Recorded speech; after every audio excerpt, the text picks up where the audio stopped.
This game that can change reality. I'm the only one who can wail in it.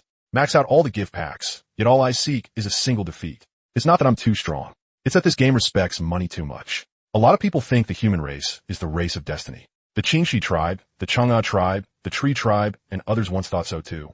Until they became monsters in the game. Only then did they understand what true despair was. And now, the human race that once failed has been chosen again. This preserved spark was ultimately discovered after all. What is this thing? Can you skip the background? Why is it dragging on so much? Has seriously delaying my spending. The story begins. Did Longwood get hacked or something? What kind of announcement is this? We have to log into a game called Calamity Realm, and the whole country gets a holiday tomorrow. Lee was leaning against his bed, scrolling through short videos, when the content he was watching was suddenly forcibly replaced. It was an announcement telling all citizens to log into a game called Calamity Realm at midnight. At first, he ignored it, even thinking about what kind of game would dare use an official tone for promotion. But when he kept scrolling down, it was still the same video. And it was only then that he noticed that the account in the lower left corner of the video wasn't some promotional account at all, but an official one. Opening his mouth, Lee went a little blank. The comment section was even livelier. I was originally about to post a little red flower, but what the heck is going on? Not only is this on my phone, it's interrupting TV broadcasts too. What exactly happened? This doesn't seem like something the officials would do. Also, even if it's promotion, at least build some hype first. The announcement says the servers open at midnight. Isn't this way too rushed? Lee glanced at the time on his phone. It was 11:55 now, which meant there were only a few minutes left until midnight. This wasn't just rushed. It was clearly some extremely urgent emergency. Otherwise, the officials would never do something like this. Of course, there was another possibility. The officials had been hacked. But that possibility was slim to none. Right, with so little time, is there even enough time to download it? Just as that thought crossed his mind, he suddenly saw that an app had appeared on his phone screen. Calamity Realm. When did this happen? How did this game get onto my phone? Almost instinctively, Lee froze on the spot. Something was wrong. There was definitely something seriously wrong with this game. 5 minutes could be said to pass in the blink of an eye. While Lee was frowning, the originally gray Calamity Realm icon on his phone visibly filled with color. This is the server's live. Without any hesitation, Lee looked at the lit-up app and decisively tapped it. No matter what problems the game had, getting in as early as possible couldn't be wrong. What happened? Didn't I click on a Calamity Realm game? What's going on? How did I personally get pulled in here? Holy crap. This breeze and this clear scent. I definitely transmigrated. Wait, what did you guys transmigrate to? What transmigration? Don't you see the personal status panel in front of you? Idiot, this is a game. A game? How is that possible? What game could have this kind of realism? The moment he landed, Lee was surrounded by the noisy voices all around him. He thought his hand speed had been fast enough, but he hadn't expected to be surrounded by so many players the instant he entered. Lee looked at the semi-transparent status panel floating before his eyes. To be honest, if not for this panel, even he would have almost thought he had transmigrated instead of entering a game. Oh my god, it really is a game. Sigh, why are my stats so low? All my attributes are only 1 point. What kind of nonsense are you talking about? You just entered the game. How many attribute points were you expecting? But seriously, with this level of realism, how is this a game? This is clearly a second world. Everyone listen to me. Stop squeezing. Move aside a little. M.A. girl. Please stop squeezing. I'm about to get pregnant. Lilin's Moldwisha. What kind of wild nonsense was that? But in just this short moment, more and more people had filled the entire beginner village. No time to check his own panel. Lee quickly pushed his way out. He had no idea how many feet he stepped on before he finally found an empty spot. Opening his status panel, he looked at his personal attributes. Honestly, they were very low. But looking at the free attribute point, after thinking for a moment, he added it to strength. Based on years of experience, no matter the game, attack power was always the top priority, especially in the early stages, since it could speed up leveling efficiency.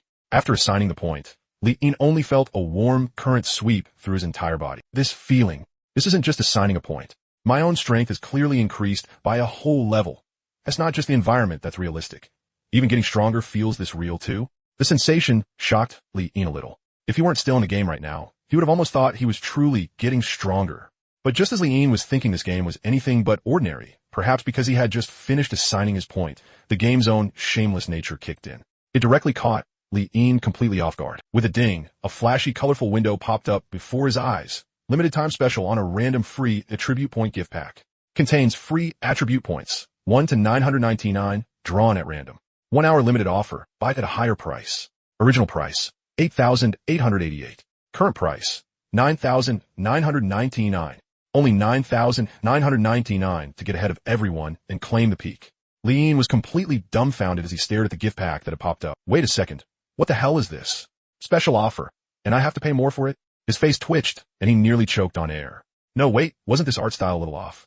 A game with this level of realism, and you're seriously pulling the usual MMORPG cash shop scam? And besides, did it really think money grew on trees? It came right out the gate, asking for 9,999. Sure, the random attribute points in the pack were tempting, but even if he had never eaten pork, he had at least seen pigs run. If this really was the usual online game routine, there was no way he would actually draw 999 attribute points. He didn't even know whether 100 points was possible. Lean was no longer calm. That feeling from signing his point just now had made him think this game would be something extraordinary. However, that was before. Now the whole style had taken a sudden sharp turn. The damn pay-to-win game? Then what's the point of this shit? The moment he said that, spend money? Holy crap, bro. That actually reminded me. A game this realistic. If I don't top up now, then when will I? Where's the recharge window? Where is it? Why can't I find it? Recharge? You're overthinking it. Have you read online game novels before? A game like this would never open a recharge window. Everyone starts from the same line. Over here, Lean. Hearing those two go back and forth, he nearly froze for a moment. No, such a huge gift pack was right in front of their faces, and they were telling him they couldn't find the recharge window. Were they blind? See the recharge window just by tapping the gift pack. Lean said almost reflexively, but the person beside him immediately narrowed his eyes. Gift pack? What gift pack? There is no gift pack. He searched through his own interface for a long while. Perhaps realizing something, the man said unhappily, Kid, you're messing with me on purpose, aren't you? No gift pack. Lean looked at the flashy gift pack in front of him, then looked at that person's expression, which didn't seem fake at all. Wait, could it be that this gift pack was only visible to me? Still not entirely sure. Lean looked toward the other players in the beginner village. If their system interfaces also had gift packs, there definitely wouldn't be any shortage of players buying them. However, after observing for quite a while, he didn't hear anyone mention gift packs at all. Even if no one bought it, someone would definitely complain. After all, the gift pack price was way too outrageous. It was a limited time markup. There was no way nobody would complain about it. But there wasn't. There was nothing at all. There was only a group of players, just as excited as ever, looking around at their surroundings. Lean came back to his senses and looked again at the dazzling gift pack in front of him. Holy shit, I really am the only one who can buy the gift pack. To be honest, the gift pack's listed price of 9,999 was basically all his savings. But, gritting his teeth, he clicked purchase. He only heard the sound of coins flowing. A system interface popped up in front of him. Purchase successful. The moment the payment was completed, Lean immediately exited the game. When the familiar rented room came into view, he quickly picked up his phone to check. Your bank account, ending in 5130, was successfully charged 9,999 yuan at 12:10 a.m. balance. 120.22 yuan. Damn, it really deducted it. I didn't even bind a card. So how did it charge me? Without digging deeper, he clicked Disaster Realm on his phone screen again and entered the game. Opening his inventory, Lean quickly saw the random attribute point gift pack he had bought. Having already tasted the thrill of increasing attributes, he barely hesitated. He opened it directly. Ding. Gift pack opened successfully. Congratulations. You have obtained free attribute points. 10 points. All my savings just for 10 attribute points. What a scam. Even though he knew the attribute points would be low because of how shameless it was, this was way too low. Ding. Free attribute point gift pack limited to 1 purchase per day. Open a premium privilege card to increase the daily purchase limit. Basic enjoyment card. Attempts plus 2. Price, 6,666. Silver enjoyment card. Attempts plus 3. Price, 9,999. Gold enjoyment card.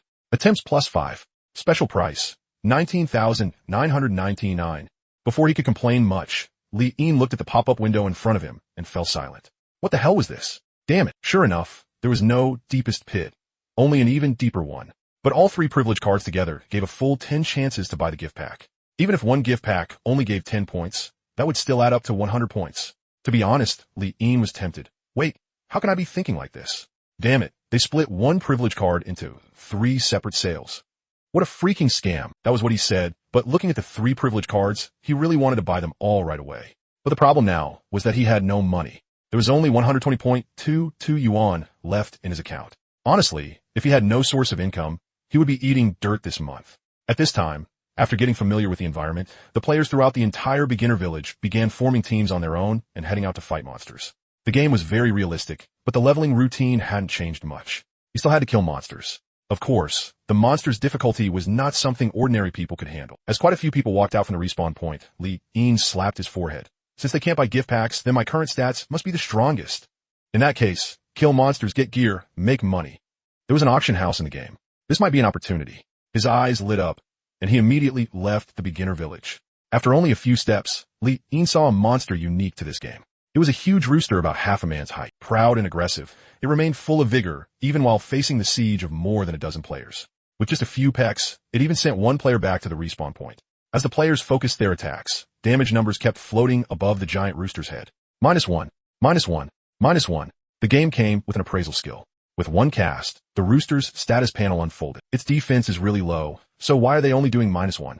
Rubbing his chin, Lean finally understood this game's attribute calculation rules when he saw the rooster's pecking damage float out as -3. 1 point of defense could offset the damage brought by 1 point of strength. Ordinary players only had 2 points of strength right now, so they could only deal -1. With that in mind, Lean looked at his own status panel. He still had 10 attribute points left unassigned. If I put all 10 points into strength, wouldn't one punch do 11 damage? I could kill a giant rooster in 2 punches. Of course, with 10 attribute points, Lean had no interest in giant roosters anymore.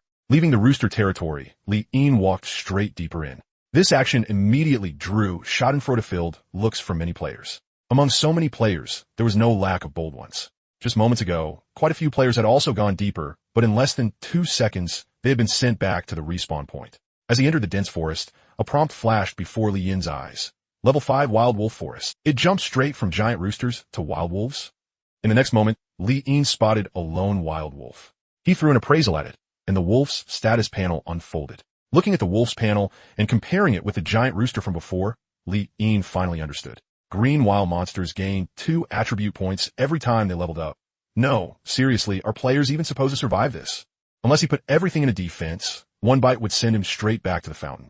Quietly withdrawing, Li Yin changed direction and walked elsewhere, but after 10 minutes, he came back again. The other area was level 10 monster territory, and its panel was blue too, meaning it got 3 attribute points per level. There was no way to fight that at all. Looking at it this way, those 10 attribute points from the gift pack are really strong. Against the wild wolves, Li Yin had no choice but to put all the attribute points he got into defense. If he didn't boost defense, one bite would send him back to the fountain. How was he supposed to fight monsters like that? After assigning the points, his status panel was now. He had added 9 points to defense and 1 point to strength. 10 defense was just enough to keep the wild wolves from breaking his defense, so naturally, the remaining point had to go into damage. Feeling the intense enhancement surging through his whole body, Li Yin now felt no fear at all when facing a wild wolf. Instead, his fighting spirit was maxed out. Wild wolves were aggressive monsters. The moment Li Yin appeared, the wolf bared its fangs and pounced at him ferociously. With his defense maxed out, there was only a clang. The wolf's bite landed as if it had bitten into a steel plate, producing a crisp sound.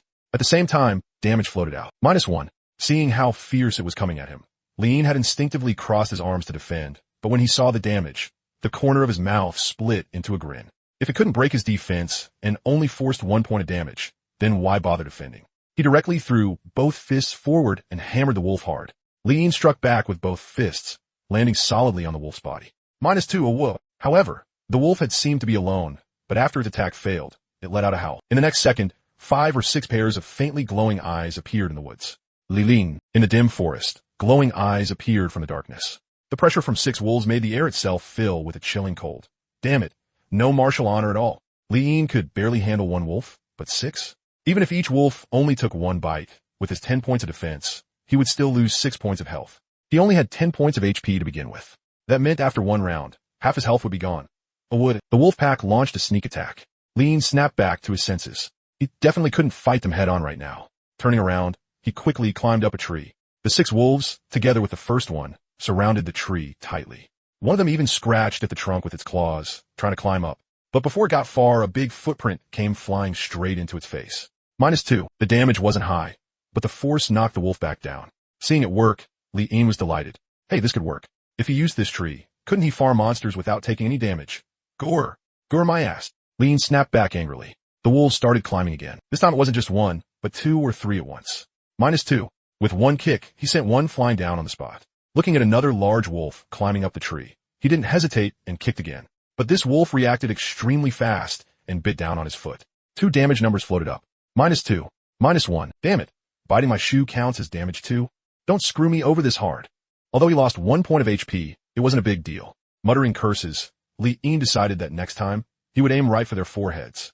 And so, the tug-of-war began. Compared to the newbie village outside, this place was basically a holy land for grinding monsters. Not only were there a lot of monsters, but he could also avoid damage from time to time. The 7 wolves kept climbing the tree, only to get kicked back down again and again. Half an hour later, one of the low-health wolves took another kick, and the -2 damage finally emptied its health bar. With a whimper, the wolf fell to the ground and turned into light. Ding.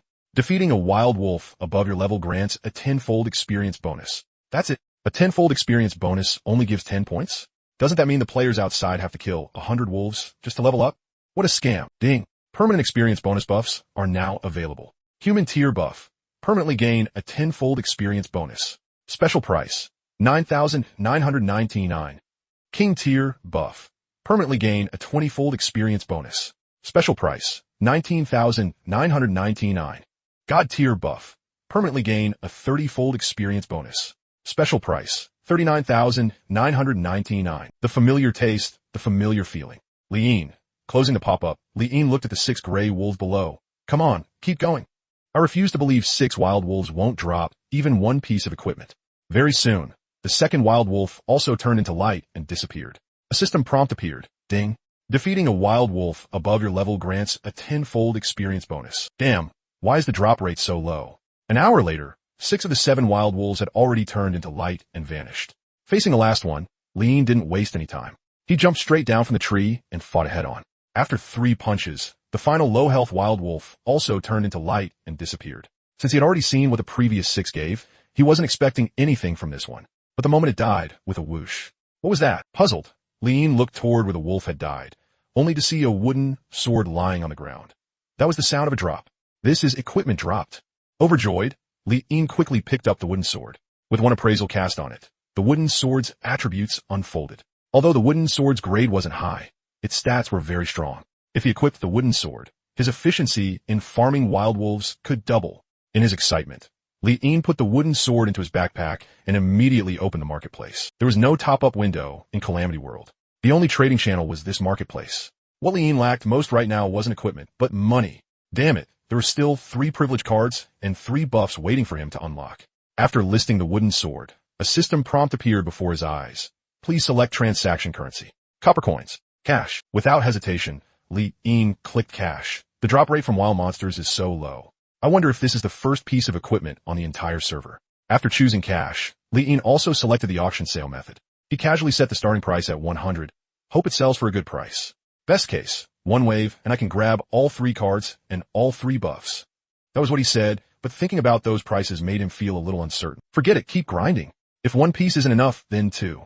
Today I have to get the 3 cards first no matter what. For something with a daily purchase limit like this, the earlier he got it, the more worthwhile it would be. After putting it up for sale, Liin plunged back into the dim forest and continued grinding. At the same time, perhaps because the game's difficulty was so high, quite a few players were silently watching the only trading window. When the wooden sword appeared in the marketplace after a refresh, the players' heartbeats all seemed to skip for half a beat. Holy shit, equipment got listed. They immediately checked the wooden sword's attributes. The moment they saw that outrageous +2 strength, their expressions changed on the spot. 2 points of strength. Doesn't that basically equal gaining 2 levels? If you equip this wooden sword, your efficiency in killing chickens would double. With 1 slash, even that big rooster would get a taste of what defense break feels like. The news spread like a virus. Quick, check the marketplace. Equipment got listed, and the trading method is cash. At once, it caused a huge uproar among the players. Somewhere out in the chicken killing fields. When a young rich kid heard the news, his eyes lit up. Before this, the lack of a top-up window had made him feel incredibly stifled. Even if he was willing to spend a lot of money, all he could do was organize some people to help him grind monsters. But now, his greatest advantage could finally come into play. He opened a marketplace and checked the wooden sword's attributes. His delight only grew stronger, +2 strength. This sword can bring my strength up to 4 points, not bad. Looking at the scattered bids, he immediately raised his hand and entered a jump bid of 10,000. At the same time, somewhere else, a woman looked at the wooden sword in the marketplace, and her gaze shifted slightly. As expected, having more players really makes a difference. I didn't think equipment would appear on the very first day. Seeing that the highest bid was 10,000, she thought for a moment and gave up on bidding. But having more players also has a downside. I didn't expect the price to shoot up this fast. You have to know, the upper limit for an ordinary whiteboard item is only 1,000. How long has it even been? And it's already at 10,000. Closing the window, she looked at the disciplined players gathered around her and chose to continue killing chickens. If it were copper coins, it might be worth competing for, but cash, that 10,000 price is probably only just the beginning. After all, the importance of early game equipment goes without saying. They'll definitely make a move too. I wonder who got this wooden sword to drop. Catching this trend, they're probably about to make a fortune. Back on the rich kid's side, after placing his bid, he had thought that such an overwhelming price would make many people back off. But to his surprise, the very next second, he was outbid. With just one refresh, the wooden sword's price in the auction house shot straight up to 100,000. When the rich kid saw that price, he nearly stumbled. Are you insane? Who the hell is that? Both the seller and the bidder in the auction house were anonymous. Looking at the price of 100,000, the young master's mouth twitched. But gritting his teeth, he still chose to raise the bid. After all, this game's drop rate was so low. If he missed this piece of equipment, who knew how long he'd have to wait for the next one? At the same time, the players watching the rapidly soaring bids in the exchange all widened their eyes. 110,000? I'm not seeing things, right? Damn, it's just an ordinary wooden sword. Holy shit, if I were the one who got that drop, wouldn't I get rich in one shot? While the players were collectively shocked by the price, another financial group made a bid. It was still a cliff jump increase. After the exchange refreshed once, the price had reached 150,000. My god, it's still going up? This is insane. Ow, is this a wooden sword? This is clearly a golden sword. I need to wake my little sister up right now. Sleep my ass. Get up and make money already. Over here, the young master, staring fixedly at the exchange, wilted on the spot when he saw the latest price. Back when he played games before, throwing in 10,000 had long been enough to impress plenty of people, but he never could have imagined that in this game was money being blown in by the wind. They were casually raising the price by tens of thousands at a time. The auction time limit was half an hour. During that time, Li-En repeated the same method and farmed another pack of wolves, with no time at all to pay attention to the auction information. When half an hour passed, thanks to experience, this time he killed 2 wild wolves in just half an hour. Right at that moment, a system window appeared. Ding! Your wooden sword auction transaction has been completed. Cash received. 540,000, transferred to your account. This suddenly appearing window nearly made Li-En lose his footing in the tree and fall down. Rubbing his eyes, he was a little suspicious that he had seen it wrong. Ones, tens, hundreds, thousands, 10,000s, 100,000s? Wait, how much? 540,000? Not bothering to clear the last few monsters, Li-En immediately logged out of the game. When he picked up his phone and looked at the deposit text message, his whole head started spinning. 540,000. Damn it. He had never seen this much money in his life. And that was just an ordinary wooden sword, yet actually sold for 540,000. After entering the game again and looking at the wild wolves under the tree, he directly gave up farming monsters. Wild wolves? Even dogs wouldn't bother fighting them. Opening the system interface, Li-En lavishly clicked open the 3-card gift pack without a second word. Did this even need to be said right now? Enjoy basic card. Uses +2. Price, 6,666. Enjoy silver card. Uses +3. Price, 9,999. Enjoy gold card. Uses +5. Special price, 19,999. It's only 6,666. Enjoy basic card buy. Purchase successful. Enjoy silver card buy. Enjoy gold card buy. After buying all 3 cards, Li-En's gaze fell on the 3 buffs again. This also went without saying, buy. Up in the tree, in less than 3 breaths, the 3 cards and 3 buffs that had made him shrink back before were all in his hands. Amount spent, 106,661. You don't realize it until you calculate it, but once he did, Li-En was shocked. Damn, just like that, 100,000 is gone in a few clicks? This is fucking such a scam. Yeah, no, he still hadn't bought the free attribute gift pack yet. Looking at how fast the deductions were happening, Li-En calmed down too. Alright, 540,000 didn't actually seem like that much. His eyes shifted to the special price 9,999 free attribute mega gift pack. Since he had bought the 3 cards, he could now buy 10 extra times. Just like that, another 100,000 would be gone. But buy. Purchase successful. The moment he got the gift packs, he rubbed his hands together and opened 10 at once. Ding. Gift pack opened successfully. Congratulations, you obtained free attribute points. 10 points. Ding. Congratulations, you obtained free attribute points. 11 points. Prompt after prompt flash by. The lowest he opened was 5 points, the highest was 15 points, and the total from all 10 added up to exactly 100 points. What random. This is obviously a fixed 10 points every time. Even so, looking at the 100 in the free attribute column, Li-En rubbed his face. Without the slightest hesitation, after adding 50 points to strength, he jumped down from the tree and punched a wild wolf dead on the spot. The same one that just a second ago would have taken him half an hour of grinding to kill. Minus 53, level increased. HP +10. Free attribute points +1. With the 3 buffs in effect, this one wild wolf was equivalent to 7 wild wolves, bringing him 70 experience points. Instantly, the experience bar filled up with room to spare, and he leveled up on the spot. Now, he completely looked down on wild wolves. After adding 5 points to defense, he shoved all the remaining attribute points into strength.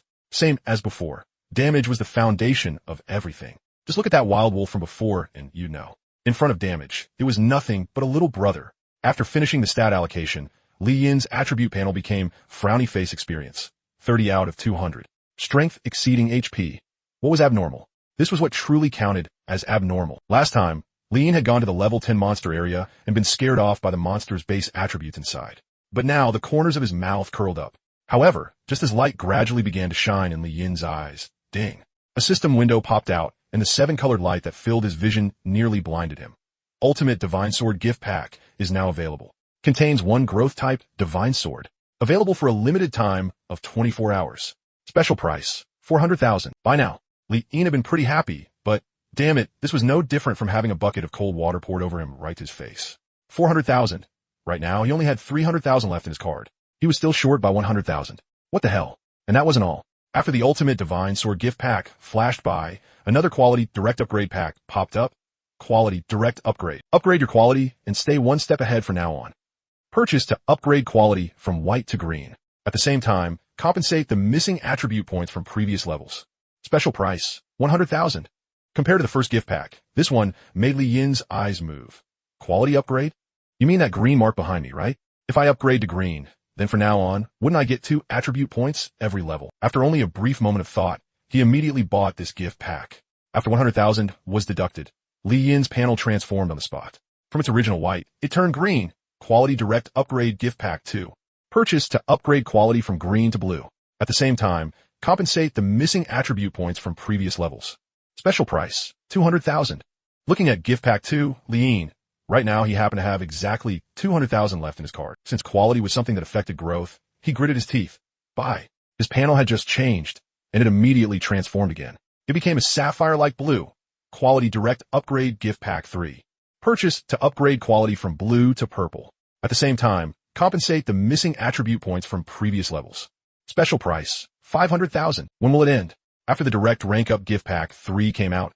Okay, fine, he couldn't afford it anymore.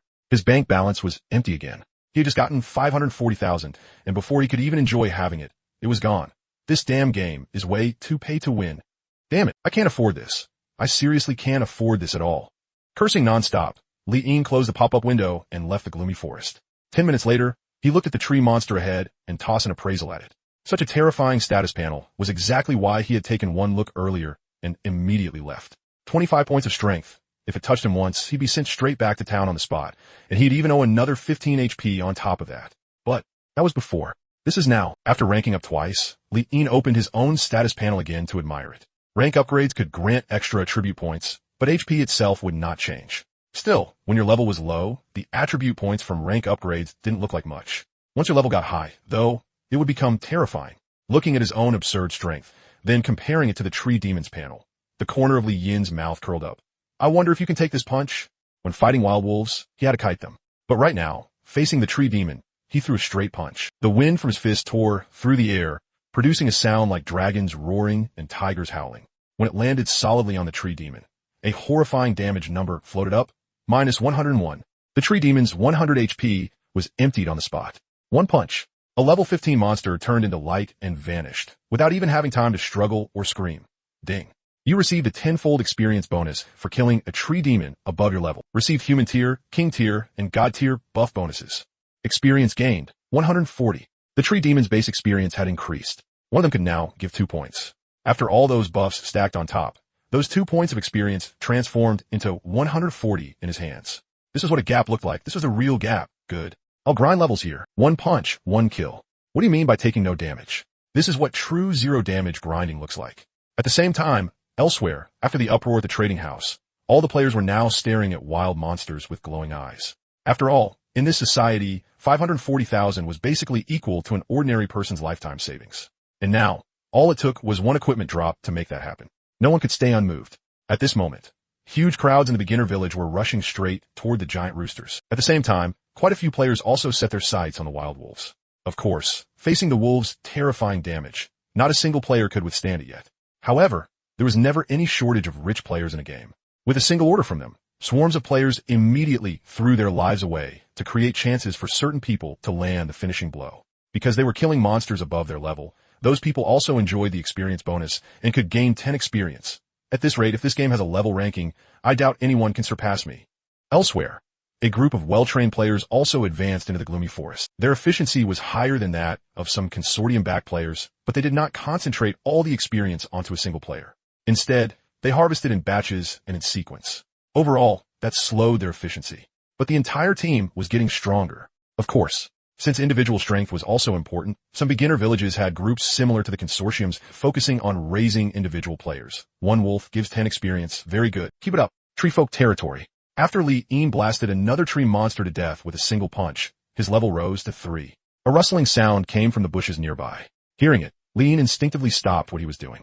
A moment later, a dirty-faced girl crawled out of the bushes. Even though she looked grimy, her eyes were shining unusually brightly, and she was muttering to herself as if memorizing something. Huh, there's someone here? She was startled when she noticed Li Yin. After all, this was the territory of level 10 wild monsters. Her mission was to scout high-level wild monster areas, and unless other players had nothing better to do, nobody would dare come here. After that brief surprise, she glanced at Li Yin standing there in plain clothes and figured he was probably just someone with too much free time. She did not pay much attention to him. Lightening her movements, she continued scouting the treefolk territory in another direction. As she came and went in a hurry, Li Yin tossed an appraisal at her. In the game, appraisal could be used on players too, but only higher-level players could appraise lower-level ones. Her status panel appeared. Just like the wild monster panels he had appraised before, he looked at her opening 1 attribute point being added to defense and found it a little strange. It was almost as if she had entered the game not to fight monsters, but just to survive a little longer. Looks like I need to change grinding spots. These days, even level 1 players dare wander around level 10 monster zones. She's even bolder than I am. Honestly, even though he was very strong now, he did not want to expose too much. After all, getting rich quietly was the real king's path. However, just as Li Yin was about to change locations, hurried footsteps mixed with a rushing figure burst out of the bushes. Even though it happened fast, Li Yin still saw clearly. It was the girl who had just left moments ago. As she ran past Li Yin, she even thoughtfully shouted, "Run!" Before her voice had even faded, whoosh, she dashed right past him. Behind her, a gigantic tree demon several times larger than an ordinary one was baring its fangs and brandishing its claws. Li Yin threw an appraisal at it, and the giant tree demon's status panel unfolded.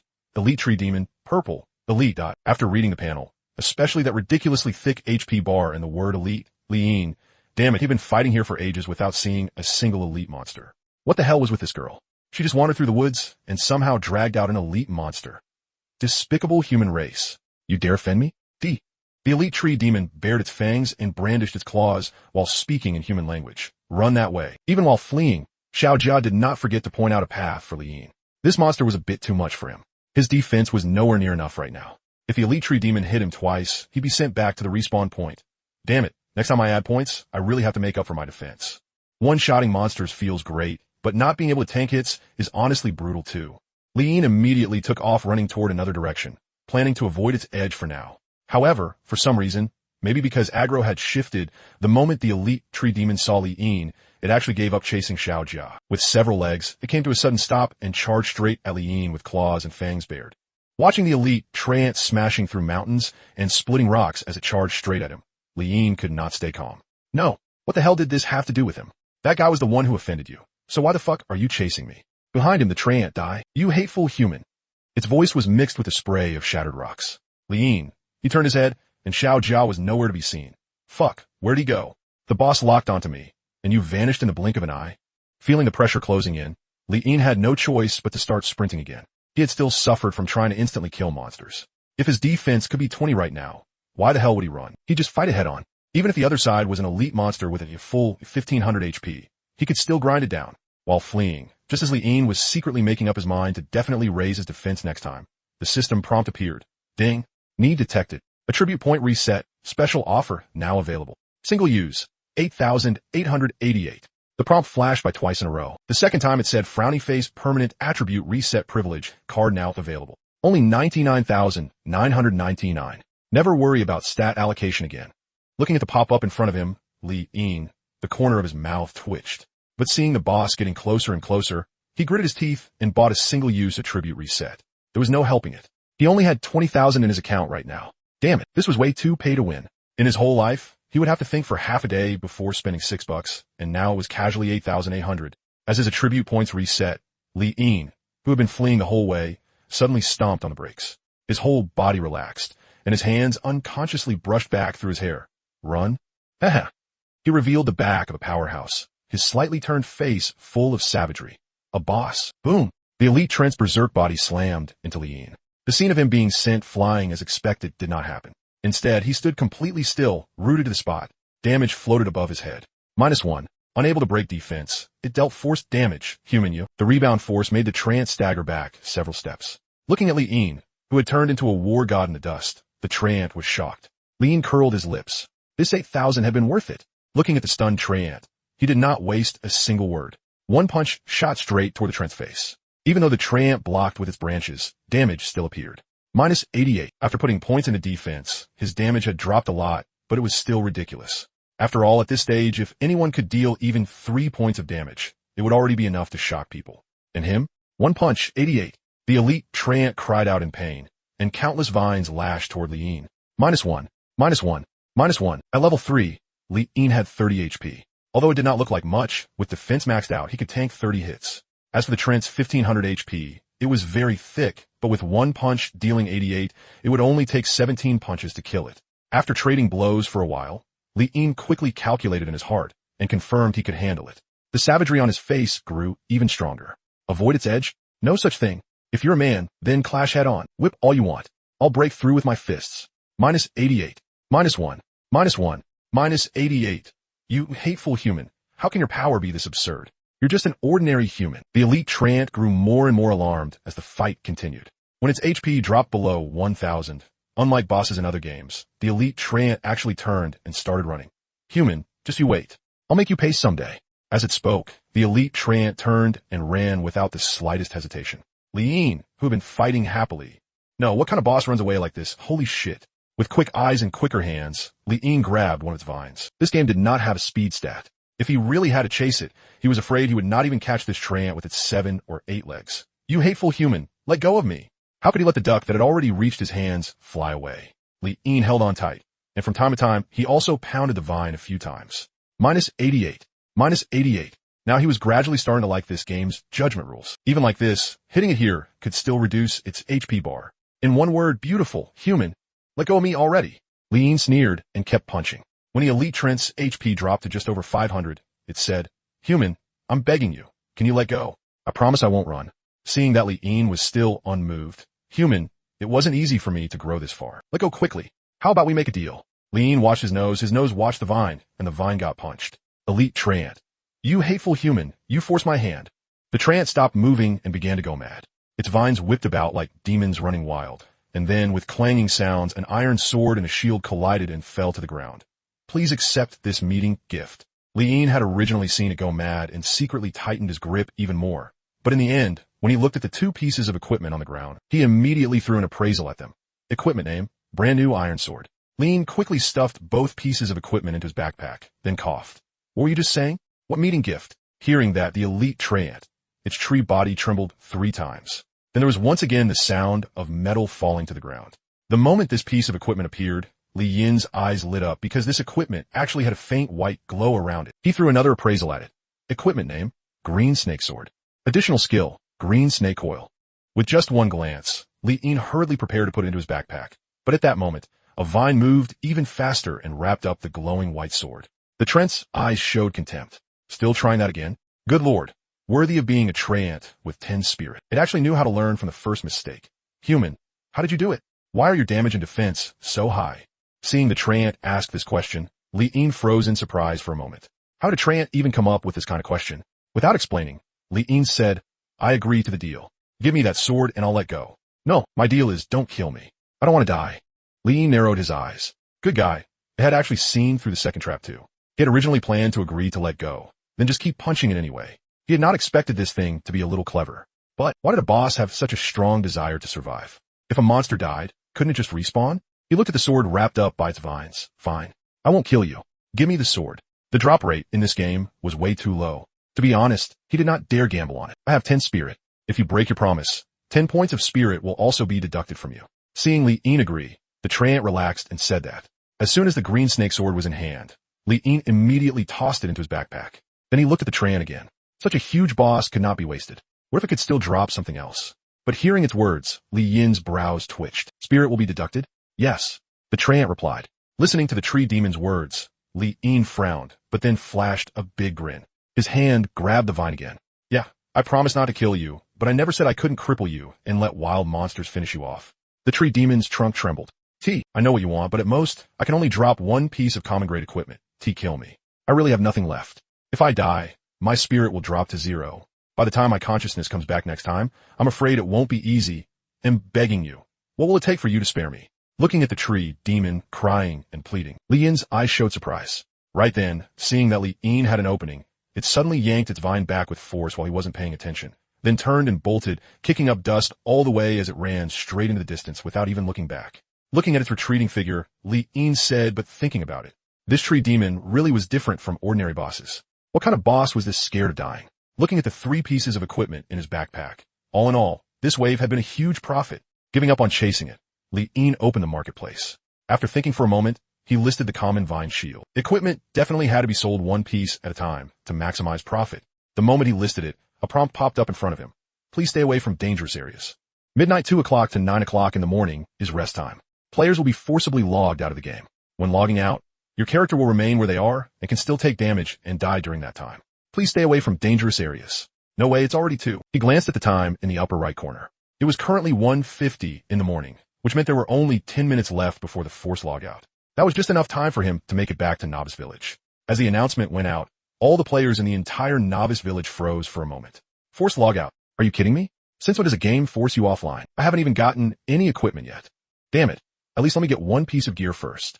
At the chicken killing area outside Novice Village, the players exploded. Because of the marketplace frenzy, none of them wanted to log off early. After all, the chance to get rich was right in front of them. Right then, a group of people walked out from the dark forest. As a financial conglomerate, their team was extremely eye-catching. When a man at the front entered the rooster territory holding a wooden sword, it instantly caused a huge uproar. Equipment? The wooden sword. The sword worth more than 500,000. Hearing the commotion, the person holding the sword smiled faintly. He hadn't bought this sword. He had gotten it as a drop. But facing this group of ordinary people, he didn't explain. In the blink of an eye, the team marched into Novice Village in grand fashion, and the players didn't even dare breathe too loudly as they looked at that lineup. Right then, another team came out of the dark forest. But compared to the first one, although this team also had quite a few people, they didn't have a single piece of equipment. Subconsciously, the players' gazes became much lighter. At some point, equipment had gradually become a symbol of status and strength. Seeing this, the team leader frowned slightly. He naturally knew what the change in those people's eyes meant. So what if it's equipment? Equipment doesn't represent everything at all. Just as he was feeling indignant, the crowd stirred again. From the dark forest, a female player walked out holding a wooden sword and wearing cloth armor. 2 pieces of equipment. The cries of alarm made even the people from the guild beside them look astonished. When their guild leader got a clear look at the equipment on her, his eyes lit up immediately. Miss Alone, 2 pieces of equipment. So that means the one from the auction house earlier was your doing. Not bad. After a brief compliment, the guild leader got straight to the point. Have you considered joining a guild? My guild happens to be short on people. As long as you nod, I'll let you join right away. There wasn't the slightest sincerity in that invitation. As expected. Sorry, I already have a team. The woman replied coldly, then walked toward Novice Village without looking back. Damn, isn't it just 2 pieces of equipment? What's she acting arrogant for? Seeing this, one of the lackeys beside the guild leader said unhappily. Exactly. It's like she doesn't take anyone seriously. Another echoed. The guild leader also frowned tightly. While they were going back and forth, Lean passed by from the side. He looked at the guild members, then at the cold woman's retreating figure. Good thing he had put all his equipment into his backpack. Otherwise, see, this was the price of standing out. There were still way too many petty people around. 10 minutes passed in the blink of an eye. Just as he was about to log off, Li Yin thought of the equipment he had just listed. Wait a second. Holy crap. Doesn't that mean I listed that equipment for nothing? Ding. Forum listing extension privilege unlocked.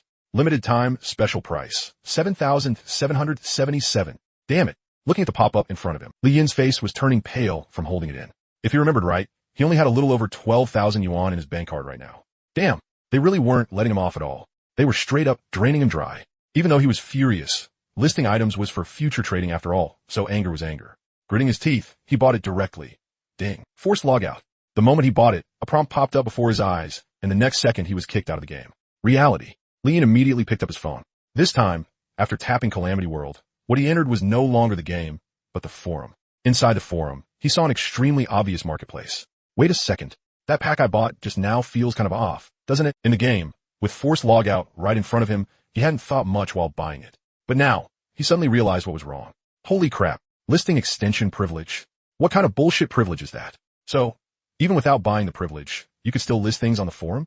After realizing it, Li said, his face directly turned liver-colored. On the forum, posts were refreshing like crazy, and every single one of them was discussing how real the game felt, as well as the news about the auction of the first piece of equipment.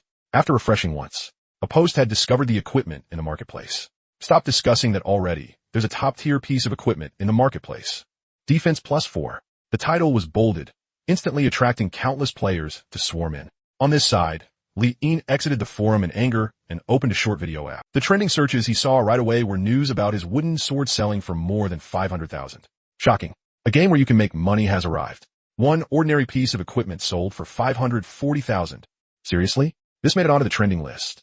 Just as he was about to ignore it and swipe past the video, he noticed the publisher in the lower left corner. This is, regular promotion wasn't enough, so they used me as a model case for publicity. Li was speechless. He hadn't expected the first time he appeared on TV would be in this way. At the same time, perhaps because the promotion had worked, the popularity of the Calamity World marketplace was skyrocketing like crazy. SA bid. The very first bid is 100,000. Too strong. Which lucky guy is this now? In the Villa District, news of the new equipment being listed naturally couldn't escape the notice of certain financial groups. Unlike ordinary rich people, they might know something. When it came to equipment that could be bought with cash, they would never be stingy. The second piece of equipment. It's our turn to make a move. 540,000, tisk. Still too conservative. When has money ever been more important than equipment? On the other side, this was a large compound, where armed personnel would patrol past from time to time. The attributes on this item listed in the trading house. This is just a normal top-tier item? Lin Wantong looked at the equipment, delight flashing across her face. This speed. That's at least 1 week faster. The rankings open tomorrow. This time, there should be at least level 3 players appearing. Forum. No one knew which reporter had suddenly gotten clever enough to start broadcasting the auction information live. This is Lianhua Media. What we're seeing right now is the second piece of equipment listed in the Calamity World game. I'm sure everyone already knows that a game like Calamity World can change an ordinary person's life. The first piece of equipment sold for the sky-high price of 540,000. And this second one, I think it'll only go higher. Someone placed a bid. This is 500,000. My God, the second round of bidding has already reached 500,000. That's not right. Someone else is bidding 600,000. Everyone, forgive my earlier guess. I underestimated Calamity World. 540,000 wasn't the limit for equipment. It was the beginning. While the auction was in full swing, Li, the person at the center of it all, was still scrolling short videos. But when he swiped down and saw the live stream that appeared before his eyes, Li froze for a moment. This is Calamity World's trading house. Is this for real? Damn, they're even live streaming an auction. The next second, Li's pupil shrank. He saw the latest bid, 700,000. His gaze shifted. At this point, how could he still have the mood to watch short videos? He hurriedly opened Calamity World and entered the forum. At this moment, the price was still skyrocketing upward. The price he had seen in the live stream was 700,000, but now that he had entered, it had already reached 800,000. Every fluctuation was a jump of 100,000 at a time. Li swallowed hard. That's right. Because he needed money, he had pursued maximum profit. But when the actual auction came, everyone's frenzy had still exceeded his imagination. Just then, the price jumped once again. It reached 900,000. It can't break 1 million, can it? Li was stunned. 1 million. He couldn't help but start imagining. If he had 1 million then? But before he could daydream for long, the image of those flashy gift packs appeared in his mind for no reason at all. Get lost. I'm already in reality. So how the hell am I still thinking about that stuff? He didn't dare think about it. He really didn't dare. There was no helping it. It was way too damn pay to win. Shaking his head and throwing the gift packs out of his mind, he looked at the real-time auction information. Combined with it being shown on TV just now, plus the live stream, Li rubbed his chin. This is actually an opportunity. Once the shield auction is over, the next item I'll list is the green snake sword. If normal equipment can sell for over 1 million, then the green snake sword has to get me 2 million. With these 2 million, the corner of Li Yin's mouth curled up, looking slightly ferocious. Even if Calamity World was heavily pay to win, he wouldn't be afraid then. After all, 2 million was no small sum. Just as he was thinking that, a pop-up window appeared on his phone. It was a notification that the shield auction had been completed successfully. The Vine shield you listed has completed its auction transaction. Cash obtained, 1,100,000 transferred to your account. The next second, his phone received a text message. 1,100,000 yuan has been successfully transferred into your bank account, ending in 5130 at 2:35. Balance, 1,104,423.22 yuan. Looking at that long string of numbers, Li felt his breathing grow heavy. That's right. He had never seen this much money in his life. In his impression, this was already wealth that only tycoons could have. Pay to win. You think I'm afraid of pay to win? The corners of his lips rose. From slightly ferocious, his expression turned completely fierce and flamboyant. Besides spending money, luxury cars, villas, yachts. I want all of them. Right. Hurry up and list the green snake sword too. The Calamity World Forum was linked to the in-game backpack, only it had been converted into a two-dimensional interface. Dragging it with his hand, Li Yin tossed the green snake sword into the trading window, and the corner of his mouth lifted. With the popularity right now, selling equipment this good for 2 million isn't too much, right? List it. Before one wave had settled, another one rose. As the Vine Shield auction ended, just when everyone thought that was the end of it, another piece of equipment was actually listed in the trading house. This equipment was clearly different from the previous one. Looking at it through the phone interface, the equipment was glowing. A faint white glow. Equipment can glow too? This is... Everyone hurriedly clicked on the green snake sword in the trading house to inspect it. Line after line of attributes unfolded. Equipment name, green snake sword. Additional skill, green snake coil. When Li Yin looked at the detailed information of this equipment, there wasn't much emotional fluctuation in his heart.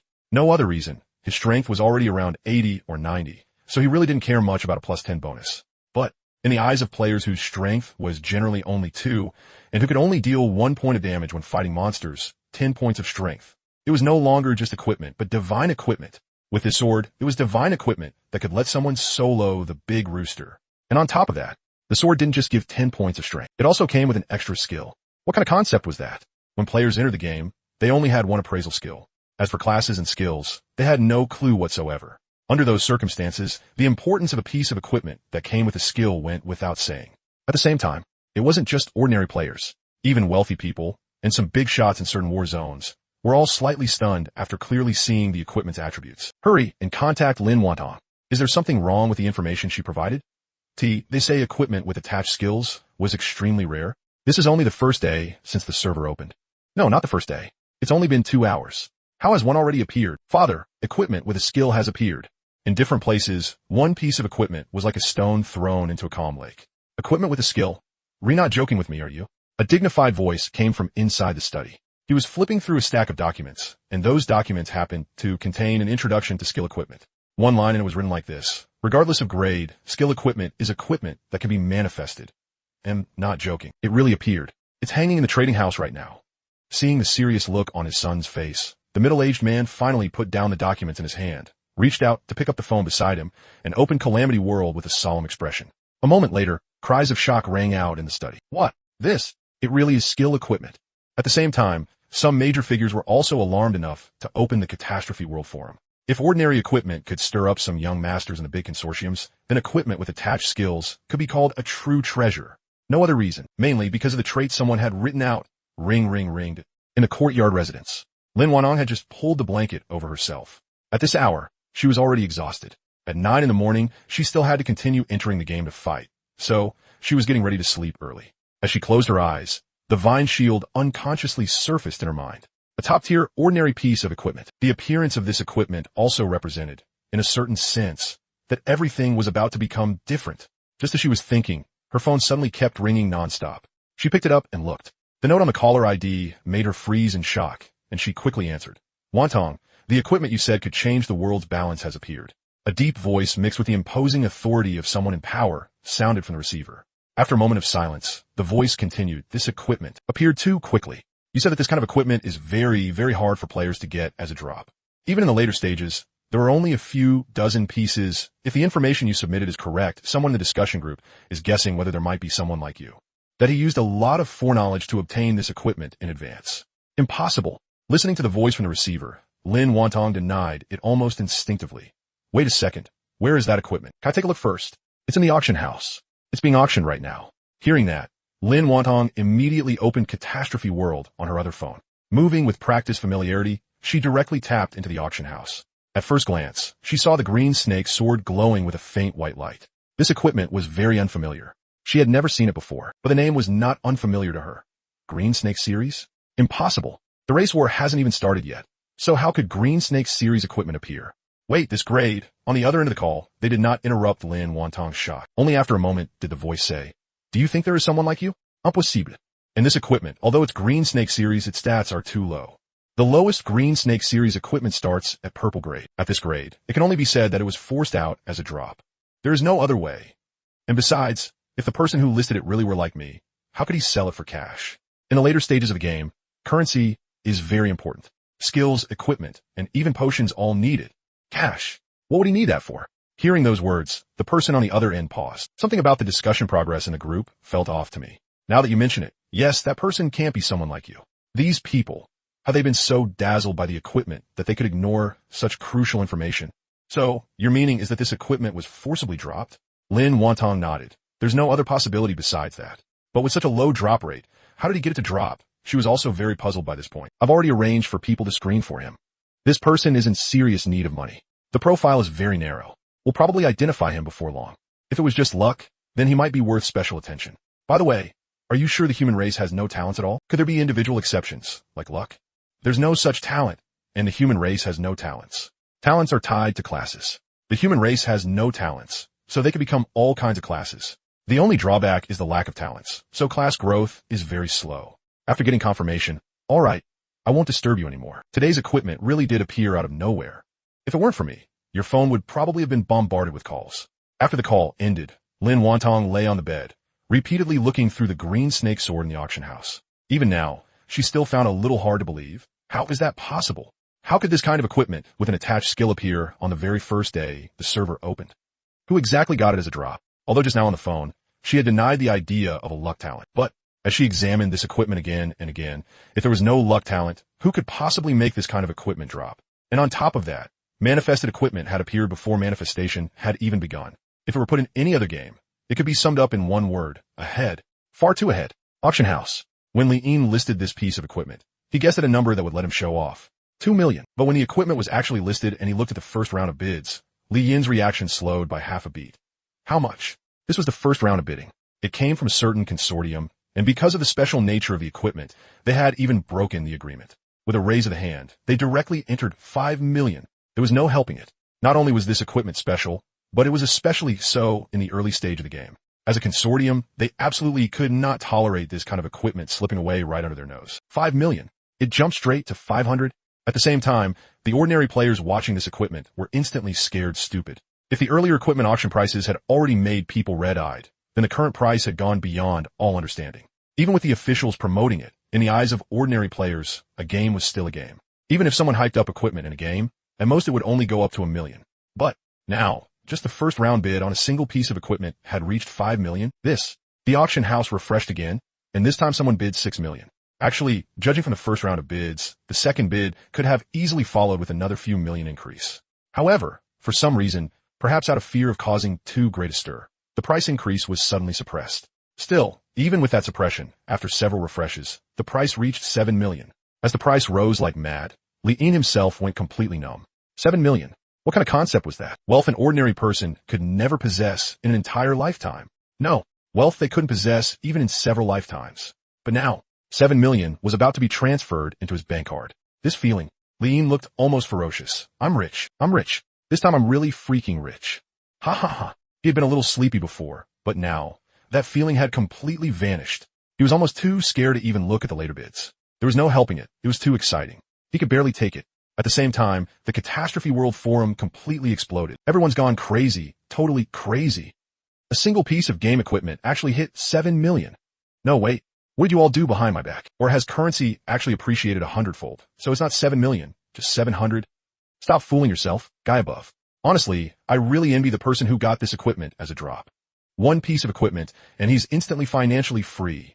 It's decided. When the game opens at 9 o'clock, if I don't grind this game into the ground, I'm not logging off. Damn it. Let wealth and fortune fall into my home too. Amid all the players' frenzy, the Azure Snake sword finally sold at the auction house for 10 million. After the cash, as high as 8 digits, hit his account, the excitement in Li Yin's heart instead gradually calmed down. 10 million. He counted the balance in his card again, then casually put the last piece of equipment up for sale. As for how much this auction would sell for, he no longer had the mind to look. No helping it. When there were 10 million in his account now, his confidence was just that strong. He checked the time and took several deep breaths. No matter what, he had to catch the game opening at 9 o'clock. After all, this was only just the beginning. Tomorrow, he needed to focus on grinding levels. White equipment alone could let him soar to the top in one step. So what about blue and purple? While the hype was this high, he had to hurry and farm more high-level equipment, because in any game, as time passed, equipment would definitely drop in price. If he didn't seize the time now, later he wouldn't even have a place to cry. The next day, At 8 o'clock, Li Yin went downstairs from his rental room. The bun shop downstairs was a place he visited often. While eating buns, he also heard quite a few people's idle chatter. It was all related to the Disaster Realm game. What had them talking the loudest was the Azure Snake equipment. Listening to these discussions, Li Yin smiled. Who could have guessed that this piece of equipment had come from his own hands? Of course, same as before. When making a fortune, you made it quietly. He had no habit of showing off. That said, Li Yin stroked his chin. Once this early phase of the game passed, he would first get himself a supercar. A supercar, the dream of men. Then, when it was dark and windy in the dead of night, he would go speeding wildly on the highway. Thinking that, Li Yin stuffed down the buns in his hand in just a few bites. As soon as the early phase of the game is over and equipment prices drop, I'll go get one. Feeling pleased with himself, he returned to the rental room. While waiting, 9 o'clock soon arrived. The moment the Disaster Realm glow on the phone interface changed slightly, Li Yin clicked it immediately. Beginner Village. There are even more players entering together than yesterday. After all, with deliberate and casual promotion from the relevant authorities, this game had become a land of fortune. Some people had even set up studios and hired others to play the game. Today, when Li Yin entered the game, what he heard was no longer curiosity about the game, but all kinds of recruiting. XX Guild recruiting, monthly salary, 3K. 3K? If you don't have money, don't start a guild. Everyone listen to me. I've got 8K here. When had the players ever seen a scene like this, especially some of the players who had just entered? I didn't hear wrong, right? Playing games now comes with a salary. Hearing that, someone laughed. As long as you get one equipment drop, you can make your money back. How could that be fake? But I don't recommend joining this kind of guild. The contracts are harsh, and if equipment drops, you still have to hand it over. If a big guild takes a liking to you, now that's a truly boundless future. Li Yin passed through the crowd. Hearing these words, he couldn't help smacking his lips. Good lord, it looked like ordinary players were starting to exert themselves too. He absolutely couldn't fall behind. If they really started getting equipment drops, wouldn't that grind him to death in the competition?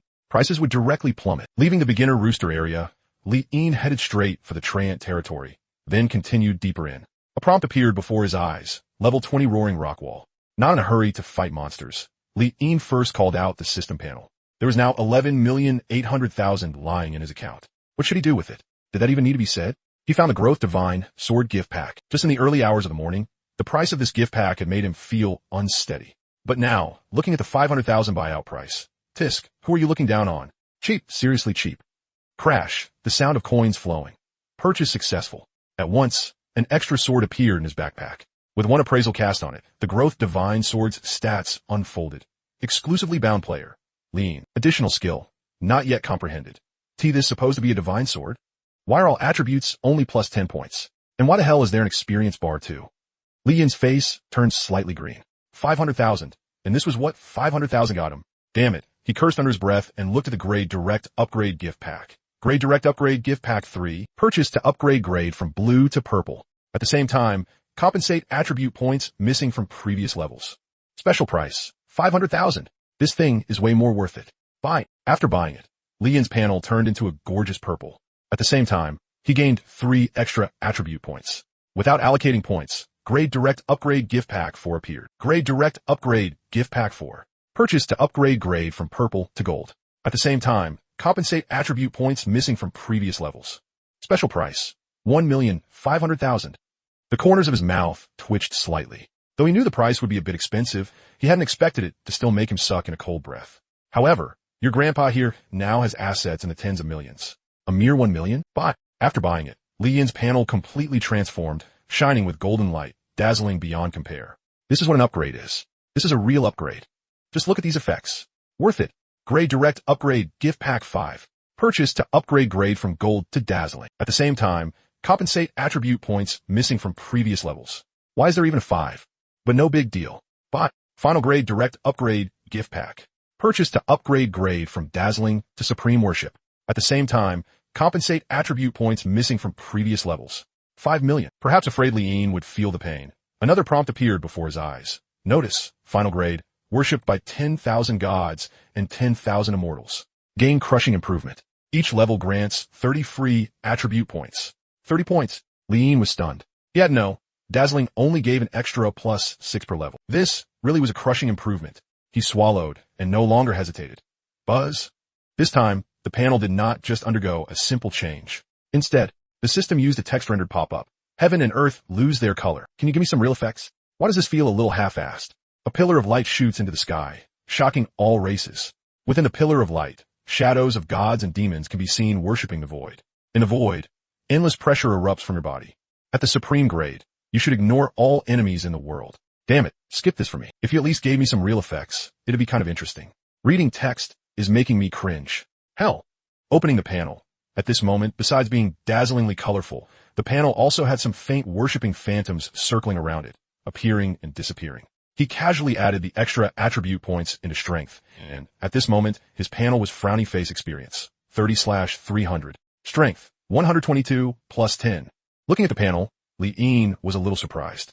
At this moment, he didn't have the Growth Divine Sword equipped, but the Growth Divine Sword's attributes were still added to his panel. This Divine Sword looks like it really has something going for it. Smacking his lips, he felt very satisfied with his current panel. Right before going to sleep, the Tree Demon's panel had been enough to scare him, but now his panel completely crushed the Tree Demons.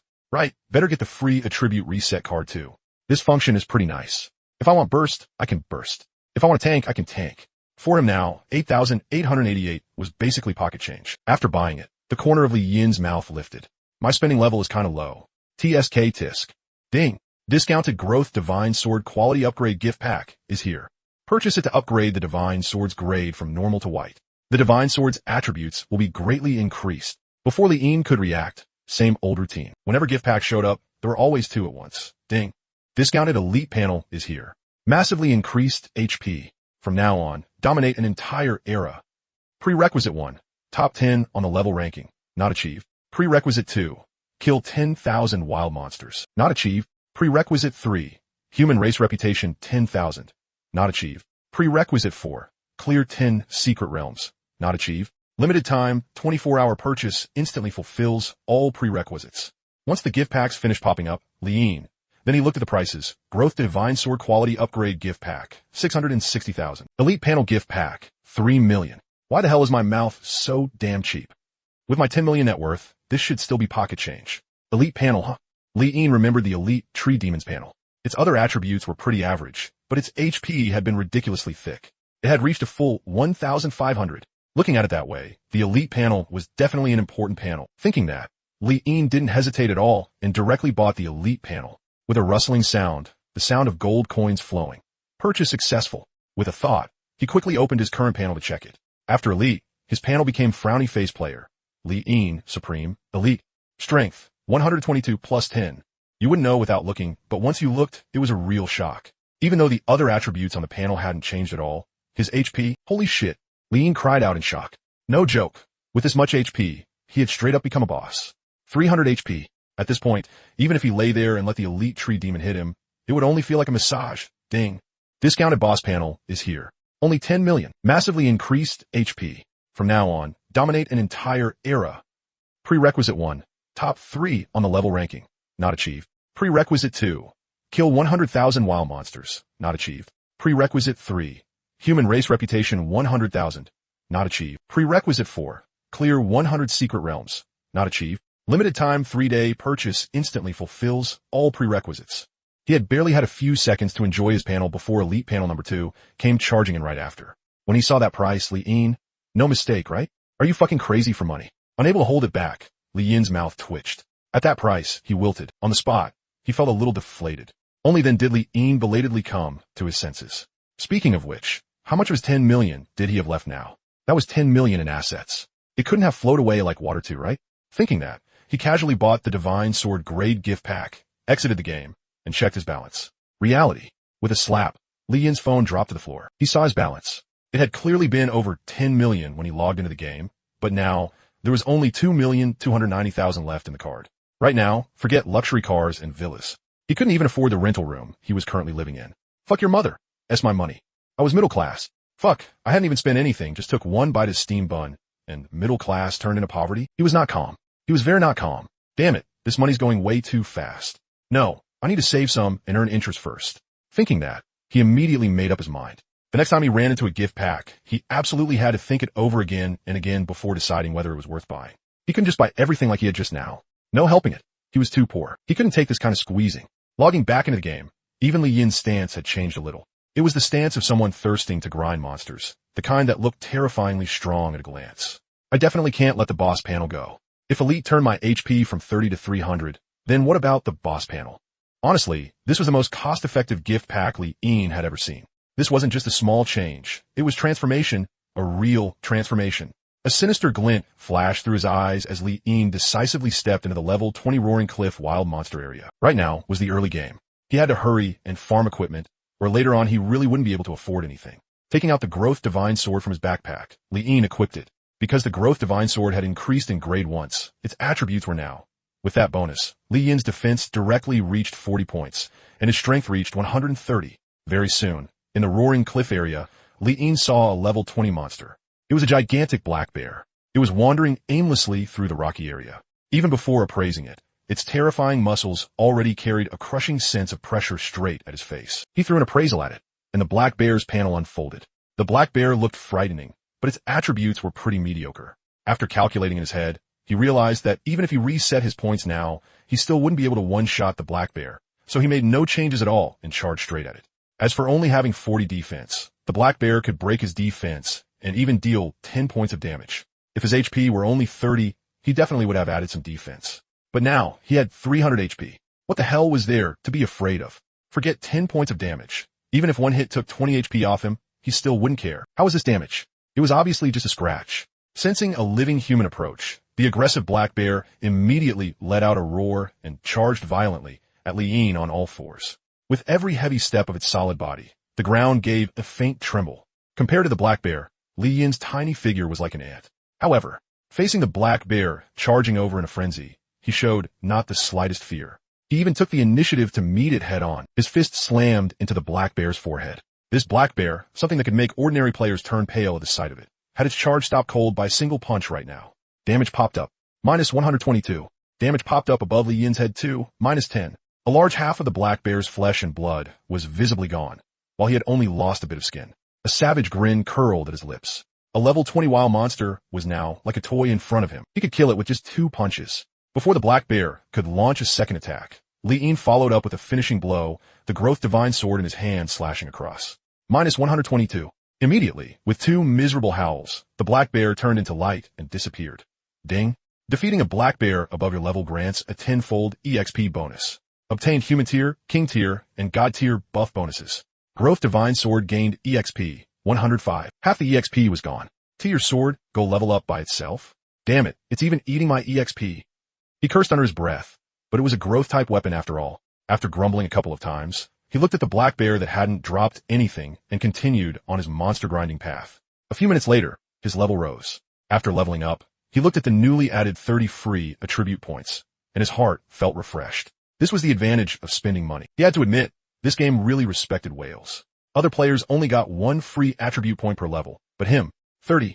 1 level up for him could match 30 level ups for others. After putting all 30 points into strength, his strength immediately reached 162. Now, with 1 swing of his sword, he could leave the black bear heavily injured. Today, I need to at least push my level to 10 first. Besides that, Li Yin stroked his chin. After what happened with the elite tree demon last time, to be honest, he was craving to run into a boss now. If another piece of white equipment dropped, in 2 words, profit. After his efficiency sped up, this time it took less than a few minutes for him to level up again. Actually, it wasn't that his efficiency was lacking. It was just that the black bears were a little too far apart one by one. He spent most of his time traveling. This time, after assigning points, his strength reached 192. Looking at that strength, he thought for a moment, then reset his stats and pushed his strength in one go to 210 points. After reallocating his points, when he faced another black bear, Li Yin only needed 1 sword strike for it to turn into light and vanish on the spot. Instant kill. If there were any players nearby to see this scene, their eyes would probably pop right out. Right now, even when dealing with gray wolves, they had to sacrifice quite a few players just to barely manage. But this guy, a black bear 2 tiers above a gray wolf, had actually been one-shot. What kind of concept was that? It was basically no different from running into Saitama on the road. He smacked his lips. Looking at that damage, Li Yin was fairly satisfied. Not bad. He checked his level. It was currently level 5, and the EXP needed for each level had risen to 500. Without the 3 buff bonus, this much EXP would require killing over 100 black bears. But for him, he only needed 6 or 7 to level up. The black bears are still too scattered. However, perhaps because the beginner village was only so big, after he went deeper in, he discovered mist. He wandered around in a circle and returned to where he started. The system prompt said that only after repairing the teleportation array at level 10 could other regions be unlocked.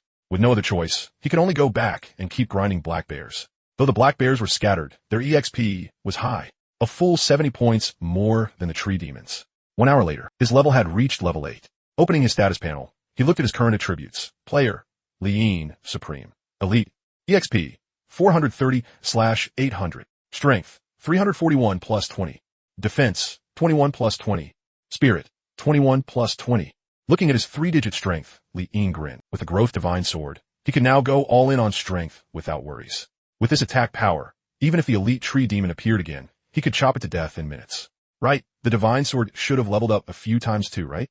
He opened the growth divine swords panel. At this moment, the divine sword's attributes were frowny face exclusively bound player, Liin. Looking at the extra free attribute points on the divine sword, Liin was surprised. See this just like a player now? It even gets attribute points when it levels up, but it's already level 7, and these attribute points are kind of few. 14 points, so that means it gets 2 points per level. System, where's the grade gift pack? Hurry up and come out. Raise my divine sword's grade to supreme first. However, perhaps there was a trigger limit on daily gift packs. Right now, aside from a direct purchase boss panel priced at 10 million, no other gift packs popped up. Seeing that there were no gift packs, Liin put all 14 attribute points into defense. Come to think of it, this part of the divine sword was really useful. It completely made up for his lack of defense. After resting briefly, he got up again and looked toward the black bears. Because the EXP requirement had grown larger, this round of grinding took another full half hour before he finally pushed his level to 10. Ding! Entered a level bottleneck. EXP gained from killing wild monsters will be lost. The bottleneck will disappear after repairing the teleportation array. Looking at the prompt, Liin, it was like having his throat gripped. Even though his monster grinding efficiency was so high, they still had to block his level. You want me to repair the teleportation array? At least give me a hint. How am I supposed to repair it? He looked toward the roaring rock wall area. During the whole time he leveled to 10, he hadn't encountered a single boss. He had no idea whether this boss had some special trigger condition. Besides that, no equipment had dropped either. His luck was simply awful. After thinking it over, Liin leveled the divine sword to 10 as well before returning to the beginner village. Before entering the beginner village, he casually threw the divine sword into his backpack. Its attributes would still be added anyway. Walking around openly carrying a sword in this early stage where equipment was scarce was no different from carrying a loudspeaker on his back. At this point in time, most players were still miserably killing chickens. After entering the beginner village, Liin started wandering around. After making a round, he finally realized something was wrong. Where are the beginner village NPCs? Why haven't I seen a single one? Not willing to believe it, he walked around again. This time, he didn't even spare the insides of the houses. But he still didn't find any NPCs. Just as Liin was stroking his chin, the corner of his eye caught another area. It was behind the beginner village. From afar, it looked like a graveyard, one small mound after another. With the mindset of already being here, he walked over. As he got closer, those little mounds were not like graves. They were graves, and in front of each mound stood a wooden marker. And it was only then that he finally saw the so-called NPCs. In front of the small dirt mound, a ragged skin and bones old man was curled up in front of a wooden sign like a stone statue. This was a real NPC. Unlike the other characters in the game who had labels like Village Chief or their actual names above their heads, this one only had 3 letters above him. NPC. Simple. Straightforward. There was no shortage of curious players in the game, and some had already discovered this NPC before. However, before players reached level 10, the NPC would not react at all. When Liin approached, the NPC's cloudy gaze shifted slightly. There was fear in his eyes, and great sorrow too. But more than anything, there was a kind of numb dullness. With a cast of appraisal, the NPC's status panel unfolded. Human. The ragged old man stood up, as if a quest had been triggered. Survivor. How did you end up here? There is no hope left here. Before the mist completely engulfs this place, run. Survivor. I still have the activation method for the teleportation array here. It requires 4 materials to activate. These 4 materials require killing elite wild chicken, elite wild wolf, elite treant, and elite black bear. Hurry, there isn't much time left. This is stiff as hell. The game is so realistic. So, can't the NPCs be a little more lively? Looking at the NPC who was issuing the quest on his own, Liin honestly felt a bit speechless. Ding. Quest accepted successfully. Activate the teleportation array. Require material 1. Elite wild chicken comb, not owned. Required material 2. Elite wild wolf claw, not owned. Required material 3. Elite treant trunk, not owned. Required material 4. Elite black bear blood, not owned. For bosses, it's just leaving the beginner village. Does it really have to be this complicated? And also, how the hell are these bosses even supposed to show up? Just pure luck. Honestly, Liin had only seen one boss by the time he reached level 10. Now asking him to kill 4 was indeed a bit troublesome. Over here, after the NPC finished speaking in response to Liin's words, he curled back up in front of the wooden sign again and showed no further reaction. Seeing that, leaving the grave mound area, Li Yin entered the wild chicken zone. At this point, what else could he do? He could only take it one step at a time. Just as he was thinking about how to find the elite boss, a prompt appeared before his eyes. Kill 100 wild chickens to draw out the elite wild chicken. His eyes lit up. This prompt had come at just the right time. With clear requirements, things became much easier. However, looking at the wild chicken zone packed with people, he felt that if he attacked a wild chicken and damage numbers popped up, he would definitely be surrounded by layer after layer of players. Forget it. I'll go kill the elite black bear first. With no other choice, Li Yin could only retrace his steps. Unlike before, when he entered the roaring rock wall area, a prompt appeared before his eyes. You have met the requirement of killing 100 black bears. Summon elite black bear. The ones I kill before count 2? That really makes things a lot more convenient. Li Yin was delighted. He had thought he would need to kill them all over again. He had not expected this game to be so considerate. The previous kills counted 2. Without any hesitation, he immediately clicked yes. The moment he clicked it, large amounts of broken stones rolled and bounced across the rock wall area, and a bear demon several times larger than the other black bears appeared. It seemed to have smelled the blood of its own kind on Li Yin, and its eyes were filled with furious rage. With another appraisal cast, the elite black bear's status panel unfolded. Roar. The black bear roared at the sky, smashed the rock wall with one paw, then rose upright and lunged at Li Yin. Whether in HP, strength, or defense, the elite black bear stats were enough to make players despair. One could imagine that by the time players reach level 10, their highest attribute would only be 10 points. Facing this high HP black bear, aside from relying on forced damage reduction and throwing away their lives to chip it down, they would have no other way to deal with it.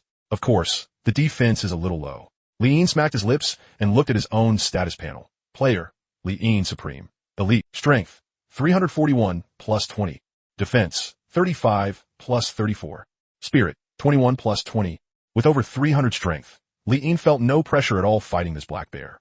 He took out the growth longsword from his bag. Facing the charging black bear, Li Yin neither dodged nor retreated.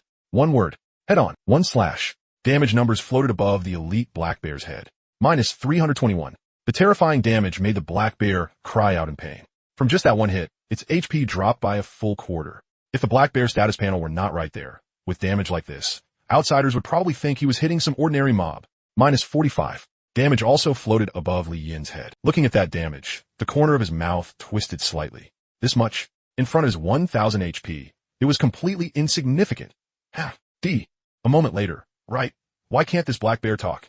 After several sword strikes, the black bear was instantly heavily wounded. But even with its HP low, it was still berserk and showed not the slightest intention of running away.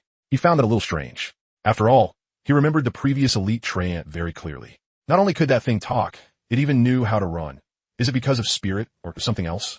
Li Yin thought. Roar. At that moment, the black bear swung a paw over and struck Li Yin solidly. After taking the hit, the latter did not even tremble in the slightest. Putting away his thoughts and not thinking too much about it, he looked at the boss in front of him, the corners of his mouth spreading into a grin. Compared to the elite treant, this was the kind of boss he liked. One running, one chasing. What a complete waste of time. Nice. This is what a normal boss should be like. Behave and drop me some loot. Laughing, Li Yin thrust his sword through the black bear's heart. As the damage number floated up, minus 321, the black bear's HP was completely emptied. Amid its intensely unwilling roars, it turned into light and dissipated. Ding. You killed elite black bear above your level and obtained 10-fold EXP bonus. Obtained human tier, king tier, and god tier buff bonuses. Obtained EXP 105, lost. Growth divine sword gained EXP 105. Obtained copper coins 25. Along with the system prompts, there was a whoosh, crisp, and clear to the ear. This was the sound of loot dropping. Overjoyed, Li Yin quickly looked toward where the black bear had died. 2 pieces of equipment had dropped on the ground. One of them looked plain and ordinary, but the other emitted a faint white glow. White gear. Li Yin was even more delighted. Besides that, he also saw a bottle filled with blood on the ground. That was presumably the elite black bear blood required for the quest. After picking up the black bear blood, he looked at the equipment on the ground. With one appraisal cast, the attributes of the 2 pieces of equipment unfolded. Equipment name, black bear helmet. 2 attributes. Even though each individual attribute wasn't high, it was still 2 of them. A good sign. Rubbing his hands together, Li Yin looked at the second piece of equipment glowing with white light. He threw out an appraisal. Give me something top tier. Equipment name, black bear pant leg. How should he put this? No, where's my skill? The last white grade piece of equipment had a skill. Was your grade wasted or what? This trashy. When he saw the white glow, he originally thought this was another piece of equipment that could sell for over 10 million. But the result, with these stats, he felt like breaking 1 million would already be amazing. What the hell? You're a boss above the elite treant, and this is the crap you drop? feeling a bit unsteady. Only after a moment did he pick it up with some disgust and toss it into the auction house. Opening the quest panel and looking at the already completed elite black bear blood, Li Yin headed to the Treant territory. He hadn't killed many Treants, so he still couldn't directly lure out the elite Treant. He checked and saw that the growth sword's experience wasn't being wasted, so killing Treants wasn't a loss either. For ordinary players, a requirement of 100 would take at least several days. But in only a little over 10 minutes, Li Yin made up the missing amount. A system prompt appeared. You have met the requirement of killing 100 Treants. Would you like to lure out the elite Treant? Yes. Without any hesitation, Li Yin immediately chose yes. Once the choice was made, unlike the elite black bear's entrance, the elite Treant seemed as if it had been teleported over. There was even confusion on its face as it looked around warily. He threw out an appraisal. The Treant was still the same Treant as before. What a coincidence. Knowing it could talk, Li Yin looked at its expression and teased it. When it discovered Li Yin, the Treant, this feeling, is it a repair quest? How is that possible? Could it be your only level 10? I am in the newbie village. Li Yin froze. What was that supposed to mean? Wait, how did it know about quests?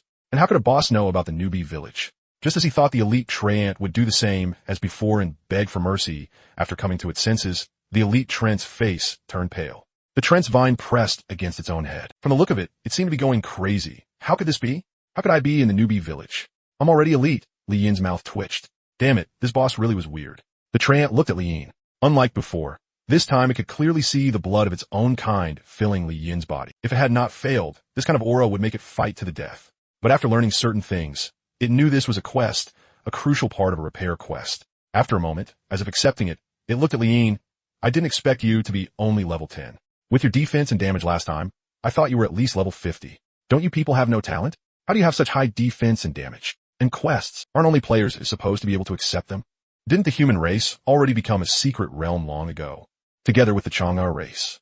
How can you still become a player? Hearing that, Li Yin. No, what was he even saying? It was babbling like a lunatic. Lifting his sword slightly, Li Yin looked at the Treant. He wasn't in a hurry to make a move mainly because, speaking of which, do you still have that glowing white piece of equipment from last time? That was right. This was his real purpose. Right now, he was in desperate need of equipment. Treant, it's gone. Well, don't just stare at equipment. Its gaze turned slightly suspicious. Aren't you curious about what I said? In the past, when I met elite bosses, especially ones that could talk, I was super curious. How come there's only equipment in your eyes? Isn't that obvious? Players definitely only chase equipment. What else would they chase? Li Yin said. Speechless for a moment, the Treant's mouth twitched. So pure. Taking a deep breath, the Treant looked at Li Yin solemnly and smiled for some reason. All right, you'll know in the future. After all, we're the same. All right, come then. The thick blood of my kin on your body. Even if I know it's fake, even if I know everything is beyond saving. But I will still kill you. Li Yin raised a brow. Not running this time? The Treant smiled. I'm no coward. I wasn't before, and I won't be now. Li Yin was stunned. Its voice was full of certainty. Listening to it, he even felt a little fired up. However, with how it had bolted without hesitation before, it still dared say it wasn't a coward. The elite Treant slammed its vines heavily into the ground, sending sand and stones flying. As long as I kill you, I still have a chance. That's right. I just have to kill you. Strangling vines. Under Li Yin's feet, vines shot into the sky. Every single vine changed color and gleamed with a metallic luster. A skill. Li Yin froze, and in the next second, dozens of vines crazily compressed his living space and strangled toward him. This strike could instantly kill an ordinary player on the spot. But after the metallic vines wrapped around Li Yin's body, pitifully tiny damage numbers floated above his head. -1, -1, -1. Even before, it couldn't break Li Yin's defense. Much less now. If not for the game's forced health deduction, he wouldn't have lost even a single drop of HP. With a slight exertion of force, Li Yin broke the vines apart. Terrifying damage burst above the elite Treant's head. -321. The elite Treant only had 1,500 HP in total. With just this one hit, nearly half its health bar was gone. Sensing the damage, the Treant's expression changed drastically. Last time, his attacks against it had not been this terrifying. Its defense was 30, and this damage also meant his strength had exceeded more than 300. How is that possible? 300 strength? Maybe after becoming a boss and losing appraisal, it could only judge through damage. As it muttered those words, the ruthlessness flashing through its eyes dimmed at this moment. With a gap like this, what could it possibly use to make up for it? However, looking at the thick bloody aura on Li Yin's body, as if he had slaughtered millions of its kin, it gritted its teeth and shouted, "Whip! Why does this boss feel a little different?" Li Yin casually took the attack. Right now, it seemed to have turned into a real boss. Other than fighting to the death, it was still fighting to the death. Of course, that suited him just fine. If it turned into another run-and-chase situation, who knew how much more time it would waste? Once the teleportation array was unlocked, he still had to keep leveling up. While the players' levels were still low, and equipment had no level restrictions, farming high-level equipment was the real priority. One sword strike. Blood floated above the elite Trent's head again. Minus 321. The despair in the elite Trent's eyes deepened. After just 2 hits, it was already crippled. Still, whether it was smiling or crying, it bit through its lip and kept its fighting spirit at the absolute peak. Looking at the tree demon whose whole vibe fell off, Li-In. Why does it feel like I've become the boss? No, what are you getting all fired up for? Damn it. Another slash. The elite tree demon became even more battered. At this point, one more sword strike would be enough to turn it into light and send it away. Come to think of it, it had completely changed. This time, it showed no sign of trying to run, even though death was right in front of it. When Li-In's final sword came at it, it slightly lifted its gaze. Its voice was tired and faint. You really are very strong. But the ending is already destined. In the end, you too will become just like me. Minus 321. As it turned into light and disappeared, its eyes were like autumn water, yet also like a deep pool, making Li-In shiver all over. It left behind one final sentence. I release the contract between us. You can't kill me. Ding. Defeating elite tree demon across levels grants 10 times experience bonus. Obtain human tier, king tier, god tier buff bonuses. Experience gained 70. Lost. Growth divine sword gained experience 70. With a whoosh, something dropped. But Li-In didn't pay attention to it. No, an intelligent boss? Why does killing it feel kind of awful? Calamity World, are you freaking sick in head? What's with a boss like this? If you looked closely at his arm, goosebumps had already risen all over it. Especially since this boss was tied to the quest, so he had no choice but to kill it. There was no helping it. That final look from the elite tree demon made it feel as if even her appearance had changed. Changed from no longer being a tree demon, but instead a girl in a long green dress. Damn! Still cursing under his breath, Li-In looked at the equipment dropped on the ground. Maybe she really had nothing left. What dropped on the ground were 2 ordinary pieces of equipment. After throwing out and identify, the attributes of the 2 pieces of equipment unfolded. The 2 were the most ordinary equipment possible. Back then, the first wooden sword could sell for 540,000, but now the price had probably dropped. After putting the equipment into his backpack, Li-In looked at a withered yellow branch lying on the ground. Elite Tree Demon Trunk. Looking at the prompt, Li-In stored it in his backpack. Now, he only needed 2 more elite bosses to repair the teleportation array. Same old rule. When leaving the Trant territory, he listed the equipment he had just gotten on the auction house. Next time, don't give me a boss with mental power again.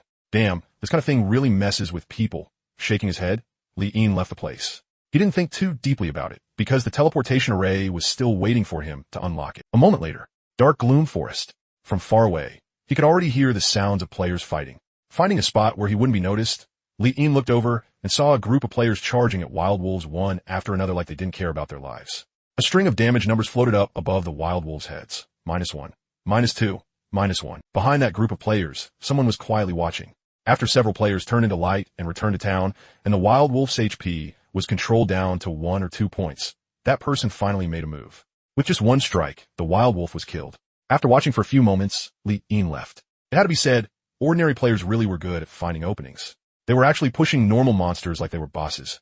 I need to hurry up and repair the teleportation array.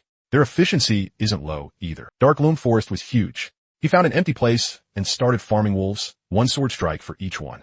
After more than 10 minutes, he had already completed half the requirement for summoning the elite wild wolf. Right at that moment, after Li-In casually killed a wolf, there was a clank, and a piece of equipment dropped. A bit stunned, he said, "My luck turned around? Even a normal monster can drop equipment for me." He picked it up in one motion. After checking the stats, and seeing it was a common vine armor, he continued farming monsters. Another more than 10 minutes later, the system prompt appeared. The requirement of killing 100 wild wolves has been met. Summon the elite wild wolf. He didn't click yes right away. Because there were quite a few players nearby, Li-In decided to find a more remote place before summoning it. Same as always, if he could play it safe, then he would. Only after making sure there was basically no one around did Li-In click yes. With a wolf howl, the elite wild wolf appeared. After using an identify, the elite wild wolf's status panel unfolded. Elite wild wolf, purple, elite. Just like the elite black bear, the elite wild wolf's mental power was also only 1. Although he didn't know what had been going on with the tree demon, with the black bear as a lesson from before, this boss was probably the same as the black bear. It had no intelligence at all, and it probably couldn't even talk. Since that was the case, Li-In definitely wasn't going to waste time. After confirming its stats, he raised his sword and slashed at it. Come to think of it, everyone else pushed bosses from low level to high level, but he alone was doing it in reverse, starting from the hardest and killing all the way down to the easiest. After a few sword strikes, the elite wild wolf completely fell to the level of an ordinary wild monster. It was even worse than an ordinary wild monster and turned into light on the spot. A piece of equipment dropped to the ground. After using an identify, the equipment's attributes unfolded. Damn, another piece of trash. After looking at the stats, Li-En cursed under his breath. Damn it, it actually dropped the exact same stuff as a normal wild monster. Wasn't that screwing people over? No matter what, this still counted as a boss. Damn. After picking up the elite wild wolf claw, the teleportation array repair quest was down to just the last one. He tossed the growth sword into his backpack. Returning to beginner village once again, Li-En looked at the dense mass of players in the pheasant field in front of the village. Can't you people try a little harder and go farm higher level monsters? At a time like this, you're still all crowding here. Li-En saw that the moment a pheasant respawned, more than 10 players would swarm it all at once. Fine. Now the biggest problem wasn't whether he should stay hidden or not. It was whether he could even compete with this pack of crazy players for the monsters. Li-En found a corner. There weren't many players there. After waiting about 5 or 6 minutes, a pheasant respawned right in front of him. However, before he could make a move and pull the pheasant's aggro, it respawned. Charge, kill the chicken, and get equipment. Less than 1 second after the pheasant appeared, more than 10 players swarmed it all at once. Seeing this, Li-En, who had just been about to pull aggro, he had wanted to drag the monster into a corner and secretly insta-kill it. Damn it. Like this? What chance was there at all? Li-En's face darkened. If things kept going like this, when the hell was he supposed to finish farming 100 chickens? Damn. Right at that moment. Ding. Your listed black bear helmet has completed its auction transaction. Cash obtained, 980,000, transferred to your account. Ding. Your listed black bear leg armor has completed its auction transaction. Cash obtained, 1,780,000, transferred to your account. The first 2 pieces of equipment he had listed were sold at auction. Looking at the price of the first piece of equipment, he was a little surprised. He hadn't expected an ordinary piece of gear to sell for as much as 980,000. However, when he looked at the price of the second piece of equipment, Li-En, no wait. How is it only this little? Aren't black bear pants white equipment? Even if the price dropped hard, it shouldn't have dropped this hard, right? This wasn't just a hard drop. It had crashed straight through the floor. One had to know the gap between 10 million and 1 million was no small difference. It's just missing 1 skill. How was the gap this huge? 1,780,000 was already an insanely high price for ordinary players, enough to make people green with envy and live in financial freedom. But for Li-En's shortfall, 1 million could only fill 1/10 of it, and that was only for the boss panel. Maxing out the grade of the Growth Divine Sword would leave an even bigger gap. No, I need to hurry up and kill chickens. The sooner I repair the teleportation array, the sooner I can go to high-level maps and farm blue gear, purple gear. Steadying himself, Li-En looked toward the wild chicken area. There was no helping it. Right now, he could only snatch them by force. A savage grin curled on Li-En's lips, making the nearby players shiver for no reason. Damn, why did a cold breeze just hit the back of my head? Feels like something's watching me. You got that feeling too? Yet just now I felt this chill go straight from the back of my neck into my heart. Could a boss be about to spawn? Over here, Li-En stayed behind the players, his eyes shining. In order to steal chickens, he decided he'd do a brutal charge in a bit. He was absolutely killing chickens today. Just as Li-En made up his mind, a commotion broke out in the gloomy forest. Boss! A boss spawned. Grab a loot. The uproar in the gloomy forest made the players in the wild chicken area freeze for a moment, then burst into delight. A boss spawned. That player had still been killing chickens, but this news made him stop what he was doing on the spot. At this point, everyone knew exactly what a boss represented. A boss definitely meant guaranteed equipment drops, so hurry and grab a boss. If I get a piece of equipment, even dying 20 times would still be a huge profit. At once, someone charged straight toward the gloomy forest. The moment that one person moved, it was like toppling the first domino. In an instant, all the players swarmed toward the gloomy forest. Some people still wanted to finish killing their chickens before going. But then, bro, are you stupid? A chicken drops nothing. It only give a little EXP and some copper coins. Wouldn't it be way better to grab equipment first and come back to farm later? If you go late, not even scraps will be left. Provoked like that, how could he keep farming? He immediately stopped what he was doing too and rushed straight toward the gloomy forest. Li-En froze, looking at all these players giving up on killing chickens. Holy shit, he was stunned. This was exactly what he wanted. Unlike ordinary players, he had no interest in bosses at all. After all, he had already slaughtered 3 of them. Now he only needed to kill an elite wild chicken to repair the teleportation array and head to a high-level map. Who would still care about the bosses in a newbie village? Hey bro, why are you still standing around here? A player looked at Li-En, kindly reminding him. But seeing that Li-En still didn't move.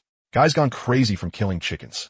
Without saying anything more, the man plunged into the crowd and rushed toward the gloomy forest. In just a few minutes, the wild chicken ground, which had been packed with people before, now only had a scattered few left. Then, with a new wave of respawns, the area was instantly filled with wild chickens. Now, even those scattered few people were nowhere to be seen. The corner of Li Yin's mouth lifted, looking at the freshly respawned chickens and the blocked line of sight. What more was there to say? Whoosh! With a heaven-sent opportunity like this, he naturally had to use the fastest speed possible to kill 100 chickens. Otherwise, later he'd have to miserably fight those people for them again. Why are the chickens over there disappearing so fast? Maybe the system spawned too many and recycled them. Bro, you didn't go fight over the boss either? If I had that kind of luck, I wouldn't be an ordinary player. Better take advantage of the low competition now and kill more chickens to build up EXP. Once I hit level 2, maybe a big guild will notice me. That'd be my chance to leap into the sky. Oh, your thoughts are actually the same as mine. Come on, let's team up. These chickens really are hard to kill. At the respawn point, white light kept appearing. Clearly, that batch of players who had gone to fight over the boss was being sent back in waves. Noticing people reviving, Li Yin slowed down a little. In the newbie village, the players who had just respawned immediately charged back out in another dark mass. Just like some people had said earlier, if they got lucky and scored a piece of equipment, even dying 20 times would be worth it. In less than a minute, those people had already vanished in a trail of dust. Watching their disappearing backs, Li Yin smiled, then spread his arms again and kept farming chickens. He had no idea how many times the players had respawned. Anyway, even after Li Yin had farmed enough of 100 chickens, they were still charging from the respawn point straight into the gloomy forest. Slightly puzzled, what kind of boss is that tough? Seems like it might even have an AoE skill. It's mowing down players in waves. But since he had already farmed enough, he didn't think too deeply about it. Looking at the prompt in front of him, frowny faced the requirement of killing 100 wild chickens has been met. Summon the elite wild chicken. The corner of his lips curled up, and he directly slipped away from the players to find a deserted spot. After confirming there were no players around at all, he finally summoned the elite wild chicken. Perhaps because it was the simplest monster in the newbie village, the elite wild chicken appeared without any movement at all. Other than being somewhat bigger than an ordinary chicken, there was no difference. He cast an appraisal on it, and the chicken's status panel unfolded. These stats. The very moment it spawned, he accidentally touched it twice, and then the chicken turned into light and vanished on the spot. It caught even Li Yin off guard. Don't go faking an injury on me. He had never seen such a weak elite before. Ding. Killed elite wild chicken. Base EXP gained. 1. Obtained human rank, king rank, and god rank buff bonuses. Growth divine sword gained EXP. 3.5. Looking at the pitiful single-digit EXP, Li Yin froze for a moment. Then when it finally sank in, wait. So this was the efficiency of killing monsters without fighting above his level. The EXP was kind of pitifully low, wasn't it? If he killed monsters like this, then even with his 3 buff bonuses, he'd still need to kill over 300 of them. What kind of life are ordinary players even living? Calamity World, you're seriously inhuman. He glanced at the ordinary equipment dropped on the ground. Li Yin picked it up, then also picked up the key mission item, Elite Wild Chicken Comb. After doing all that, he looked toward the newbie village not far away. From accepting the quest until now, only a little over an hour had passed. The materials that were supposed to require killing 4 bosses to gather, completed. After putting the equipment into the auction house, Li Yin strode toward the newbie village. Behind the beginner village, Li Yin walked into the small dirt mound. When he came before the old man who had been curled up beside the wooden sign stood up. Survivor, the teleportation array needs to be repaired as soon as possible. We're running out of time. As soon as he got close, a window popped up before Li Yin's eyes. Quest materials collected. Submit them. Without hesitating, Li Yin clicked yes. I've collected all the materials. After the submission, the old man's expression changed. Then he was overjoyed. Quick, come with me. I'll repair the teleportation array for you right now. The old man's body was a little unsteady. He staggered once, then walked toward the back of the grave mound. Li Yin followed behind him, and before long, he arrived in front of a flat piece of ground. On the ground, sunken grooves outlined a mysterious magic array. After placing the materials into the 4 corners, the old man took out a small knife and cut his own hand. After the blood dripped into the grooves, it spread through the entire array like ink soaking through a painting. Ding! Teleportation array successfully repaired. Enter the teleportation array to proceed to the next area. Seeing the prompt, Li Yin stepped into the teleportation array. Survivor. As the array gave off a faint glow, a flicker passed through the old man's cloudy eyes. The future isn't frightening. Live well. We will definitely win. The teleportation array burst with light, and the old man's figure instantly blurred into a shadow. If possible, take a look for me. Ding. Teleporting. The player will be forcibly logged out soon. We'll recover in 1 hour. What the hell? The NPC wasn't even done talking. I have to log out just to enter the main city. This prompt left Li Yin a little speechless. He checked the time. It was already past 11 in the morning. After being kicked out by the system, Li Yin picked up his phone. He had originally wanted to scroll for a bit to kill time, But he hadn't expected the first thing he saw to be an extremely popular video. It showed a huge crowd of players attacking a boss. The comments were lively. A boss? Your beginner village spawned a boss. Holy crap. How did you even make it spawn? Damn, I'm jealous. Clearly, this video had been recorded by players from the same beginner village as Liin. In the video, players were dying in waves and turning into light as they returned to the respawn point. At the center of the battle, the player recording the video threw an identification spell at the boss. The besieged boss's status panel unfolded. Elite Tree Demon, Purple, Elite, HP, 1300/1500. No wonder one whip kills a whole group of players. That strength is way too high. Who could survive even one hit? In the video, a large portion of the players attacking the boss were instantly killed by vines before they could even get close. Only a few managed to rush near it and deal -1 damage with their lives. These players kept dying and charging again and again, yet they had only managed to take off 200 of the boss's HP. Too strong. So this is a boss. As absurd as expected. On the other side, besides solo players, there were also guild players in neat formations. Maybe because the boss was too difficult, several guilds had even joined forces. From time to time, the video could also catch the arrangements made by several guild leaders. Watch out. Once the boss loses aggro, it'll regenerate HP. Make sure to hold it. Charge. Keep charging for me. Watch out for the vines. Even through the video, those impassioned shouts were enough to make people's blood boil. Damn it. Watching this makes me want to rush in too. Elite Tree Demon.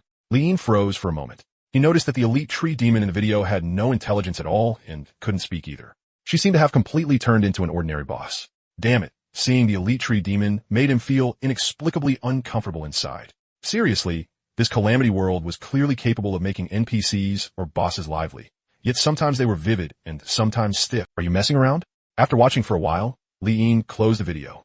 1 hour wasn't that long. If he went downstairs and ate a deluxe Shaxian meal with an extra egg, that would pretty much use up the time.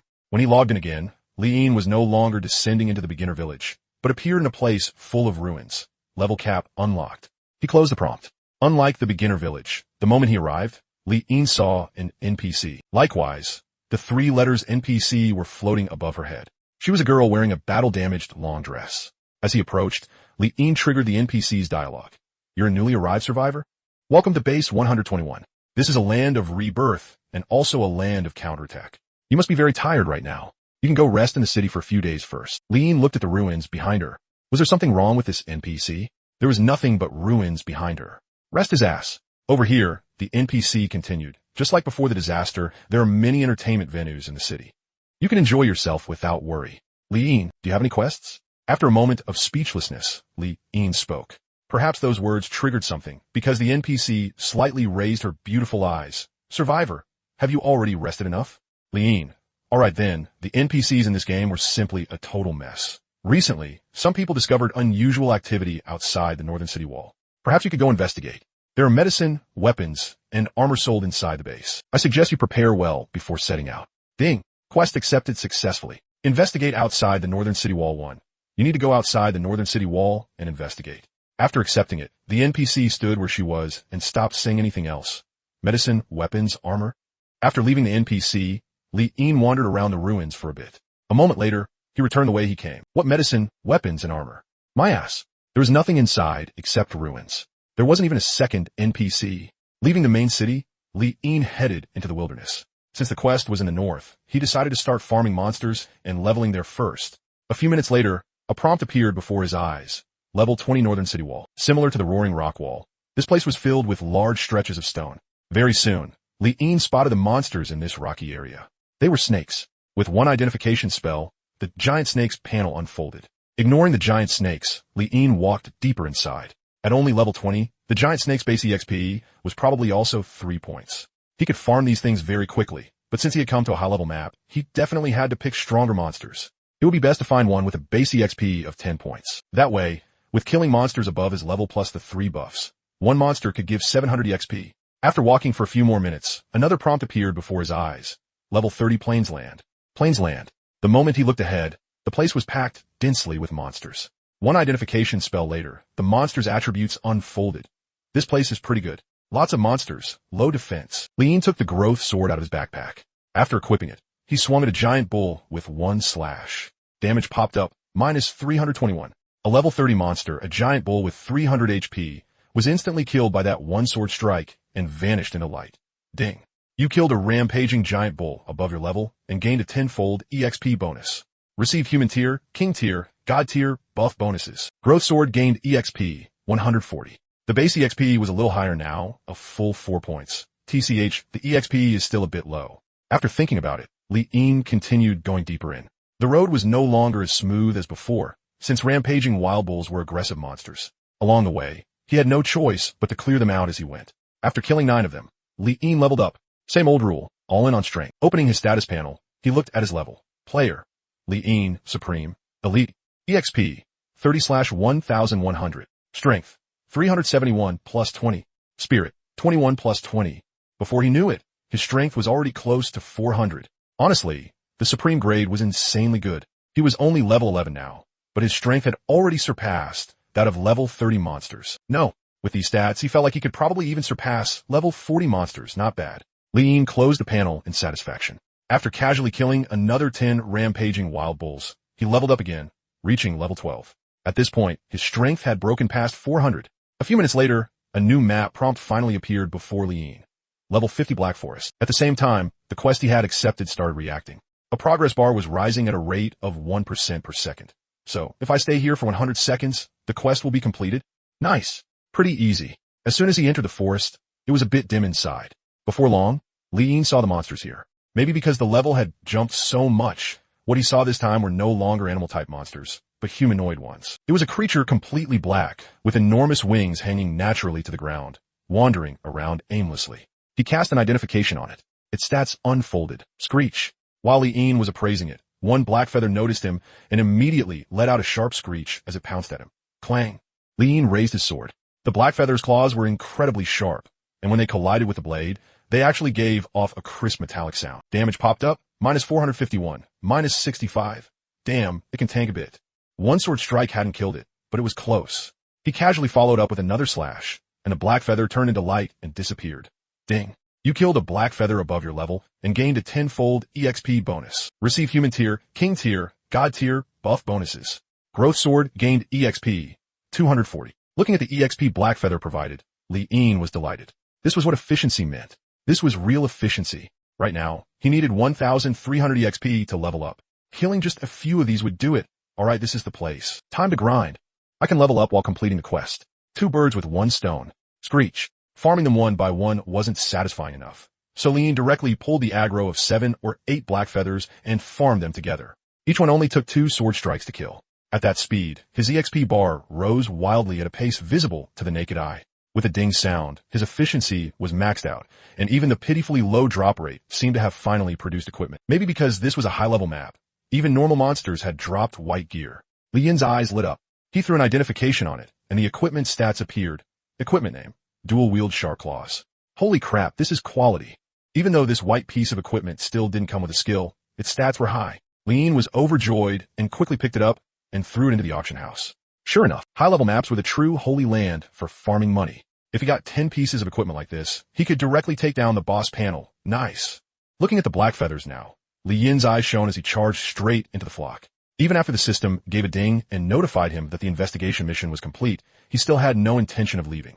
Half an hour later, he opened his panel. By now, his level had reached 15. His strength had reached 491. Even at this level, his efficiency in farming black feathers still hadn't dropped. I'll hit level 20 first, then go back, turn in the quest, and head to an even higher level map. After deciding on the plan, very soon, after spending 1 hour and getting 3 black feather white drops, his level reached 20. Opening his panel, his stats were frowny face player. Li Yin, Supreme. Elite. EXP 130/2000. Strength, 641 plus 20. Spirit, 21 plus 20. He opened the growth sword. The points there still hadn't been assigned yet. Because of the newbie village of suppression, the growth sword's level had basically stayed in sync with his and had also reached level 20. There were 20 unassigned attribute points sitting there. Honestly, every time Li Yin saw the pitiful number of attribute points the growth sword had, he felt like sighing. Too few. Way too few. After going all in on defense with the growth sword's attribute points, Li Yin headed back the way he came. Since there was a quest, he definitely had to keep up with it too. Otherwise, it would be way too easy to end up like in the newbie village where his level got too high, but he still had to go back and kill little wild chickens. Back at the ruins, standing in front of the battle-damaged NPC again, she started speaking. Was the investigation successful? It was only some snakes causing the disturbance? You did very well. Now I can rest easy. Li Yin, what snakes? Weren't the monsters over their black feathers? The NPC acted like she hadn't heard him and continued. This is your reward. Ding. Investigation Quest 1 completed. Received 100 EXP and 10 copper coins. This shabby. Are you sending off a beggar here? After handing out the reward, the NPC said again, you've worked hard. Now you can return to base and rest. A little speechless, Li-in said, got any more quests? You've rested enough already? Stop yapping. Skip. Your last investigation was very helpful. We've already taken measures, but there are simply too many snakes. There are too many snakes outside the north wall. Can you go clear some of them out? Ding. Quest accepted successfully. Clear the snake swarm too. You need to go outside the north wall and clear the snake swarm.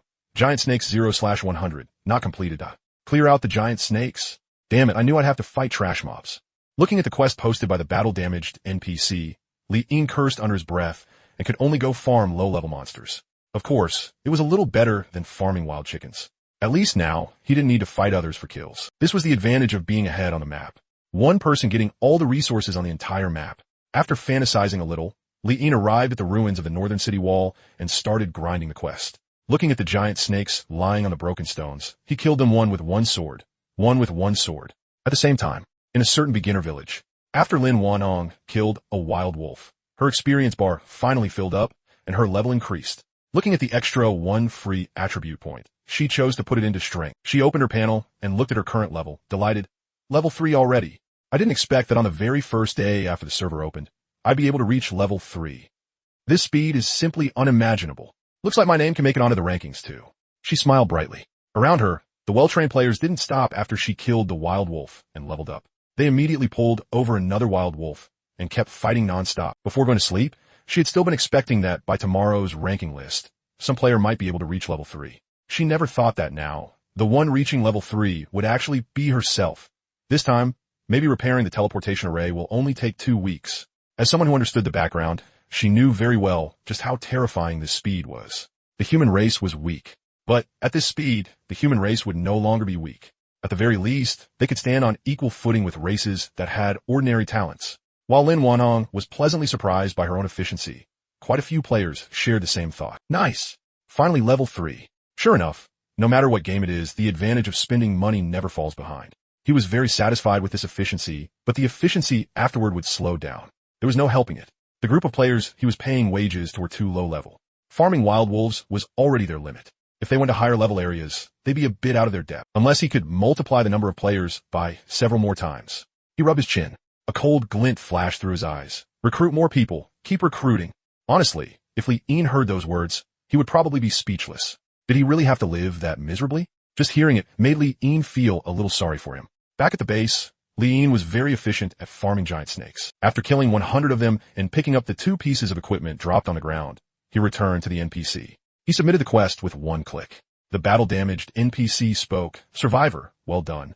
I didn't expect there to be so many snakes infesting the northern city wall. Ding! Completed snake cleanup 2, gained 100 experience points, 10 copper coins. Pathetic. Still pathetic. The NPC said, you should be tired too. Have a good rest. Rest? Rest my ass. Got any more quests? Li-in said, already rested, Survivor. Besides the snake infestation by the northern city wall, a rat infestation has also appeared by the southern city wall. You're already a very powerful survivor. Now, I appoint you captain of the scouting squad. I will assign 3 people to follow you and investigate deeper inside. This mission is very dangerous. Please prepare potions and equipment. The battle-damaged NPC said. Ding. Quest accepted successfully. Deep investigation 3. You need to lead your squad and investigate deeper outside the base walls. After the system prompt ended, squad captain. Huh? That actually sounded pretty good. Li-in looked behind him. Then he swallowed back the pretty good that had just reached his throat. Wasn't he supposed to be assigned 3 followers? Where were they? Hey, don't hand out quests yet. The squad members you mentioned, where are they? Li-in said. Hearing that, the NPC said, the burden on your shoulders is heavy now. As squad captain, I hope you won't abandon or give up on any of your people. Li-in, no, at least give me the people first. You won't even give me anyone, and you're already talking about not abandoning them? The NPC said, Ming Chuan came to the base earlier than you. His talent isn't as good as yours, but he's straightforward by nature, and someone you can trust your back to. I'm very reassured handing him over to you. Did I ask you that? Li-in questioned him again. This time the battle-damaged NPC said, you mean Xiao Dai? She really is very pretty. So, with her around, don't you feel full of motivation? This mission is very dangerous. Don't act rashly no matter what. Looking at the battle-damaged NPC, speaking slowly and unhurriedly, Li-in, Forget it. Go do the quest. Damn it, this really was an idiot NPC. This so-called squad captain was nothing but an empty title. After leaving the main city, Li-in opened the quest and checked it again. This time, the quest had no direction. He rubbed his chin and figured it was probably more or less the same as the first quest. He should just head deeper in. With that thought, he closed the panel and started heading toward the Black Forest. This time his efficiency was high. Along the way, any blind little mob he ran into was instantly killed with one sword. After entering the Black Forest, he didn't stop and continued going deeper. Very soon, a prompt appeared before his eyes. Level 70 Misty Mountain Range. The level jump is this high. He had only just entered when a system prompt popped up in front of him. Deep Investigation 3 completed. The prompt flashed by so fast it caught Li-in off guard. What the hell? He had only just come in and it was already done? Was Deep Investigation 3 really this easy? And that NPC had even said it was difficult. Nothing but nonsense. Looking at the completed quest, Li-in didn't rush back. He had run all this way. There was no way he was going to slog all the way back for nothing, right? Since he was already here, he looked at his own stats, then stepped into the Misty Mountain Range. A faint mist carrying moisture filled his nose. His vision was poor, but that didn't stop Li-in from searching for monsters. His foot got snagged on something. Lowering his head, he saw that a damaged piece of equipment was actually stuck in the damp ground. He cast an appraisal on it. The equipment's attributes unfolded. The blue grade made Li-in's eyes light up. He had thought he could just pick up a piece of equipment while walking along, but the damage behind it was like a splash of cold water straight to his face. Damaged means it doesn't add any stats at all? Does it have to be this infuriating? Cursing under his breath, he ignored the equipment on the ground and continued deeper. Farther ahead, he saw even more damaged equipment stuck in the ground. Judging from the scene, it felt like he had accidentally entered some ancient battlefield. Under the faint mist, there was actually a sense of sorrow. Are there this few monsters in this place? Li-in muttered. As he continued deeper, just when he thought that no matter how bad it was, he should at least run into one monster, a prompt appeared before his eyes. Locked area?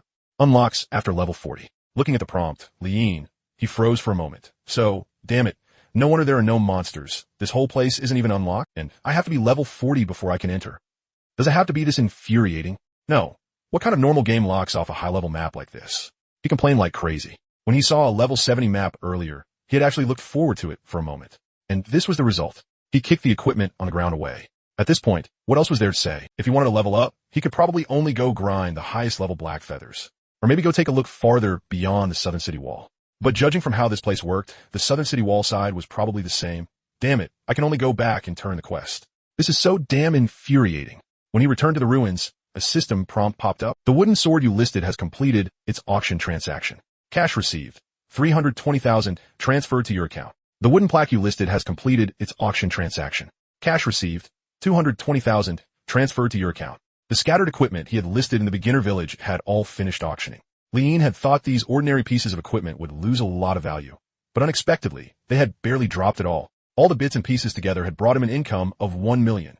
Nice. Feeling delighted, Li-in arrived at the ruins. Looking at the battle-damaged NPC standing among them, he walked over. Back then, I also started out as the captain of the Rose Squad. I never thought I'd be able to make it to where I am today. Time passes so fast. In the blink of an eye, I've already become the highest decision-maker of the base. Hey, I'm here to turn in the quest. Stop saying all this pointless stuff. Watching the NPC start talking to herself, Li-in interrupted. Just then, the NPC's battle-damaged skirt fluttered slightly in the wind. The somewhat messy strands of hair above her head swayed in front of her forehead. Her long eyelashes lifted slightly as she looked at Li-in. Don't give me a close-up, damn it. Li-in was speechless. At this moment, she spoke. You're back? How did the investigation go? Without waiting for Li-in to answer, she continued. This quest is very dangerous. You must respond carefully. All right. Have you thought about what to name your squad? I already finished the quest. The NPC acted like she hadn't heard him and continued. You should think carefully about your squad's name. Don't choose casually. After all, this is a memory for a lifetime. I said, I finished the quest. Li-in was getting a little anxious. Damn it. How could he not be anxious? It was like she couldn't understand a word. Ding. A system prompt appeared. Please name your squad, system. You're joining the fun too? Fine, I'll name it. Once I do, I should be able to turn in the quest, right? Li-in raised his hand and entered the 2 words steady. Squad naming successful. Steady Squad. The NPC smiled and said, what a good name. It's like I can see hope inside it. Hope my ass. What the hell does steady have to do with hope? Li-in curled his lip. Captain of Steady Squad, have you come to see me now because you completed the investigation quest? The NPC said. Looking at the NPC finally getting to the point, Li-in deeply felt how hard this had been. Yes, I completed the quest. Li-in said. Why are you the only one here? Where are the other members of Steady Squad? The NPC said. You didn't give me any teammates. He had just opened his mouth when, at that moment, the NPC froze for a second. The next moment, her eyes suddenly filled with glistening tears. Seeing this, Li Yin said, Ming Chuan, Xiao Dai, Su Changqing, they can't come back anymore. You didn't give me any teammates. The tears in her eyes shimmered even more fiercely. Without even blinking, they rolled down from her eyelids. Who knew where she pulled out a bandage from? But she started wrapping Li Yin's wounds. My arm's perfectly fine. Why are you bandaging it? As she wrapped them up, big tears rolled down her face. It's good enough that you're still alive. I underestimated this mission. What do you mean it's good enough that I'm still alive? You didn't give me any teammates. Ming Chuan was too stubborn. If he said, run 10 kilometers, then even if he collapsed from exhaustion, he'd crawl to finish all 10 kilometers. How was that straightforward? He was just single-minded. And eating too. In the entire base, he was the most rigid one. Every single time, he'd wolf it down in a few bites, then go right back to training. There was no need to push himself that hard. But he just wouldn't listen. He never listened. He stood straight and fell straight too. Her tears kept rolling down, and even half the bandage had been soaked through. Xiao Dai said you had to be someone chosen by fate to be able to enter the base in such an extreme amount of time. That's just how she was, full of fantasies about everything. She could even imagine the base walls as divine dragons protecting us from time to time. She said the walls would never fall. She said you would definitely become very, very strong in the future. Get some good rest, Captain of Steady Squad. The information from this investigation is very important. I'll handle it properly. Take care of your injuries, and don't blame yourself too much. None of this is your fault. You already did your best. Stay in the base and rest for a while. Since we've already been discovered, the counterattack can only be moved up. The NPC stood up. As her battle-damaged skirt fluttered, it revealed scars all over her legs. Ding. Completed Deep Investigation 3. Received 100 experience points and 100 copper coins. Li Yin. The NPC returned to the way Li Yin had first seen her, standing in the ruins with a lonely look. Damn it. What do you mean it's not my fault? You freaking didn't give me any teammates. Cursing under his breath, Li Yin yanked off the bandage the NPC had just wrapped around his arm. Can the plot be normal for once? Damn. And if you're going to do this kind of plot, at least actually give me some teammates. He came before the NPC again. Just as he was about to complain, the NPC spoke first. We've been discovered, so the counterattack can only be moved up. This time, before Li Yin could speak, she took the initiative to issue a quest. It really isn't your fault. Don't blame yourself too much. They've appeared. The good news is that their numbers still aren't too high. During this period, I'll do my best to collect their blood to cover our warrior's scent. For now, you should get some proper rest. Ding. Quest accepted successfully. Collect blood for. The base's highest decision maker will gradually obtain unknown blood to cover the warrior's scent, making the counterattack easier. Current progress. 1 out of 5. One portion is completed automatically each day. What do you mean don't blame myself too much? You freaking, Li Yin was speechless. Before he could complain any further, he looked at the quest details and fell silent again. No. What the hell is this quest supposed to mean? Aren't quests supposed to be done by players? How is this one a quest you do yourself? In his whole life, he had never seen such a weird quest. Damn it. Other people's quests were all given to players to do, but this thing was actually given to itself to do. Damn it. This is deliberately time-gating me, isn't it? One portion a day? Doesn't that mean it'll take 5 days to unlock the follow-up quest? Li Yin was utterly speechless. But luckily, this wasn't the beginner village. Even though the quest was stuck, his level could still keep going up. Damn it, even so, he was still cursing under his breath. After leaving the ruins and not walking very far, that weird feeling came again. His head started turning back uncontrollably. It seemed like some kind of cutscene had been triggered. In his field of vision, the NPC behind him got another close-up. On top of the ruins, she looked as ordinary as a statue, her battle-damaged skirt fluttering lightly. Standing upon the ruins, she was waiting, but even more than that, she was guarding. And there was also a faint sense of helplessness. Li Yin. He forcibly twisted his own head back into place. Li Yin was speechless. Damn it. How did he even make himself look all broken and tragic? Pulling himself out of the scene, Li Yin was utterly at a loss for words. Just as he was hurrying toward the level 50 Black Forest, over at the Novice Village, looking at the dual attribute equipment in the auction house, quite a few players were getting restless. There were actually 4 or 5 pieces of equipment up for auction right now, and quite a few of them were top-tier dual attribute pieces. Am I the only one with low drop rates? There's not only equipment in the auction house now, but top-tier equipment too. How come I haven't even gotten a single attribute piece to drop? Damn it. Are the lucky ones always other people?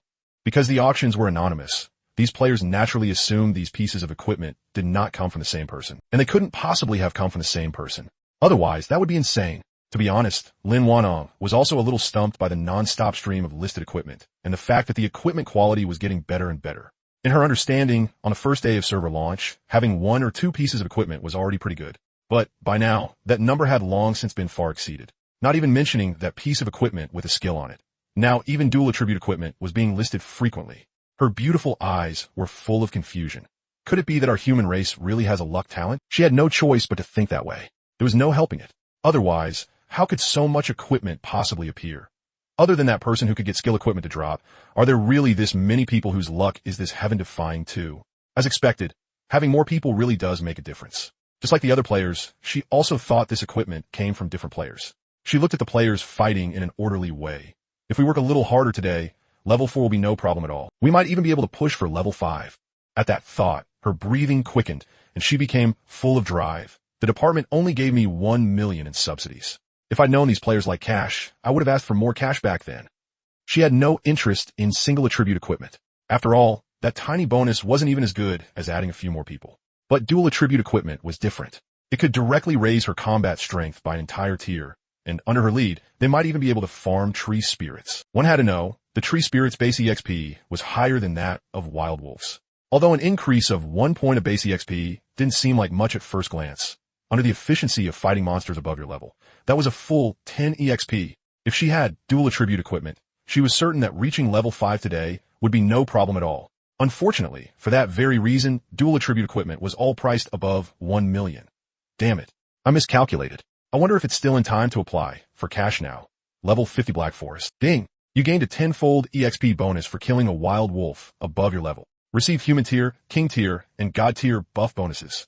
Growth Divine Sword gained EXP 240. After level 20, each level up required more than 2,000 EXP. For ordinary players, this amount of EXP was a mountain almost impossible to climb with normal monster farming efficiency. But for Lean, it was only 10 black feathers. However, that wasn't what Lean cared about right now. Same as before, his funding gap was just too huge. He needed equipment, and more equipment. Other than that, there were bosses too. Speaking of that, Lean couldn't help but think of the person who had lured out the elite tree spirit last time. What was up with that girl? Why can't I spawn a boss, but the moment she drills into a little grove, she can lure one out? Damn it. Am I really just a boss repellent or what? With no quest to worry about, Lean could farm in peace, while grumbling to himself, very quickly, after listing 2 more dual attribute pieces of equipment. All the equipment he had listed earlier in the auction house was sold out as well. Your dual wheel claws auction transaction is complete. Cash obtained, 1,820,000, transferred to your account. Your short sword auction transaction is complete. Cash obtained, 1,620,000, transferred to your account. After killing the black feather in front of him, Lean looked at the prompt messages and a smile appeared on his face. This was the advantage of a high-level map. If I add up my income, it should be enough to get the boss panel, right? Before this, he still had a little over 2 million left, and the shortfall was only a little over 8 million. Now the equipment from the high-level map had brought him nearly 6 million in profit, plus what he earned from the novice village. 8 million should definitely be within reach. Logging out of the game, Lean took Shi Jing and looked at the balance on his card. When he confirmed, there was 10,920,000 on it. Haha. Limited to 3 days? You think I need 3 days to scrape together 10 million? Who are you looking down on? A mere 10 million? Half a day is enough. Without another word, he logged back in and opened the boss panel gift pack. The corner of his mouth curled up as he clicked purchase without the slightest hesitation. Ding. Purchase successful. The sound of gold coins flowing rang out in a rushing clatter. Lean hurriedly checked the transform panel. His current attribute panel was Frowny Face EXP, 230/2200. Strength, 701, plus 20. Defense, 64, plus 64. Spirit, 21, plus 20. Looking at the staggering 20,000 HP, delight flashed through Lean's eyes. The boss panel was expensive, but it truly lived up to being a panel worthy of the name boss. Now, with 20,000 HP, even if his defense was low, he could still rampage straight through everything. At this moment, he could stand here and let players hack at him. Under forced HP reduction, even if he made no resistance at all, it would still take tens of thousands of players charging at him like mad to kill him. If he were fighting those previous elite monsters now, it would be as easy as crushing an ant. This HP, level 22, 20,000 HP. Huh? Back then, Lean had always been a bit dissatisfied with those bosses in games. Clearly they were the same level. So why did a boss get such an absurdly massive HP bar? Wasn't that just deliberately disgusting for players? But now, he liked the title of boss very much. That's right. This kind of HP bar only feels good when it's stuck on yourself. Right now, he wasn't a walking player. He was a walking boss, just as he was enjoying himself. Ding. Congratulations, player. You have reached the limit of living beings and stepped into the ranks of bosses. Special growth path unlocked, Path of Vital Blood. This wasn't a gift pack window, but a game system notification. The Path of Vital Blood requires the player to explore it on their own. The prompt ended there. Immediately after, the system prompt stopped, but the gift pack prompt did not. Ding. Special discount on the Martial Path Vital Blood panel. Only 100 million. Massively boosts HP. From now on, suppress an entire era. Ding. Unlocking the Martial Path of Chi and Blood requires prerequisite conditions. Prerequisite Condition 1. Limit of living beings, boss level, achieved. Prerequisite Condition 2. Comprehend the secret of HP, not achieved. Prerequisite Condition 3. Comprehend the HP phenomenon, not achieved. Prerequisite Condition 4. Use HP to pry open the gate of Chi and Blood, not achieved. Notice, the Martial Path of Chi and Blood can bring percentage-based boosts to all attributes. Purchase to unlock all prerequisite conditions with one click. What is this thing? If something like a king panel or final panel popped up after the boss panel, Li Yin's face wouldn't even twitch once. But the key point was, what had popped up before his eyes now was the Martial Path of Chi and Blood. Martial arts. This damn thing isn't some kind of realm system or something, is it? Right now, he felt like a huge pit had appeared in front of him. And it was an unimaginably massive pit. It takes 100 million just to get started? Then what the hell happens later? Li Yin was speechless. But there was one piece of good news. This thing had no time limit, which meant that as long as he slowly saved up money, he could unlock the Martial Path of Chi and Blood. No, what do you mean slowly save up money? How could I even think that? Damn it, this is a pit. A pit as deep as the abyss. Even if I jumped down right here, I still wouldn't spend 100 million to buy this stupid panel, even if you beat me to death. Isn't this just walking straight into danger when you know it's there? Damn, cursing nonstop, Li Yin immediately closed the Martial Chi and Blood gift pack. At that moment, another gift pack popped up. It was the Divine Sword Grade gift pack he had been thinking about day and night. Ding! Special offer on the Growth Divine Sword Quality Upgrade gift pack. Purchase to upgrade the Divine Sword's grade from white to blue. The Divine Sword's attributes will be greatly increased. Price, 990,000. Damn, this gift pack is way more worth it. I can get one piece of equipment with this. That martial arts gift pack is just a massive trap. It could rip your scalp right off. Before logging into the game, he remembered his balance. Although the Divine Sword Grade gift pack wasn't expensive and was very cost-effective. But, alright, his balance wasn't enough. However, once the two pieces of equipment he had just listed in the auction house were sold, he could easily buy it and still have money left over. But, damn it, this is getting hard to take. Why is everything so damn expensive all the time? Farm gold. Hurry up and farm gold. What do you mean 10 million is enough to lie flat? Damn it. My luxury car, my villa, whatever, I'll earn 10 small goals first. Turning his head, Li Yin looked at Black Feather. Stop dropping 2 attribute gear. Drop me something with a skill. Now he understood. No matter whether equipment with skills was good or bad, it was all sky-high priced. He didn't know why, but as long as it was valuable, that was all that mattered. Drop it for me. Holding the growth sword, Li Yin slashed at Black Feather with one strike. This strike, just like that NPC from before, couldn't help but carry a bit of shattered feeling as well. Half an hour later, the 2 listed pieces of equipment sold, bringing him nearly 3 million in profit. After listing the new equipment, Li Yin bought the Divine Sword Grade gift pack. Immediately, the Divine Sword changed from white to blue, and the next grade upgrade gift pack required 1,500,000. Looking at his savings, which were just enough, he didn't hesitate and bought it directly. Those 2 pieces of equipment let the Divine Sword rise 2 grades in a row. The third gift pack popped up. Ding! Special offer on the Growth Divine Sword Quality Upgrade gift pack. Purchase to upgrade the Divine Sword's grade from purple to gold. The Divine Sword's attributes will be greatly increased. Price, 2,500,000. Can't you come up with some luckier numbers?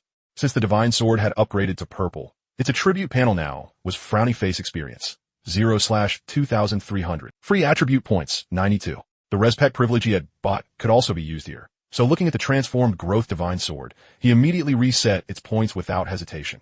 Finally, this sword's attribute points are barely worth looking at now. Now, the Divine Sword finally looked a little bit like a powerful weapon. The grade increase not only brought 40 points to all base attributes, but also gave extra free attribute points. Honestly, if Li Yin couldn't buy the attribute point gift packs, then in a certain sense, this sword could be stronger than players. And that was under the premise that it had no skills. This time, Li Yin didn't add any more points to defense. After all, he had a boss panel now with a massive amount of HP bars. Did he still need that little bit of defense to keep up appearances? Absolutely not. Same old rule. After going all in and dumping all 92 attribute points into strength, his strength reached 863. Looking at the strength on the panel, which was about to break 1,000, he was extremely satisfied. If players saw his panel now, they'd probably be scared to death. Even compared to a boss of the same level, the difference between them would be like a firefly and the bright moon. After growing stronger, his mood improved quite a bit. However, the road ahead was still long, and the path of farming gold had to continue. Today, I'm maxing out the Divine Sword's grade first. I wonder if more gift packs will pop up after the Divine Sword's grade is maxed. The system had always been like this. Every time, it popped out 2 gift packs. Hopefully there'll be more privilege cards or gift packs related to attribute points. And also, the price better be a little lower. Don't make it millions or hundreds of millions every other second. Give me some 648 or 128 stuff. Hee hee. Amusing himself, he revealed a goofy, dog-like grin. For the players, the first day was nothing but grinding monsters, aside from grinding monsters. And now, Li'in had also stepped onto this path. Of course, unlike ordinary players, his monster grinding was monster grinding in the truest sense of the word. Very soon, 5 in the afternoon. Ding! Level up. Opening the panel, after nearly an entire afternoon, his level had now reached level 35. If a certain someone saw his level, they'd be so shocked they might die on the spot. It had to be known that level progression in the beginner village, while slow, was already the fastest speed possible. If you left the beginner village, then in the next map, the swarms of aggressive monsters outside the base were not so easy to deal with. Even guild players had to join forces with ordinary players and launch something close to a national war against the monsters first before they had a chance to level up. Otherwise, with those aggressive monsters outside the base, plus their numbers, a guild could be wiped out the moment it went in, let alone ordinary players. Back then, human players had been delayed for a very long time on the next map because of this exact issue.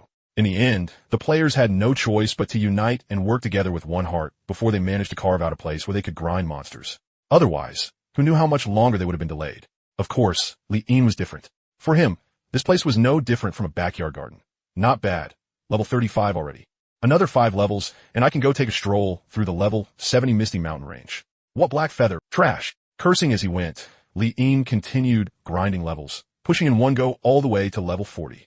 At level 39, he checked the time. It was 6:30. A little hungry, he logged off and grabbed a luxurious Shaxian meal with extra egg, then came back to keep sprinting forward.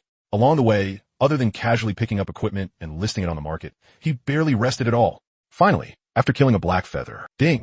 Defeating a wild wolf above your level grants a 10-fold EXP bonus.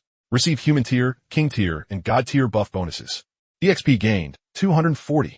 Growth Divine Sword gained EXP, 240. With 240 EXP added in, the very last bit of EXP needed to reach level 40 was filled. Ding! Level up. A warm current swept through his whole body. After putting the 30 newly gained attribute points all into strength, his status panel became even more terrifying. Strength, 1,322, plus 122. With a panel like this, who wouldn't get dizzy looking at it?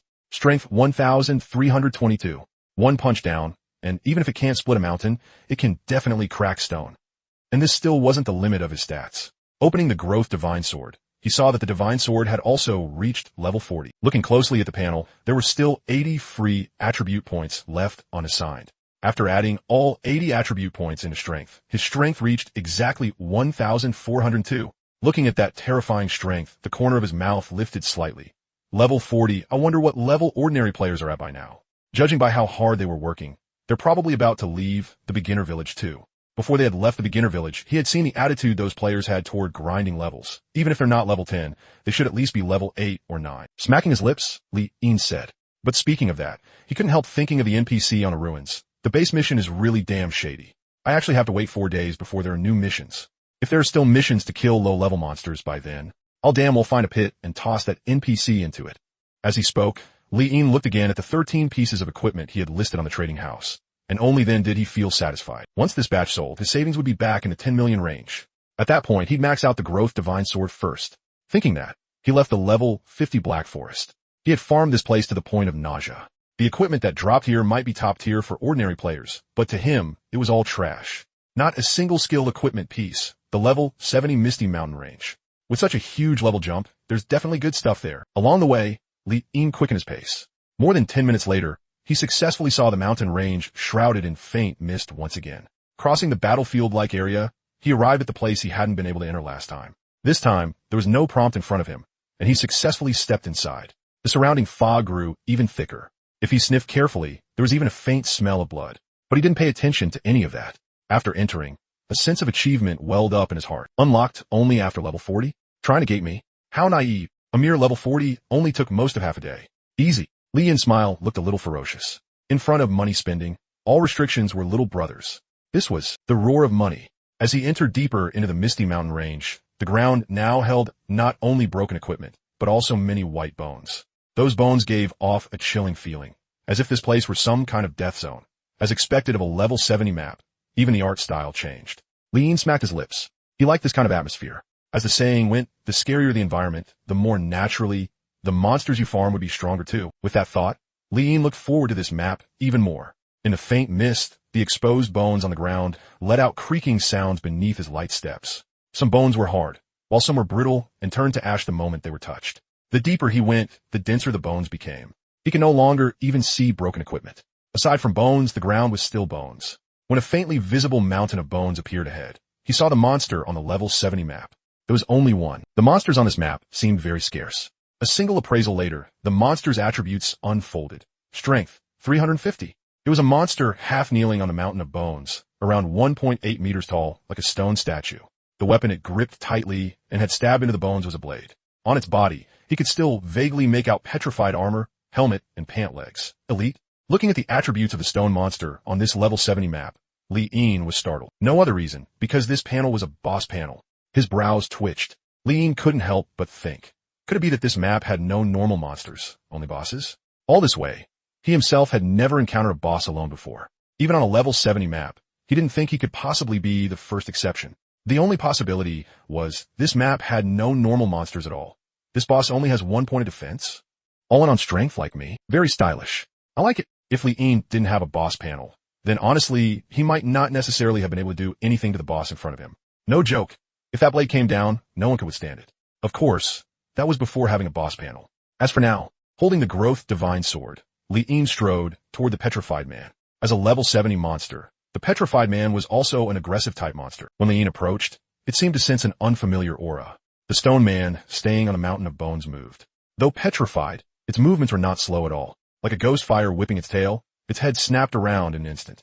Its eyes were also petrified, but it gave Li Yin the illusion that a pair of eyes filled with rage had instantly pierced through him. Logically speaking, as a monster with only 1 point of spirit, it should not have been able to speak. But after it pulled the sword embedded in the bones free, rose with gathered force, and stood up, it spoke as if it had a fixed line. The moment it opened its mouth, it was thunderous. The white bones on the surrounding ground trembled and rattled from the shock. Kill! Li Yin. That one shout of kill was like thousands upon thousands of troops charging straight at his face. Before Li Yin could react, it shot off from the mountain of bones.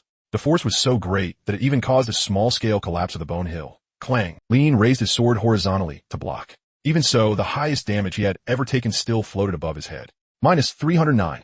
Visible to the naked eye, Li Yin's 40,000 HP bar moved just the tiniest bit, as expected of a level 70 monster. Strong! Li Yin exclaimed in admiration. Damage floated above its head as well. Minus 1,401. Looking at the damage, Li Yin curled his lips into a grin.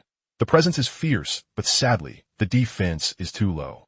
It doesn't quite match that skin. The petrified man's lines seem to be fixed. The 1,401 damage made quite a few cracks appear on its surface, but its eyes were still filled with overwhelming killing intent. Along with the roar, Li Yin saw the stone blade in its hand begin to glow at that moment. The skill. The glow grew dense, shrouding the blade and lingering without dispersing. A blade aura that seemed to gather all of its conviction slashed through the air. This was also the first time Li Yin had seen such a cool move. After raising his sword to block it, damage floated above his head. Minus 309. This time, only he was hurt, while the other side didn't lose even a sliver of HP. Holy crap, it actually doesn't lose HP. Damn, are skills really this useful? A trace of shock appeared in Li Yin's eyes. Before this, he had thought that no matter what kind of clash it was, both sides would lose a little HP. But now it seemed, skills really did have something to them. Not only did they look intimidating, they could also reduce damage. While thinking, the petrified man kept slashing one blade after another. Even though its whole body was petrified, Li Yin still felt like he was seeing a figure dancing like a god or demon, crazily pouring out its final strength.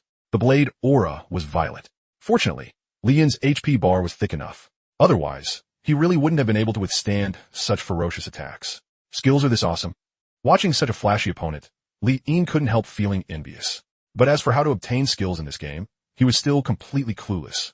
I wonder if bosses can drop skill books, he thought. Under the blade aura, the white bones on the ground exploded one after another.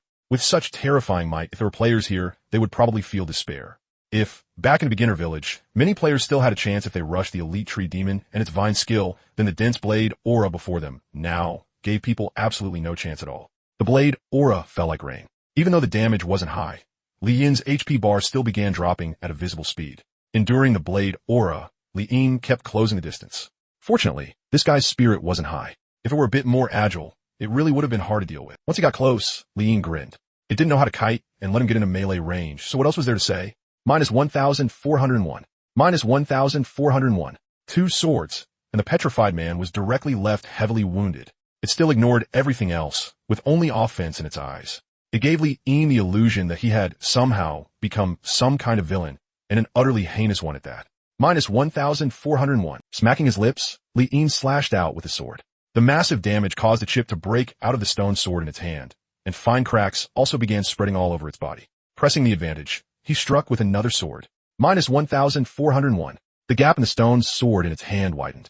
When the final sword struck its body, a crisp sound rang out, and the stone sword in its hand snapped completely. Even when it finally turned into light and vanished, it still didn't change its stance.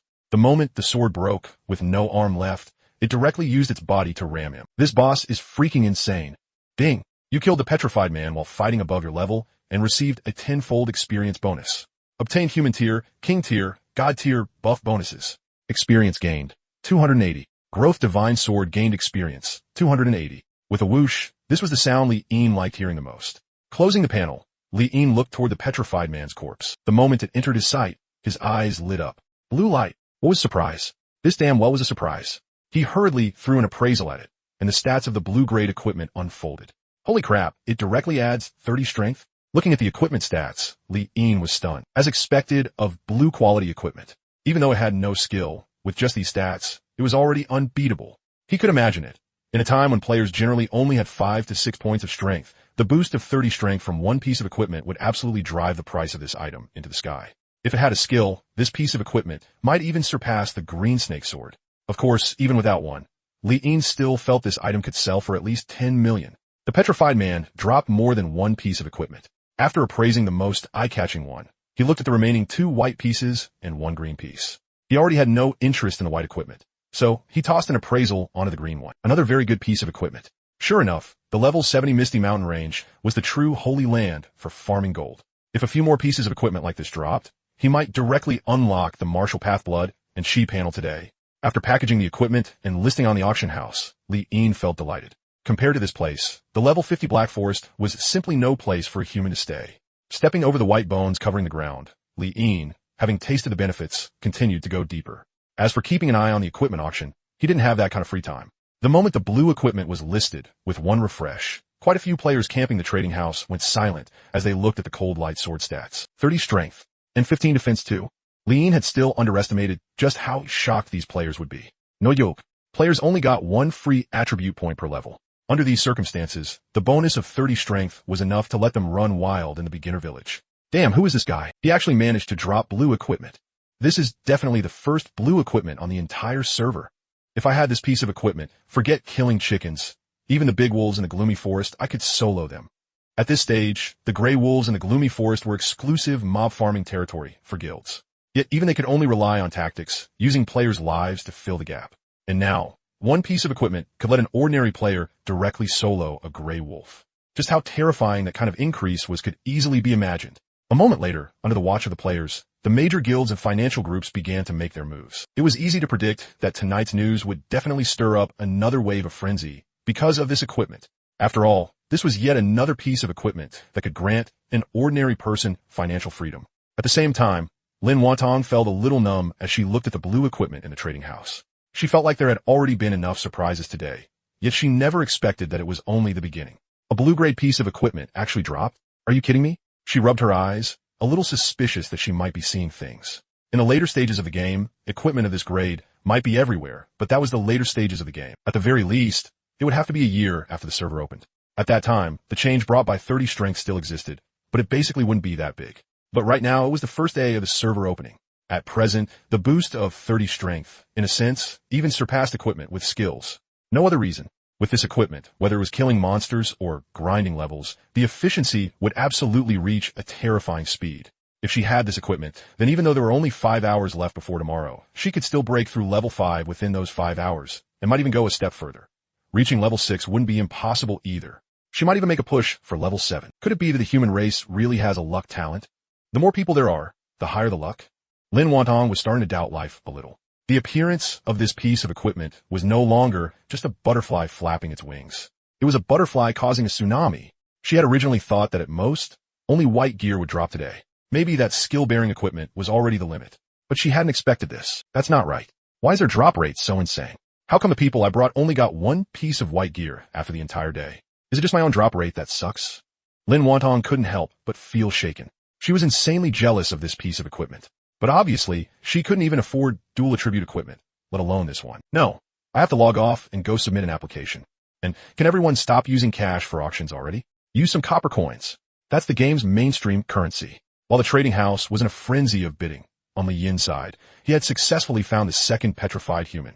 A single appraisal was cast, and the petrified human's stats unfolded. Strength, 355. Compared to the first petrified human, this one was one level higher. Other than that, its appearance had changed too. She was kneeling completely on the ground of white bones, and her weapon was an umbrella.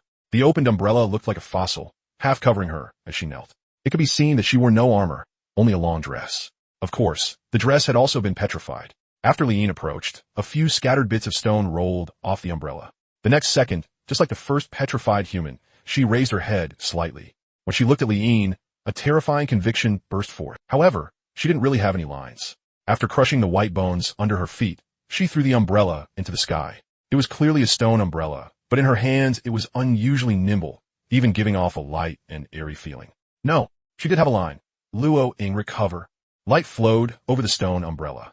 Her voice was graceful and pleasant, yet mixed with a trace of sorrow. A green glow spread outward from the umbrella, continuously healing the surroundings. Looking at the stone umbrella healing a ground full of white bones, Li Yin was a little speechless. If that could be healed, then wouldn't that be ridiculous? Alright then. Compared to the first boss, this boss seemed even easier. She was actually a healing type boss. With a thought, Li Yin slashed with his sword. Minus 1,401. After being injured, her healing took effect, and a plus sign appeared above her head. Plus 355. As an area heal, this skill was terrifying, but when she was the only one there, this skill was basically useless. Luo Ying heal. She released another healing skill. However, the area around her that she was trying to heal was completely empty. Aside from a ground full of white bones, there was still just a ground full of white bones. She seemed to notice that as well. After 2 healing skills failed, she used a new skill. Luo Ying, break the tribulation. Her stone dress seemed able to sway with the wind too. She leaped high into the air and reached out to grab the stone umbrella that was slowly descending from above. The moment the umbrella landed in her hand, Li Yin felt an even stronger conviction erupt. Then, she used the umbrella as a weapon. As she crushed the white bones beneath her feet, she used the umbrella like a sword and thrust at him decisively. Clang. Li Yin blocked it with ease. After all, she was a healing type boss. Her attack was not impressive at all. It could even be called utterly ordinary. If not for the system forcibly deducting HP, Li Yin felt he could have easily knocked her flying with that strike. Minus 1,401. Same as before. Even though he didn't have many skills, once he got in a melee range. Minus 1,401. Even the previous Berserk Blade user couldn't endure it, let alone her. Very quickly, after just a few sword strikes, her HP was directly reduced to critical levels. When cracks began spreading across her entire body as well, her fighting style changed, and she gave up attacking. She once again threw the stone umbrella into the sky. She didn't even make any attempt to defend against the sword Li Yin thrust at her. She moved both hands, and her petrified eyes seemed to regain a trace of life at that moment. Her voice rang out once more. Luo Ying redemption. It seemed to be some kind of resurrection skill. This time, the green light erupting from the umbrella in midair was like spring returning to life. However, wherever the green light passed, white bones remained white bones, without any change at all. Isn't this just a waste of effort? Li Yin clicked his tongue. Then, looking at her low HP, he followed up with one more sword strike. Minus 1,401. That strike directly turned her into light and sent her away. Before she completely dissipated, she still hadn't given up trying. Her HP was even still dropping, making the green light grow denser. But aside from becoming more dazzling, nothing happened. Ding! Defeating petrified human across levels grants a 10-fold EXP bonus. Obtained human tier, king tier, god tier, buff bonus. EXP gained, 280. Growth divine sword gained, EXP, 280. Copper coins gained, 71. 2 monsters, and he had already gotten nearly more than 500 EXP. He was only a little over 3,500 away from level 41. This place not only gave rich EXP, but especially high drops too. It couldn't be helped. Every single monster here was a boss, after all. The only downside was that the number of petrified humans wasn't very dense. Closing the panel, Li Yin looked toward where the stone woman had been. Likewise, the familiar blue glow came into view. Another blue piece of equipment. Huh, nice. Now this looks a bit more like gold farming. He tossed out an appraisal, and the stats of this blue equipment unfolded. Equipment name: Peachwood Hairpin. Single attribute. Looking at the fact that it had only one attribute line, Li Yin scratched his head. But when that attribute was revealed, his eyes shifted. Adds 45 points of defense. Although it only had one attribute, the amount of defense it added was simply terrifying. Thinking back to the attributes of the monsters in the beginner village, if an ordinary player equipped the Peachwood Hairpin, wouldn't that mean even normal monsters couldn't break their defense? Even though it only has a single attribute, with that much defense added, the price shouldn't drop too much, right? Muttering to himself, he looked at the other green piece of equipment and tossed an appraisal on it.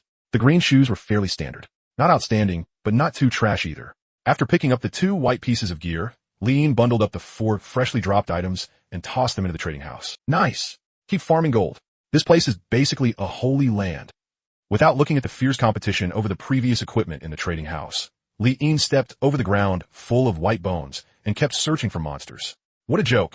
When a place this good existed, every second of delay was a loss. Trading house. While the previous blue equipment was still being auctioned, looking at the other blue equipment newly listed in the auction house, Lin Wantong. No way. Why is there another one? One blue piece of equipment was already enough to make her question life, let alone when the first auction hadn't even ended and the second one was immediately listed right after. The beginner village hasn't even started dropping them yet, and blue gear is already appearing in batches? Same old rule. After seeing the trade method clearly, Lin Wantong, why is it cash trading again? No, just how short of money are ordinary players exactly? 1 or 2 of them, and all of them are using cash trades. Can you please search up some guides? Cash is completely useless in the game. Ding. The Han Guang sword you listed has completed its auction transaction. Cash obtained, 22 million, transferred to your account. Ding. The fine leg guards you listed have completed their auction transaction. Cash obtained, 3,500,000, transferred to your account. The Han Guang sword sold in the Misty Mountain range. Before Li Yin had even found the next petrified monster, a notification popped up in front of him. Before this, he had thought the Han Guang sword would sell for at most 10 million, but when he saw the notification, he was instantly overjoyed. 22 million. At last, he had seen this number again. A single piece of equipment was directly worth more wealth than other people could earn in their entire lives. Holy crap, are blue equipment pieces this sought after? Ri already catching up to equipment with skills. Taking a deep breath, Li Yin's smile never stopped. At this rate, that second blue equipment piece would definitely give him another surprise. Maybe he could unlock that martial path chi blood panel today. Just one small goal. Who are you looking down on? Do I look like someone who's lacking one small goal? The corner of his mouth twisted slightly, his face full of disdain. Of course, before that, opening the system panel, Li Yin looked at the Divine Sword Grade gift pack. One petrified monster had brought him nearly 26 million. Then obviously, he had to give the Growth Divine Sword a boost. Looking at the gift pack priced at 2,500,000, he didn't even blink before buying it. Why'd he worked so hard farming gold? Wasn't it all for this very moment? Just 2,500,000. Pocket change. Spending lavishly. Purchase successful. Looking at the notification, the savage grin on his face grew even more savage. The moment he bought it, the next grade gift pack for the Growth Divine Sword popped up. Ding! Special offer on the Growth Divine Sword Quality Upgrade gift pack. Purchase to upgrade the Divine Sword's grade from gold to rainbow. The Divine Sword's attributes will be greatly increased. Price, 3,500,000. Only 3,500,000? Kinda cheap. After rainbow comes supreme. Looking at it this way, I can get it all for just over 10 million. Pinching his chin, before the new gift pack had even been on screen for 2 seconds, he bought it outright. Ding. Special offer on the Growth Divine Sword Quality Upgrade gift pack. Purchase to upgrade the Divine Sword's grade from Rainbow to Supreme. The Divine Sword's attributes will be greatly increased. Price, 5,500,000. This is the last one. Once I get this, the Growth Divine Sword will finally get a real massive boost. Every level can give 30 free attribute points. A little tap at his hand. The sound of gold coins flowing rang out with a clatter. Purchase successful. At this point, the Growth Divine Sword finally had the look of a true Divine Sword. He immediately opened the panel and checked the current Growth Divine Sword. Exclusively bound player, Li Yin. Free attribute points, 1,200. After resetting his points, looking at the base attributes and those 1,200 free attribute points, Li Yin finally had a different opinion of this sword. Not bad. After reaching Supreme, the base attributes can all hit 100. No wonder it's called a Divine Sword. After dumping all the free attribute points into strength, he opened his personal attribute panel and looked at his current strength. Even though his level hadn't increased after reaching level 40, his power had undergone a complete earth-shaking transformation. His strength, which had originally only been 1,402, had now reached 2,720. This was what true, terrifying power looked like. If this game had any guild wars, right now, he alone could crush dozens of guilds. And that was still a conservative estimate. With this kind of strength, one slap from him would probably wipe out a huge crowd on the spot.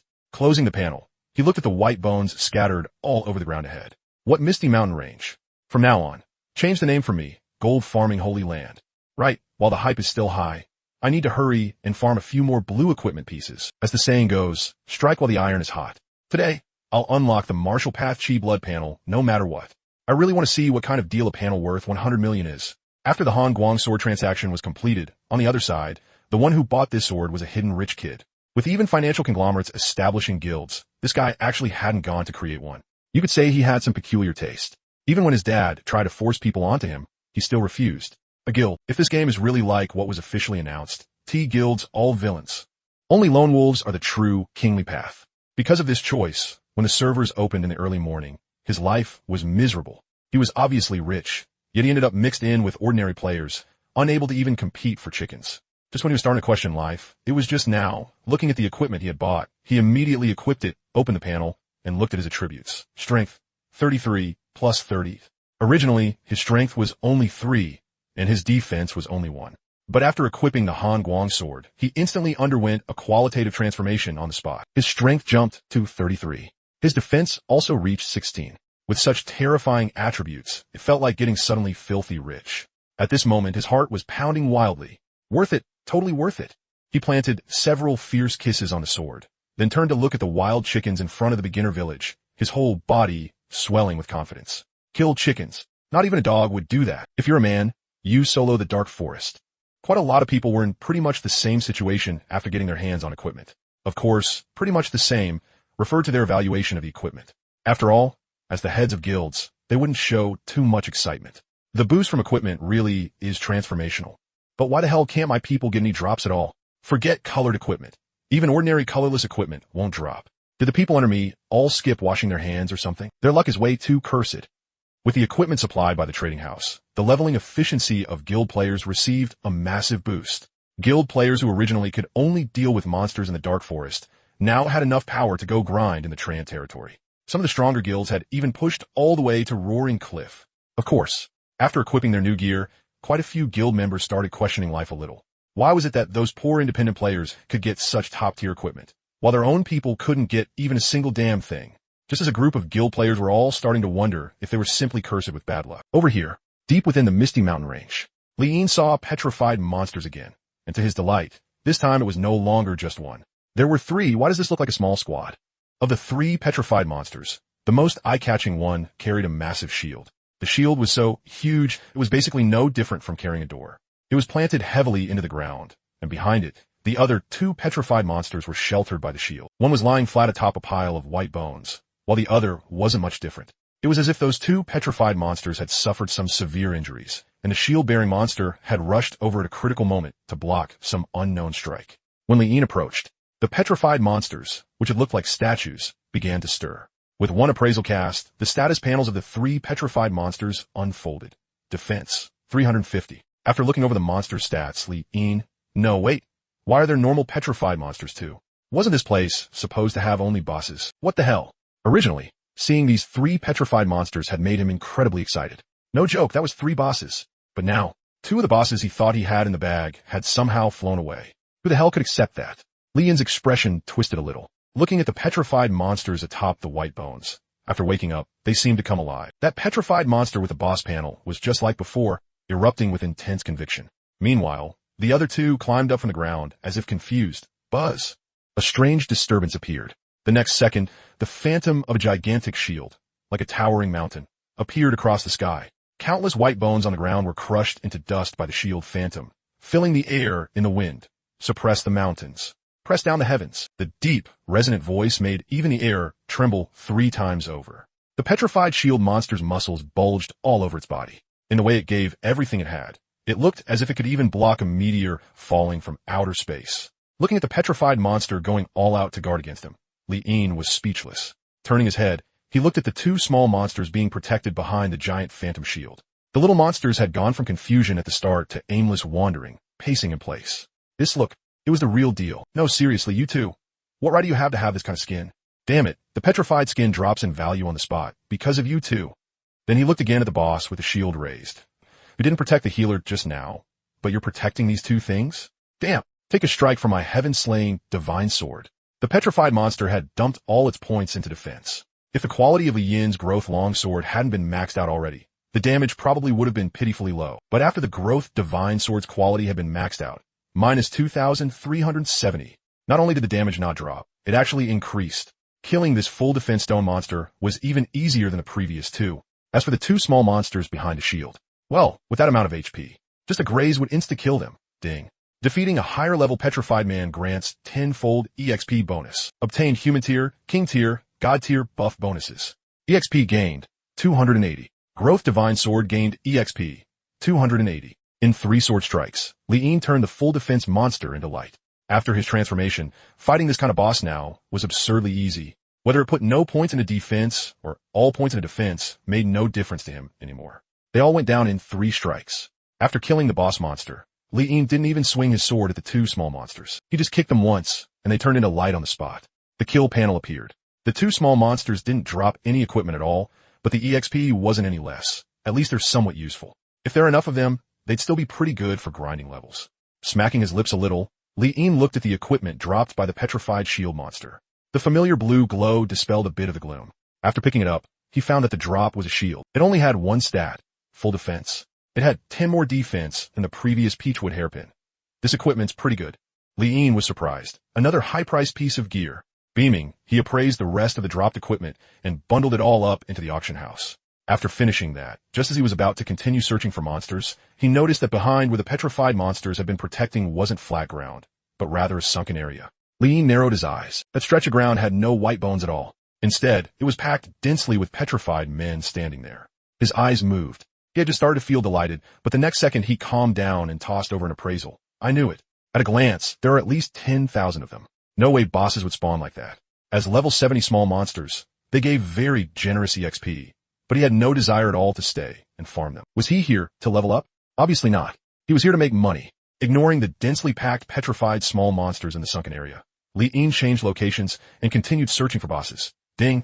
The Peachwood hairpin you listed has been sold at auction. Cash obtained. 13 million. Transferred to your account.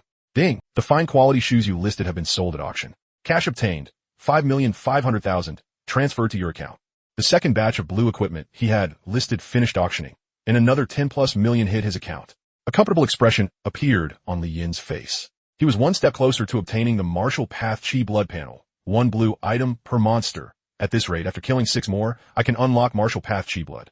Nice. Feeling pleased, just as he was about to speed up and keep searching, he unexpectedly saw an upright gate standing on a field of white bones. Unknown patterns were carved in relief across the surface of the gate, giving off a feeling of complete incompatibility, as if it did not belong to the space at all.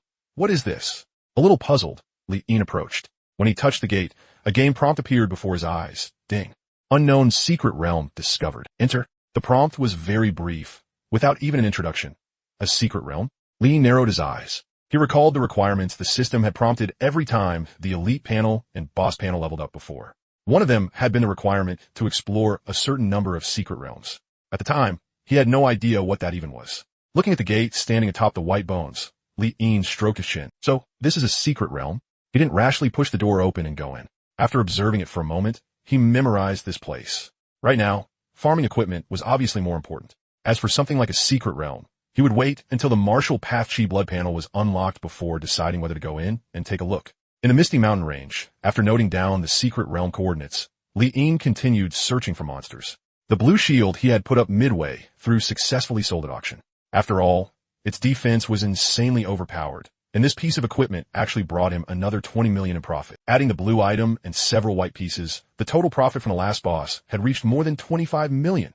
At this rate, why would I need to kill 6 of them? As long as I get top tier drops every time, for kills will be enough. Li Yin smacked his lips. As for the Martial Path Chi blood panel, he was still very much looking forward to it. After all, there was a line of fine print in the gift pack. The Martial Path Chi blood panel could bring percentage-based boosts to all attributes. 100 million. There's no way the boost is only 1 point something percent, right? If it's a full 100%, light burst from Li Yin's eyes. As for what he had said before, he overturned it on the spot. Buy. What he was buying was the Martial Path Chi blood gift pack.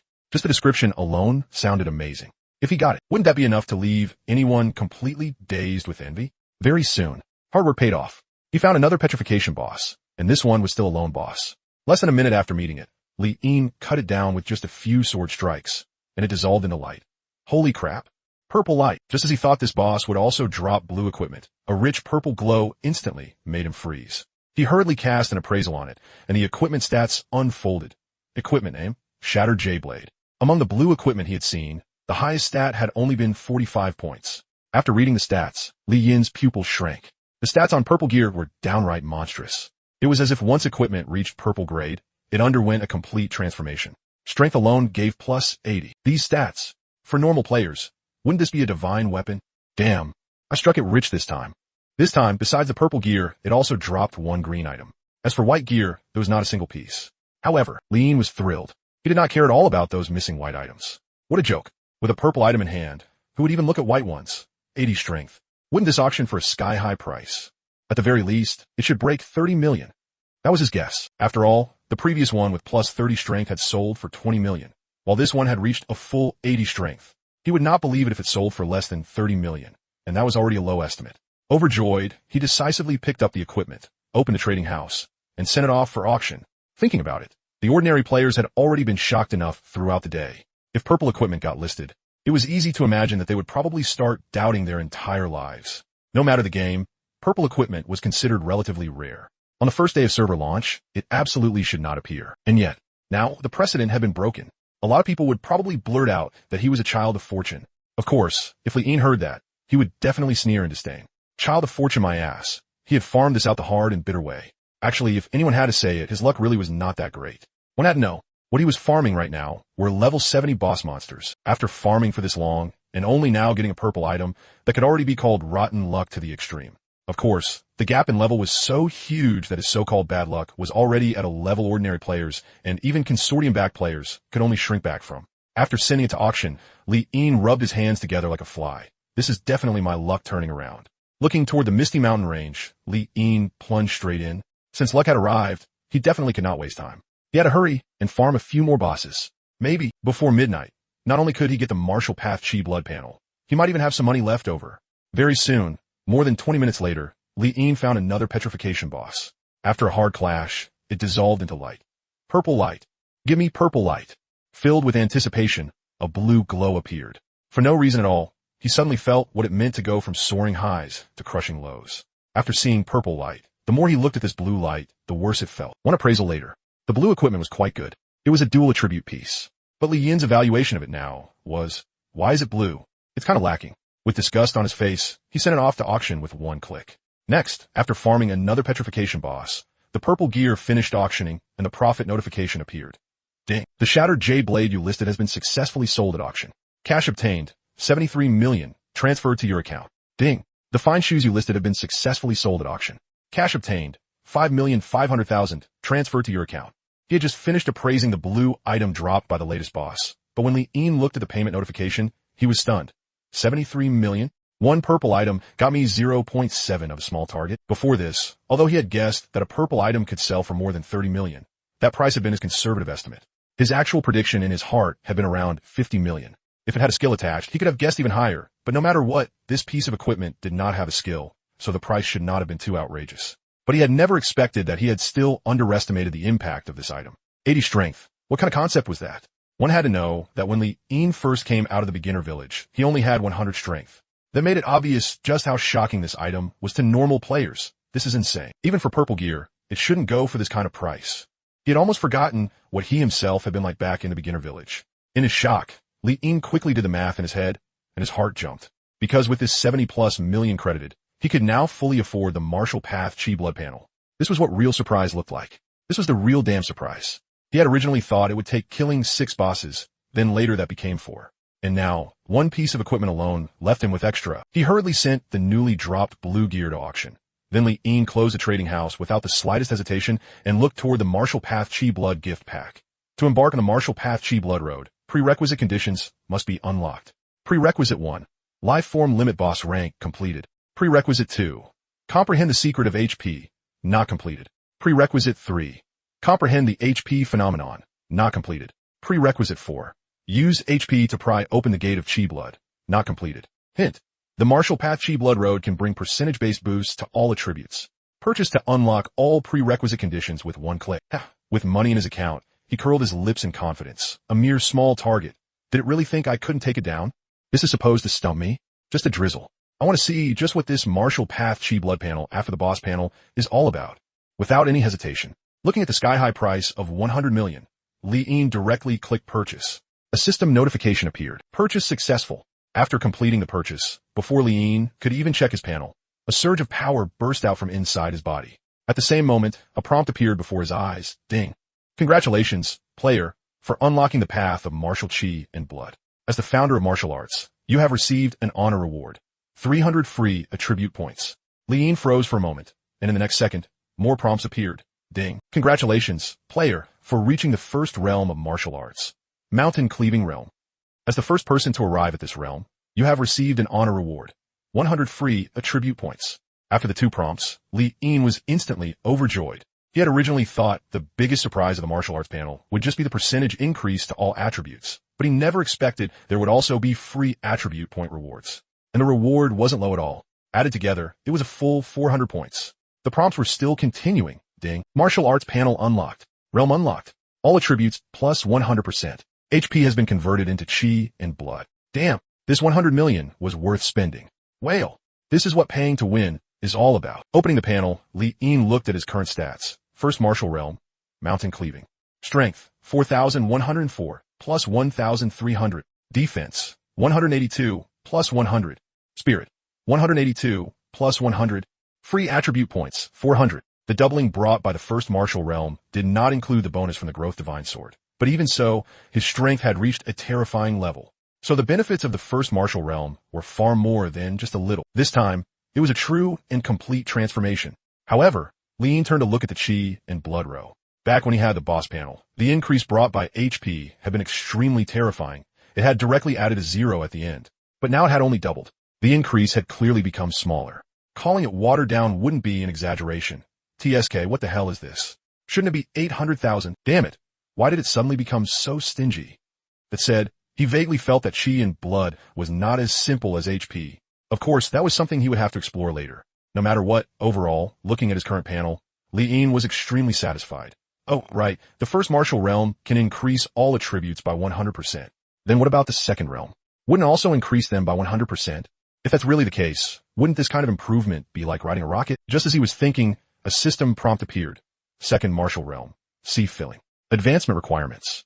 Collect 10 martial insight fragments. 0/10. Unlike the first realm, the second realm had far fewer requirements. There was only one. Collect 10 fragments. However, coming back to his senses, Li Yin looked at the requirement. Martial insight fragments? What the hell is that? Even though the first realm had many requirements, at least he knew what they were. But this one left him completely confused. Amid his puzzlement, a system prompt popped up. Ding. There is a chance for martial insight fragments to drop from killing any elite rank or higher wild monster.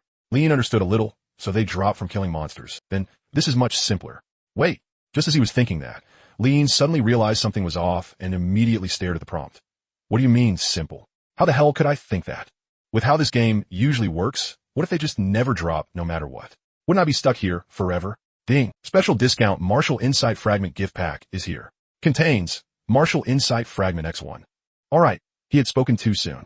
After a moment of speechlessness, I freaking knew it. Looking at the newly popped up gift pack, all the surprise he had just felt was immediately crushed back down. His face darkened a little, only improving after he saw the price. 10 million per fragment. This price seems kinda cheap. He had just spent one small goal. So to him, 10 million now counted as very cheap. It couldn't be helped. Facing this kind of spending frequency, he was starting to get numb to it. Rubbing his chin, if the second realm can also increase all attributes by 100%, then 10 million each really is pretty cheap.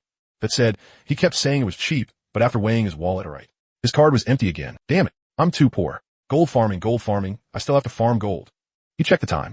It was already 10:30, and before he knew it, midnight was almost here.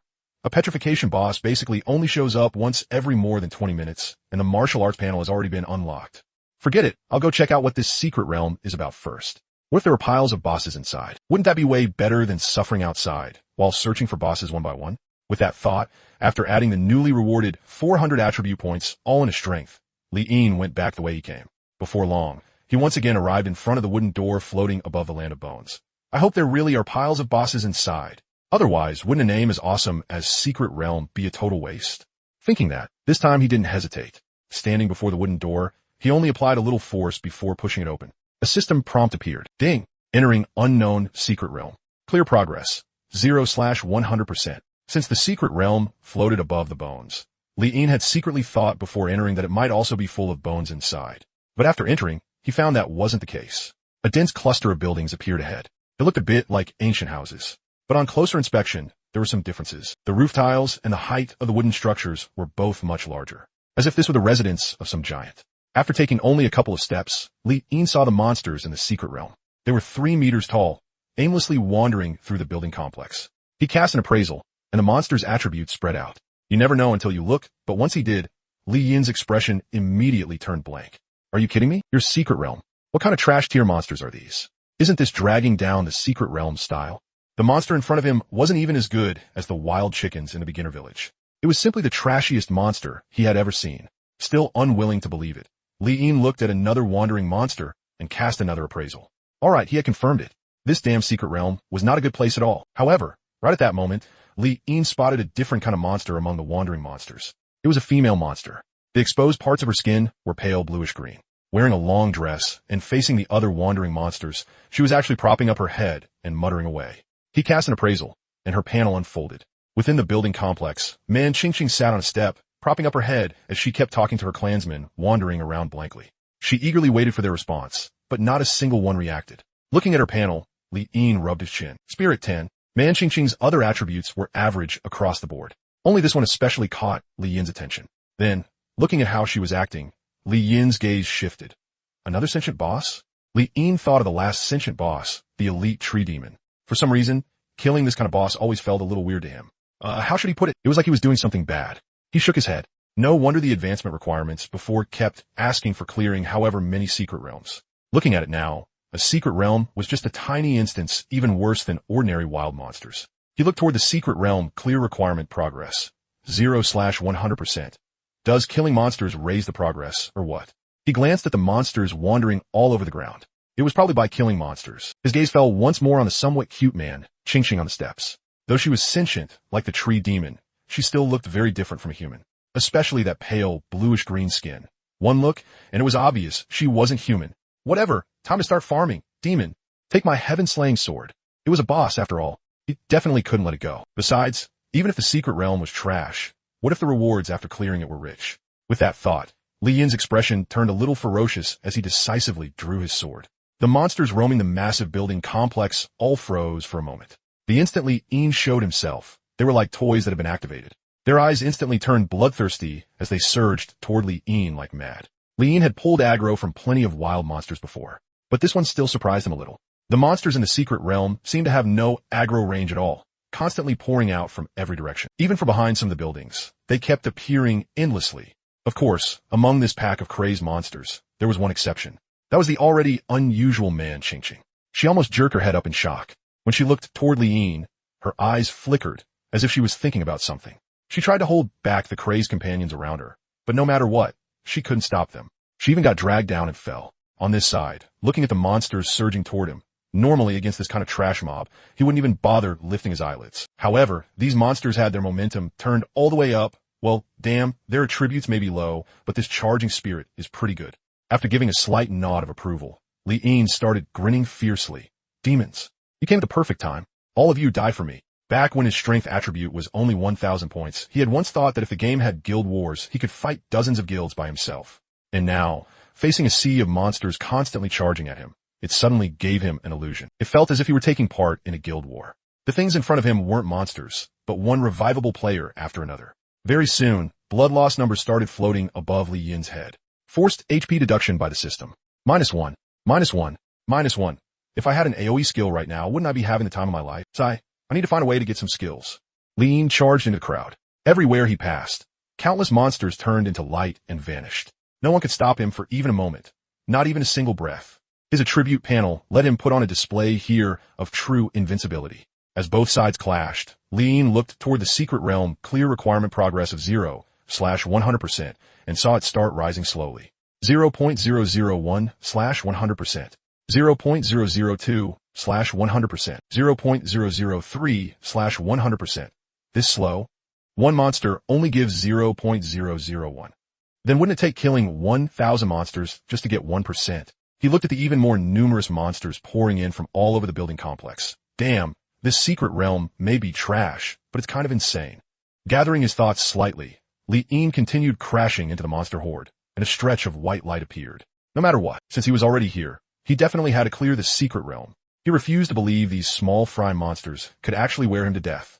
Compared to the monsters, Li Yin's figure was very small. But under that huge height difference, he was the one rampaging wildly through the monster horde in complete contrast, charging in and out again and again. The originally peaceful building complex, in just a short moment, turned into a battlefield from some war zone. Of course, there were no white bones covering the ground here, only constantly appearing white light. Earlier, Li Yin's evaluation of that man Chang'e, who had tried to stop her companions, was that she was timid. He had thought that as a sentient monster, once the slaughter truly began, she would run. However, she didn't. After watching her companions fall in groups upon groups, it seemed to stir up some kind of memory. She stood there in a daze. Then, after her body trembled, she bit through her lip, and a sword appeared in her hand. When she looked toward Li Yin again, her eyes were filled with towering hatred. A trace of bright red appeared at the corner of her mouth. When she gripped the sword with both hands and charged toward Li Yin as well, Li Yin was slightly stunned. Weren't you trying to persuade them just now? You switched faces that fast. Within the crowd, charging forward, she seemed to gain color.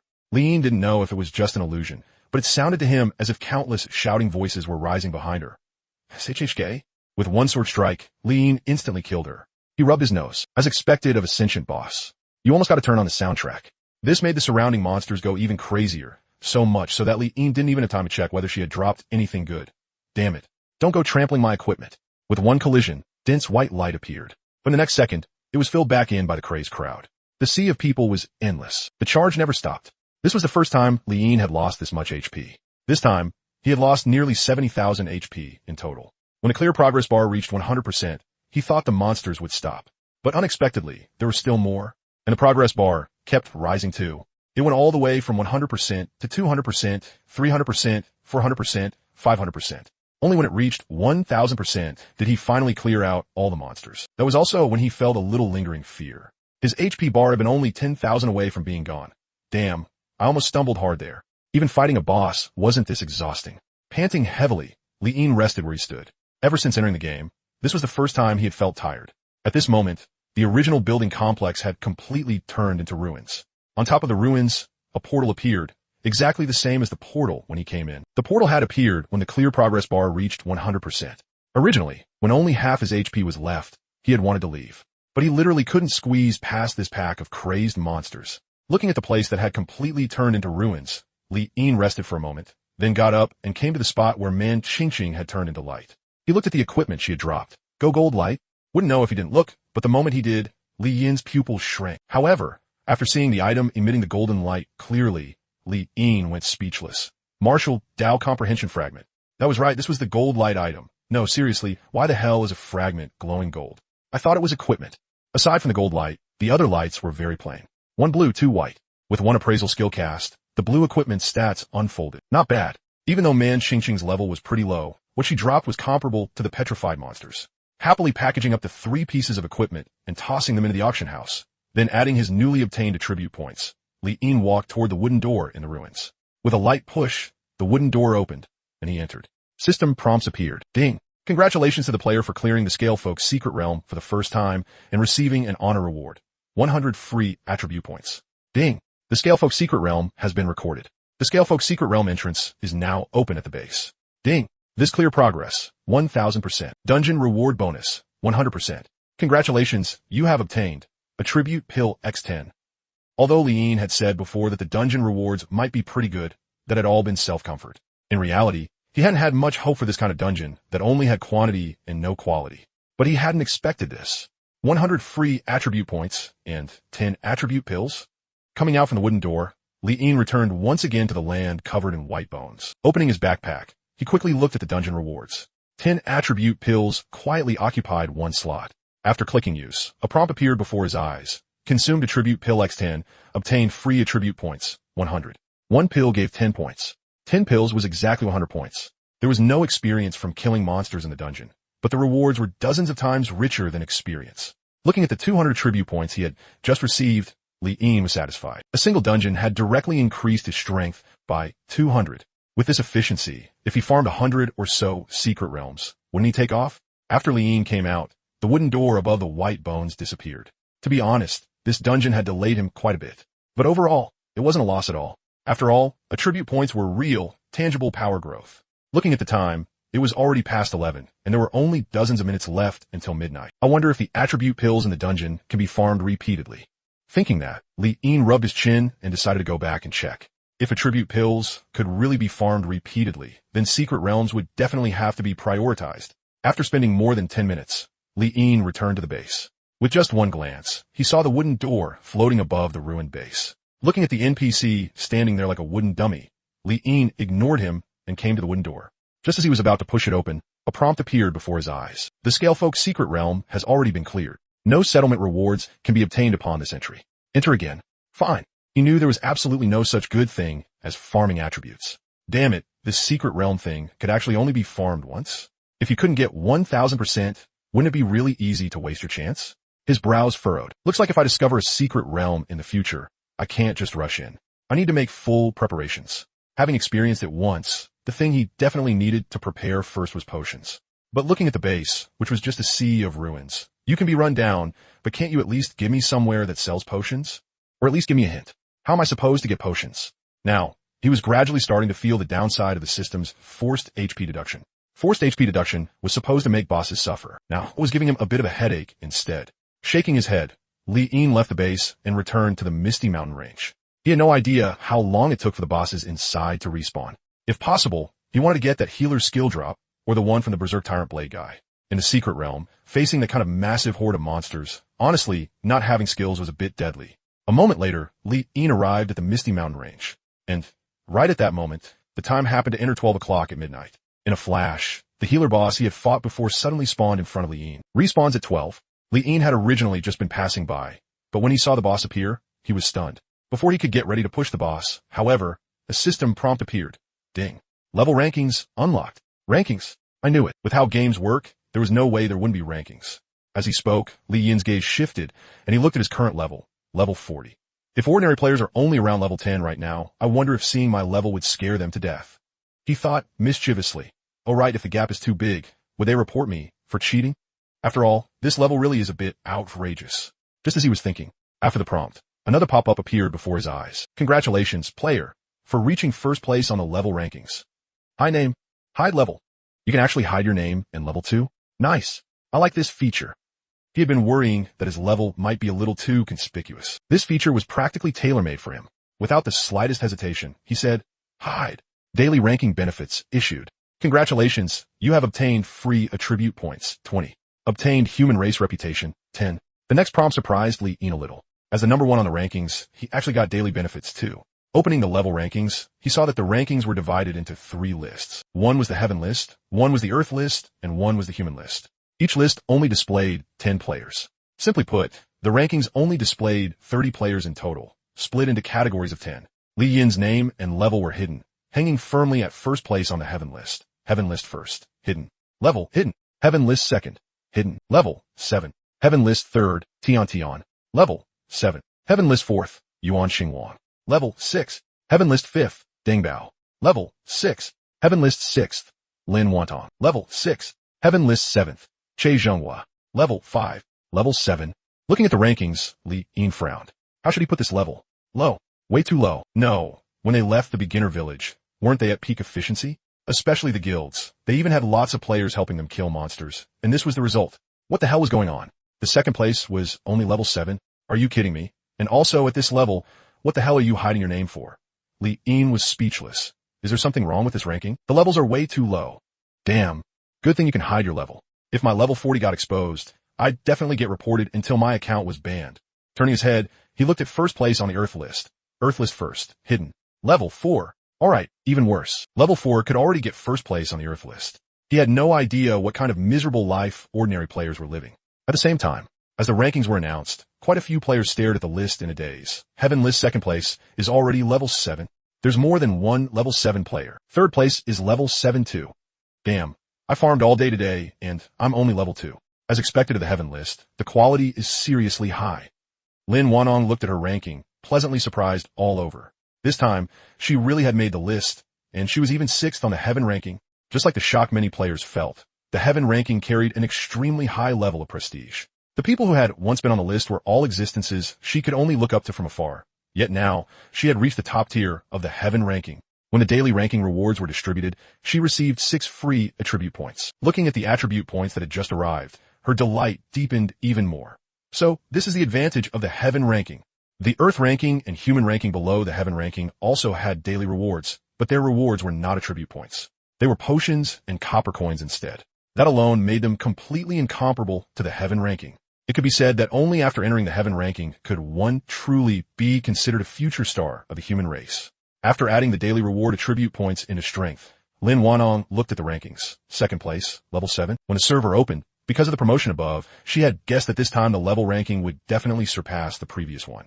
But she had never expected it to surpass it by this much. Back when she made her bold guess, she had only dared to guess level 5. And now level 7. And if level 7 is only 2nd place, then wouldn't 1st place on the heaven ranking have to be level 8? Who is this person? To have this efficiency on the very first day the server opened. Lin Wantong stared at the ranking, her eyes full of curiosity. Level 8 was something she did not even dare imagine. Yet someone had actually achieved it. Elsewhere, someone looked at the anonymous name pressing above his own. His gaze shifted slightly. Level 7 should have been enough to crush the others by a whole tier. I didn't expect, I still underestimated them. Not only is someone at the same level as me, someone can actually surpass me. Interesting. Hiding, huh? But so what if you hide? Through my ranking, your level is obvious at a glance. Level 8. That efficiency is indeed terrifying. No wonder you're 1st on the heaven ranking. Still, I hope you can keep 1st place tomorrow too. Don't get pushed down by me. In roaring territory, Chun Wudi added his 9 daily reward attribute points, then continued grinding monsters. At first, he was unfamiliar with this game, so when the server opened, he had spent most of his time figuring things out. But now, he was already completely at ease with it. If nothing unexpected happens today, I can reach level 10. Top of the ranking, don't disappoint me. With a smile, he slashed at the black bear inside roaring territory, and horrifying damage floated up. Minus 87. In a situation where most people only had a few points of strength, being able to deal this kind of damage naturally meant he had equipped the first divine weapon on the entire server. Purple equipment, Shattered J-Blade. On this side, Li Yin somewhat boredly closed the ranking. Their levels were too low. He truly could not muster even a shred of interest. However, with the arrival of the 2nd day, the gift pack should have unlocked too, right? Thinking that, he opened the system panel and, as expected, saw the refreshed random attribute point gift pack. Looking at the gift pack price, 9,999.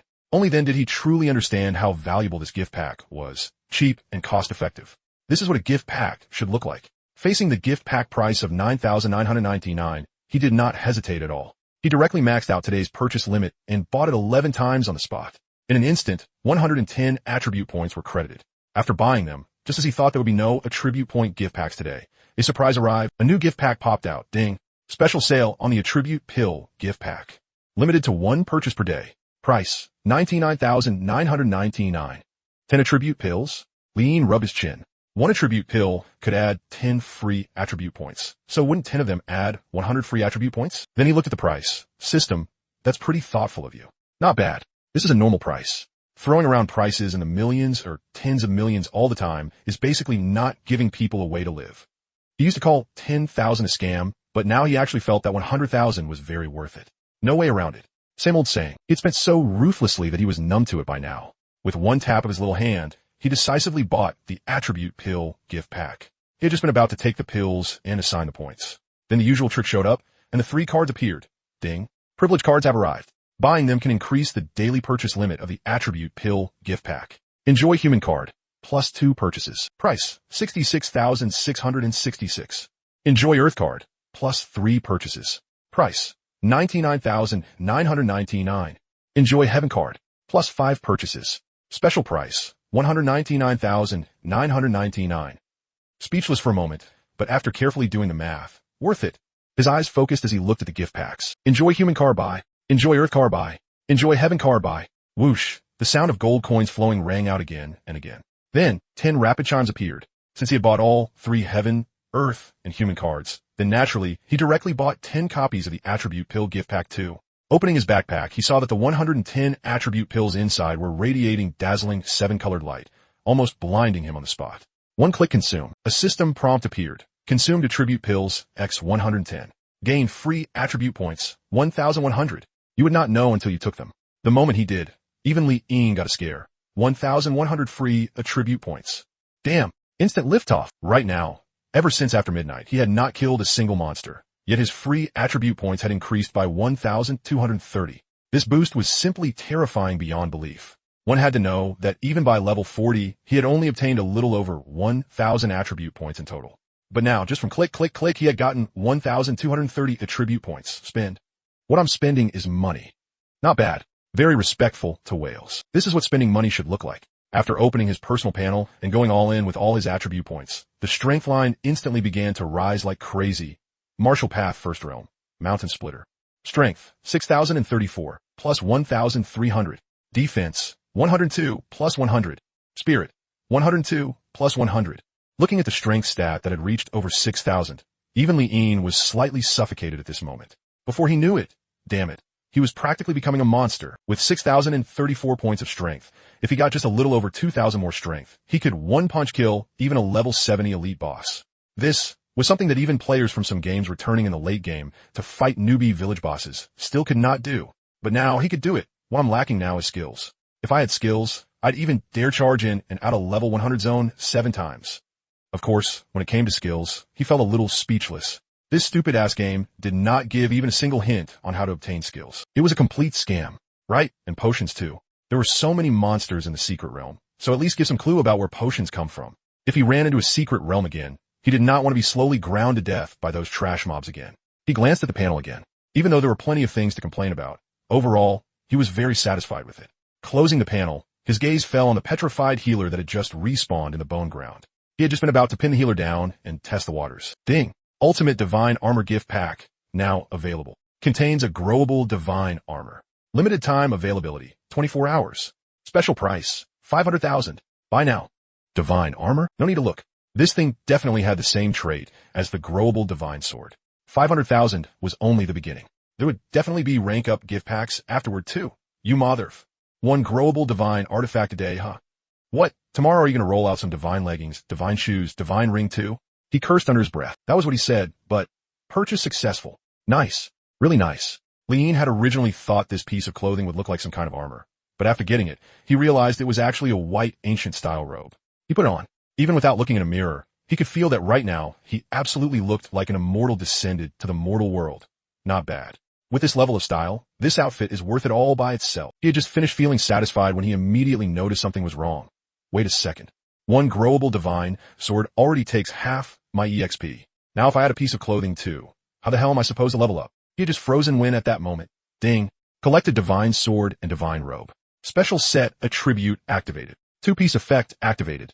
Level sharing. Divine artifact parts no longer require EXP to level up. They will now share the player's level. 3-piece effect activated. Execute at low HP. Can execute bosses, wild monsters, and players below 30% HP. The Divine Artifact level sharing effect practically solved his urgent problem, but it only unlocks at 2 pieces. Doesn't that mean all the EXP from yesterday got eaten for nothing? Before he could complain any further, the growable Divine Armor rank up gift pack struck. The familiar flavor, the familiar window, appeared before his eyes wrapped in dazzling light. This time, he failed to claim the gift pack. System prompt, frowny face, insufficient balance. Payment failed. Because he hadn't gotten any purple gear, the money in his account was still very tight. He hadn't spent much today, but little by little, it had still become too much for him to bear. Where's my money? How was it gone again? Even 660,000 isn't enough to complete the payment. His voice had gone a little hoarse. If he wasn't careful, he'd turn into a pauper in no time. Poor. Still way too poor. He couldn't even afford a 660,000 rank up pack now. At this rate, what am I supposed to use to buy a sports car and a villa? Damn it. Gold farming, still gold farming. He closed all the pop-up windows and looked ferociously at the healer boss on the white bones. Grind her hard. When he charged over again, acting on impulse, he tossed an appraisal at her. The petrified human was still holding up an umbrella, but her attributes had changed. It was as if every time she respawned, her stat points were randomly distributed. Li Ying only gave it a brief glance and didn't care. He walked up close, and before she could revive, he directly started the fight. He was too poor. Any delay was a waste of his time. Minus 5,989. Yesterday, when Li Ying fought this monster, there had been no real pressure. but it had still taken a few hits. But today, one sword strike, and the boss was left at critical HP. Truly critical HP in every sense. He only needed one more strike, and she would turn into light and disappear. This time, before she could revive and release a skill, the second damage number floated up. Minus 5,989. Immediately after that, blue light appeared. She dropped equipment and passed on in perfect peace. One appraisal later, one blue, one green, and two white pieces of equipment were successfully identified. The several pieces of gear were all plain and unremarkable, with nothing worth mentioning. After tossing them into the marketplace, Li Yin followed his memory and cleaned out all the monsters he had farmed yesterday, one by one. Since he knew the boss's spawn points, Li Yin's efficiency this time was very high. It only took about half an hour for him to kill all of yesterday's bosses once. He didn't know whether he was just having terrible luck today or what, but yesterday he had gotten top-tier purple gear. Today, after clearing everything, he got absolutely nothing. Only a pitiful 6 blue items. Although those 6 blue items could still bring him quite a bit of profit, they were obviously worlds apart from purple gear. And what if blue gear dropped in price? Wouldn't that be the end of it? The Misty Mountain range was huge. He didn't know whether there were any petrified bosses in other areas. Right now, he just felt like this place wasn't enough anymore. No helping it. His gold farming efficiency was a little too low. Martial Path's second realm was still waiting for him to unlock it. He looked at the mountain range shrouded in faint mist. After thinking for a bit, he decided to head deeper in. Come to think of it, the place where Li Yin was now was already an extremely deep part of the area. Even Lin Wanong had never gone this deep before. In her understanding, the base camp was a springboard, and the only real difficulty was the first mission, which required going to the Black Forest to complete it. And to finish that mission, players would at the very least need to work together and carve out a path through the plains. Once that mission was completed, the rest would become much simpler. They would only need to wait a few days before they could leave. As for going to the area behind the Black Forest, she had never thought about it, nor did she dare to. A level 70 area was not a place players could casually step into, even in the later stages. Honestly, if she found out that someone was not only in a level 70 area, but was even heading deeper inside, she would probably be dumbfounded. Meanwhile, Li Yin kept advancing deeper. The mist covering the mountains grew denser and denser. At this point, the white bones had disappeared from the ground. It seemed like he had entered a new area, but no system prompt had appeared. He went deeper again. The mist before his eyes had become so thick that he couldn't see his own hand in front of his face. How am I supposed to fight monsters like this? Isn't mist supposed to be atmosphere? Why do you make it this thick? How am I supposed to see the road? Li Yin was speechless, but even so, he still didn't give up on going deeper. Come on, for purple gear, even if it were a mountain of blades and a sea of fire, he'd still jump in. Ding. A system prompt finally appeared before his eyes. Level 100 Lost Wanderings. Warning, this area is extremely dangerous. As the prompt flashed by, Li Yin didn't encounter any monsters, but snowflakes began drifting above his head. -1, -1, -1. It seemed to be forced damage. The HP loss wasn't much, but came densely, almost twice every second. Li Yin froze for a moment. This was the first time he had ever seen HP dropping just for being on the map. It was practically on par with those maps in some games that you had to pay money to enter. But then he thought again, if the map itself makes you lose HP, then the monsters in here, damn, they've definitely got to drop good stuff. Originally, because of the mist, he had been exploring extremely slowly, but now, I don't care what's ahead. I'm just going to charge. At worst, I'd kill one and go back to heal. A few minutes later, Li Yin suddenly stopped. If there wasn't something wrong with his eyesight, then a monster had probably appeared. But what was a little strange was that the mist was so thick that he should have been unable to see clearly. Yet somehow he could see it. It was a silhouette, a phantom-like figure within the mist. It wasn't tall, about the same size as him.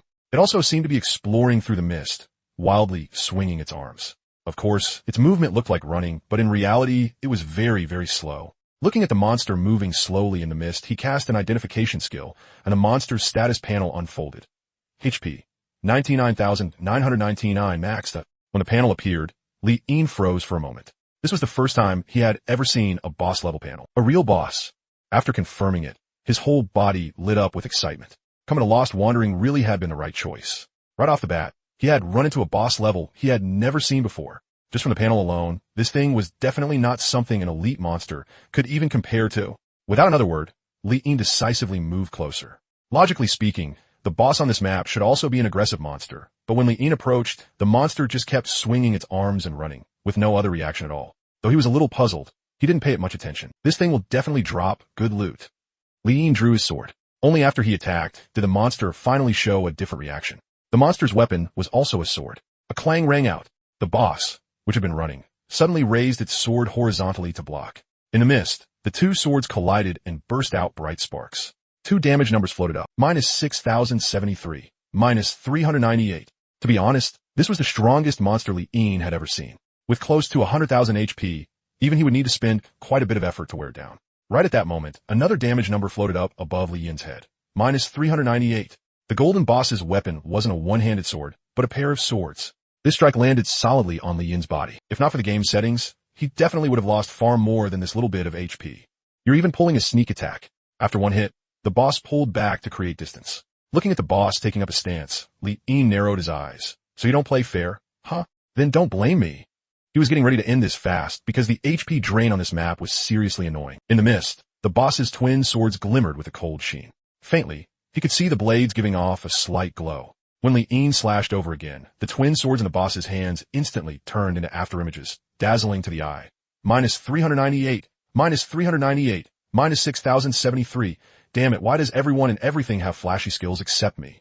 He had a strange illusion. Right now, it wasn't Li Yin pushing the boss. It was the one across from him pushing the boss. Using sword techniques, kiting, slowly grinding out damage. Looking at this monster's swift movements, if the other side had even 10 points of spirit, Li Yin would have started wondering whether he could even hit it. In just a short while, sparks flew everywhere. Most of them came from the effect of the twin swords slashing into Li Yin's clothes. Only a small portion came from sword clashing against sword.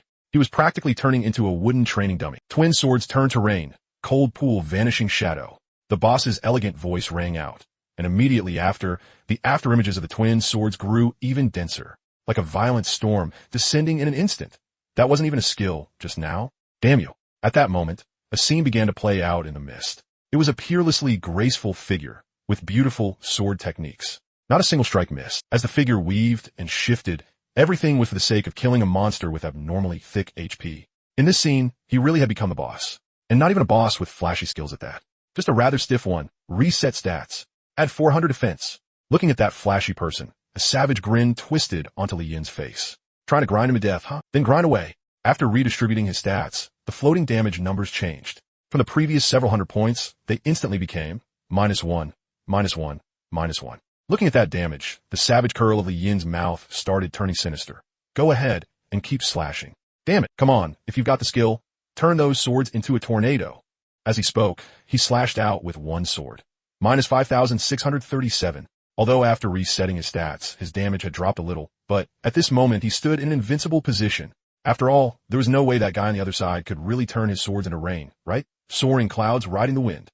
The boss's figure shifted and moved. At times it rose 3 zhong off the ground. At times the sword pointed straight at his face, and at times the body blended into the mist. Ding ding dang dang. Inside the mist, the sparks chopped out all over Li Yin's body were nearly connecting into one continuous sheet. Ha!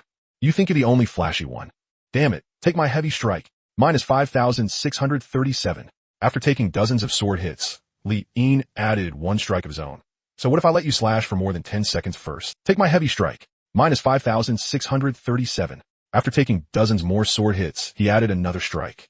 With 100,000 HP. Honestly, even if several guilds joined forces, they absolutely would not dare set their sights on this boss. The boss right now was not something players could handle. Forget the second day after launch. Even a year after launch, once players entered the later stages and their levels had generally risen, they still wouldn't be able to deal with it. With this attack frequency and this damage, ordinary players would basically turn into light and vanish from a single touch. In that kind of situation, how were they supposed to fight it? Of course, Li Yin was the exception. Still, he had now truly experienced just how troublesome a boss could be. Damn it, it could fight and it could tank. For the first time, he truly got that feeling of fighting a boss. Take my heavy strike. Minus 5,637. Half an hour later, the boss's 99,999 HP bar was about to bottom out. As for Li Yin, well, he was pretty banged up too. 3,600 HP loss from the map's HP drain alone. And even though the boss was only dealing minus 1, minus 1, minus 1, minus 1, it had still chopped more than 10,000 HP off Li Yin. Out of his 40,000 HP, he now had only a little over 27,000 left. That hurts way too much. It's practically comparable to a secret realm. Just a moment ago, after the other side had lost 10,000 HP, its already berserk offensive had become even more berserk. It had even started slashing out dense sword chi. Of course, big thunder, little rain. Even the sword chi was only minus 1. Watching the boss's HP bar about to hit bottom, Li Yin deeply felt how hard won this had been. After tanking dozens more sword chi head on, Li Yin seized the opening. Take my heavy strike. Minus 5,637. Ding. Defeating a white-tail tribe enemy far above your level grants tenfold EXP bonus. Obtain human tier, king tier, and god tier buff bonuses. Experience gained 770. Copper coins gained 100. Whoa. The several bosses he had pushed after midnight, plus this one, had forcibly raised him by 1 level. His level had now reached level 41. Actually, leveling up didn't necessarily mean grinding small monsters. Fighting bosses could level you up too. Closing the notifications, the first thing Li'in did was look at what the boss had dropped. What did he spend half an hour for? Of course it was for this moment. Harvest time had arrived. Please let there be some good stuff. As he spoke, a rich purple glow entered his eyes. Purple. It really dropped purple. I knew it. Boss drops are absolutely different. Right then he saw it. It wasn't one purple glow, but 3. What? 3 pieces of purple equipment. Li'in was so pleasantly shocked that he froze on the spot. 3 pieces. Damn it, what kind of boss is this? This is clearly a walking equipment vault. Walking wealth. Since the map was constantly draining HP, he quickly picked up the 3 purple and 2 blue pieces of equipment. After leaving the lost wandering area and reaching the foggy mountain range covered in white bones, he finally took out the equipment and cast an identification skill. The stats of the 3 purple pieces of equipment unfolded. Equipment name, twin sword right. Equipment name, homebound compass. Additional skill, record coordinates, 1-click teleportation. After use, the usage count recovers once every 7 days. Current uses, 1/1. Recordable coordinate count, 1/3. Once coordinates are recorded, they cannot be deleted. What's this? The 3rd purple equipment surprised Li'in a little. This piece of equipment added nothing at all and instead gave a skill. Record coordinates, 1-click teleportation. Wouldn't that greatly reduce my travel time? He kept reading. Huh? Didn't this just drop? Why is there already a recorded coordinate? Li'in checked that coordinate and a prompt appeared. This coordinate area has been destroyed. Record invalid. Unable to teleport. If it can't be used, then why the hell did you leave a record on it? Isn't this taking up one of my uses? He was a little speechless, but after weighing the compass in his hand, overall, it seemed like this equipment could still be useful to him. It doesn't add any stats, so it probably won't sell for much anyway. Forget it, I'll keep it. Thinking that, Li'in put the homebound compass in his backpack. As for the other 2 pieces of purple equipment, there was no need to say more. Straight to auction with 1 click. He looked toward the misty mountain range. The compass in his backpack could actually be used to reduce his travel time. But after thinking it over carefully, since there were only 2 coordinate slots left, and this map's level was still too low, recording it here would be a bit of a waste. I'll go home and heal first. 1 boss dropping 3 purple items. Isn't that way better than fighting petrified monsters? I'll come back at full health. With that in mind, 7 or 8 minutes later, Li'in rushed back to the base. There were no medicines for sale at the base, but staying here could still restore a small amount of HP every second. To fully recover 10,000 HP, he only needed 10 minutes. Damn it. Where's the medicine? I finally found a place that can drop top-tier loot, so at least give me some healing medicine. The hell is this stingy little bit of healing? You think you're tossing scraps to a beggar? He sat down on the ruins, feeling like this just wasn't going to work. It was way too much of a waste of time. This might as well be worse than just dying and reviving. But as he kicked a pebble on the ground, for some reason, even though he could revive after dying, he just didn't want to die. Maybe it was because he refused to lose in his heart, or maybe something else. Anyway, he couldn't bring himself to go die on purpose. I still need to find a way to get some potions. Getting up, Li'in looked toward the NPC in the building ruins. Right now, there was only this NPC here, so if he wanted to solve the potion problem, he still had to count on her. We better not pull some weird crap again. Just be normal for once. I'm only asking about potions. As he spoke, Li'in walked over. Once he got close, the NPC's dialogue was triggered. You're here. I've already collected 2 portions of blood. Soon. During this time, you need to rest well and recover your strength. And also, don't overthink it, and don't blame yourself. You already did your best. Listening to the NPC's words, Li'in was speechless. Same old flavor, same old nonsense. Did his best, my ass. Damn it. From beginning to end, he had never even seen these so-called teammates. Can you stop talking in circles? Where do I get potions? Li'in said. On the ruins, the NPC heard him and spoke. How did you know she likes white roses? I talk too much. Before, she treated you, that's true though. How could you possibly not know? White roses are so beautiful. By the way, where did you get these? There aren't even ordinary flowers in the base, let alone white roses. They're made of paper. You really put your heart into this. Hearing this, Li'in said, No, wait, what did I even say? What kind of nonsense are you replying with? At that moment, Li'in lowered his head. At some point, a bouquet of paper white roses had mysteriously appeared in his hand. Seeing this, Li'in, the NPC's scar-covered hand reached out and took the white roses from Li'in's hand. When she looked at Li'in again, her gaze had softened. Next time I go out to collect blood, I'll bring them along. You did a great job. They look just like the real thing. I think Xiao Dai will definitely like them. Li'in, he never should have come over and opened his mouth. This damn thing was ridiculous. It was force-feeding him plot again. The NPC returned to her previous stiff appearance. The difference was that now, in her naturally lowered hands, there was an extra bouquet of white roses. Still not willing to believe it, Li Yin glared at the NPC, gritted his teeth, and struck up a conversation again. He refused to believe getting some potions could be this hard. You're here. I haven't gone out yet. How long has it even been? Don't worry, I'll definitely put the white roses there. You don't need to be in such a hurry. In a hurry, my ass. You seem drunk. Drink less of that. It can get you drunk, but it isn't real alcohol. I'll help you go rest properly. I'm sorry. Really, it truly wasn't your fault. Sure enough, he really couldn't expect anything from this idiot NPC. Just as Li Yin was feeling a little crushed, a plus sign appeared above his head. Plus 5,000. He froze for a moment, confused. What the hell? Why did I heal? What did I even do? Wait, he looked at the NPC. Could this actually work too? That thing she was talking about just now. Was it a potion? I drank myself drunk on potions? Even if I didn't really drink it, this can still heal me? Li Yin was surprised. Meanwhile, the NPC had returned to her stiff expression again. Li Yin quickly started another conversation. You're here. I want a drink. Li Yin tried it out, attempting to trigger a keyword. As soon as he said that, the NPC replied, didn't you already go rest? How did you get drunk again? Didn't I tell you to drink less of those things? As the NPC spoke, Li Yin's HP restored by plus 5,000. It works. Li Yin was overjoyed. Although this healing couldn't be taken outside. As long as he could heal quickly here, that was enough. Finally, you become useful. Even though you still talk past me half the time, I like it. He kept triggering it. How did you get drunk again? You're here. You just sobered up and want to get drunk again. I'm sorry, you're here. You're drunk. With his HP fully restored, Li Yin was lively and full of energy again. Damn, that wasn't easy. Maybe because he had triggered her too many times. Even the NPC seemed a little desolate now, her beautiful eyes filled with a thick sorrow. But Li Yin didn't care about that. His HP was full now, so obviously it was time to head back in a lost wandering and keep farming bosses. He checked the time. It was already past midnight and close to 1 o'clock, which meant he only had a little over 1 hour left to grind monsters. If I go by one every half hour, then before I'm forcibly logged out, I should at least be able to kill 2 more real bosses. Just as Li Yin was getting excited, over at the trading house, a few scattered potions have been listed. These were daily rewards obtained by players on the Earth ranking. Some players, probably already used to auctions, had listed the potions as auction items too. However, potions. If I'm low on HP, I'll just die. Why would I drink potions? Who the hell is this? Putting potions up for auction. Are they that bro? Yeah, they're basically desperate for money. And on top of that, they actually dared to price it in copper coins. If you'd at least used cash, maybe someone would have bought it. But damn, copper coins? This isn't just being crazy for money anymore. This is straight up insane. Even though most players were still in the beginner village and the use of copper coins hadn't shown itself yet, they weren't stupid. With the pitiful little amount of copper coins dropped from killing monsters, copper coins would definitely have a huge use later on. With that being the case, who would dare spend copper coins carelessly? Maybe the Earth ranking players had realized this too. After the potions were taken down, they changed them to cash listings on the auction house. Just when those Earth ranking players thought they'd finally be able to sell them, changed to cash. Too late to change it now. Anyone can tell how ugly your greed looks. If I save my cash, won't buying equipment later be way better? Spending it on your potions is just a waste of money. That's right. Even after the trading method for the potions was changed, no one cared.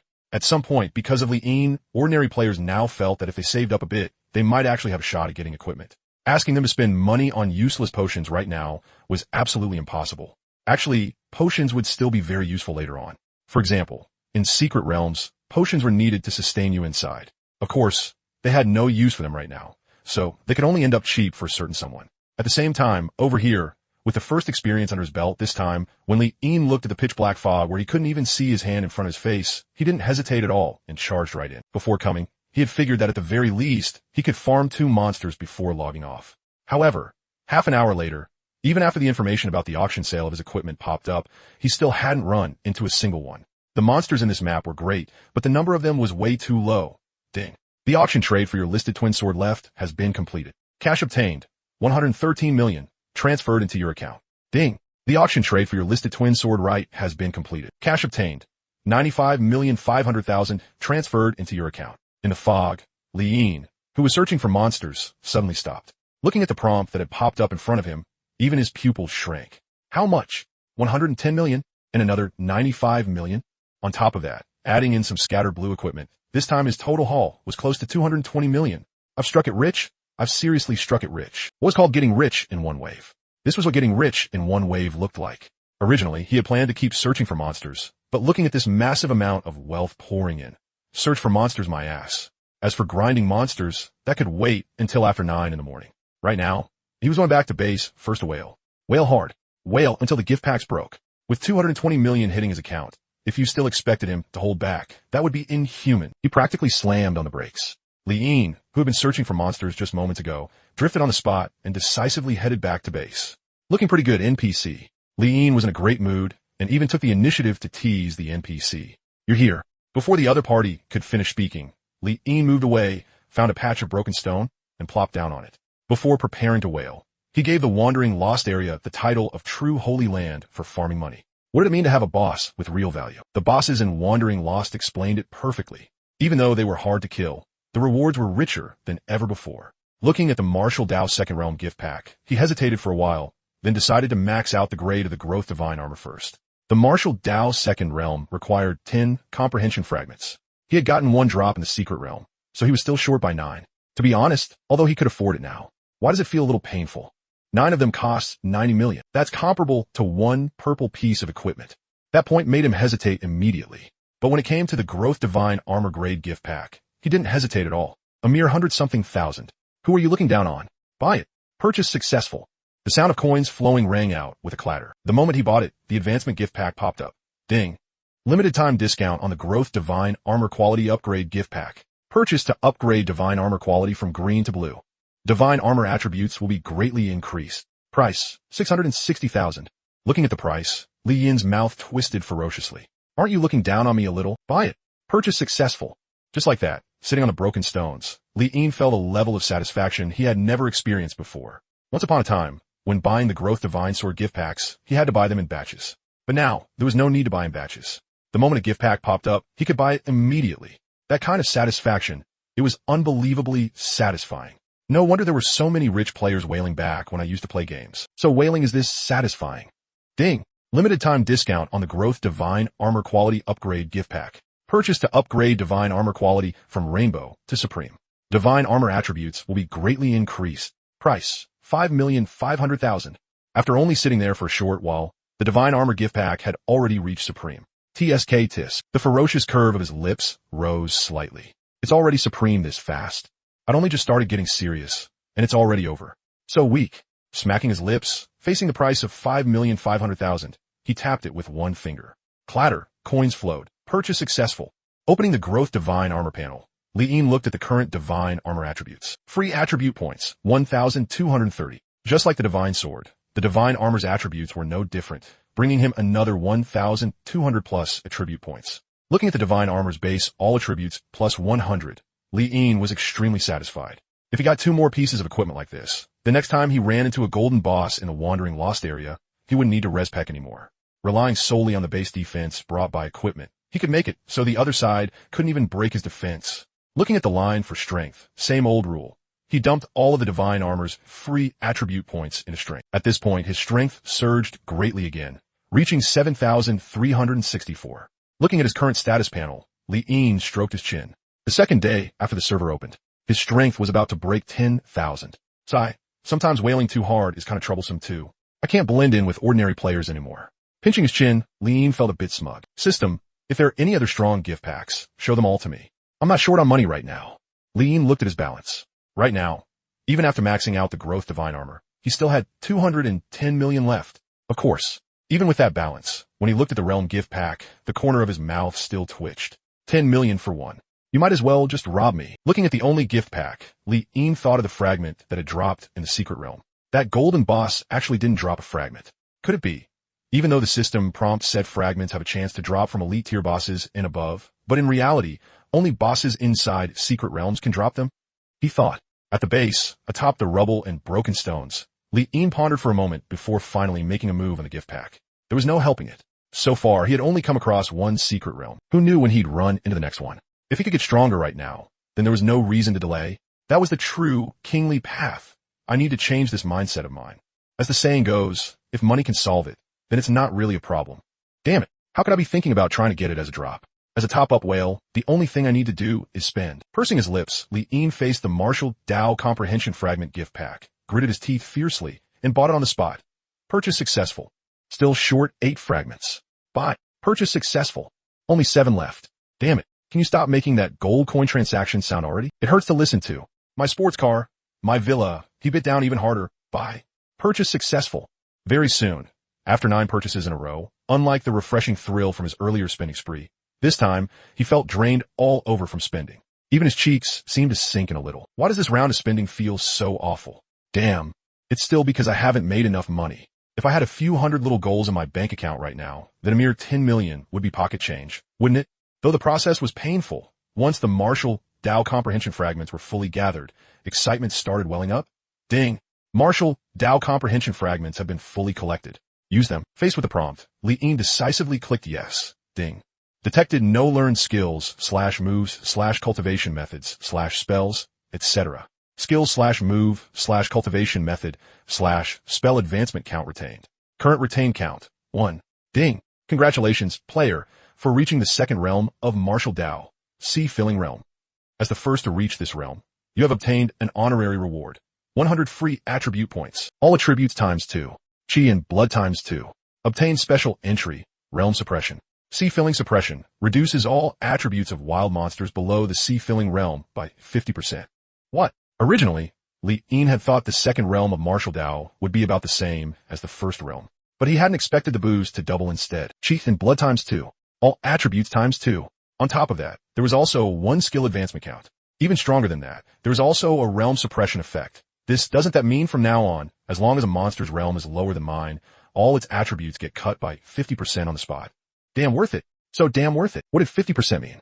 If you want to fight a gold boss now, you wouldn't even need to reset his stats to make it unable to break his defense, right? Can this thing affect chi and blood too?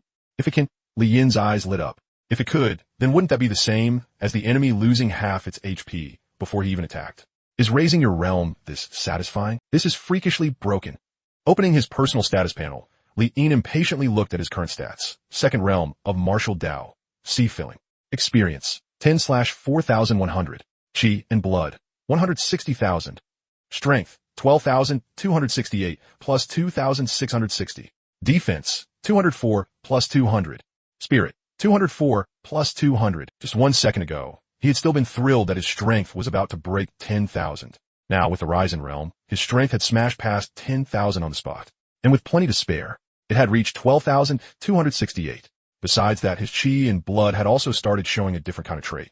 Unlike the HP suffix on gold bosses, which had an upper limit, as someone in the second realm, his chi and blood had no upper limit. Right now, even if his realm didn't rise any further, as long as his level kept increasing, his power would gradually become something utterly despair-inducing. After admiring it all, Li-En's heartbeat couldn't help but speed up. If he were to go fight a gold boss right now, then even if its HP bar was abnormally thick, it would still only take 9 slaps to finish it off. This kind of growth was like riding a rocket upward. Ding. Please stay away from dangerous areas. From 2 o'clock in the morning to 9 o'clock in the morning is rest time. Players will be forcibly logged out of the game. When logging out, your character will remain in place and may take damage or die during that period. Please stay away from dangerous areas. Right then, the system notification appeared. Time passed fast when spending money. What had originally been half an hour before the forced logout now had only 10 minutes left. Closing the notification, Li-En looked at the advancement requirements for the third realm of Marshall Dow, as well as the gift pack. The third realm of Marshall Dow also required comprehension fragments, except the number had increased from the original 10 fragments to 20 fragments. 20 fragments? Doesn't that mean 200 million? Alright, the moment that price appeared, the thrill brought by his panel's qualitative leap was instantly crushed. After being speechless for a moment, system, can't you make it cheaper? This is only the third realm, and you already want 200 million. Are you seriously leaving people any way to live? Can't you make it only 10 million more expensive than the first realm? Faced with Li-En's words, the sparkling gift pack window showed no change at all. Damn it. Farm gold. Farm gold. The boost from the second realm of Marshall Dow is already this insane. Then what about the third realm? Those 10 minutes passed in the blink of an eye. Before logging off, he took another appreciative look at his panel, then got kicked out by the system. When he logged off today, he hadn't run into a boss, so there was no equipment to list for sale. That counted as a bit of a loss. Still, it wasn't a big problem. Back in the rental room, after logging off, the first thing Li-En did was pick up his phone and check his balance. What had originally been 210 million in cash had now dropped to 110 million.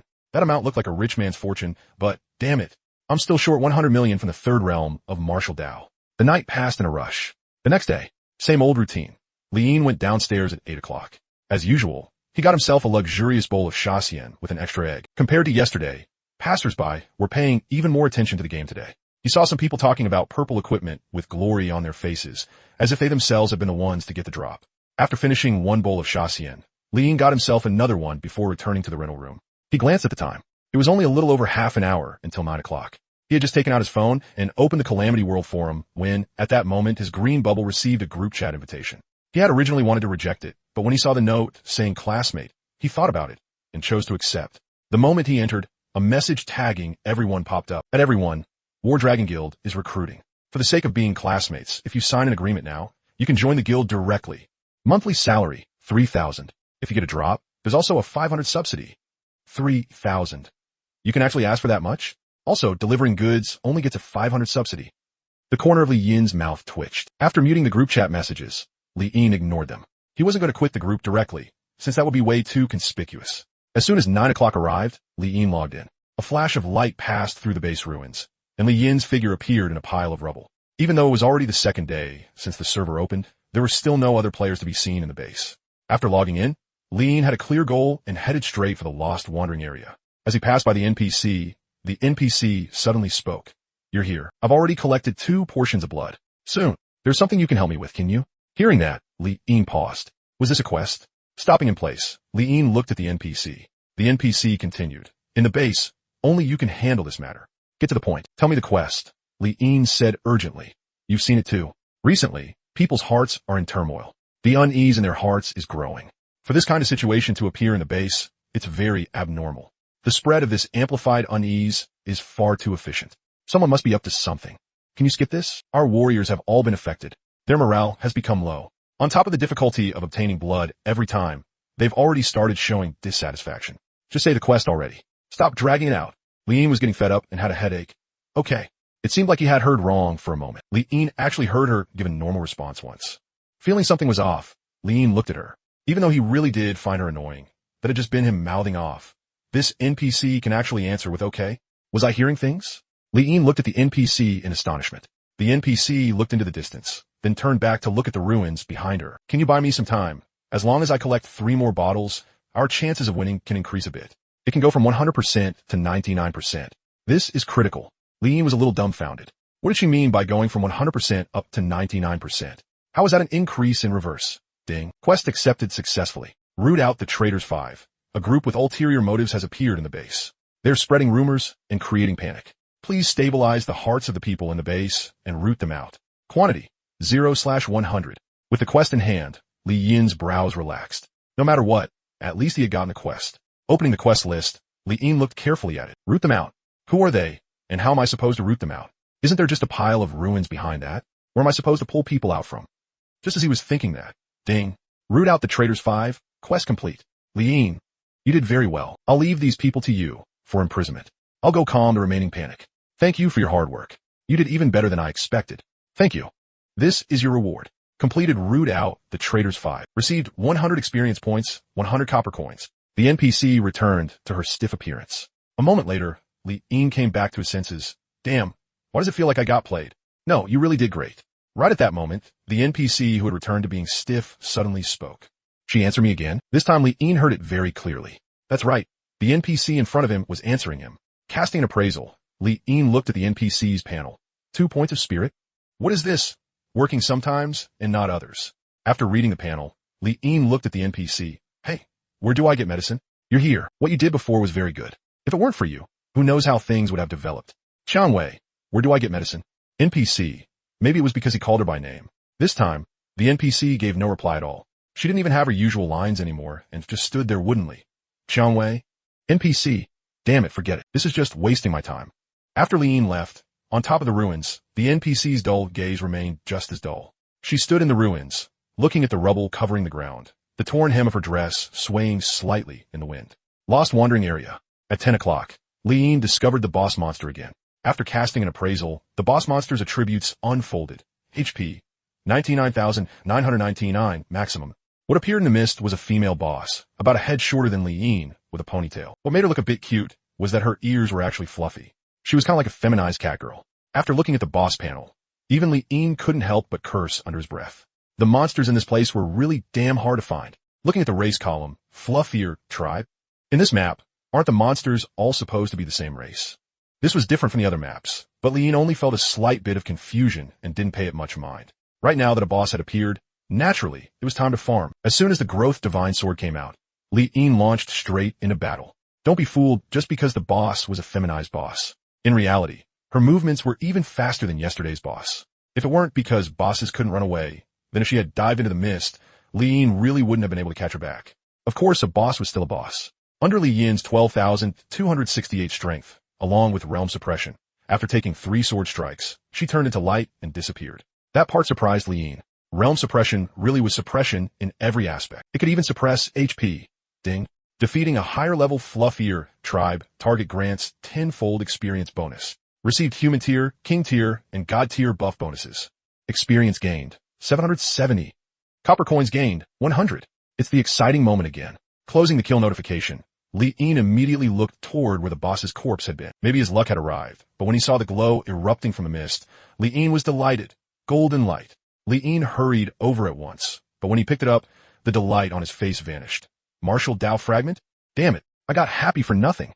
Looks like bosses outside can also drop fragments, but the probability seems really low. After picking up the Martial Dao Fragment, Li Yin looked at the other dropped items. 2 purple, 2 blue. Well, pretty standard. After using an appraisal, the attributes of the 4 pieces of equipment unfolded. The 4 pieces of equipment weren't top tier, but they weren't bad either. After checking the stats, Li Yin casually tossed them into the auction house and turned his gaze back toward the mist. Killing the boss today had been way too easy. There was only to go back and heal it all. The boost brought by the second martial realm was enough to let him kill several bosses in there without even dropping to low health. After all, 160,000 HP was no joke. Half an hour later, the auction for the 4 pieces of equipment had ended, but there was still no sign of a new boss. Ding. The auction transaction for your Sharp Claw has been completed. Cash obtained. 93 million transferred to your account. Ding. The auction transaction for your Boots of Sprint has been completed. Cash obtained. 95,500,000 transferred to your account. Not being able to find the boss for so long really was frustrating, but looking at the profits, Li Yin's grin split wide open. Just this one alone was comparable to the total profit from all the elite monsters in the Land of Bones. Another 200 million plus credited, and adding the martial shards that just dropped. The requirements for the 3rd martial realm are met. The wandering lost area drained HP every second. Although 160,000 HP could last a long time, it still hurt a bit. Since he couldn't find the source of the potion, then he'd just make his own HP absurdly high. A savage look spread across his face. Damn it, time to wail. As expected, gold bosses are the best. I haven't even had time to settle into the 2nd martial realm, and 1 boss is already enough to push me to the top of the 3rd realm. Feeling great, he opened the Martial Comprehension Shard bundle and clicked purchase without hesitation. Yesterday, when he wailed on this bundle, it had nearly drained him dry. But today, with more than 300 million in his account, even though his funds hadn't multiplied by that many times, it somehow felt different when spending. Bold, confident, purchase successful. A day apart, and I should be looked at with new eyes. You think this little bit of money can make my heart ache? No way. Purchase successful. The 3rd martial realm required 20 shards. As the sound of coins flowing kept ringing out, the shards were quickly collected. Taking a deep breath, a prompt appeared before Li Yin's eyes. Ding. Martial Comprehension shards have been collected. Use now. Use them. Ding. No learned skills / moves / cultivation arts / spells detected. Advancement attempts for skills / moves / cultivation arts / spells, etc. have been retained. Current retained attempts, 2. The familiar prompt appeared, but this time the retained attempts were 2. How exactly am I supposed to get skills? If they drop from bosses, then after farming this many bosses, one should have dropped by now, right? A little frustrated, he watched as the prompts continued. Ding. Congratulations, player, for reaching the 3rd martial realm. Star Plucking Realm. As the first person to reach this realm, you receive an honor reward. 100 free attribute points. All attributes X4. HP X4.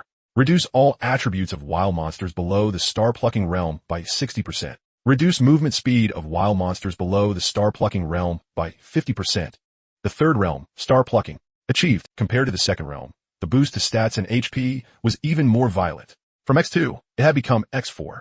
And on top of that, there was an extra special effect. Reduce movement speed by 50%? Then from now on, when I face agility-type bosses, won't they be crawling like turtles? Li Yin had suffered in this area before. A boss could hit him more than a dozen times before he could hit back once. Now, there was no need to worry. As long as he showed up, the opponent's speed would be cut in half on the spot. Opening his status panel, Li Yin looked at his current stats. 3rd martial realm. Star Plucking. EXP, 10/4100. HP, 640,000. Strength, 41,092. plus 2,660.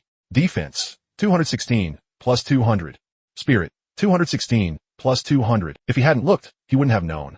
But once he did, even Li Yin himself was startled by his current panel. How much strength do I have now? 40,000? My eyes aren't playing tricks on me, right? The third martial realm directly pushed my strength to 40,000. Li Yin couldn't stay calm. This panel had shocked him too much. He had to know that just yesterday, he had still been smug about breaking 10,000 strength. But now, 40,000 strength was lying right there across the panel, damn. The boost for martial realms is truly terrifying.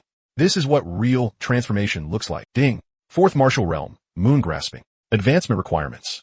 Required martial comprehension shards, 0/40. Alright then. Just as expected, the requirements for each realm rose along with the tide. 40 shards, which means 400 million. Li Yin had been pretty excited, but after seeing the new requirement, he instantly calmed down. Looking at his balance, he currently had 200 million, still 200 million short of 400 million. Why does it feel like having 200 million makes me a pauper? What is going on? The corner of his mouth twitched helplessly. With 640,000 HP, he continued exploring the mist. Damn it, another boss. Strike while the iron is hot, and charge into the fourth martial realm. At the same time, as top-tier equipment kept being listed, the leveling efficiency of the people in the novice village also rose at a terrifying speed. Chen Wudi had originally thought that reaching level 10 would take the whole day. But before even the morning had passed, he had already reached level 10, and that caught him by surprise. He looked at the weapon in his hand. So, this is the transformation brought by purple gear? As expected, it's terrifying. It boosted my efficiency by several times over. After reaching level 10, he opened the rankings. He had originally thought this level would be enough to claim first place on the heavenly rankings. But to his surprise, he was still second. Interesting. So you've reached level 10 too. Not bad. However, the level 10 quest to repair the teleportation array is a real dividing line. I'd like to see whether you can still hold on to first place after this. Elsewhere, besides Chun Wudi reaching level 10, Tian had reached level 10 as well. Likewise, he also started doing the teleportation array repair quest. But when he arrived at the novice village and saw that the teleportation array had already been completely repaired, he froze for a moment. Teach this novice village teleportation array is working. Is the guide wrong? Does the teleportation array not need repairs at all? Looking at the dense and complete array pattern on the ground behind the little dirt mound, Tian was completely baffled. Still uncertain, he stepped onto it. When the light of teleportation lit up, only then did he confirm that the teleportation array really was fixed and usable. It really works? Didn't the guide say it needed repairs? Still confused, just as the system was about to forcibly kick him offline, he instinctively glanced at the rankings. Because he had used the teleportation array, his rank rose by 1 level at that moment, reaching second place on the heavenly rankings. Holy crap, I'm second just like that. When Tian became second place on the sky ranking, Chen Wudi had just returned to the beginner village to receive the quest to repair the teleportation array. Walking out from the little dirt mound, Chen Wudi was full of confidence. The real gap would start opening up from here. Your number 1 ends here. He was full of confidence, the corners of his lips curling slightly. At the same time, with the boost from the purple weapon, the levels of the 3rd and 4th ranked players on the sky ranking were also rising rapidly. Although they still hadn't reached level 10, they were close. It was estimated that within 2 or 3 hours at most, their levels would be pushed to level 10. Of course, only players with purple weapons could enjoy treatment like this. As for players on the human ranking, or players on the earth ranking, starting today, they would probably come to understand what a gap really meant. The sky ranking would become something they could only look up at in fear. But all that was for later. Lost Wandering Region. Li Yin kept moving through the fog. This area was great, but same as before, there were too few bosses. This time, Li Yin tried moving deeper in, but there didn't seem to be any deeper part of Lost Wandering. No matter how far he went, he was still wandering within this same region, as if he had fallen into some kind of lost maze. Other than running around aimlessly, he could still only run around aimlessly. Exactly 11 in the morning. Damn it. Li Yin started cursing loudly. What kind of game makes there so few monsters? Wasn't this just deliberately disgusting? Another half hour passed. Just as Li Yin was getting speechless, a blurry shadow began to appear in the fog ahead. A pleasant surprise. Li Yin almost teared up on the spot. Damn, that wasn't easy. A boss finally showed up. Li Yin hurriedly moved closer to the shadow and threw out an identification. The attribute panel of the shadow ahead unfolded. HP. 99,999 max. Human. Looking at the attribute panel, Li Yin was a little surprised. When he got closer, the vague shadow in the fog gradually became clear. Different from the other bosses, he wasn't running. He was sitting cross-legged in place. Even when Li Yin approached him, he made no reaction at all. This guy. Li Yin looked carefully. His outfit was almost identical to the petrified monsters, but compared to them, his clothes had become normal. An upgraded petrified monster? Maybe aggro had been triggered. While Ian was finding it strange, the boss sitting cross-legged suddenly raised his lowered head. Maybe it was because this was a human boss. In that instant, Ian saw hatred in his eyes, along with sky-soaring, killing intent. Clang. Before Ian could react, the boss moved. With a flash, the sword tip gleaming with cold light was instantly pressed against Li Yin's chest. Damage floated above his head. -1. D. The boss gripped the sword with both hands, gritting his teeth in fury, and sparks kept bursting from Li Yin's chest. -1. -1. -1. The string of damage numbers caught Li Yin by surprise. Damn, human bosses really do hit different. This vibe, it straight up turns me into a villain on the spot. Sighing a little, Li Yin swung back with one sword strike onto him. Terrifying damage floated out, making the boss's body shake, going from whole to nearly shattered. -41,091. Under realm suppression, his nearly 100,000 HP dropped to a little over 40,000. 60% reduction to all attributes. That was just how terrifying it was. On top of the damage from that sword, the boss, with hatred filled to the brim, didn't even get the chance to make a second move before shattering apart and turning in a light on the spot. Looking at the dead boss, Li Yin was a little stunned. No way, that's it? Without realizing it, even a gold boss couldn't withstand a single strike from him anymore. Ding! You have killed a human race target above your level and gained a 10-fold EXP bonus. Obtain human tier, king tier, and god tier buff bonuses. EXP gained, 770. Copper coins gained, 100. Damn, I attacked too fast. I still don't even know what skills he had. He scratched his head. What should have been a smooth and exhilarating battle now only felt dull and tasteless. Couldn't be helped. He'd wailed too hard, and now he was a bit beyond the current version already. When the dropped equipment burst with light, Li Yin's mouth spread into a grin. What dull and tasteless? Getting loot was the true king. He looked at the dropped equipment, his pupils shrank. Golden light. Damn big gold. Looking at the dazzling golden light, Li Yin was delighted and immediately threw an identification on it. Don't give me some Marshall Path fragment crap again. Give me real gold. Equipment name: Kingfisher Inlaid Pearl Holding Pear Blossom Hairpin. Special skill: Wear. Reduces presence by 90%. Special skill: Go. Movement speed plus 30%. Li Yin froze when he saw the equipment stats. This was a real jackpot. Not only were the stats heaven-defying, it also had two special skills. Li Yin still remembered the first piece of equipment with a special skill he had gotten. Even though its grade had been low, that hadn't affected its value at all. But this one, gold grade, heaven-defying stats. And it even came with two attached skills. If this went up for auction, wouldn't it fetch a sky-high price, damn. I'm rich. I'm really rich. Li Yin stared at the two skills in near suffocation. Reduced his presence by 90%. Isn't that basically an invisibility cloak? A god tier skill. And movement speed plus 30%. Perfect for traveling. Honestly, looking at these skills, Li Yin was a little hesitant about whether to auction it off or not. Because this equipment was useful to him too. Of course, the only flaw was, why the hell does it have to be a hairpin? You're a male boss, so why are you dropping a hairpin? Even so, Li Yin tried sticking the hairpin into his hair. The skill took effect. He tried taking a couple of steps in the fog, and sure enough, his speed increased by 30%. This piece of equipment was practically a perfect match for him. He rubbed his chin. Forget it, sell my ass.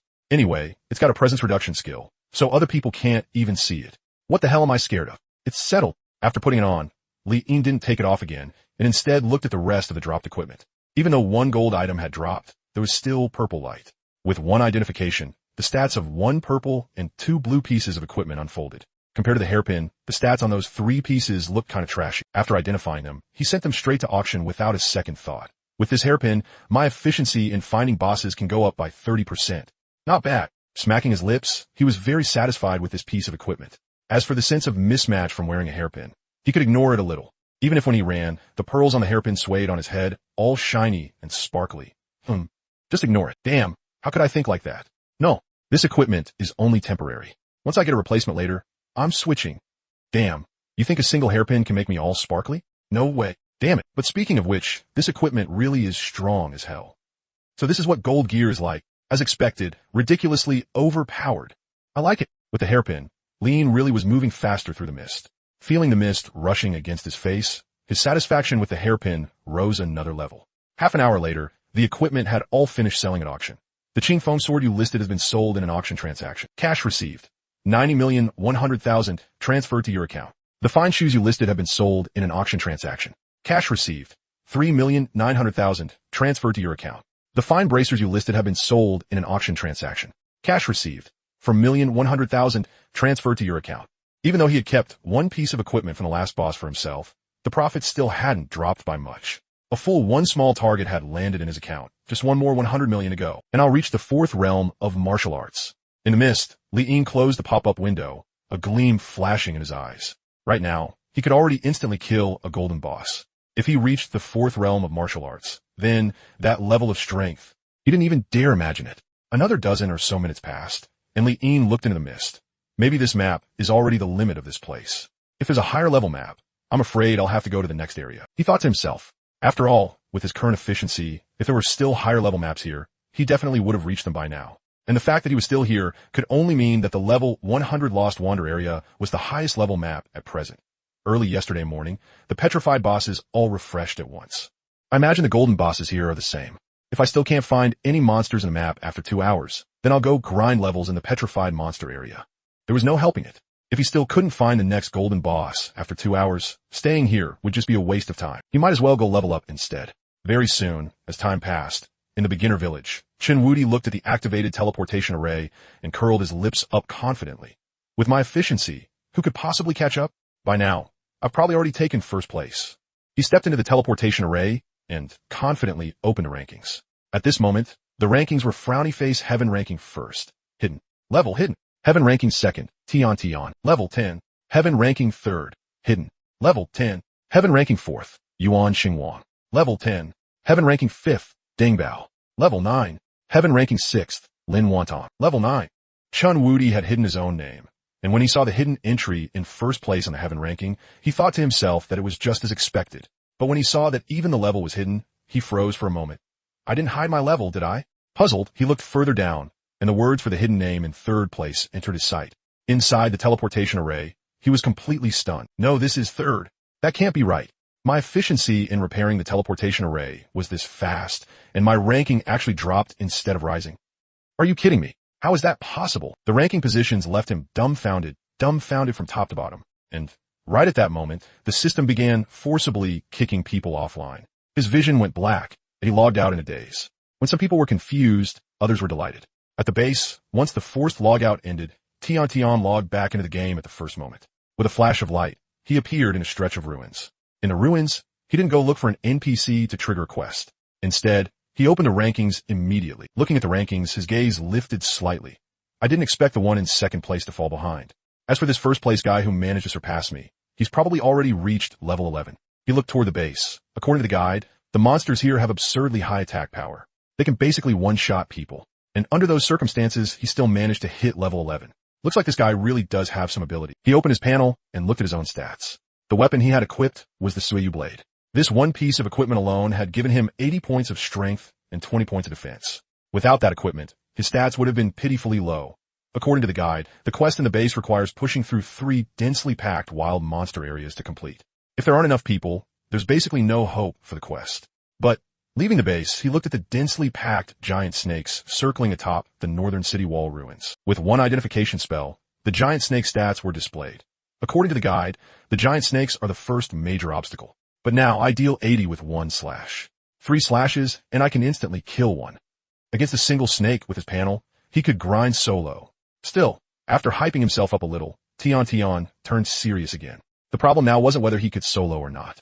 It was that the snake swarm was too densely packed. Pull one group, and it was basically dozens at once. Forget fighting them. Even one spit from each snake, and he'd be gone. Come to think of it, this was exactly where ordinary players struggled. Even with an extremely powerful purple weapon equipped, it was still hard to take even a single step forward here at the base.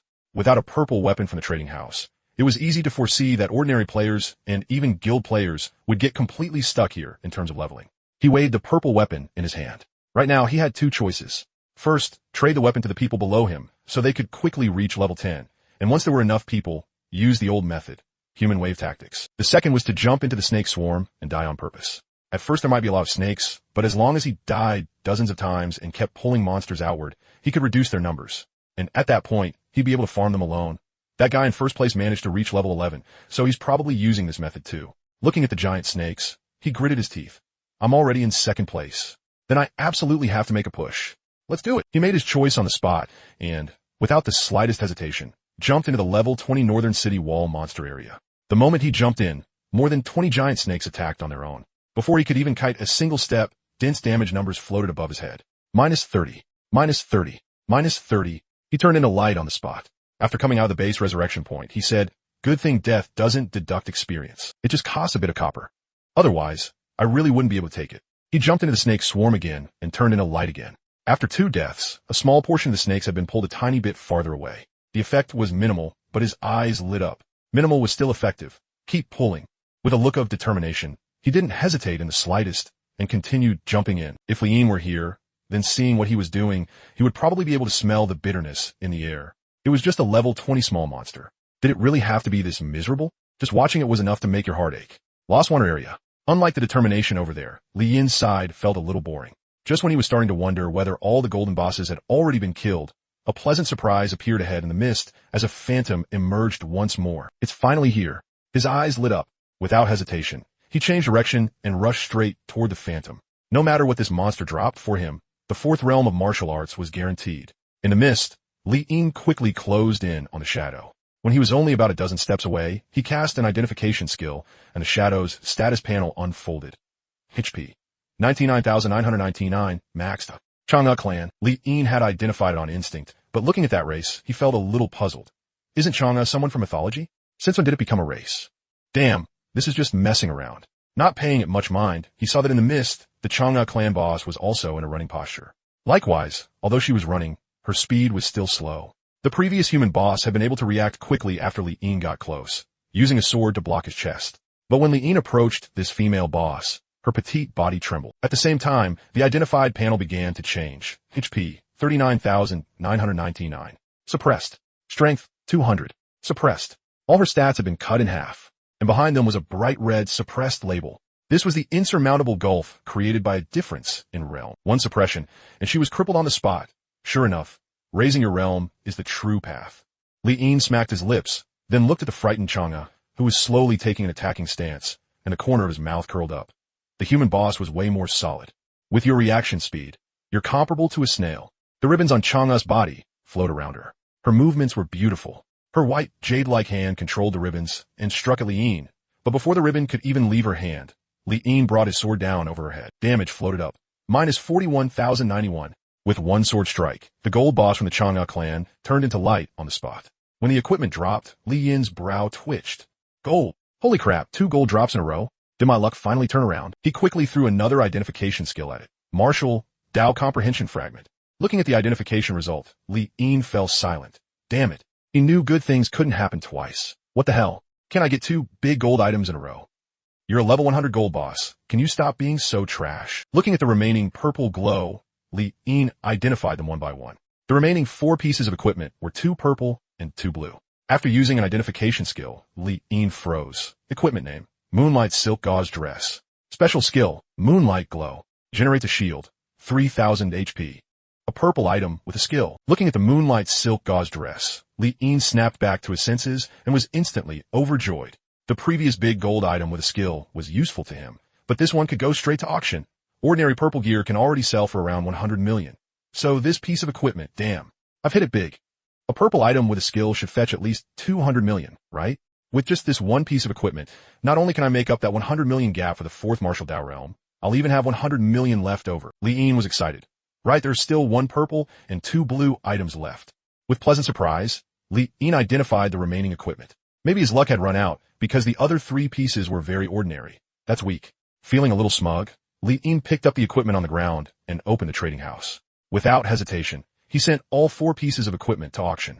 After listing them, he checked the time, then looked back into the mist. During the time it would take for the auction to finish, finding the next boss was clearly unrealistic. And right now, it was already past 12, close to 1. Although he didn't feel hungry, I'd better log off and grab a bite. Smacking his lips, he logged back in 10 minutes later. While the equipment was still being auctioned, he continued searching for wild monsters. 20 minutes later, a system notification came in. Ding! The nameless longsword you listed has been successfully sold at auction. Cash obtained. 91,100,000 transferred to your account. An ordinary purple item had sold for 90 million. Seeing that price, Li'in was satisfied. A second notification came in. The fine leg guards you listed have been successfully sold at auction. Cash obtained. 3,200,000 transferred to your account. The price of blue equipment had dropped a bit. Only a little over 3 million now. The two together only came to a bit over 6 million. Pitifully low. The Moonlight Silk Gauze Dress you listed has been successfully sold at auction. Cash obtained. 613,100,000 transferred to your account. In the mist, Li Yin rubbed his eyes and looked again at the auction price of the moonlight silk gauze dress. Ones, tens, hundreds, thousands, 10,000s. Damn, my eyes are a little blurry. This is 600 million? What the hell? Sure, equipment with skills is absurd, but not this absurd. This is only a purple item, not a big gold. One piece of equipment sold for 600 million. Before logging off, he had guessed 200 or 300 million. Even if it maxed out, maybe it would go up to 400 million. But he had never imagined that he had still underestimated just how special skill equipment was. Damn, that's way too profitable. He let out a long breath and suppressed the excitement in his heart. In the mist, Li Yin opened the Martial Dao Fragment gift pack. Looking at the gift pack he previously couldn't afford, the smile on his lips turned a little ferocious. Confidence. You think a mere fourth Martial Dao realm can hold me back? Just 40 Martial Dao fragments. Isn't that mine in the blink of an eye? Purchase successful. The ancient divine armor on Li Yin's body fluttered slightly in the mist. Now it was time to give him a close-up.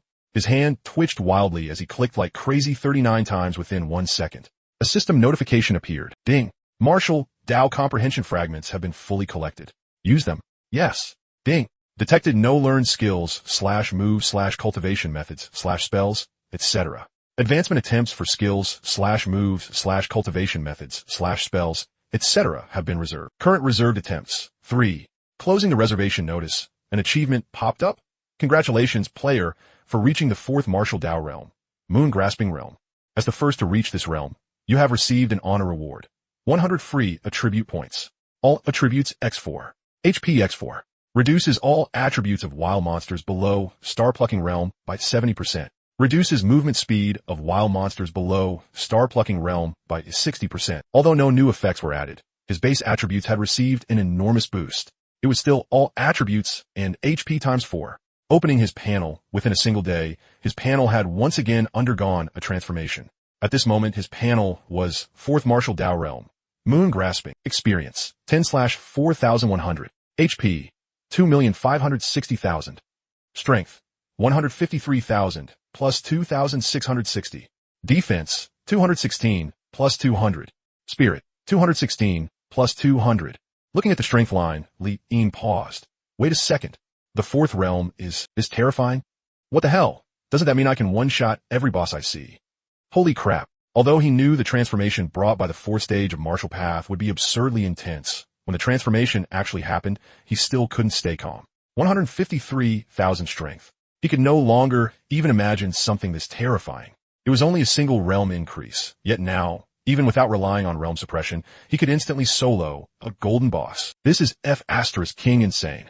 And my HP too. Right now, even if I sleep in the Wandering Lost Zone, there'd be no problem at all. He seemed to have forgotten. The 4th stage Martial Path panel was the 4th panel after the boss panel. If the transformation wasn't huge, that would be the real joke. Actually, the Martial Path was very difficult. Not even mentioning those harsh requirements to break into the Martial Path, just the comprehension fragments needed for the later advancements alone often took dozens, and you still had to rely on luck for them to drop. With odds like that, if you couldn't whale, then raising even one realm would probably take an extremely long time. Actually, for some players, getting Martial Path fragment from a golden drop was the real jackpot. Golden gear? Even golden gear with skills attached couldn't even carry Martial Path fragment shoes. Of course, for Li Yin, it was the exact opposite. To him, getting Martial Path fragments was trash. Opening the panel, Li Yin once again admired his current stats. 4th stage of Martial Path, Seizing the Moon. EXP, 10/4100. HP, 2,560,000. Strength, 153,000 plus 2,660. Defense, 216 plus 200. Spirit, 216 plus 200. After closing it, he opened it again. Looking at the equipment bonuses, he rubbed his chin, satisfied yet also a little disgusted. TSK, this Growth Series Divine Gear is kinda trash. Just a few thousand stat points. It's practically contaminating my panel. 4th stage of Martial Path, Seizing the Moon. With my current strength, I really could seize the moon with one hand. Not bad. After admiring it several times, Li Yin finally closed the panel. Ding! A prompt for the next realm popped up. 5th stage of Martial Path, Crossing the Void. Advancement requirements. Required Martial Comprehension Fragments, 0/60. Required level cap, 41/200. Required any skill /move /cultivation art /spell, etc. at great perfection, 0/0. What the hell is going on with the 5th stage? Why are there 2 extra restrictions now? Level 200, and it even wants 1 skill at great perfection? I don't even have any skills. So what the hell am I supposed to perfect? All of a sudden, Li'in felt that the earlier requirement of only needing fragments had been F**king amazing. If it still only needed fragments now, 60 pieces would only be 600 million. He was only a few tens of millions short of that now, but in the end, the 5th stage actually had other requirements too. This was just way too damn unfair. Even if it needed levels, that was still manageable. At worst, he could just grind at the petrified monsters for a whole day. But when it came to skills, he truly had no clue at all. After being speechless for a moment, he looked at the name of the 5th stage. Crossing the Void. That name sounds insanely domineering. I wonder if it's really just like the name says. At the 5th stage, will I be able to walk through the air? Just from a name alone, to be honest, Li'in felt an itch in his heart. But, system, do you have a skill gift pack? After waiting a while and getting no response at all, Li'in sighed helplessly. Looks like I'll have to look for skills in secret realms or from NPCs. Wild monsters really can't drop them. Pulling himself together slightly, Li'in looked into the fog and continued searching for bosses. No matter what, he couldn't let gold farming fall behind. Maybe all the golden bosses had already been killed off, because this time, even after spending 1 hour, Li'in still didn't run into a new boss. He didn't give up and continued searching for another half hour. Now that the fog's HP drain trait had become completely negligible, there was no need to care about it in the slightest. It couldn't be helped. His strength had risen too fast. This map was starting to fall behind a bit. Very soon, 1 hour later, seeing that there was still no boss, he finally stopped. After 2.5 hours without finding a boss, it was obvious that staying any longer would just be a waste of time. He might as well go grind levels. Helpless, Li'in returned along the same path. Come to think of it, he had gone so deep into the fog that, logically, getting back out should have taken quite a while. But in reality, it didn't. In only about 10+ minutes, he left the wandering lost zone and entered the area covered in white bones. Scratching his head slightly, Li'in looked back at the dense fog behind him. That's something wrong with the wandering lost map. No, this is really off. How could I come out this fast? He was a little confused, but he didn't think too much about it. He had long since decided where to grind levels. The area behind where the shield petrified monster had been guarding before was a very good grinding spot. Not only were the monsters high level, they were also densely packed. The only downside was that they couldn't drop much equipment. After spending a few more minutes, Li'in arrived at his destination. Ahead was a low-lying area. A dense mass of small petrified monsters stayed in the pit. Their expressions were somewhat similar, filled with shock and panic. Their hands were also raised in defensive postures, and only when Li'in jumped into the low-lying area did those petrified monsters become active. With a swing of the Growth Divine Sword, facing these level 70 small mobs, he didn't waste a word and started farming directly. Everywhere he passed, there was truly no monster that could block him. Touch it and it died. Brush against it and it died too. Ding. Defeating a petrified monster above your level grants 10-fold EXP bonus. Obtain human tier, king tier, and god tier buff bonuses. A holy land for grinding levels. He bulldozed his way through, and his EXP shot up at a speed visible to the naked eye. In just a short while, ding. Level increased. He leveled up. The free attribute points row received 30 free attribute points. Before, he had been very satisfied with those 30 points. But now, why does it feel kind of like scraps now? It's a level up, so can you at least give me a little more? Although he only received 30 free attribute points after assigning them, the actual increase wasn't 30 points. The realm bonus wasn't a one-time effect. It was always active. Holy shit. Seeing his strength increase by 1,920 points, he was surprised. T at 30? How did it turn into over 1,900 for me? Recalling how his realm had doubled every time before, he realized what was happening. Just like when his realm had increased before, the realm bonuses didn't stack together. Instead, they still exploded in 4 separate stages. Thinking of that, Li'in was delighted. Fuck, that's what you call a realm. I like it. After the surprise passed, he looked at the densely packed, petrified monsters, and the corners of his mouth began to twist viciously. Then didn't that mean he had to grind levels like crazy? First, get to level 70. At least drag the 5th stage's level requirement halfway there. Very soon, as large swaths of petrified monsters in the low-lying area were cleared out, Li'in had originally thought there were only monsters here. But unexpectedly, once the monsters were cleared, a wooden sign appeared before his eyes. If it were only a wooden sign, he wouldn't have been surprised, but there was actually a white rose placed in front of it. For some reason, the white rose felt a little familiar. With curiosity, he walked closer. Maybe because of his own aura or something else, the white rose on the wooden sign began to rot as soon as he approached. In the end, it turned into a pile of ashes. Not only that, the wooden sign also rapidly darkened and dimmed. Looking at the change in the wooden plaque, Li'in, on the rotten wooden plaque, faintly visible carved words could be seen. Xiaodia's grave. After seeing the words on it clearly, Li'in was speechless. So, that white rose, just now, was the paper rose he had once had in his hand? Speechless again, Li'in was too tired to even complain. He had never met any Xiaodai. But now, he vaguely felt like some kind of bond was about to be forcibly hung onto him. If we're talking about game plot, doing it like this really is pretty good, but can you fucking give me an actual person instead? It's not like you're missing this one NPC, right? He looked at the rotten wooden plaque. Speaking of which, this could count as having met one of his former teammates. Shout I, that white rose turned into that before, so it's fine. If I get the chance, I'll really make one for you. But can you have the base NPC send me a dream? Just tell her I'm desperately short on skills. Even trash skills are fine. The petrified monsters in the low-lying land had mostly been cleared out. After joking around a little, Li-En left the low-lying land. With one last emotional sigh. What a bullshit plot. Then he started looking for the next direction. When he had been farming petrified monsters before, there was definitely more than one place like this. After confirming the direction, he stepped onto the ground full of white bones. Come to think of it, that NPC at the base. She really hadn't broken her word. She said she'd place a white rose, and she really did. Smacking his lips, after about 10 or 20 minutes, Li-En arrived at the next gathering place of petrified minor monsters. The Growth Divine sword came out. Same as always, he crushed his way in and crushed his way out. By the time this whole area had been cleared, his level rose again. He didn't know if it was because he had farmed too many golden bosses, but after farming so many minor monsters, not a single piece of equipment had dropped. The only gain was levels. He opened the panel. These two places had only taken about an hour, but his level had risen at incredible speed. Before farming, his level had been level 41. Now, his panel was Martial Path 4th Realm. Seizing the Moon. Experience, 10/5200. Chi and Blood, 2,560,000. Strength, 173,000, plus 2,660. Defense, 216, plus 200. Spirit, 216, plus 200. After dumping all the attribute points from leveling into strength, his strength increased again, reaching 170,000. Looking at his current level, Li-En was somewhat satisfied. However, my leveling efficiency right now is pretty fast. But once I hit level 70 and I lose the bonus from farming monsters above my level, will my experience gains drop off hard? He pursed his lips. I've already left the beginner village, so can the minor monsters stop being so stingy? Give me some level 100 or level 200 monsters. Cursing under his breath, Li-En headed for the next leveling ground. Anyway, he still wasn't level 70 yet, right? He'd farm first and talk later. Come to think of it, it was a good thing he had hidden his level. Otherwise, if his leveling speed got exposed, it would absolutely make a whole bunch of people's eyes pop out. In any game, after level 10, leveling up would definitely slow down. Yet, not only was this guy not slowing down, he was practically riding a rocket. He was even leveling faster than back in the beginner village, while Li-En continued farming levels. On the other side, someone kept jumping into snake groups and kept turning into light. Hard work paid off. He was about to level up. That's right, Tian had always been just one monster short of reaching level 11.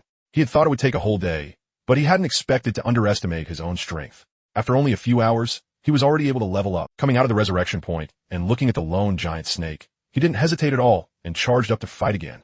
Just as he was fighting the giant snake, at the base, above the ruins, a flash of light appeared, and a new player entered this place. Lin Wantong looked at the ruins all over the ground and let out a long breath. In the past, this was a place that took at least a week to step into, but now, she had entered on the second day after the server opened. She didn't go fight monsters, nor did she go talk to NPCs. Through the friend trade window, she traded her weapon away. She was level 10, but that group of well-trained team members who obeyed her arrangements were still not level 10. Of course, there was no way she could make all team members level 10. She could only arrange for a small portion of them.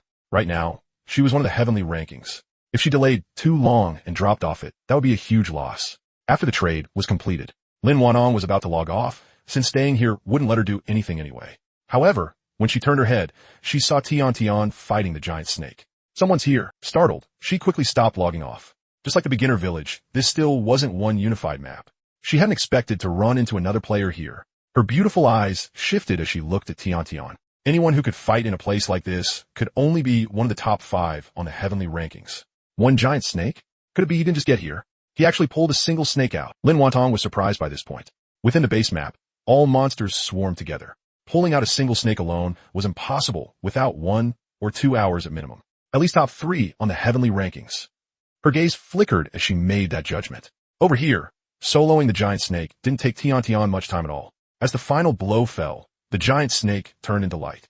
At the same time, a piece of white equipment dropped onto the ground. Without paying attention to the equipment on the ground, a flash of light appeared and his level rose. He leveled up. Behind him, Lin Wanong was even more surprised. She quickly opened the rankings. At this moment, the rankings were Heavenly Rankings first, hidden. Level, hidden. Heavenly Rankings second, Tian. Level, 11. Heavenly Rankings third, hidden. Level, 10. Heavenly Rankings fourth, Yuan Xingwang. Level, 10. Heavenly Rankings 5th, Ding Bao. Level 10. Heavenly Rankings 6th, Lin Wantong. Level 10. Before coming here, she had taken a look at the rankings. At that time, Tiantian's level was 10, and now it was 11. So naturally, it was obvious that the one who had just leveled up was Heavenly Ranking 2nd. Tiantian. Closing the rankings, she looked at Tiantian. Even though more people had appeared, Tianzuan was still Tianzuan. Very strong, he could still suppress all the geniuses on the Heavenly Rankings and rise to level 11. Her beautiful eyes narrowed slightly. If even Tianzuan was this terrifying, she looked at the first place on the Heavenly Rankings. Tianzuan is already absurd enough. I didn't expect you to be even more terrifying. It might look like first place had hidden both name and level. But in reality, to her, it was the same as not being hidden at all. Invincible Martial Emperor. If you can suppress Tianzuan, then you're at least level 12. Just thinking of that suffocating level, Lin Wantong couldn't help but let out a breath of turbid air. She still knew how terrifying 12 was. Level 12 and level 11 were only one level apart, but the difference between them was as great as heaven and abyss. Over here, after leveling up, the first thing Tiantian did was open the rankings. In order to surpass the first place on the Heavenly Rankings, he hadn't dared rest for even half a moment during this whole time. When the rankings entered his sight and he saw that he was still second, Tiantian froze. How was that possible? I'm still second. His gaze trembled as he looked toward first place. This guy, could he already be level 12? How did he do it? I already gave it everything I had just to reach level 11, but he actually made it to level 12? While Tiantian was still in shock, Lin Wantong arrived at his side. She opened her mouth. I'm Lin Wantong from the Wantong Guild. I saw the changes on the rankings. Are you Tiantian?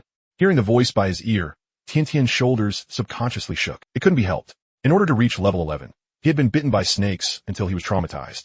Now, at the slightest movement, he suspected a giant snake was about to send him back to the respawn point.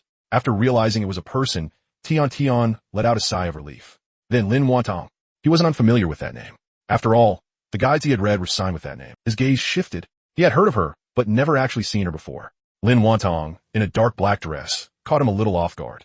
She was like a black lotus, exceptionally beautiful. After their eyes met, nice to meet you, Miss Wantong. Tiantian showed a bit of respect. After all, her name was on those guides. Even though his family background was prominent, it still couldn't compare to the importance of a single document. Even Lin Wantong herself didn't know that what had changed this time wasn't just the increase in the number of people entering the game. Even her identity had become different. After observing for a moment, Tiantian found it a little strange. Miss Wantong, where's your equipment? After the confusion came shock. Wait, don't tell me you reached level 10 without relying on equipment? Seeing Tiantian's reaction, Lin Wantong was slightly stunned. In her memory, Tianzuan was a very serious person. Come to think of it, whether it was last time or this was her first time coming into contact with Tianzuan. Seems like he's a little different from the one in my memory. Tianzuan seems a little timid, and also, this way of speaking, how do I put it? When she had greeted him, she had seen his startled reaction clearly, and now his shock made Lin Wantong swallow back what she had originally planned to say. After hesitating for a moment, Lin Wantong said, I traded it away. Traded it away? You scared me. I thought you got a level 10 without relying on equipment. If that were true, that'd be as freakish as rank 1. At the mention of rank 1, Tiantian couldn't help glancing once more at the giant snakes in the rocky area. He had already done his best, yet he was still behind. No, today he absolutely had to surpass rank 1. Well, Miss Wantong, I still need a grind level, so I won't chat much for now. My level isn't that far from rank 1's. I've got to start sprinting. With that in mind, Tiantian had only just leveled up, yet without taking any rest, he hurriedly said goodbye. Time was tight, but luckily, there was still plenty of time left. If he worked hard today, he could definitely hit level 12. If he really pushed, he might even reach level 13. At that time, rank 1 could be completely surpassed. In terms of efficiency, he had already pulled out quite a few giant snakes. Right now, it was slaughter time. He was very confident about what came next. With this kind of leveling efficiency, no one could catch up. Watching Tiantian hurry away, although his reaction was different from the aloof Tianzuan in her memory, with that kind of leveling mindset, it was no wonder he could suppress a whole group of top-ranked players. After casting an identification on it, Lin Wantong looked at the giant snakes panel. This panel really is terrifying. Without a purple weapon, you can't fight at all. Opening her own panel, Lin Wantong looked at her stats. This was her panel without equipment bonuses. With these stats, if she went up there, 2 mouthfuls of snake spit would kill her. Not to mention snakes lived in groups. Basically, the moment someone went in, before they could even react, they'd be sent back to the respawn point. Closing the panel, Lin Wantong looked in Tiantian's direction. Second on the Heavenly Rankings and 6th on the Heavenly Rankings were both still on the Heavenly Rankings. But the gap between them wasn't small in the slightest. In 4 hours, there should be 3 people at level 10. At that point, we can try grinding giant snakes. Rank 1 and Rank 2 on the Heavenly Rankings are definitely out of reach. But there's still a chance to compete for 3rd. Thinking that, Lin Wanong decisively logged off. Likewise, she did not go to contact any NPCs. Those so-called tasks looked simple, but in reality were even harder. The giant snakes had already become an insurmountable mountain, let alone the denser and more violent wild bulls behind them. Before the number of level 10 players broke 1,000, there wasn't the slightest chance of winning. After Lin Wantong logged off, the base was left with only Tian miserably grinding monsters. Though it was miserable, he was still looking forward to it. When he became rank 1 at midnight, the hardship now would be nothing. It could even be said to be worth it. Come on, giant snakes. I worked so hard to lure you all out for this very moment. Stepping over your corpses, I will ascend to the number 1 spot on the heavenly rankings. Level up. Opening the panel, Li Yin's level had reached 59. After allocating his points, he climbed out of the pit. There was nothing strange about this grinding spot anymore. Other than monsters, there were still only monsters. He arrived at the next grinding spot. After casting an identification, the monsters inside were still the same. After identifying them, he jumped into the pit. With one charge, everywhere he passed was filled with the light effects of monsters turning into particles. Just from that one move, level up. He was now level 60. Not bad. Smacking his lips, Li Yin charged again. If I had skills, I could clear them in batches and it'd be a lot easier. What a pity. He shook his head. 10 minutes later, after clearing all the monsters in this area, Li Yin's level had reached 63. Before leaving, he began cleaning up the battlefield. After farming several grinding spots, this place finally dropped something. However, looking at the white light, Li Yin's mouth twitched a little. For some reason, he was starting to dislike white equipment. But a mosquito's leg was still meat. After casually identifying it, he tossed it into the auction house. Very soon, as he continuously switched grinding spots, an hour later, the system prompt appeared. Level up. Opening the panel, his level had now reached 70. Martial Path 4th Realm. Moon Seizing. EXP. 420/7000. HP. 2,560,000. Strength. 208,000 plus 2,660. Defense. 216 plus 200. Spirit. 216 plus 200. After allocating the free attribute points he had gained, his strength had reached a level even a boss could not comprehend. 200,000. That's right. After 20 it wasn't tens but 10,000s. 200,000. After admiring the panel a little, Li Yin looked at a small, petrified monster. He raised his hand and turned it into light, and a prompt appeared. Ding. Killed Petrified Man. Obtained human rank, king rank, and god rank buff bonuses. As expected, the EXP had plummeted. Killing one only gave a little over 400. Li Yin was speechless. System, can't you give me some higher level monsters? Only 480 per kill is way too miserable. At the same time, elsewhere, someone killed a giant snake. Ding. Cross-level kill on giant snake granted tenfold EXP bonus. Haha, 80 EXP. Who can possibly catch up? The number 1 spot on the heavenly rankings is mine for sure. After killing the giant snake, Tiantian's confidence grew even stronger. Even if the number 1 on the heavenly rankings was suppressing him right now, surpassing him was only a matter of time. I wonder if you're looking at the rankings right now. Are you feeling the pressure yet? This is only the beginning. To be honest, it was unclear whether the number 1 on the rankings felt any pressure. But one certain someone was under immense pressure. That's right. That person was Chun Wudi. When he had still been number 2, his goal had been very firm. Replace the number 1 spot. But now, looking at the number 2 rank at level 11, he was completely numb. Level 11 already? What the hell? I only just entered the stronghold not long ago. How did number 2 level up already? Are you not giving anyone else a way to live? What the hell happened? I clearly had a chance to catch up to number 1. What is this? Now I can't even hold on to number 2 anymore. Inside the stronghold, Chun Wudi felt a tightness in his chest. Especially when he looked toward the giant snake in the rocky area, the tightness became even worse. At this stage, the only way to deal with the giant snake was Tiantian's method. Well, more accurately, it should count as a strategy guide method. As for other methods, without a numbers advantage, they were simply impossible to pull off. Looking at the giant snake, Chun Wudi gritted his teeth in fury. It's just using death to drag the monster around? I'm doing it. If you can surpass number 2, your level should also be around level 11 now. Just level 11. Just wait, you two won't be happy for long. I, Chun Wudi, have never been inferior to anyone. Determination shone in his eyes as he strode toward the snake pack. As for what happened after that, Chun Wudi chose to mentally block it out. It couldn't be helped. It was too bitter. Simply miserable. Meanwhile, over here, compared to the suffering of those two, Li Yin was very calm. In a region covered in white bones, he stepped over the bones and looked ahead. Level 70. Deliberately grinding levels at this point would be a bit unwise. For the 5th realm of martial arts, the level limit was only one part of it. The biggest thing holding him back was mainly skills. That was the core. I need to grind levels while also looking for where skills come from. He thought. Otherwise, even if he grinded his level all the way to level 200, he'd still be dumbfounded without any skills. Although experience gains had now dropped sharply, it would take at most 1 day or maybe half a day to grind his level back up. Skills alone were the real pain to get. With that in mind, he decided to continue exploring around the region of wandering in lost paths very soon. Li Yin stopped in place. An elite boss appeared ahead. He threw out an appraisal, and the elite boss's panel unfolded. Strength, 350. A boss from the Petrified Human series. Li Yin carefully looked at the Petrified Human ahead. This one was a female Petrified Human. But unlike the healer boss from before, she was holding a sword. Even in petrified form, the sword tip still pointed straight toward the region of wandering in lost paths. At first glance, it was as if she were issuing orders. Li Yin sent her off into light with a sword to the head. He rubbed his nose. He remembered that when facing this kind of boss yesterday, he had still needed to kite, watching them throw out all kinds of flashy skills. But now, well, one sword to the head, and it was gone. Looking at the items dropped by the boss, 2 blue and 2 white, Li Yin appraised them one by one and listed them on the marketplace. Not bad. Besides leveling up, I can also pick up some equipment along the way. Somewhat satisfied, Li Yin continued exploring. Speaking of which, he was starting to miss agile-type bosses a little. Damn it. If I'd known skills were this important, I should have grabbed them hard back then and beaten some answers out of them. At that thought, Li Yin paused slightly. Agile-type bosses were very special. Could it be that so-called skills come from these bosses? Pinching his chin, the moment this thought appeared, he became more and more certain. Very likely. The mini-bosses in the secret realm are very agile too. If I head back to the stronghold now, wouldn't I not need to keep searching? He had just been about to turn around, but after doing so, his body halted. The last elite tree turned into a normal boss after it died. The ones in the secret realm are probably the same. Thinking of that, Li Yin was speechless. Everything about this game was good, except it had way too many nasty tricks. Helpless, he could only continue exploring. As for the secret realm in the stronghold, he decided to take a look at it tonight when he was forcibly logged off. Going back now would just be a waste of time.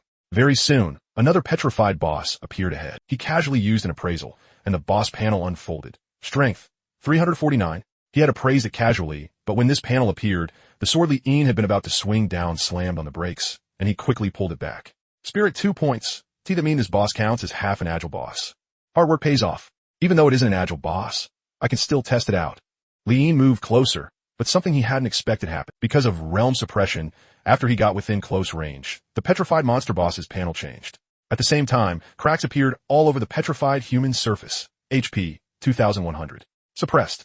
Strength, 104. Suppressed. What the fuck? Seeing the 2 points of spirit get suppressed into 1 point, Li Yin was stunned on the spot. He had just wanted to properly probe it, but in the end, it was over before it even started? What kind of crap was this? Are you screwing with me? You took a perfectly good boss and suppressed it into an idiot. What the hell do you mean by that system? Unable to hold it back, Li Yin started cursing on the spot. It couldn't be helped. Who could endure this? And speaking of which, Li Yin paused. Wait a second. Realm suppression. Tell me every future boss is going to get suppressed into an idiot by me. Just as he was feeling speechless, ding, the microscopic realm advancement gift pack has arrived. With a single thought, restrain and release at will. From this point on, even a mortal may become immortal. Special price, 99,999,999. Buy within the limited time period and receive 1 attribute pill for free. Not bad. At least this actually counts as doing something decent.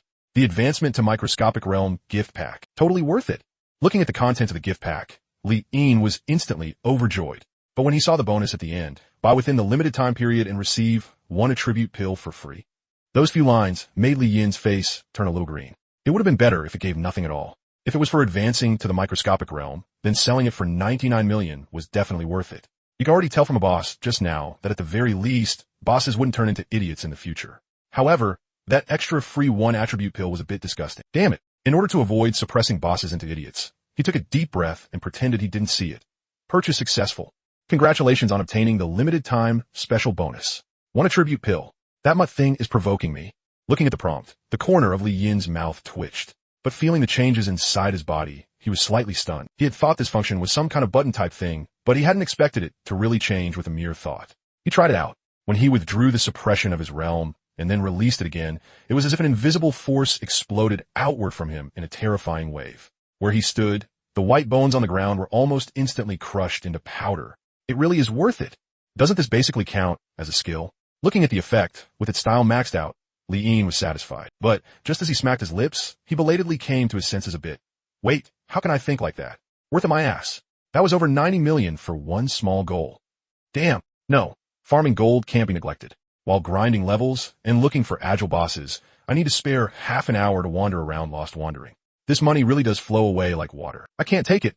I really can't take it at all. After fiercely complaining, Li Yin looked at the petrified boss in front of him. Good thing the function is unlocked now. Let's see whether this boss with 2 points of spirit can give me some pleasant surprise. After withdrawing the suppression of his realm, he threw an appraisal at the petrified boss. Her panel unfolded. HP, 2,100. Suppressed. Strength, 104. Suppressed. Didn't I already withdraw the realm suppression? Why hasn't this boss recovered? He looked at a nearby mob and, wanting to test it, appraised it and found that it wasn't suffering any suppression at all. That's weird. There really isn't any suppression anymore. Could it be? With doubts in mind, he cast suppression on the mob. This time, the mob's stats were heavily cut. After withdrawing it, he looked at the mob again. Well, mystery solved.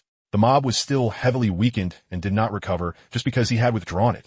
He was a little speechless. Suppression is permanent, he thought. A moment later, looking at the petrified boss that couldn't recover, he had no choice. Li Yin could only manually turn the boss in front of him into equipment. Not a big problem. If I can run into one, I can run into a second one. After putting the equipment up for auction, he looked ahead and saw there weren't any major monsters around. After thinking about it, he decided to go to Lost Wandering first. No joke, same as what he had just said. Farming gold couldn't be neglected. He had to make time to stroll around in there. Besides, what if he could run into an agile, big gold boss in there? Wouldn't that be a huge profit? The idea was great. However, the reality was, half an hour later, he came out with a miserable look on his face. Sure enough, it was a waste of time. There wasn't even a hair in there. Forget an agile, big gold boss. There wasn't even an ordinary gold boss. I can't take this. System, do you have some kind of boss locator? Even if you sell it for 100 million, I'll accept it. How about one? After several seconds of complete silence. Forget it. In the land of bones, Li Yin helplessly continued searching. Big gold bosses were hard to find, but there were quite a few small bosses. Maybe he was lucky. Before long, when he saw another petrified boss appear ahead, Li Yin quickly threw an appraisal at it. Strength, 350. Very good, 1 point of spirit. With one savage charge, the petrified boss twisted on the spot into equipment. By the way, system, next time you unlock a function, can you do it a little earlier? I finally ran into a top-tier petrified person, and you just had to ruin it for me. After tossing the equipment into the auction house, he was still complaining when, just as he was about to continue searching, he suddenly noticed a slight bulge where the boss had been standing. Originally, he hadn't wanted to be curious, but the more he looked at that bulge, the stranger it seemed. It looked a bit like a doorway buried underneath. With doubt in mind, Li Yin walked over. With over 200,000 strength, there was no need to dig at all. He just struck the ground once, and instantly, white bones exploded apart and dirt flew everywhere.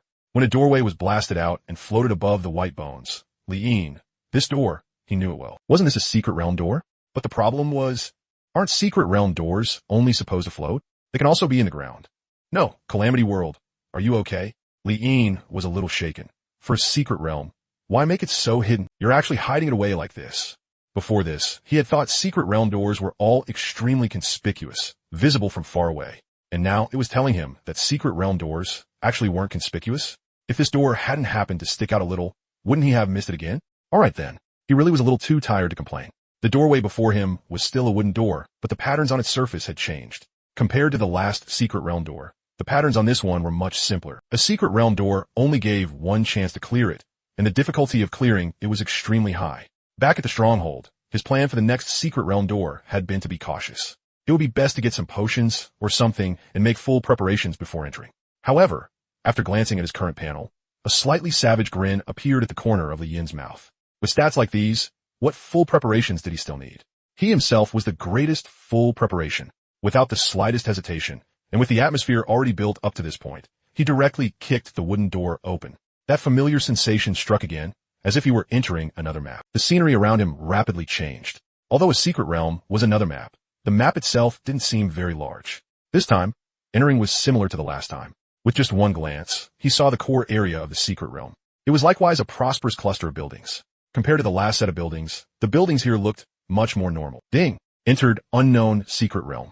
Clear progress. 0/100. The system prompt appeared. Closing the prompt, Li Yin looked toward the buildings ahead. It was a well-arranged cluster of ancient-style houses.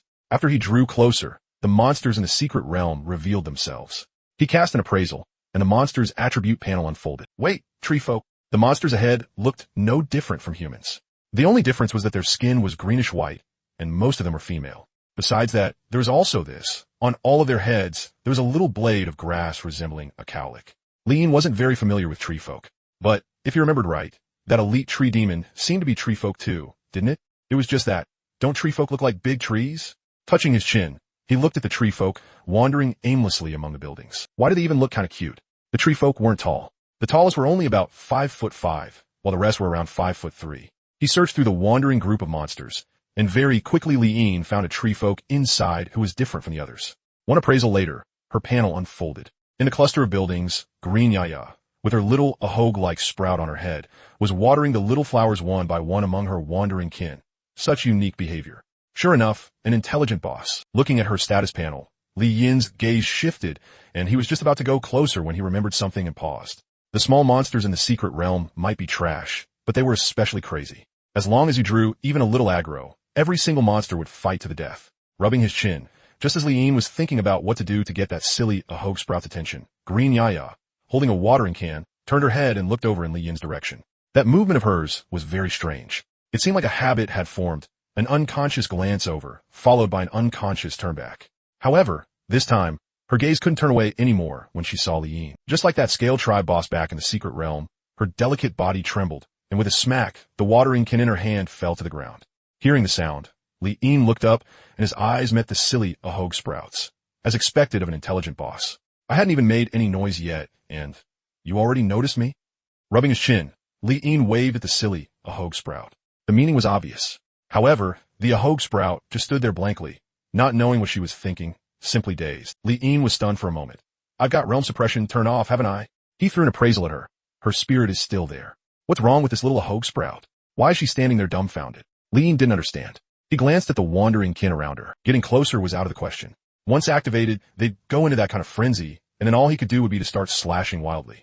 If he accidentally killed the intelligent boss along the way, that would be a huge loss. Still unwilling to give up, Li Yin gestured for her to come over again. Maybe she had snapped back to her senses. Over there, Green Yaya showed a different reaction. She returned to her room in a daze. When she came out again, both hands were gripping a slender sword. You've got to be kidding me. Wait. Seeing what she was doing, Li Yin helplessly hurried to speak. What the hell was this? Wasn't the last secret realm boss trying to break up a fight? Why was this ahog sprout preparing to take the initiative and attack instead? Fortunately, voices wouldn't trigger a reaction from the wandering kin. Li Yin let out a sigh of relief. But with his weight, Green Yaya gripped the sword in her hand even tighter. Li Yin's eyelid twitched. Wasn't this a little too wary? Over here, Green Yaya was on full guard. Before her eyes appeared the figure of someone familiar. Yaya, I'll hide the entrance well. No players will find it. This isn't failure. Even though we've lost our home, lost our kin, lost far too much, we still haven't lost our identity as players. Even though, now every death is endless loss of self. But, even if I lose myself, I'll crawl back out of that loss. I'll succeed. Believe me, Yaya. We haven't lost our identity as players. But right now, haven't we already lost our identity as players? The shadow turned back with a grin, showing white teeth, while monsters are also a kind of player. Wait for me here.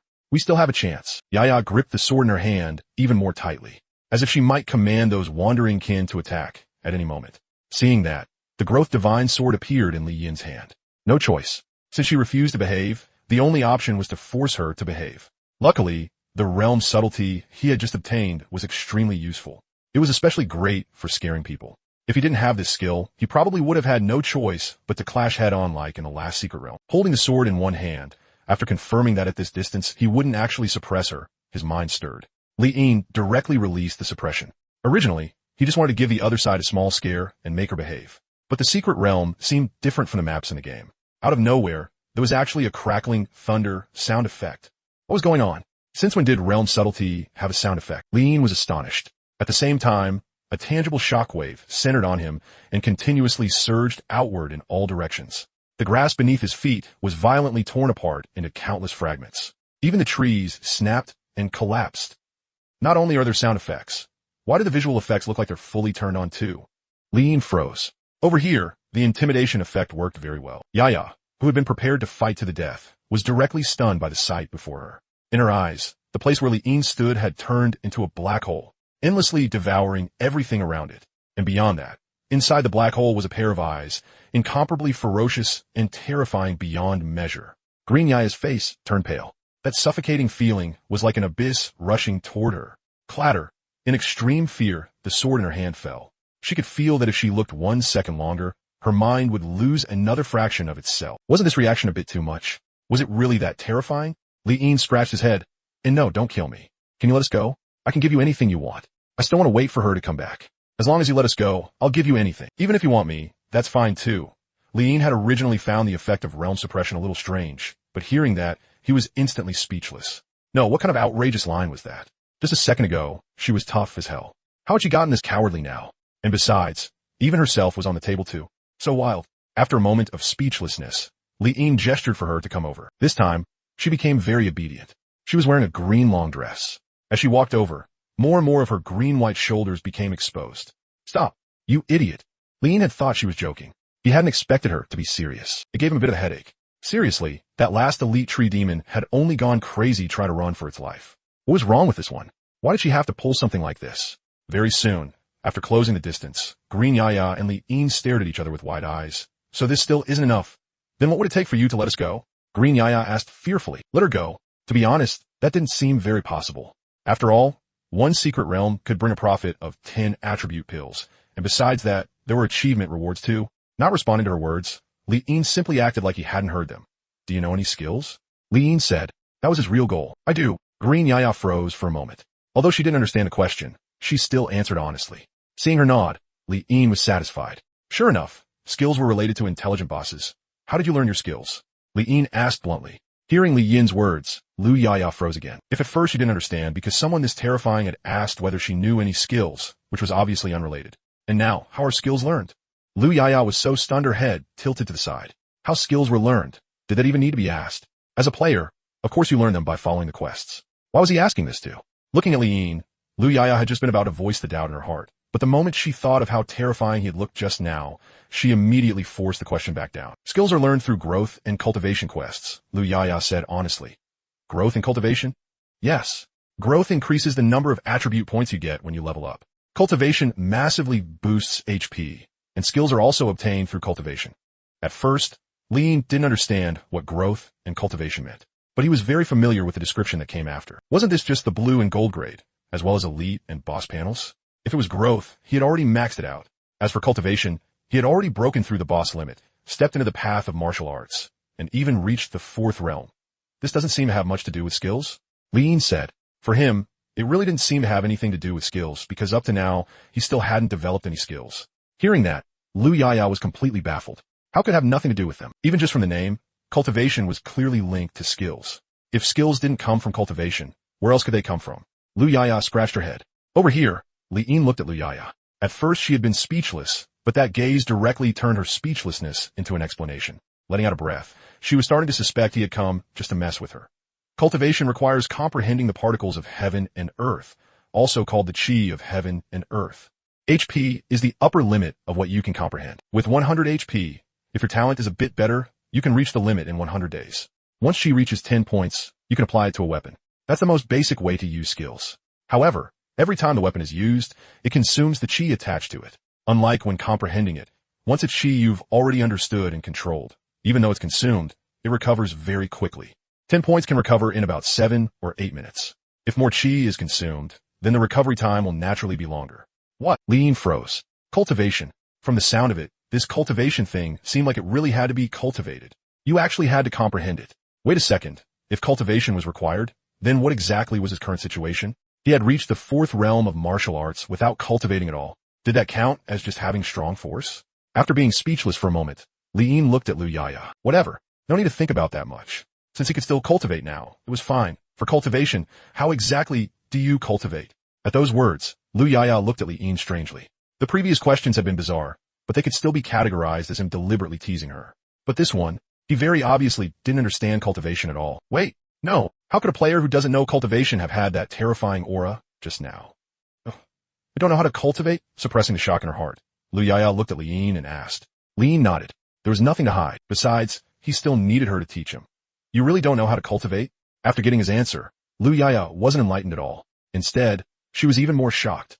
Li Yin found it strange. Did that kind of question really need to be asked a second time? Lu Yaya's gaze shifted. Originally, in front of someone so terrifying, she shouldn't have talked too much.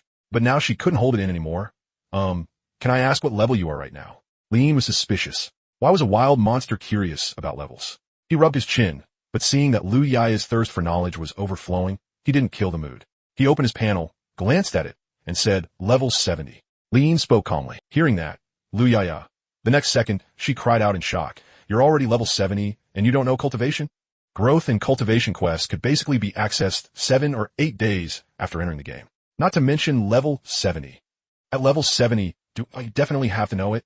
Liin spread his hands. Level 70, the growth and cultivation quests can be accessed 7 or 8 days after the server opens. And you're telling me you don't understand cultivation even though you're level 70? Because of her shock, the fear in Lu Yaya's heart had even faded, and she retorted. Liin paused. The growth and cultivation quests unlock 7 or 8 days after the server opens. As expected of an intelligent boss, her information really is ahead of the curve.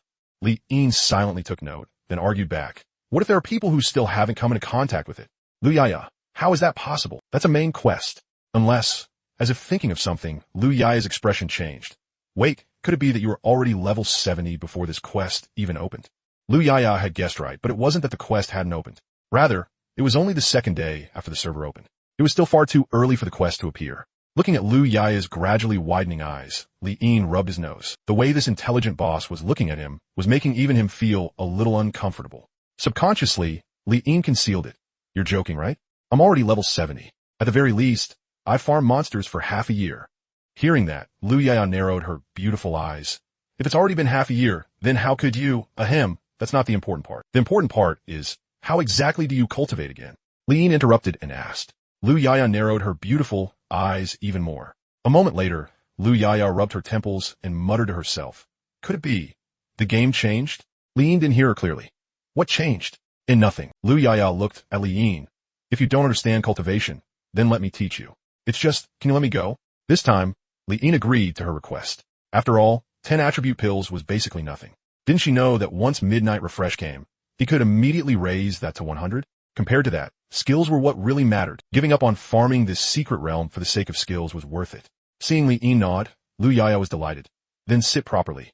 I'll teach you how to cultivate. Even her voice became much livelier. After Liin sat cross-legged, she adjusted his posture a little and said, the particles of heaven and earth are everywhere. Close your eyes. After 10 minutes, you'll feel your whole body become very heavy. Don't relax. Keep holding on. If you endure for 1 more minute, you'll be able to see the particles of heaven and earth. Before that, you need to remember this. The particles of heaven and earth have no attributes. Because of your belief or your intent, after they are absorbed by you, they will change. There are 3 main categories of change: redemption, protection, and unyielding advance. This is the classification used by the tree race. Other races might use different names, but the essence is the same. It all comes down to healing, guarding, and warrior. Listening to Lu Yaya's words, Liin had originally thought cultivation would be very difficult. But unexpectedly, less than 1 minute after he sat down, it seemed like he had already seen the particles. Liin saw countless particles drifting and dancing before his eyes. So these are the particles of heaven and earth, the chi of heaven and earth? Looking at those floating, shimmering specks, Liin was stunned. From what Lu Yaya had just said, wasn't he supposed to sit for 10 minutes before he could feel anything? He had only just sat down for less than 1 minute. So why had it already appeared? Right. How am I supposed to control these particles again? Because he had entered the state too quickly, Liin now seemed to have fallen into some kind of flow state. Outside sounds were completely blocked out, and he could not hear a thing. And also, there are this many particles? In front of Liin, behind those drifting particles, there was a great river flowing, and the particles before his eyes were only tiny splashes thrown up by that river. Recalling Lu Yaya's words, 1 particle at a time to comprehend, shouldn't this be comprehending them in huge chunks instead? With that thought, Liin tried focusing his mind on those particles. It was only meant to be an attempt, but unexpectedly, those particles seemed to have found an outlet and suddenly surged toward Liin. Damn it, don't drown me. Almost instinctively, Liin jolted awake on the spot. Reality. Lu Yaya was still explaining, but with a sudden whoosh, Liin sprang straight up from where he was. What are you doing? Comprehension requires a calm mind and patience. You're jumping at everything like this. How are you supposed to comprehend anything? You can't even enter the state at all. Lu Yaya scolded. But thinking about it, it was reasonable. When she first cultivated, she had also been fidgeting in frustration. Though she had not jumped around that exaggeratedly, it had still been extremely difficult. After closing one's eyes, searching through a void for a tiny particle, the difficulty of that went without saying. On this side, Liin scratched his head. Although he had withdrawn from the flow state, a system prompt had actually appeared before his eyes. Ding! First cultivation completed. Chi of heaven and earth comprehended in this cultivation. 21,230. Receive the blessing of the chi of heaven and earth. Damage limit plus 21,230. Damage resistance plus 21,230. Looking at the prompt, Liin was dumbfounded. What the hell is this? That counts as a successful comprehension. And this thing can even increase my damage limit? The first thing Li Yin did was open his panel. At this moment, because of cultivation, changes had also appeared on it. Martial Path 4th Realm. Moon Grasping. Experience. 420/7,000. Chi and Blood. 2,560,000. Chi of Heaven and Earth. 21,230. 2,560,000. Strength. 208,000. Plus 2,660. Defense. 216. Plus 200. Spirit. 216. Plus 200. The number in parentheses after the Chi of Heaven and Earth was obviously its upper limit. But that was not the issue. Is cultivation really this simple? My mind just moved a little, and it added more than 20,000. Rubbing his chin, Li Yin looked toward Lu Yaya beside him. If he remembered correctly, she had just said that 100 points of Chi of Heaven and Earth required 100 days of comprehension. At that moment, Lu Yaya spoke. It's normal for your first cultivation to be hard to settle into. Don't be discouraged. Let's continue. Hard? What's hard about it? Li Yin scratched his head.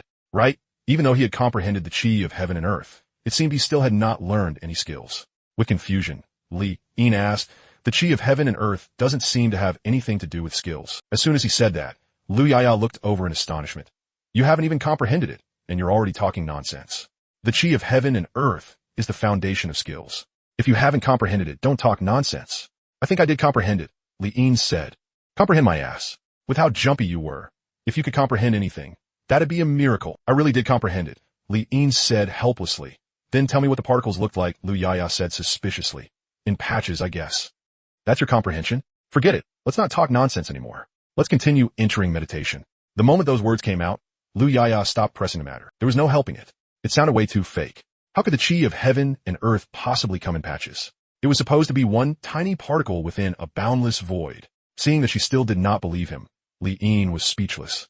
But he did not explain further and instead asked, then how does the Chi of Heaven and Earth turn into skills? Isn't that a little too early to ask? Focus on comprehending the Chi of Heaven and Earth first, Lu Yaya said, tilting her head. What's wrong with asking now? Fine, it's nothing really. After thinking for a moment, Lu Yaya explained. As long as you've comprehended the Chi of Heaven and Earth, skills are easy enough. Actually, I already gave a very good example just now. Once you gather 10 points of Chi of Heaven and Earth, you can attach it to a weapon. At that point, the weapon can receive a blessing. It counts as a very basic enchantment skill. Beyond that, much more Chi of Heaven and Earth is needed. At least 100 points. After 100 points, if you pour the Chi of Heaven and Earth into a weapon, you can slash out blade Chi, sword Chi, and the like. Of course, because of differences in attributes, it might become healing light or something else. But I don't recommend using it that way, because it consumes a lot of Chi of Heaven and Earth. Real skills require skill books. Skill books contain diagrams for the arrangement of Chi of Heaven and Earth. Arrange the Chi according to the diagram, and you can learn the skill. Lin only half understood, but hearing the last part, a question arose. Why do I still need skill books? At that, Lu Yaya rolled her eyes. A skill book is a ready-made arrangement diagram for Chi of Heaven and Earth. Without that, if you tried figuring it out yourself, wouldn't you have to experiment until the end of time? Li Yin paused. Then do you have a skill you can show me? Yes. After hesitating slightly, Lu Yaya pulled out a skill book from beneath her skirt. Skill, Vine Lash. Condense a vine out of the void and lash with it. Listening to her explanation, Li Yin took the skill book. After flipping through it a little, he looked somewhat stunned. Isn't this just shaping the Chi of Heaven and Earth into the form of a vine? For something like this, why would you need a skill book? At that, Lu Yaya, she was so annoyed she almost laughed. You think the Chi of Heaven and Earth is colored clay or something, that you can shape it however you want. The placement and arrangement of every single particle is extremely important. Without the detailed arrangement in a skill book, even if you arranged a vine, it would only be a very tiny one, a miniature vine.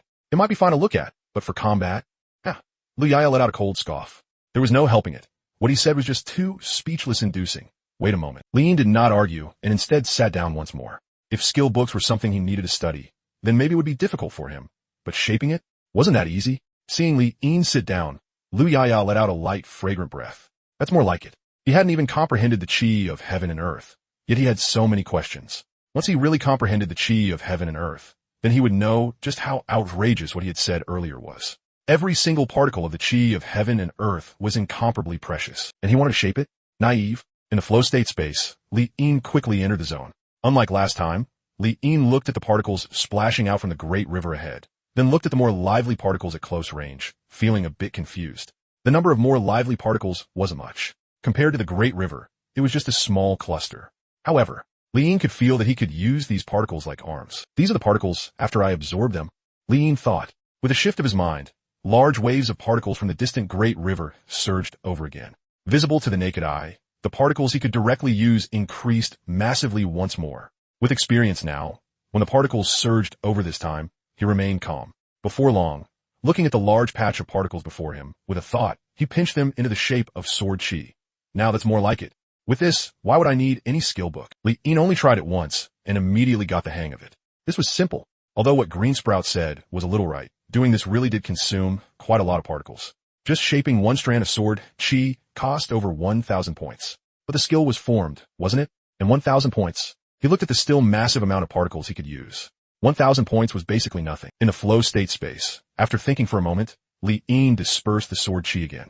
Since he could shape them however he wanted, shouldn't he make something with more style? A palm? No, that won't do. I'm a sword user. Throwing out a slap would be way too awkward. Damn, being poor is kind of limiting my imagination. How about just shaping a sword directly? So I know, that's not right.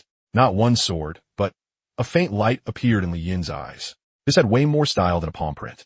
He did it as soon as he thought of it. Right away, he shaped the heaven and earth particles into a sword. Checking the cost, this sword also used up 1,000 points of particles. The corners of his mouth curled up, a mere 1,000 points. Keep shaping. Soon, the second sword appeared. After 2 swords appeared, the particles he could control were still massive in number. And from the distant Great River, particles were still continuously replenishing. Then can I shape 1,000 swords? With this many, won't I be able to make a skill with absolutely maxed out style when the time comes? Slightly delighted, Li-in worked even harder at shaping swords. Time flowed more slowly in the flow state space compared to the real world. But even so, seeing that Li-in had entered meditation again and still hadn't moved after half an hour, Greensprout leaned her face closer and examined him carefully. She found it strange. Why has he been meditating so long this time? He didn't fall asleep, did he? There were 2 kinds of meditation. First, after sitting cross-legged for 10 minutes, you found a feeling, but that state consumed a lot of mental energy. So after most a few minutes, you would be forced out of it. Second, you failed to find the feeling and just fell fast asleep. She glanced at Li-in. Obviously, he belonged to the second kind. He was bragging, just now, about hand-shaping particles without relying on a skill book. He hasn't even found the state. He hasn't comprehended a single particle. Didn't his boasting get a little too big? Just wait till you get up. I'm gonna laugh myself to death at you. At the same time, in the flow state space, Li-in looked at the sword formed from the heaven and earth particles before him. I've already made 1,000 swords, so why are there still this many particles? Damn it. At the start, he had been excited while shaping swords, but after shaping so many and still having lots of particles left and used, he was getting a little irritated. Still, there was one piece of good news. The distant Great River was no longer bursting out particles. The particles he could control seemed to have reached the limit. However, that good news didn't last long. A system prompt suddenly appeared. Ding. Heaven and Earth Comprehension buff bonus incoming. Ordinary Genius buff. Heaven and Earth Chi limit plus 10%. What the hell is this? A gift pack. Damn it. You really do worm your way in everywhere. There wasn't just one buff, but several. Outstanding Genius buff. Heaven and Earth Chi limit plus 30%. Top tier Genius buff. Heaven and Earth Chi limit plus 60%. Peerless Genius buff. Heaven and Earth Chi limit plus 100%. Limited time special one-click bundle purchase also includes 1 bonus attribute pill. Special price, 99,999,999. Ignoring the bonus attribute pill at the end, Li-in looked at the 4 buffs. One-click bundle, so that means the bonuses can stack? After doing the math, Li-in came to a result. So after buying it, my Heaven and Earth Chi limit can go up by 200%? Damn worth it. A mere 100 million? I've still got 500 million sitting in my card right now. You think I'm short on this little bit? That was what he said, but when Li-in clicked purchase, his teeth still clenched unconsciously. Damn it. What did it mean to spend money like water? This was what spending money like water really meant.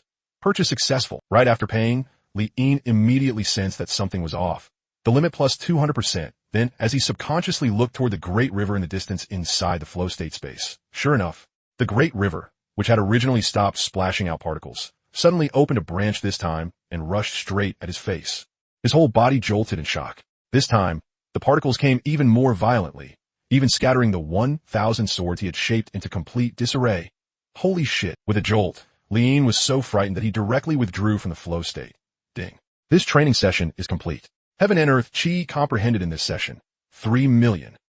You're awake. Hee. How was that now? Sleep well. In your dream, did you shape your Heaven and Earth Chi? The moment he woke up, Greensprout's head leaned over as she laughed. Li-in ignored her because the system prompt wasn't over yet. A second prompt arrived. Ding. Congratulations, player, for independently comprehending a skill. As the first player to comprehend one, You have received an honorary reward. Free attribute points. 100. Effect. Condense swords of heaven and earth out of the void. Quantity 1000. Compared to the first prompt, the second one clearly delighted Liin. Just as expected, as long as he shaped the heaven and earth chi a bit, the skill would be formed. He opened the requirements for the 5th martial path realm. He saw that the skill requirement line, which had originally been 0/0, had now changed to 0/1. At this point, as long as he raised this skill's proficiency to great perfection, the hardest requirement for the 5th realm would be fulfilled. Liin smacked his lips.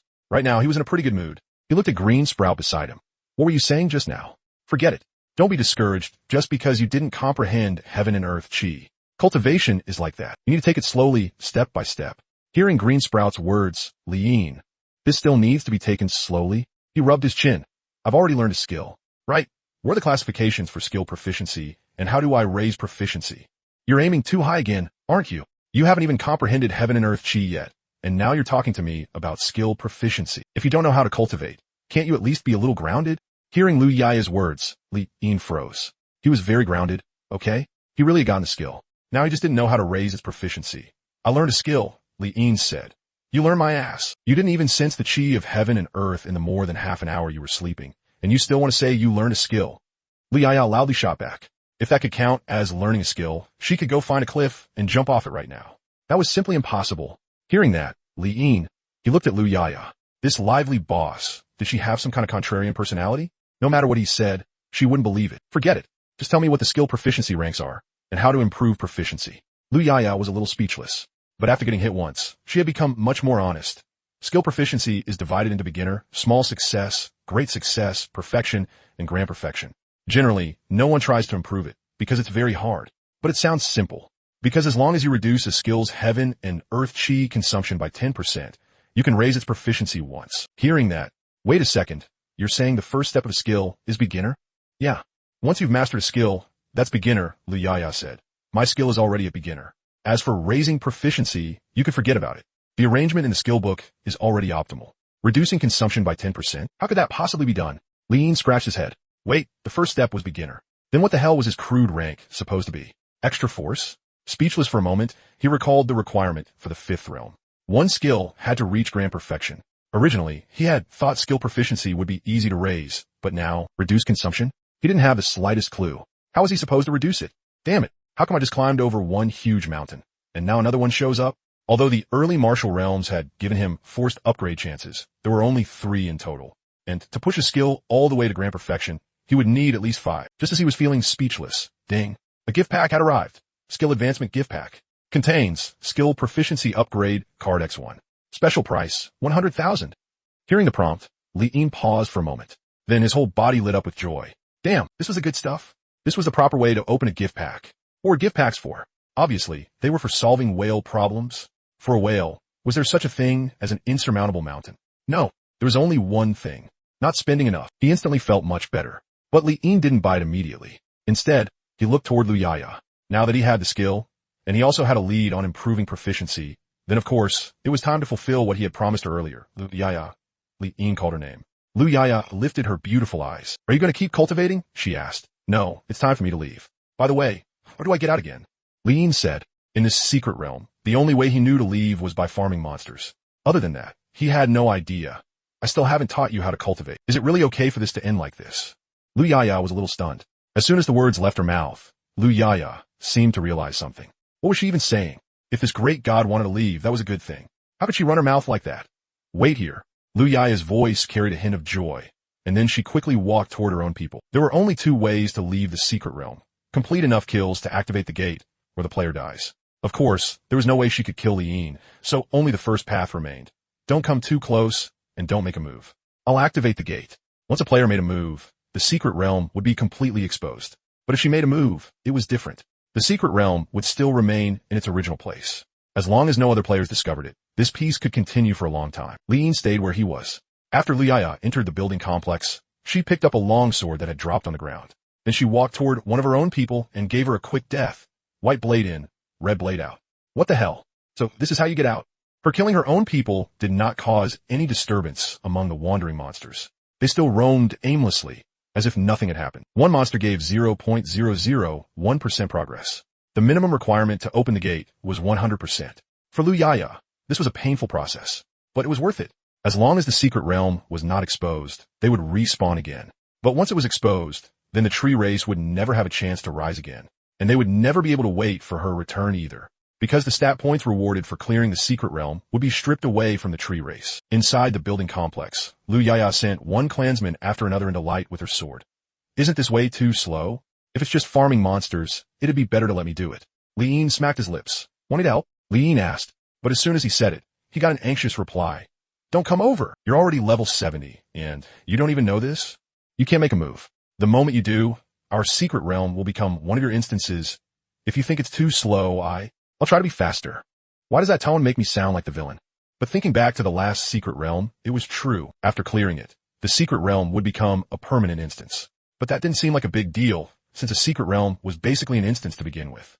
Looking at Lu Yaya, whose movements really had sped up a little, Li Yin quietly stayed where he was. No matter what, he had promised, so he wouldn't go back on his word. Very soon, a huge chunk of the wandering monsters in the building complex had been cleared out. Li Yin couldn't see the progress bar right now, but it probably wasn't close to done. After all, 100% would take quite a lot of people. After thinking for a moment, Li Yin sat down cross-legged on the spot and continued cultivating. First, he would max out the hand-forged sword version of the skill, and then raise the skill's proficiency. Only 1,000 swords. Who is that even supposed to impress? If I'm going to improve proficiency, then I obviously need to raise the power of the skill first. What if it gets locked in after the proficiency goes up? With that in mind, Li Yin entered a flow state. Very soon, several hours later, Li Yin was still inside the flow state space. At this time, the distant Great River was no longer spraying particles. He had once again reached the limit. At this moment, 10,240 swords floated before his eyes.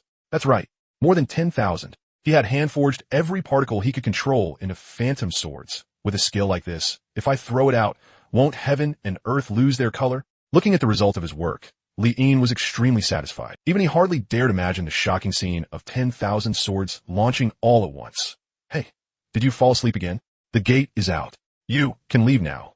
A tired voice sounded out.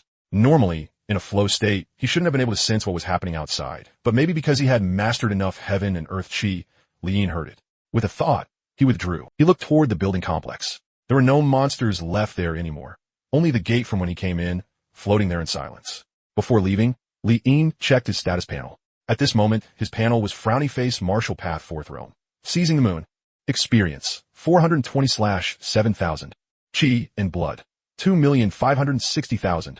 Heaven and Earth Chi, 10,240,000. 10,240,000. Strength, 208,000, plus 2,660. Defense, 216, plus 200. Spirit, 216, plus 200. Damn, no wonder it's the Peerless Prodigy buff.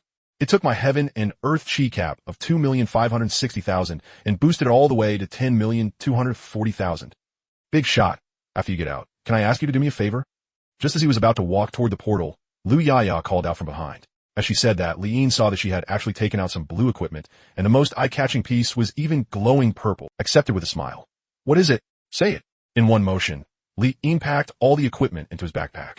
As for appraising it, that could wait until later. He couldn't let a duck that had already landed fly away. Can you hide the secret realm portal after you get out? Yaya said. Li Yin agreed. He looked at Lu Yaya. You said before that you were waiting for her. What is she, another boss? Bosses can go outside too? Lu Yaya lifted her gaze slightly. Forget it. I'm not interested in background stuff anyway. I'll press the portal back into the dirt for you in a bit. But if I have any problems later, can I come back in? Okay. Pushing open the portal, Li Yin stepped inside. Different from last time, there was no secret realm completion prompt this time. There was only this, exiting unknown secret realm. Although he hadn't farmed any rewards, when he looked at the equipment in his backpack and used an appraisal skill, the stats of the purple equipment unfolded.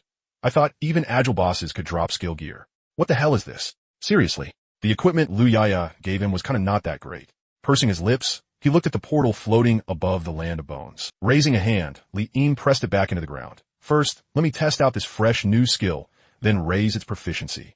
Rubbing his chin, Li Yin looked toward the scattered small monsters in the land of bones. Since he was testing a skill, then he definitely had to find a place with lots of monsters. Come on, the reason he condensed more than 10,000 swords wasn't to single target monsters. It was for mass farming. However, the monster density in the land of bones wasn't that high. If he had to say which map had the most monsters, it would still be the level 30 plains. The bison there were so densely packed it could trigger someone's trypophobia. It's decided. You're the one, Big Bison. 8 minutes later, Li Yin crossed 2 maps in a row and arrived at the plains. With one glance, he saw bison packed together so densely they practically covered the entire plain. With a thought, using the skill was very simple. Li Yin discovered that even without entering the flow state space, he could now still mobilize the chi of heaven and earth. And a skill was basically the method of using the chi of heaven and earth etched into the mind in advance. With just a single thought, it could be activated, unnamed skill. Come out. Wait, what the hell did I just shout? Damn it, the style points dropped on the spot. Since it condenses 10,000 swords, then let's call it myriad swords return to the sect. No, that won't do. It needs a bit of originality. After all, I handcrafted it myself. After hesitating for a moment, Li Yin decided to look at the skill's effect first before naming it. Come on. Unnamed skill. On the plains, Li Yin's figure was tiny. As he pointed his sword fingers forward, the skill activated. In his imagination, 10,000 swords would fall from all over the sky. But when the skill activated, suddenly, 10,000 swords instantly appeared behind him. Looking up, although the swords had appeared from behind him, because there were so many of them, he could still see from where he stood that the densely packed swords had taken over half the sky above. Before he could even take another look, a feeling emerged. Through the swords above, he could sense below, sense the plains. At the same time, an approximate area of coverage appeared in his mind like a map. At this moment, the area covered by the swords was nearly half the plains. That huge! Li Yin was shocked. If these fall down, as that thought appeared, busy. The ringing of swords shook the white clouds. Like a Katyusha-style saturation bombardment, the plains that had been covered in big bison instantly exploded with flying dirt. The earth violently trembled. Minus 208,000. Minus 208,000. Minus 208,000. Every single sword, when it struck the ground, produced terrifying damage numbers. The ding-ding kill notifications started flooding the screen. Wait, that damage. Among the countless damage numbers, Li Yin saw an especially eye-catching string float up. Minus 10,448,000. There was only one string of that damage, but over 10 million. After pausing, Li Yin remembered that the chi of heaven and earth had another trait, a damage cap. He hadn't understood what that meant before, but now he did. This was damage that could only appear if your luck triggered it. Of course, when luck met quantity, it became guaranteed. At worst, it would appear at least once. If you were lucky, then several times at minimum. This is insane. In the future, what monster could even tank one hit from me? Ding. Level up. A level up notification appeared. Not just one level. He had only just leveled up, but as the kill notifications kept coming, his experience bar instantly filled again. At this moment, his level started skyrocketing again and again. The experience from killing bison wasn't much. Each one only gave 18 experience points. But there were a lot of them. One gave 18. 10,000 gave 180,000. Watching himself go up 8 levels in just a short while, Li Yin was slightly stunned. This level gain was way too fast. Even riding a rocket probably couldn't keep up. At the same time, while Li Yin was still stunned, someone bitterly farming giant snakes suddenly froze. Because there was an earthquake. And not a mild earthquake either, but a violent one. With one careless moment, he was sent back to the respawn point by a giant snake. However, even after returning to the respawn point, the earthquake still continued. On top of the rubble and broken stones, he couldn't even stand steady. How was there an earthquake situation like this? The guides didn't mention this. And this quake is so violent. How is anyone supposed to grind monsters like this? Tian looked extremely undignified right now. In order to keep himself steady, he had even sprawled flat on a rock. But luckily, the earthquake didn't last long. After only a few minutes, it started to ease. He stood up from the rock in a sorry state. Just when he thought it was over, dust started drifting over from the distance again. There's a sandstorm on top of the earthquake. Tian was speechless. However, when the sandstorm hit his face, something even more speechless happened. He turned into light on the spot. Are you kidding me? What kind of sandstorm is this? How can it one-shot me too? The sandstorm didn't come from Li Yin, so the damage wasn't that terrifying, but even -1 wasn't something Tian could withstand. At the respawn point, Tian died and revived, died and revived. Insufficient copper coins. Revival failed. He hurriedly contacted the people below him and told them to trade over some copper coins. I'm sprinting for rank 1 right now, and you pull this kind of weather phenomenon on me? This is a bit too much. When dead, he couldn't see the outside situation, so in order not to waste time, Tian could only keep spending copper coins. After all, he absolutely couldn't let his push for rank 1 be delayed. But luckily, the sandstorm didn't last long either. After a few minutes, it faded away. However, what is that? At the respawn point, right after reviving, Tian saw a strange heavenly phenomenon. In the distance, along the horizon, there were countless densely packed white lines slowly spreading apart. Watching the white lines slowly dissipating in the distance, Tian was confused, but he didn't pay it any mind. He hurried out of the respawn point and went straight for the giant snake area. Even though the phenomenon in the distance was spectacular, leveling up was the most important thing right now. As long as he took first place on the leaderboard, he could slowly enjoy sights like this in the future. But before dawn, he absolutely had to surpass the #1 spot. He believed that as long as he gave it everything he had, the top rank would be crushed under his feet. Meanwhile, Li gazed at the trail in the sky as it gradually faded away, terrifying to this extent. As the person who had created this skill, even he was a little unsettled by it. Even shocking wasn't enough to describe it. Come to think of it, back when he had no skills, he had envied those boss monsters that could casually slash out blade chi, sword chi, and things like that. But now, pressing a hand to his forehead, Li felt a little uneasy. Looks like I really made this skill a bit too big. Especially this commotion. If I used this on a boss, would I have to spend half a day cleaning up the field afterward? The gear that just dropped might get buried on the spot. While he was grumbling, Li suddenly felt a wave of weakness hit him. A little surprised, he even swayed twice. No way. The consumption of heaven and earth chi can actually make me feel uncomfortable. After taking several breaths, that discomfort finally eased a little. How does heaven and earth chi even have this kind of side effect? It feels like I got completely drain dry. Speechless but still. Opening the panel, Li looked at his level. At this moment his level was Martial Dao 4th Realm. Moon Grasping. Experience, 420/91,000. Chi and Blood, 2.56 million. Heaven and Earth Chi, 51,230. 10.24 million. Not. Strength, 252,000, plus 2,660. Defense, 216, plus 200. Spirit, 216, plus 200. That's right. His level had reached level 91. Although the unnamed skill had a huge cost, as an area of effect mass attack, its leveling efficiency was top-notch, and this was still with the experience yield being very low. If the targets he was farming weren't level 30 wild bulls, but higher-level monsters instead, he didn't even dare imagine the efficiency. He could probably reach level 200 with ridiculous ease. Of course, the only downside was, looking at the panel, Li stared at the slowly recovering heaven and earth chi. It recovers this slowly? Wouldn't recovering more than 10 million take me a whole hour? Doesn't that basically turn this in his skill cooldown? Damn it, if I'd known, I wouldn't have made that many swords. I could have saved some heaven and earth chi too. Only now did Li understand the importance of conserving heaven and earth chi, like Liu Yaya had said. Only 1 shot per hour. How should he put it? It felt amazing when he fired it off, but during cooldown, it was pure torture.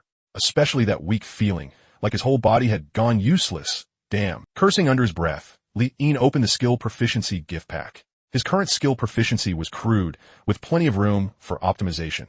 Good thing the proficiency didn't go up directly. Each level can reduce heaven and earth chi by 10%.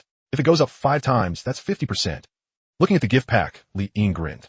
If it had improved earlier and really could have saved heaven and earth chi, he might have kept handcrafting it. But now, no matter how much it can save, I still need to get some skills with lower sustained consumption. That's the real path. Smacking his lips, Li immediately tapped to buy the gift pack. Purchase successful. Opening his inventory, Li tapped to use the proficiency upgrade card. Ding. Proficiency increased.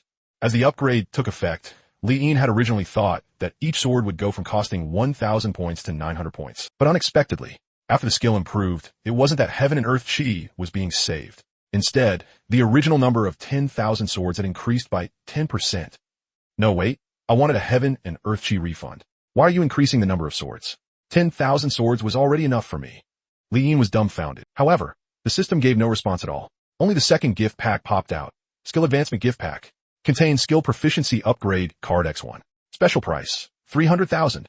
Damn it, Li was speechless. In other words, even if he upgraded the proficiency, the more than 10 million heaven and earth chi he spent could only be piled onto this skill. After a moment of silence, purchase successful. Even though he was speechless, he still bought the second gift pack. After all, now that the gift pack had appeared, there was no way he wouldn't take it. After using the card in his inventory, the skill proficiency increase appeared again. Ding. Proficiency increased. Current proficiency, minor mastery. The third gift pack appeared the moment it upgraded. Letting out a sigh, Li continued buying. Very soon, after buying 5 times in a row, and no more gift packs popped up, the skill was completely sublimated. Opening the skill, the unnamed skill had now become, effect, condensed swords of heaven and earth in the void. Quantity, 20,480. After reaching great perfection, the number of swords of heaven and earth condensed had directly doubled. But Li wasn't happy at all. Same as before, what he wanted right now wasn't quantity, but some heaven and earth chi refunded back. But clearly that idea had been crushed. Now all that's left is level. Level 200. Using the skill once every hour, I should be able to farm it in about 7 hours. He looked toward the now slightly emptier plane. The wild monsters refreshed about once every half hour. In other words, if he could have gotten some heaven and earth chi refunded, he could have farmed his level to 203 or 4 hours. But now, it would take 7 hours. Checking the time, it was already around 10 o'clock at night. He'd spent far too much time in the secret realm space. Before he knew it, the third day since the server opened was about to begin. Tomorrow, I'll come back once every hour to clear the wild bulls. I should be able to max out my level around noon, about 12 o'clock. After doing a bit of calculation, Lian was fairly satisfied. At this point, all the required conditions for the 5th martial Dao realm had been met. He didn't go clean up the wild bull battlefield. Turning around, Lian headed toward the wandering lost area. During this stretch of skill cooldown time, that was obvious. He had to hunt golden bosses for cash. That was how to maximize profits. However, when he reached the wandering lost area, Lian paused for a moment, because he remembered something. He had finished buying all the skill proficiency gift packs. But wait, didn't advancing my martial Dao realm give me 3 chances to evolve skills? Then doesn't it mean this great perfection skill of mine can still be upgraded? That thought made his eyes light up. It even washed away a good portion of his earlier gloom. If the skill could still be upgraded, wouldn't the number of swords double again? Since it can't refund heaven and earth chi anyway, I might as well push the number of swords to the absolute limit. Not bad. Just don't disappoint me. Above great perfection, breakthrough for me. Opening the advancement count, Lian looked at the remaining uses. 3. With a thought, a system prompt appeared. Do you want to use an advancement count on the unnamed skill? Yes. Advancement successful. Skill unnamed has advanced from great perfection to beyond great perfection. The heaven and earth chi required to condense a heaven and earth sword has been reduced by 50%. Isn't it supposed to be 10% per level? Going beyond great perfection directly cuts 50% for me. Lian was overjoyed. He had thought being able to upgrade it all would already be pretty good, but he never expected the skill to undergo a complete transformation just like that. Looking at the unnamed skill, the number of swords doubled again. It reached 40,960. After doing the math, each sword now required 250 points of heaven and earth chi. Damn it. Again, do you want to use an advancement count on the unnamed skill?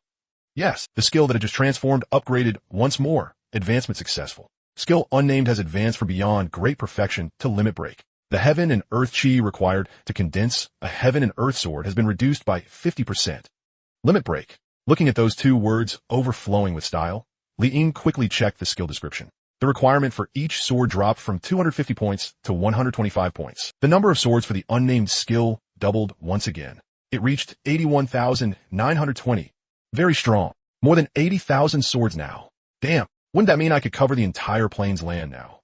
Holy shit. His breathing paused for a moment as Lian looked at the final skill advancement count. One more time. Break limit break for me. Do you want to use an advancement count on the unnamed skill? Do I even need to say it? Yes.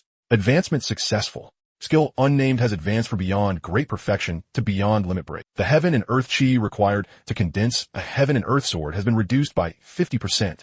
Another 50% reduction. Lian was delighted. Now each sword only needed 62.5 heaven and earth chi to be condensed. Opening the skill panel, the unnamed skill had now become frowny face effect. Condenses heaven and earth sword from the void. Quantity, 163,840. 160,000 swords. If I still had more skill advancement counts and kept compressing it infinitely, wouldn't it eventually become 1 point of heaven and earth chi per sword? 1 point of heaven and earth chi per sword. Just imagining that number made Li Yin's scalp tingle. More than 10 million swords could directly replace the sky itself. Smacking his lips, Lian was extremely satisfied. Looking at the wandering maze ahead, he closed the panel and stepped inside without any hesitation. The strength of this skill had already gone beyond the standard. Its only shortcoming was, the cooldown was a bit long. After using it once, he had to wait an hour. There was another drawback. Well, it wasn't really a drawback either. That was, once the skill was used, more than 100,000 swords would burst out all at once. A bit too flashy. He should know. He didn't want to be flashy, but this skill made it impossible not to be. Very soon, an hour later, after failing to find any golden boss inside the wandering maze and seeing that his heaven and earth chi had fully recovered, Lian returned along the same path to the level 30 plains map. On the map, all the wild bulls had respawned. An hour ago, he could only clear out most of the wild bulls, but now this skill could completely cover the entire map. Its range even reached into the level 50 Black Forest area. What is leveling? This is what normal leveling efficiency looks like. Grinding mobs like some miserable fool? Not even dogs would do that. The growth divine sword appeared in his hand as his gaze lifted slightly. The unnamed skill activated. That familiar sense of control spread out. The 100,000 plus swords blooming from behind him covered the sky, becoming wind, turning into clouds. The swords pointed straight at the ground. Every single one followed the reach of his mind. This range, if I fired one into the wandering maze area, wouldn't I not need luck to find a boss anymore? The idea was good, but the problem came right after. There was no auto loot. Even if he could instantly kill a golden boss, if he was too far away, he still wouldn't be able to pick up the equipment. Damn, that's kind of a scam. Couldn't they at least make an auto loot feature? After a brief complaint, sensing the densely packed monsters below, he didn't waste any time. A more violent sword rain than last time descended. Last time, there had only been 10,000 swords, and the might had already been earth-shaking. But this time, 160,000 swords. Ding. Defeated level 30 Wild Bull across levels. Obtained human rank, king rank, and god rank buff bonuses. Sheets of white light burst out, and the earth was plowed over once. Ding. Defeated level 30 Wild Bull across levels. Obtained human rank, king rank, and god rank buff bonuses. The level up notifications flooded the screen. His level, which had been silent for an hour, surged again, even for him after level 90. After leveling up, the experience bar filled back up in less than a breath, and he leveled again. He recalled the swords. A real man never looks at the endless dust behind him. Keep farming gold. By the time he arrived at the outer edge of the wandering maze, the level up notifications had finally ended. Opening the panel, the experience brought by the second use of the unnamed skill was even more than last time. There was no helping it. How could 10,000 swords compare to 160,000? It wasn't even worthy of carrying shoes for it. At this moment, his level was level 113. After glancing at his level, Li-In entered the wandering maze area. Not bad. Looks like reaching level 200 tomorrow can happen earlier. On the other side, it's only been an hour. Why is there another earthquake already? After Li-In left, near the stronghold, someone felt the trembling of the earth and couldn't help cursing. A natural disaster like an earthquake would already be bad enough once. How could it be happening this frequently? And this time, it even seemed more violent than the last. Last time, at most, people just couldn't stand steady, but this time, why the hell were cracks actually appearing in the ground? Before, Tian had been unsteady and got instantly killed by a snake. This time, he watched with his own eyes as a crack tore open beneath his feet, and then he fell in, turning into light on the spot. Respawn point. He had just revived when the familiar sensation of falling struck again. Before he could react, he turned into light once more. How the hell is the respawn point cracked too? After dying again, he didn't rush to revive. Wait, don't tell me a sandstorm is coming next? Very good. He had learned to answer first. Don't tell me, I just want to grind some levels, and this kind of earthquake weather phenomenon keeps targeting me. Opening the level ranking list. His current level was 12, and he was only a little over 20 giant snakes away from level 13. If not for environmental phenomenon like the earthquake, he was certain that by midnight, his level would have reached 13. At that time, this level would absolutely let him firmly sit at first place on the leaderboard. But why am I so unlucky? None of the other strongholds have any weather phenomena. Only mine does. Isn't this screwing me over? After reviving again, the cracks in the ground had reset and healed, but, well, he saw the familiar sandstorm.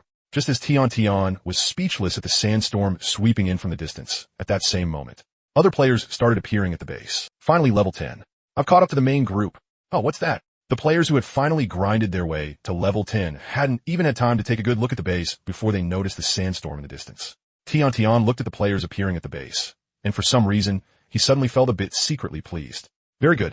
He was no longer the only player suffering under celestial phenomena. In the blink of an eye, the sandstorm struck. While those players were still confused, it hit them head on, and they turned into light on the spot. No, wait. How did I die? Didn't I just arrive at the base?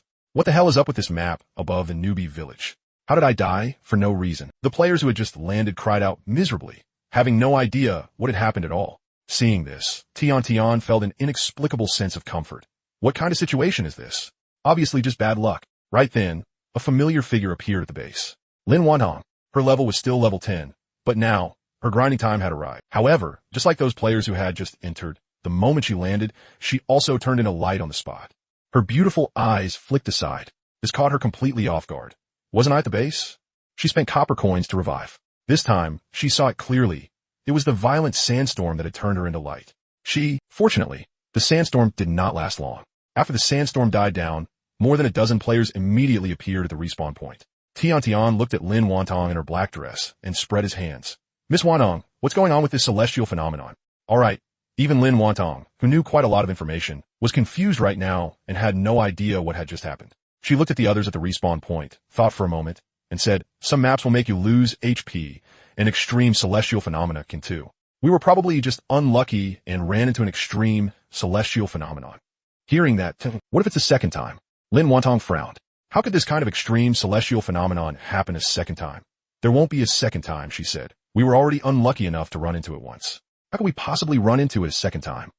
As she spoke, Lin Wantong looked toward the familiar faces in the respawn point. Among the more than a dozen players, only 7 were familiar to her. After meeting Lin Wantong's gaze, those people straightened slightly and moved closer. But this is the second time, Tian Tian said. Lin Wantong did not understand what he meant.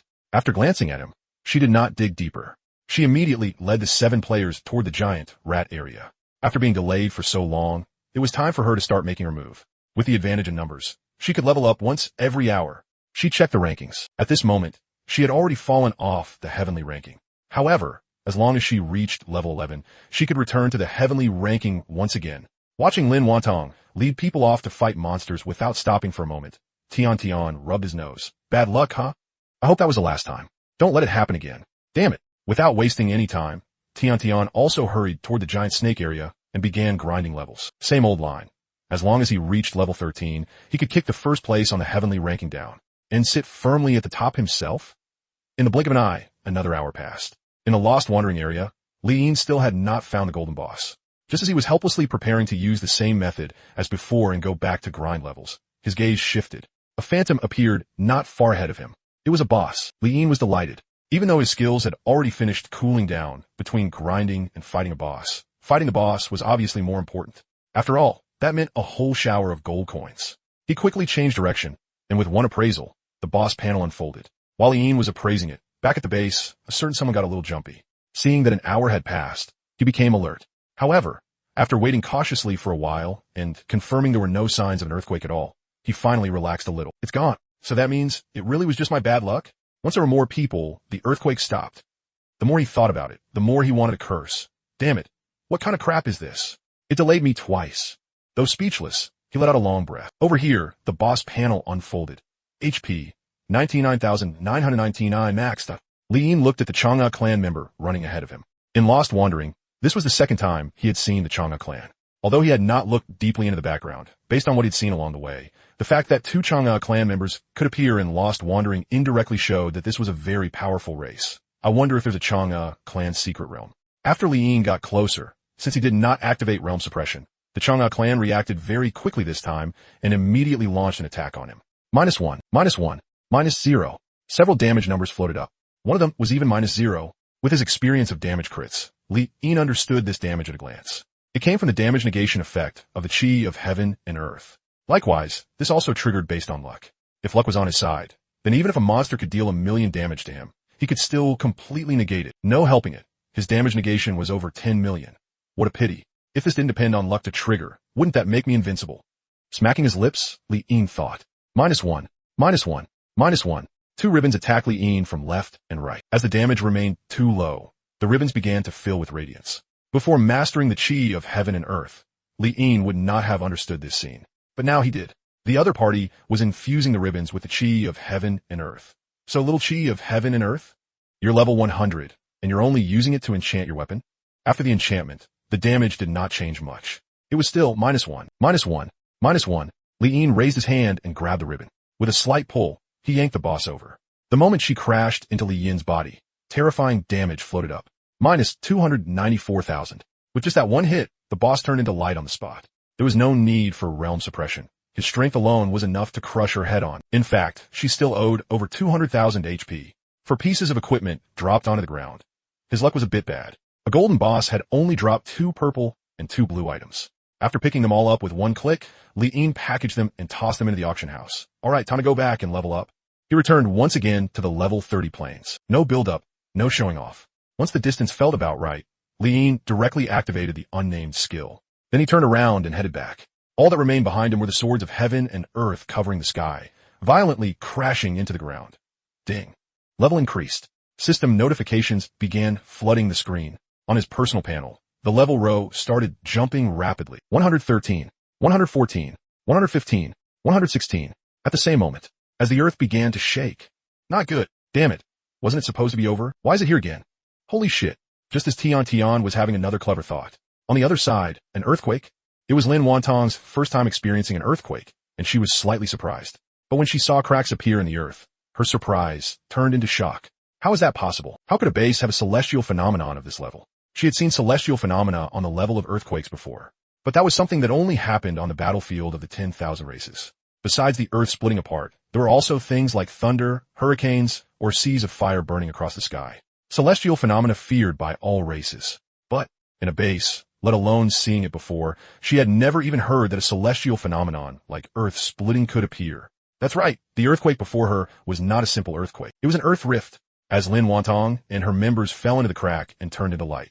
The resurrection point was filled at the same time with Tian and other level 10 players. The other players were dumbfounded. Tian looked at Lin Wantong, who had appeared at the resurrection point. He quickly spoke up. Miss Wantong, didn't you say this kind of celestial phenomenon was very rare? Lin Wantong fell silent for a moment. It wasn't just rare. Logically, it shouldn't have appeared at all. But right now, maybe this base's geographical location isn't very good, Lin Wantong said. Not very good? Even if it's not good, this is way too frequent. Tian shouted. This should be the last time. Looking at the unsettled Tianzuan, Lin Wantong thought for a moment before saying that. Hearing that, Tian, the last time? That's already happened 3 times, and you're still saying the last time. I can't take this. Can we change bases? Lin Wantong was a little helpless about this too. In the distance, when a familiar sandstorm appeared. Looking at the sand filling the sky, Lin Wantong finally understood why Tian had completely lost it. So that's how the sandstorm just now came about. Watching the sand rapidly closing in, Lin Wantong suddenly realized. Very soon, the sand slammed into them head-on. At the resurrection point, the group that had barely had time to warm up instantly turned into light on the spot once again. Ding. Level increased. Opening the panel, Li Yin's level was now Frowny Face Martial Path 4th Realm. Grasping the Moon. Experience, 420/91,000. Chi and Blood, 2,560,000. Heaven and Earth Chi, 51,230. 10,240,000. Strength, 322,800, plus 7,680. Defense, 216, plus 200. Spirit, 216, plus 200. Before midnight had even passed, his level had already reached level 128. This was the transformation brought by the unnamed skill's ultra-wide-range attack. Now, he could already predict it. Tomorrow, as long as the server had been open for 2 or 3 hours, he would be able to pull his level all the way to level 200. Not bad. Slightly satisfied, Li Yin closed the panel. He wasn't in a hurry to enter the Lost Wandering area. After checking the secret realm and the equipment gains from the last boss, he looked at his balance. Your bank account ending in 5130 has successfully received 1,230,000 yuan at 2322. Balance, 673,300,000.22 yuan. 670 million. Once upon a time, he had never even had 10,000 in his card. Now, he was lying on a fortune. After hesitating for a moment, Li Yin opened the Martial Path Comprehension Fragment gift pack. LL buy the fragments first. Once I hit level 200 tomorrow, I can directly step into the Martial Path 5th Realm. Purchase successful. He bought it 60 times in a row. 600 million was deducted. Now, as long as his level was enough, he could upgrade directly. However, when he looked at his balance, damn it, that's only a bit over 70 million left in my card. I'm still too poor. Li Yin was too drained to complain. His gold farming intensity still wasn't enough. 600 million had actually drained him dry. Is there any way to increase luck? Purple equipment isn't enough anymore. Big gold. I need to find a way to get more big gold drops. Right, and skill-bearing equipment too. He fell silent for a moment. He suddenly realized that learning more about the background was actually very useful. Like skill-bearing equipment. At least then he could know where it came from. Just as he was thinking that, ding, random free attribute point gift pack special offer is here. Midnight had passed. A new day meant a new attribute point gift pack. The moment the gift pack appeared, he bought it immediately. 110,000 was deducted, and 100 free attribute points were credited. Although the meat was small, even a mosquito leg was still meat. After the purchase, the second daily regular gift pack popped up. Ding. Attribute pill gift pack special offer is here. 1 million was deducted, and 100 attribute pills were credited. After using them all with one click, his free attribute points increased by 1,100 points. Don't underestimate it, just because it was only a bit over 1,100. After allocating the points, plus the boost from his realm, that became a terrifying amount, comparable to leveling up more than 40 levels. After assigning the points, Li Yin's strength reached 422,800. Those 1,100 plus attribute points had given him nearly more than 100,000 strength. What was amplification? This was what real damn amplification looked like. After buying those 2 gift packs, as this was the 3rd day since the server opened, the 3rd growth divine gear arrived. Even though he was very poor right now, when he looked at the prompt, he didn't hesitate and bought it just as decisively. The 3rd growth divine gear was shoes. After buying them, he maxed out their grade as well. Once he put them on, a system prompt appeared. Ding. Collected divine sword, divine robe, divine shoes. Set special attribute activated. Execute on low health. Execute bosses, wild monsters, and players below 30% HP. Why does this feel kinda useless? Looking at the activated set effect, Li Yin smacked his lips. How should he put this effect? It was very mediocre. There was no helping it. He already one-shot even golden bosses, so what use was this low-health execute? However, seeing that the panel showed both defense and spirit had each increased by 100, he was somewhat satisfied with that. The base attributes of the Divine Gear series were still quite good. At the very least, it let him go all in on strength without worry. At the same time, on the other side, ding, daily heavenly ranking benefits distributed. At midnight, the other players were also full of anticipation, especially the heavenly ranking players. After all, the daily benefits being distributed were attribute points. Looking at the 8 attribute points that had been credited, Tian froze for a moment. Wait a second. Why is it 8 attribute points? Shouldn't it be 9? M rank 2. At this moment, he was level 12. Although he hadn't sprinted to level 13, he was only 2 giant snakes short, so the gap wasn't big. He hurriedly opened the ranking list. The rankings were now frowny face, heavenly ranking first. Hidden. Level, hidden. Heavenly ranking second. Hidden. Level, 13. Heavenly ranking third. Tian. Level, 12. Heavenly ranking fourth. Yuan Xingwang. Level, 12. Heavenly ranking fifth. Deng Bao. Level, 11. Heavenly ranking sixth. Lin Wantong. Level, 11. He rubbed his eyes, a little unable to believe it, and looked at rank 2. Level 13. Looking at the rankings, Tian's breathing hitched. Level 13 had clearly been the goal he set for himself, but now, not only had he failed to become number 1, he had even been overtaken by someone else. Heavenly phenomenon. You screwed me over. Grinding his teeth, he looked at the rankings, and hiding your name, too? Good. Very good. You want to outgrind me? I want to see who exactly is outgrinding who. Damn it. After the reset at dawn, he kept farming until his eyes were bloodshot. There was no helping it. Who wouldn't be pissed off by this? During the day, he had been full of confidence, thinking first place was practically within reach. But now, first place within reach my ass. He had been blasted straight down to third. He looked at the rankings again. Tian took a deep breath. Level 13 is only second place. Then first place should be at level 13 and a half. If I hadn't been delayed by the heavenly phenomenon, maybe I could have farmed up to the peak of level 13. That's right. Today's first place should obviously have been mine. Damn that heavenly phenomenon. While Tian was burning with resentment, elsewhere, Lin Wantong let out a sigh of relief as she looked at the rankings. Her ranking had held steady. She had originally thought that pulling the people below her up to level 10 would affect her placement. At the very least, she thought she would drop to the bottom of the heavenly rankings. But unexpectedly, her rank had actually stabilized. Unlike the others, she was taking the route of thick accumulation and late burst. As long as her rank held steady, then today would be the day she exploded upward. However, looking at the rankings, she felt slightly puzzled.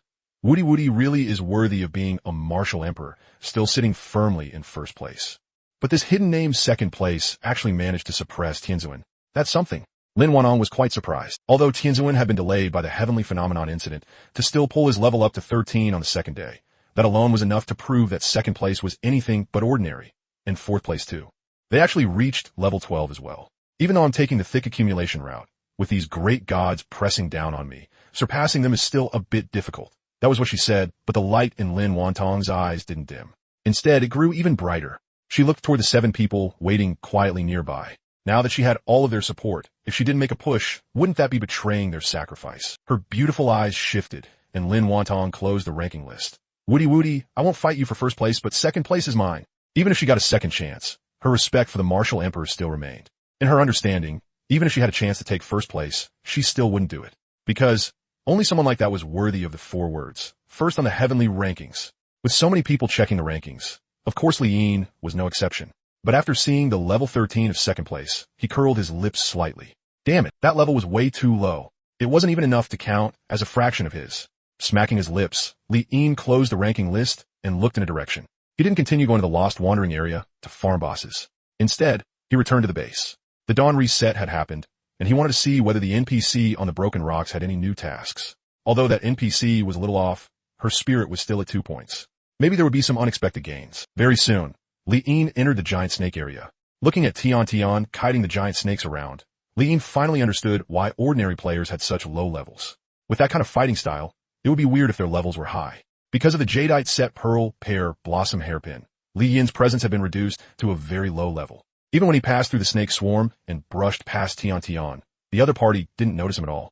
Of course, it wasn't a 100% reduction in presence after all. As he passed by, Tian shivered. Feeling the discomfort in his body, he found it strange. Why did it suddenly get so chilly? Li Yin hadn't activated realm suppression, but even so, at close distance, he still carried a natural pressure. After entering the base and seeing players occasionally walking out from the resurrection point, Li Yin was surprised. There are actually more people now. Ignoring them, Li Yin looked at the NPC on the broken rocks. She was still standing ramrod straight, her battle-damaged dress fluttering slightly. Li Yin walked closer. Come to think of it, those players who rushed straight into the wilderness from the resurrection point made him a little curious. Don't these people do quests? Though he found it strange, he didn't pay it much mind. Once he stood in front of the NPC, Chang'e spoke. You're here? I've already collected 3 portions of blood. Just 2 more to go. Drink less of that stuff. It really is bad for your body. I'll collect those 2 as soon as possible. Looking at her stiff manner, Li Yin didn't know how to respond. After thinking for a moment, he said, Do you have any new quests? The white rose you made is really beautiful. The moment it was placed there, it felt like I saw her smiling. You really already did your best. If she were still here, she wouldn't want to see you like this either. Don't get drunk again. You're not just yourself. You're also her captain, the captain of the steady squad. No quest today. Li no longer had the energy to argue with these words. Instead, maybe because he had heard them too many times, he actually started to feel himself slowly getting drawn into it, especially because of the wooden sign he saw last time and the white rose that had dissipated in front of it. The NPC's gaze suddenly fell to one side of Li Yin, as if someone was walking over there. Subconsciously, Li Yin also glanced over, but he saw nothing at all. The NPC spoke. Bideo, if you've got nothing to do, then go run 2 laps. Competing in who can drink more potions? How did you even come up with that? Here it comes again. A person who doesn't exist at all. Wait, Bideo. Why does that sound a little familiar? Looking at the NPC speaking to the air, Li Yin was speechless, but right after that, he froze in surprise. The 2 words Bideo made him think of a certain petrified elite monster. That blade aura of his had been overwhelmingly tyrannical. Speaking to the empty air, the NPC continued. On this matter, I reject it. You'd better not go find him in private, or just wait until you have to run 50 laps. The NPC looked back at Li Yin. Drink less of things like potions. Although they'll make you feel drunk, they'll also increase your drug resistance. The more bottles you drink now, later, when you really need them, then does Bideo use a blade? Does he also have some healer teammate and a shield teammate? Li Yin asked, but the moment he said it, he regretted it. Obviously, she wasn't going to respond, because the 2 of them weren't even on the same channel. Damn it. How had he started muttering to himself, just like her too? You mean Louie? Li Yin was stunned. The instant he looked toward the NPC, she suddenly swayed. Before Li Yin could react, she returned to that stiff, wooden state, and once again looked toward the empty space. Luo Ying, you're here. Control your team member, will you? He even wants to compete in drinking potions. Is he really trying to max out his drug resistance? Alright, I already talked to him just now, so stop hitting him. You want to take him? Then I'll have to ask him. As she spoke, the NPC's gaze fell onto Li Yin. Meeting the NPC's gaze, Li Yin was puzzled. Take me. He had just reacted. Right then, a system prompt popped up. Ding. Quest accepted successfully. Followed Cultivation 1. Luo Ying, the captain of the powerful Luo Ying squad within the base, has invited you to cultivate together. Looking at the prompt, Li Yin was stunned. Followed Cultivation, a cultivation quest. It's supposed to be 7 days later? Why is it here now? Just as he was wondering. It seemed that seeing Li Yin agree, a smile appeared on the NPC's face. To get scared by how rough Luo Ying looked just now. She's actually very gentle. Luo Ying, his talent is very high. Help him grow well. Oh right, this guy is as addicted to potions as Bideo is. You have to keep a close eye on him. After saying that, the NPC looked at Li Yin, her beautiful eyes curving as she smiled. What are you still standing there for? Go on. She smiled and tilted her head, signaling for Li Yin to follow the empty air beside her. Go. How am I supposed to go? It's not a damn thing next to her. Ignoring Li Yin's complaints, after the NPC said that, the happy expression she had a moment ago vanished directly. She returned to her standing posture, her gaze falling into the distance. On the gravel, the battle-damaged hem of her skirt fluttered slightly once again. Looking at her like this was obviously today's quest. Seeing that, Li Yin was speechless. He opened the quest panel and found that Followed Cultivation Quest 1 was still there. That's not right. With the usual pattern, shouldn't the quest be completed by now? Why is it still here? Looking at the empty space beside him, after hesitating for a moment, Li Yin decided to try it and took a few steps in that direction. Ding. Followed Cultivation 1. Completed. Damn it. As expected, just when Li Yin thought this quest was over like that, another system prompt appeared before his eyes. Ding. Quest accepted successfully. Follow Cultivation 2. Bideo patted your shoulder. Kid, with those skinny arms and legs of yours, you'd better train properly. Luo Ying looked at you and decided to take you to change into a new set of clothes. Standing on the gravel, Li Yin looked at the empty surroundings. Why does Followed Cultivation even have a quest 2? T it be gone after finishing the first one. S more. S no one here. So how is this quest even issued? On the spot, Li Yin was speechless. Forget it. It should probably be completed after taking 2 steps again. Looking at the ruins all over the ground, Li Yin took 2 more steps forward. A prompt appeared before his eyes. That's the potion shop. They don't sell clothes there. Hey, kid, you're even more blatant than me. Li Yin froze when he saw the prompt. A prompt really did appear after taking 2 steps. But it wasn't a quest completion prompt. It was a correction prompt instead. The problem was there wasn't a damn person here, and all he could see was ruins. What the hell was there to correct? Potion shop? Then the one next to it has to be the clothing shop, right? He took a few steps to the left, and another prompt appeared. Is there something wrong with your eyesight? Ha ha, kid. Are you trying to provoke the captain on purpose? Ha ha ha. Looking at the prompt, Li Yin was dumbfounded. I went the wrong way again. Damn it, fine. Wrong is wrong. But why is there mockery too? What do you mean my eyes don't work? At least give me some hints, damn it. Changing direction, Li Yin took another 2 steps. Ha ha, kid, no. What are you doing over there pressing against the wall? Pressing against the wall? Pressing my ass against the wall. He was starting to lose it. Li Yin was almost so angry he wanted to quit on the spot. A quest like this just wasn't meant for people to do. Forget it, give me your hand. I'll take you there. A system prompt appeared. Stop spacing out. Hold your hand out. I'll lead you. On the ruins, Li Yin fell silent. He looked at the empty air in front of him, then at the prompt. Forget it. I'll give it one last chance. Since the prompt said to hold out his hand, then he'd hold it out and see. On the ruins, Li Yin reached his hand out toward the empty air. No, wait. How can I be thinking like this? What chance am I giving? Doesn't what I'm doing right now make me look like a complete idiot? Ding. Followed cultivation 2, completed. In the middle of his complaints, he finally got a pleasant surprise. The moment he held out his hand, quest 2 was completed. This is acceptable. Not bad. Li Yin smacked his lips. Ding. Quest accepted successfully. Followed cultivation 3. Clothes really do make the man, and the saddle makes the horse. Kid, you match these clothes really well. Luoing sized you up from top to bottom and nodded. Let's go. Keep up. After you eat your fill, I'll take you to cultivate. On the ruins, this time the quest was much simpler. Before Li Yin even made any move, a prompt appeared. He entered the restaurant. Now, this is more like it. The quest should just be completed properly, conveniently, and quickly. And it was even correcting me before. With nothing but ruins here, what was there to correct? However, he had only just felt pleased when another prompt appeared. Do you see someone there? Why are you going to sit there?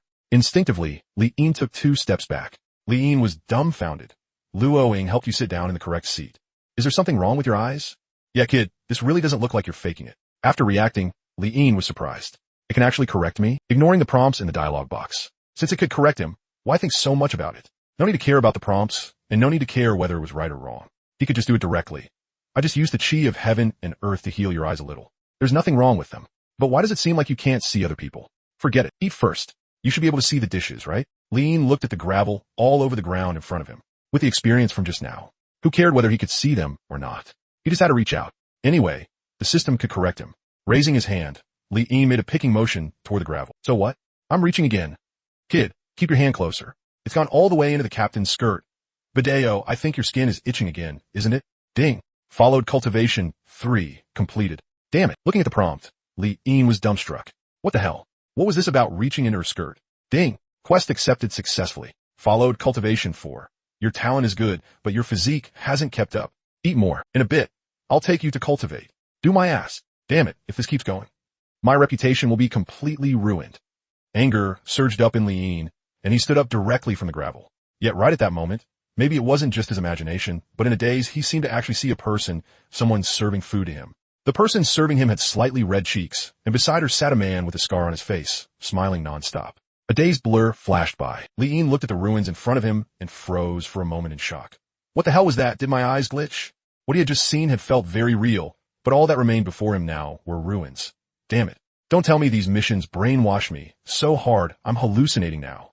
He had originally been ready to go farm gold in anger, but after that strange daze just now, Li Yin inexplicably sat back down. It's already mission 4. Just endure it and it'll pass. Come to think of it, shouldn't cultivation missions be about cultivation?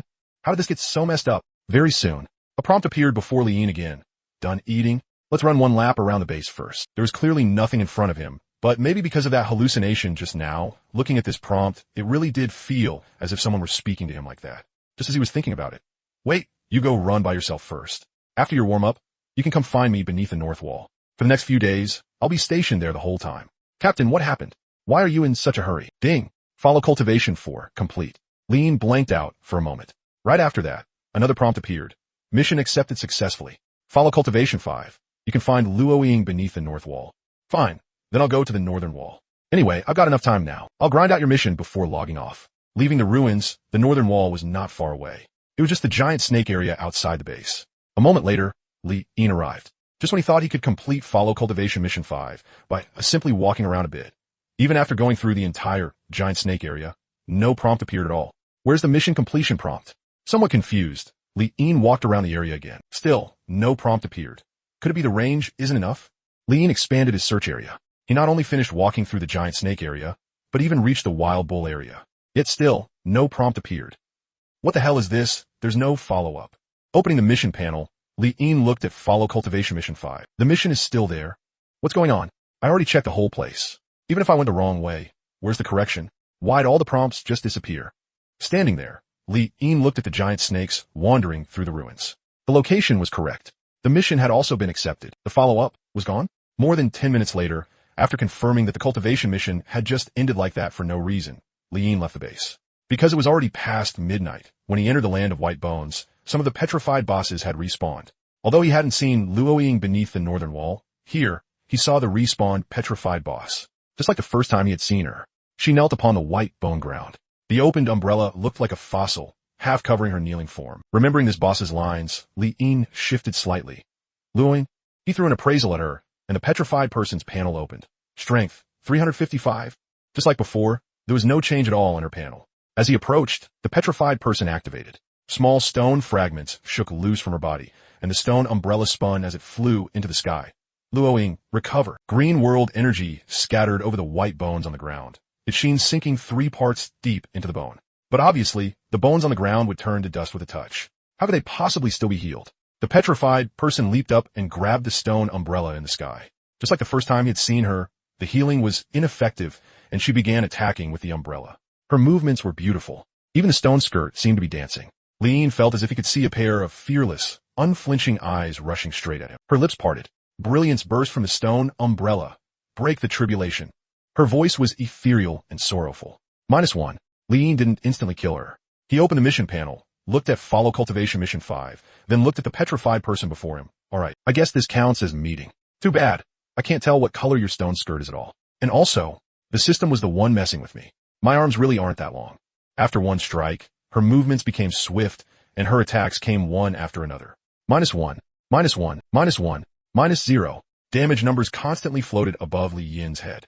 Very soon, just like before, after her attacks failed, she once again tried to heal the white bones around her. Last time, she had been at low health by this point. This time, she was at full health. The healing light was even denser than before. So dense that damage numbers even floated above her own head. -1,000, -1,000, -1,000. But still, there was nothing on the ground except white bones. Without wasting any more time, Li Yin raised his hand and sent her in a cooldown. -422,800. The terrifying damage directly turned her into light on the spot. 2 purple and 2 blue pieces of equipment dropped onto the ground, 4 in total. After picking up the equipment, Li Yin looked at the spot where she had turned into light and rubbed his nose. I'm not trying to be mean, really, but your panel is way too bad. Still, your skills do look pretty nice. In a land of white bones, after packaging the equipment and putting it on the marketplace, Li Yin walked toward the other petrified bosses. Suppress the mountain, crush the firmament. The petrified shield looked imposing, but it shattered the moment it touched him. After picking up the equipment, he arrived once more at the place where Bideo was. Kill.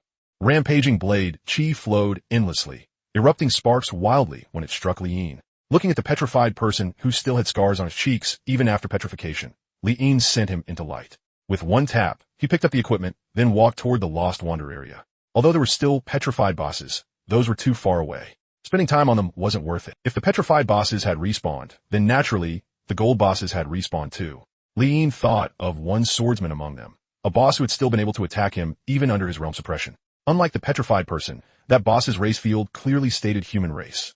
You're not from the base too, are you? Smacking his lips, Li Yin entered the area. Half an hour later, a phantom appeared ahead. Sure enough, the bosses had all respawned.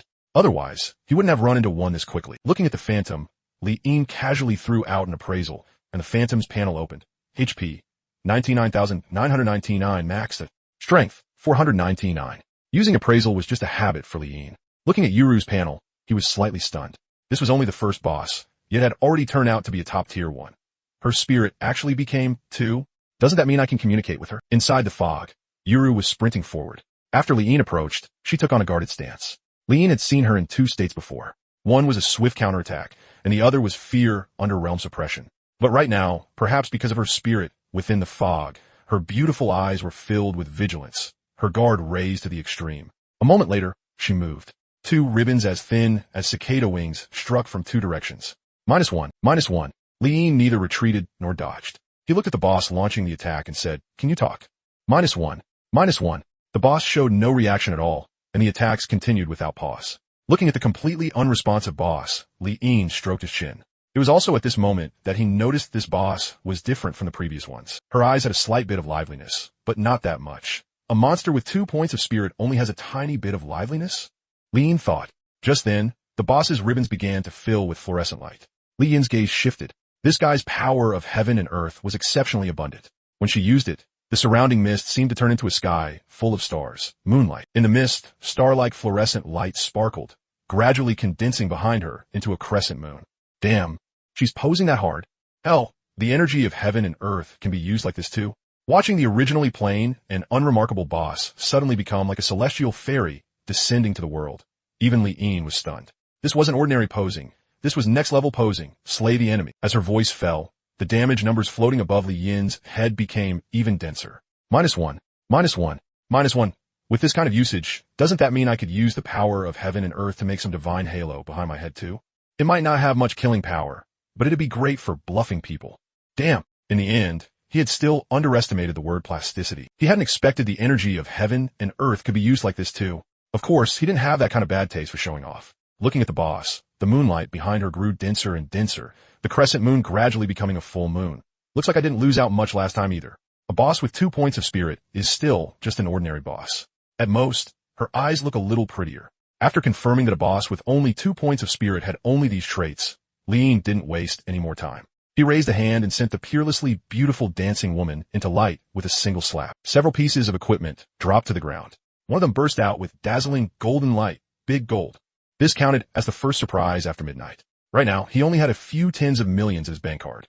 This big gold had come at the perfect time. After all, while all kinds of requirements for the 5th realm of martial arts were enough, what about the 6th realm? If the 5th realm already needed 600 million, then the 6th realm would at least need more than 600 million. He cast an appraisal. The attributes of the golden equipment unfolded.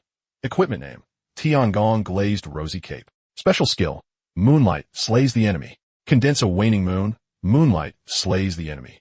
Top tier, big gold. It comes with a skill. Looking at the identified equipment, Li Yin was delighted. He quickly picked up the equipment and looked at the ribbons. So this thing was called a cape. Not bad. Good name. Aside from his top tier big gold, the remaining equipment was very ordinary. 2 purple and 1 blue. The last big gold sold for 600 million, but that was a super top tier piece with 2 skills. This one should sell for at least 300 million, right? The more he thought about it, the more delighted Li Yin became. After all, this was only the first boss, and it could already bring in 300 million. Then today would definitely be a day of great harvest. After sending the equipment to auction with 1 click, he looked into the depths of the mist. Continue. Because of the midnight refresh, it wasn't nearly as hard for him to find bosses in the mist. In only half an hour, the second phantom appeared. He cast an appraisal, and the phantom's panel unfolded. HP: 99,999 max. 1 point of spirit. Then it's fine. This boss's name was very cute. Looking at her running through the mist, since she only had 1 point of spirit, then naturally he pressed her straight into equipment on the spot. Good things come in pairs. Keep giving me big gold. For pieces of equipment dropped to the ground. Well, good things couldn't possibly come in pairs. This boss had only dropped purple gear. You Xiaoxiexu are a little tactless, huh? After sending it all to auction with 1 click, Li Yin stopped looking for golden bosses and left the wandering and lost paths area. Time to grind levels. This time, he made a slight adjustment to his skill's landing range. Because last time he had noticed that although there weren't many monsters in the Black Forest, the base experience was high. Especially once the range became large, the number of monsters would rise along with it. That way, it was far more profitable than the Wild Bull area. After covering the entire Black Forest with the unnamed skill, some of the range still overflowed because it was too large. After thinking about it, Li Yin still moved it a bit toward the Wild Bull area. As for the White Bone area, there was a petrified man boss inside. Those monsters could drop purple equipment, and if luck came, they could even drop gold.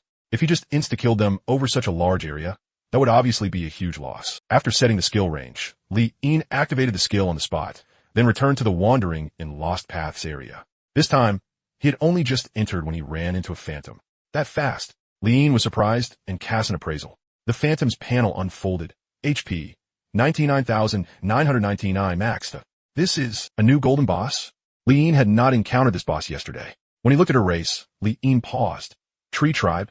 Could she be a monster that ran out of that secret realm? Li Yin remembered the one Lu Yaya had mentioned. And this boss looked very much like her. No, not very much like her. It was freaking her, especially this name. Back in the secret realm, when Lu Yaya spoke of her, there had even been a bit of respect in her eyes. Li Yin looked at her panel. Well then, there was nothing particularly outstanding about it. Looking at her running through the mist, since her spirit wasn't high, Li Yin didn't waste words and raised his hand to press her down. When the golden light burst out, Li Yin's eyes lit up. I take back what I said earlier. You're way more outstanding than that Xiaxi. At once, Li Yin appraised the big gold. Equipment name, Regeneration Helmet. What kind of trash gold gear is this? Leaving aside the fact that it has no skill, it only has one attribute too? Damn, I take back the words I just took back. Outstanding my ass. Just then, Li Yin noticed that this boss had actually also dropped a white item. White. Couldn't this be some kind of special item? After appraising it, the white item's attributes unfolded. After finishing the appraisal, Li Yin was speechless. He had thought that a white item dropped by a golden boss would at least be some kind of special item. But the damn thing actually really was a genuine white grade piece of equipment. Fine then. What a complete waste of his feelings. After one click sending the equipment to auction, Li Yin looked at the white sachet and, after thinking for a moment, kept it. After all, the sachet's name was Yaya. Obviously, this piece of equipment was inseparable from the little green sprout in the secret realm. If he went to the secret realm next time, maybe he could trade it with her for something. With that thought, Li Yin tossed the white sachet into his backpack and continued looking for the gold boss. Ding. Please stay away from dangerous areas. It's already 2 o'clock this fast. Li Yin was surprised as he looked at the prompt. He glanced at the fog. There was no other way. He could only return to the base. Before leaving, he opened the panel and took a look at his level. Martial Path 4th Realm. Moon Grasping. Level 141. Experience 420/14,100. Chi and Blood 2.56 million. Heaven and Earth Chi 5.43 million. 10.24 million. Strength 451,800 plus 12,950. Defense 316 plus 300. Spirit 316 plus 300. In the black dense forest area, every shot could raise him more than 10 levels.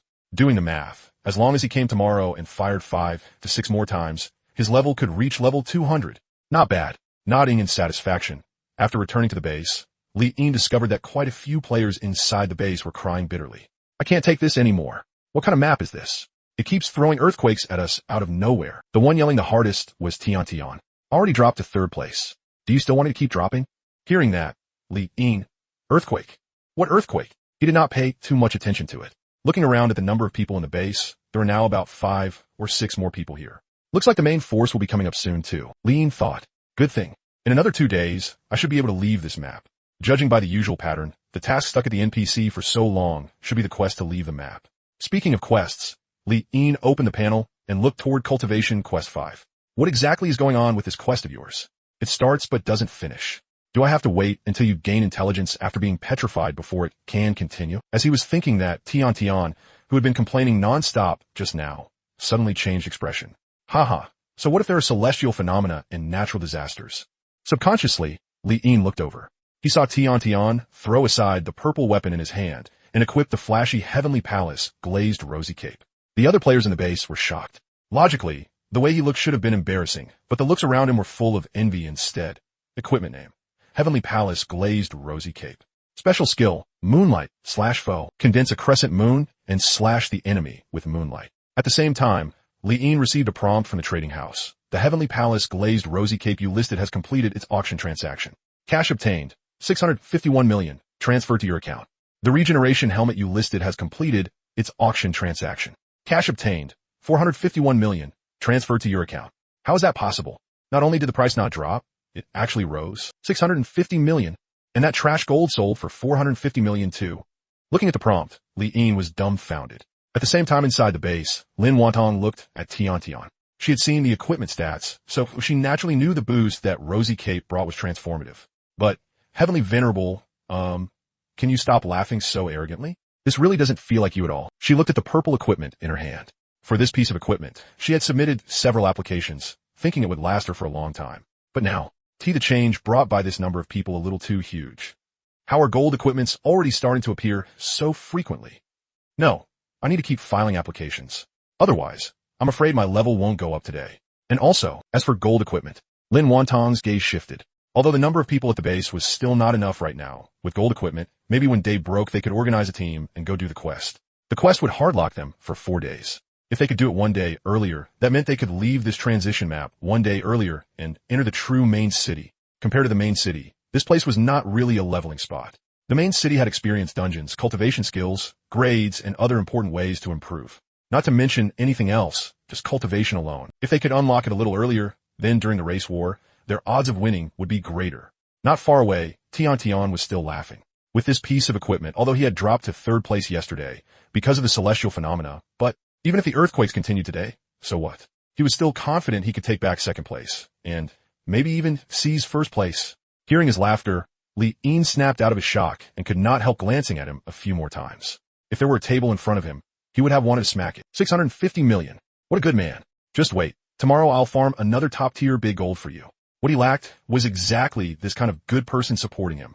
If there were a few more people like this, would he still need to grind gold so miserably? Not all. By then, things like a villa and a sports car would completely be within reach. Unlike now. Sigh, I'm poor. Ding. You have been forcibly kicked out. Nothing happened through the night. The next day, same old rule. Downstairs Shaxian, luxury combo meal. Once upon a time, he had needed to grit his teeth to afford this thing.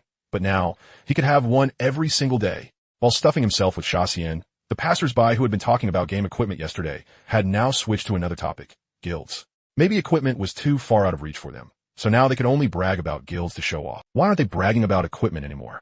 Yesterday, they wouldn't stop bragging after 1 purple equipment dropped, so why aren't they even discussing gold equipment today? Li Yin did not understand. Before logging in, Li Yin took a look at his class group chat. Scrolling up, someone in the group had actually become an expert on the personal rankings. After blasting the group owner who had pulled everyone into the group yesterday, he quit the group chat. Why does this feel so familiar? Looking at the edited wanted notice in the group, Li Yin felt even more speechless. Very soon, exactly at 9 o'clock, inside the rental room, Li Yin entered the game. With a flash of light, many players appeared at the base together with him, a full 17 or 18 of them. As they charged toward the wild monsters, Li Yin walked toward the NPC. Although today's quest had already triggered at dawn, who knew whether this NPC still had other quests? Especially since the dawn quest had also been one that started but didn't finish. He arrived nearby. The NPC triggered dialogue. Read here. Cultivate well. Luo Ying is one of the top 3 teams in the base.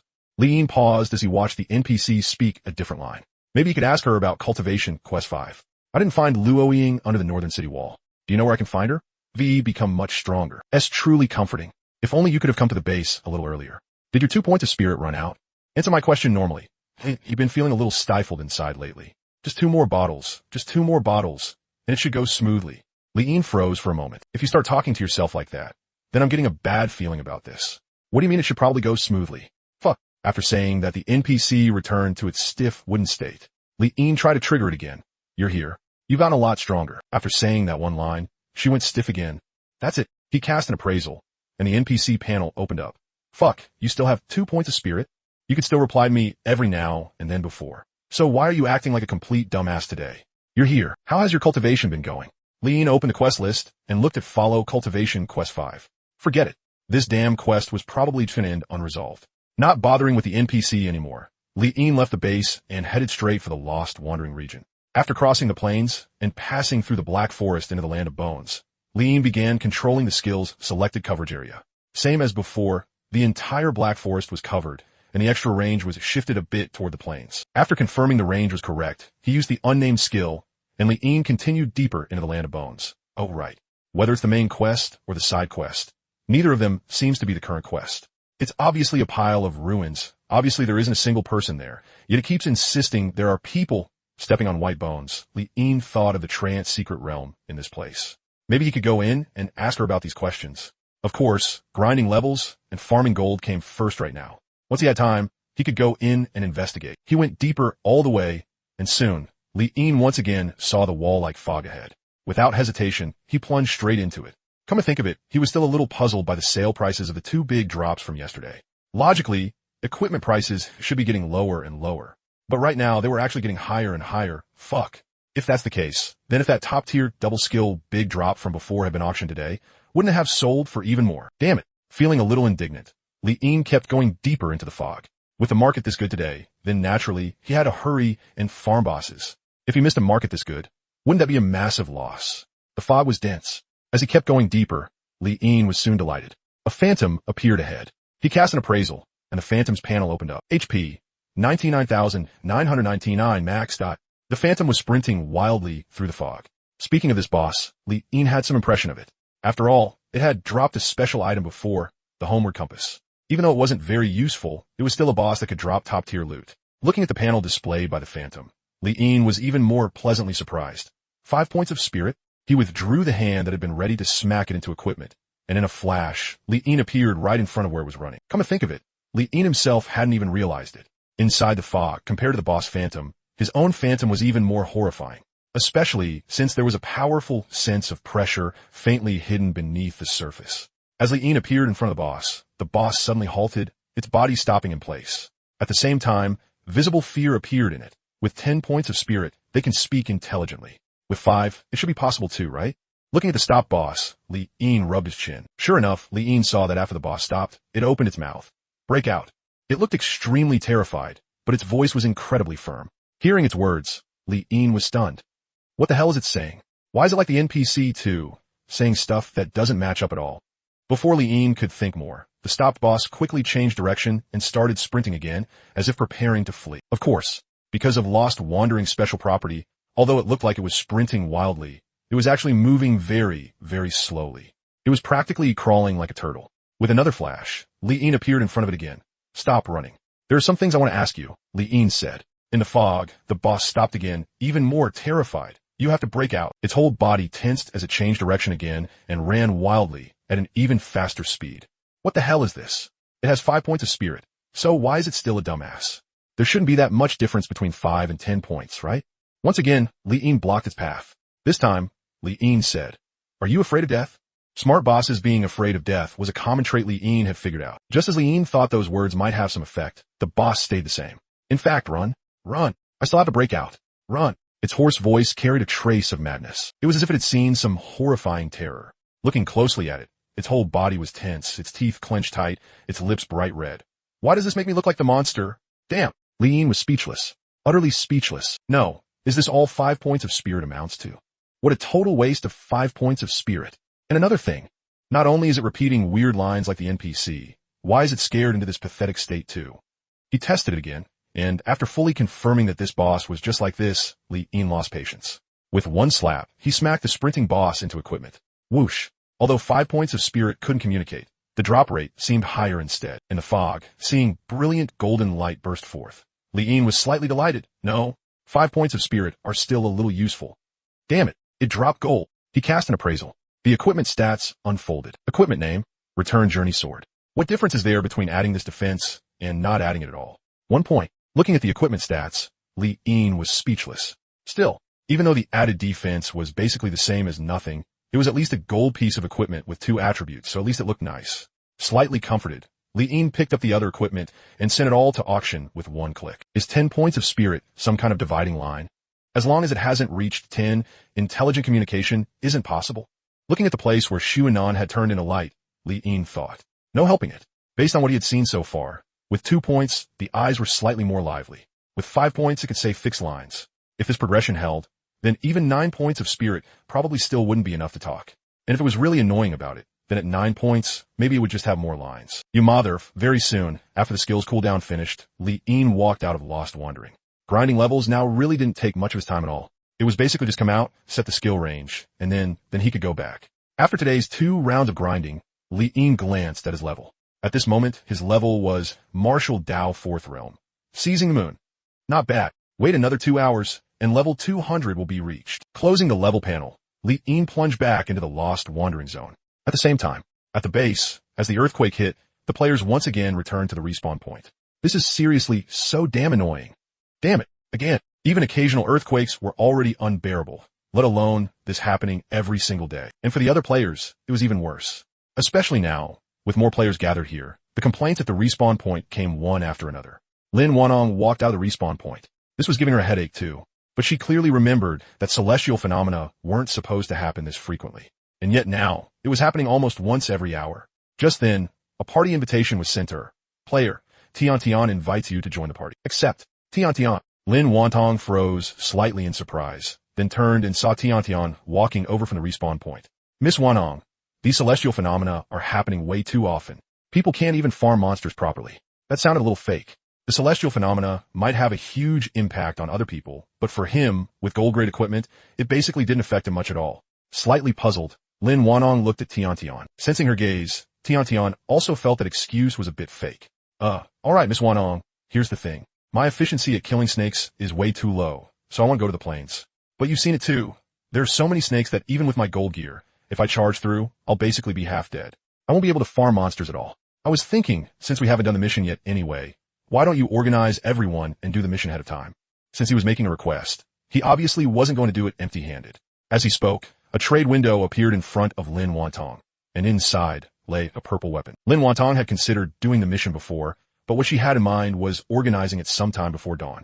That way, everyone's gains could be maximized. Of course, that was before. Closing the trade window, Lin Wantong looked toward the other people at the respawn point. Actually, even if Tiantian hadn't sent the party invitation, she had already been thinking about doing the mission early. Because of the celestial phenomena, ordinary players' efficiency in farming monsters had been heavily restricted. Doing the mission would take quite a bit of time, but if they could clear out a path through the giant snake territory, then for ordinary players, that would actually be a good thing. Balanced against each other, it might even lessen the impact of the celestial phenomena. Still, even with that idea in mind, she wasn't going to accept Tianzuan's trade. That suggestion is fine, but I need to ask the other players, Lin Wantong said after thinking for a moment. Turning around, she looked at the more than 20 people at the respawn point and spoke. Everyone, wait a moment. The moment she spoke, all the players' gazes gathered on her. Looking at Lin Wantong in that black dress, their eyes immediately lit up. Although the current base had players like Tiantian, when it came to rallying power, he couldn't compare to Lin Wantong in the slightest. After all, any player who had come here at this time had more or less seen Lin Wantong's guide. Miss Wantong, is there some kind of instruction? Miss Wanong, does your guild need people? I wanted to join your guild for a long time. Even though I'm not on any rankings right now, I guarantee I'll be the first to charge forward. Listening to all the eager responses, Lin Wantong ended up swallowing back the words that had reached her throat. These people's reactions, seemed a little too exaggerated. Speaking of the guild, her guild had never recruited publicly. It had been completely stuffed with people from above. Even now, she still felt a little uncomfortable about the people in the guild. Not that. It's... Lin Wantong adjusted herself, then continued. Y'all seen it too. Our luck is pretty bad. This base area isn't safe at all. The earthquakes have delayed too much of our monster farming time.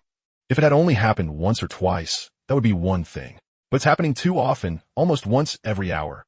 If this keeps dragging on, we'll probably be held up here for a very long time. Instead of that, we might as well do the mission ahead of time. From here to the Black Forest, we'll carve out a path. Do the mission? Sure. I want to do the mission early for a while now. That's right, I wanted to do it yesterday. We still have to hard wait 4 more days for the mission. I heard the next map has an EXP dungeon. It's way more fun than this place. Miss Wantong, let's do it. LL, follow your lead. Let's just get it done. At the respawn point, Lin Wantong had only said a few words, yet every single player immediately agreed, and their enthusiasm soared. Lin Wantong paused. She hadn't expected them to agree so decisively. Wait, doing the mission will take up quite a bit of time. The giant snakes are manageable, but the monsters in the plains are even more densely packed. We might not even be able to push through. Tiantian stepped forward. Miss Wanong, I'll tank. There's no such thing as not being able to push through. We're just a bunch of crazy bulls. I want to see how many times they can insta-kill me. Haha, exactly. So what if it takes time? Even if the mission takes 2 days, we're doing it. Miss Wanong, this place actually isn't that suitable for us to farm in any way. We've been eyeing that EXP dungeon for ages. We're not afraid of wasting time. That's right. That's just a tiny mission. We'll crush it today. If we can do the mission 1 day earlier, then that's 1 extra day of profit for us. Okay then. Looking at everyone rubbing their fists and gearing up, Lin Wantong, the one who had proposed it, instead felt a little hesitant. She hadn't expected these players to be this fired up. Since everyone agrees, then we're doing the mission today. That's right. Mission time. Open the path. The area around the NPC on the broken stone platform became lively. Ding. Mission accepted successfully. Investigation outside the northern city wall 1. You need to investigate outside the northern city wall. After accepting the mission, all the players in the base gathered together at the edge of the base. One by one, they stared at the giant snakes, waiting at any moment to charge. Walking over from the rear, Lin Wantong looked at the crowd standing by, and her mind drifted slightly. A familiar scene surfaced before her eyes. Back then, there had been even more people, so many it could only be described as a sea, and she had only been one of them. At a single order from Tianzuan, countless players had surged forward one after another, taking an entire day to finally force open a path. Now, she was the one giving the order. The number of people had become smaller. but their fighting spirit seemed even higher. Those with equipment and high defense stand in the inner circle. Everyone else, don't be afraid of dying. Use your lives to take the first wave of wild monster damage. After dying, respawn immediately and catch up. Recalling Tianzuan's arrangement from back then, Lin Wantong spoke word by word. Very good then. Lin Wantong took a deep breath, stared ahead, and said heavily, "Open the path. Open the path. Fuck that. You think some tiny mission can stop us? Die for me." With one order, battle cries rose without end, everyone excited. A group of more than 20 people was easy to organize. Almost instantly, the team charged straight at the giant snakes. In the white light, the first batch of players died on the spot. Of course, death was only the beginning. After respawning, they followed right behind, going from the first batch of players to the last batch, waiting for the next relay. Actually, players had another title. The Fourth Calamity. How terrifying people who feared no death could be when charging forward. Right now. Only the wild monsters knew. Of course, if Li Yin were to see this scene, he would probably fall silent for quite a while. Wasn't Mission 1 supposed to be a travel-type mission? What was going on? How did it turn into something this hot-blooded? Fuck your mother. Die for me. On the rocky ruins, the surging mass of snakes was enough to trigger anyone's phobia. But it still couldn't stop the players' assault. Players kept turning into streams of light, while the second wave of players began stepping in. As the second wave, they all had more or less some gear to rely on. But even so, they still couldn't withstand the snake's repeated attacks. After just a few hits, they were already at critical health. But even if I die, I'm still cutting you once. Minus 52, minus 33, minus 33, minus 33. In the crowd, Tian watched the players constantly turning into light, and his mindset shifted slightly at this moment. At first, he had wanted to use this chance to go fight wild bulls. But now, what wild bulls? The thrill of battle had hit. The moment he saw a player die, he stepped forward immediately, without the slightest hesitation. The Heavenly Palace glazed rosy cloud robe gave him 100 defense. With that level of defense, the giant snakes couldn't break through it all. After stepping up, minus 1, minus 1, minus 1, damage numbers floated densely above his head without stopping. That one move slowed down the rate at which the other players were turning into light. But don't let the low damage fool you. In just a few breaths, his HP bar was visibly dropping. It couldn't be helped. He only had 130 HP. Against a full round of attacks from dozens of giant snakes, he could hold on for at most 5 rounds. Damn. I knew the snake swarm was terrifying, but this is way too terrifying. Watching his HP bar fall at an alarming rate, Tian's battle-fueled excitement faded a little. There was no helping it. Even minus 1 damage adding up like this was honestly kind of insane. However, right at that moment, from the rear, the players who had died in the first wave came rushing over from the respawn point. Seeing Tian barely holding on, they sped up and sprinted like mad. Bro, hold the line. The big shot's about to run out of steam. Damn it. Faster. Even faster. Big shot, we're coming. Fuck you damn snakes. I'm carving a path through you bastards today, no matter what. Kill. Tian turned back in stunned surprise. 7 or 8 players came charging over, weapons of all kinds in hand. Some are even barehanded, yet none of them feared death. This is Tian froze. The real touch, the real breathing, and their real charge forward made him dazed. As if this wasn't a game, but a battlefield. A real battlefield. A battlefield with companions behind him, with a home to protect. This feeling. Tian's emotions shifted again, from the thrill of battle to surprise at the terror of the snake swarm. And now, his gaze unconsciously sharpened as he looked at the giant snakes piled densely over the broken stones as they launched their attacks. He suddenly understood that one line in the strategy guide a little better. We need people. We need a whole lot of people. In the future, we'll have to walk through death. We can't stop. We can't even afford one extra breath. The only thing we can do is move forward, and keep moving forward. Coming back to himself a little, Tian didn't know why, but his eyes had grown slightly moist. At this moment, he no longer cared about his HP. He completely let go of everything. Ha ha! He laughed, a laugh with no fear in it at all. That's right. Forward. Keep moving forward. We can't stop. We can't even afford one extra breath. Understand now. Lin Wantong rushed out from Tian's side. She didn't have gold-tier gear, so her defense wasn't high, but she was even more fearless than Tian. Without pausing for even a moment, she charged straight into the snake swarm. The smoothness of that movement made even the newly enlightened Tian pause in surprise. Watching her back, Tian finally understood the gap between himself and her. At this moment, she didn't seem like the highly respected Miss Wantong anymore, but just an utterly ordinary person. A person who, after rushing into the snake swarm, turned into light in less than 2 or 3 breaths. An ordinary person. More than that, when she died, she didn't make a sound. She didn't shout and yell like the other players. All she had was silent combat, and even after death, rushing back from the respawn point to fight again at the very first moment. Miss Wantong, Tian couldn't help opening his mouth. Don't lose focus. If we've decided to break through this path, then we have to clear it in the fastest time possible. Roger. Roger. Tiantin. Roger. At the same time, in the wandering lost area, while they were fighting, Li Yin also discovered a phantom. One appraisal cast later, the phantom's status panel unfolded. HP. 99,999 max. After appraising him, Li Yin rubbed his chin. Another familiar boss, and another human boss. Seeing that his spirit was only 1 point, Li Yin had no intention of holding back. This boss had been able to retaliate quickly even under Li Yin's realm suppression before. Now that there was no suppression, his counterattack was even faster. Almost the instant Li Yin was about to pin him down and turn him into equipment, his sword once again braced itself against Li Yin's chest. What a pity. The damage wasn't high. Only -1. Just as Li Yin was about to kill him off, his eyes met the boss's tightly clenched teeth and the killing intent in his eyes, and he paused slightly. And in that single pause, the boss began pressing the sword forward with both hands. Sparks burst endlessly from Li Yin's chest. That look in your eyes, if you had 2 points of spirit, your gaze might actually kill people. He sighed a little. Come to think of it, he still hadn't seen this boss's skill yet. Out of curiosity, and since another second or two didn't matter anyway, but just as he thought that, self-sacrifice, heaven and earth chi began gathering around the sword pressed against his chest. I grant my flesh and blood to make this sword's edge absolute. Minus 99,998. Wait, this skill of yours, is this badass? Hearing the words forced out through the boss's clenched teeth, Li Yin was stunned. Right after that, the damage number floating above the boss's head shocked Li Yin even more. You deducted that much HP from yourself?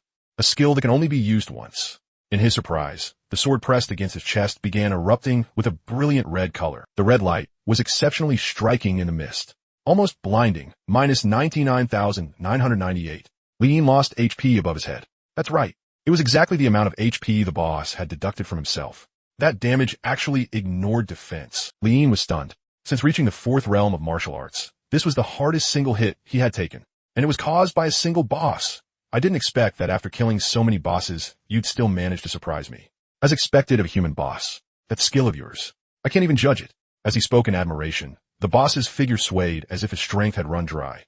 But even so, his eyes were still full of unwillingness. He still hadn't given up. Gritting his teeth one last time, with barely any HP left, he rammed his whole body forward. The moment he slammed into Li Yin, his last 1 point of HP was deducted. He froze for a moment, then turned into light and vanished. If I'd known, I wouldn't have watched your skill. If outsiders saw this, they'd probably all start denouncing me.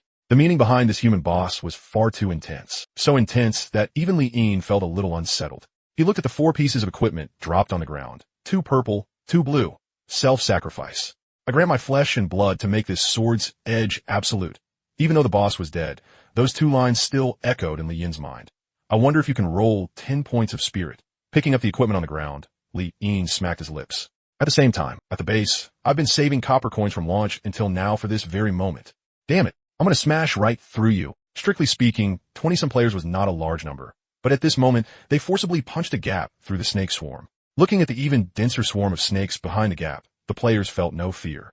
What they had was only, Miss Wantong, we did it. A tiny snake swarm wants to stop us? How naive. Charge. Carve a path out for me. The players were excited, but seeing Tian looking like he was on the verge of collapse, Lin Wantong immediately adjusted the tactics again. Hold the line. Pause the charge for now. Wait for Tian to revive. She almost blurted out the 2 words Tianzuan, but at the critical moment, she caught herself. Roger. Although the players were fired up right now, they still followed orders. As soon as Lin Wantong finished speaking, more than a dozen players changed tactics at once, switching from charging to using their lives to keep the gap from being swallowed up by the giant snakes. Before turning into light, Tian looked at the players behind him.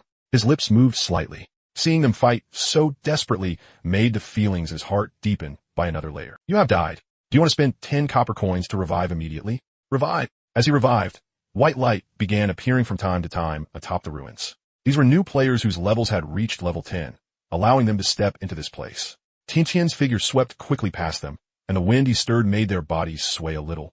Who was that? Why is he rushing so fast? Some players were confused. By the time they looked over, Tian had already charged out of the base.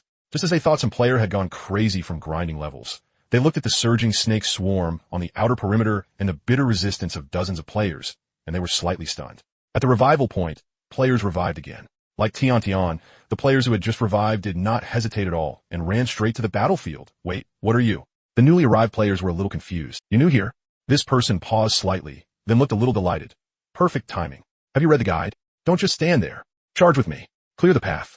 Do the quest. After saying that briefly, this person rushed back to the battlefield again.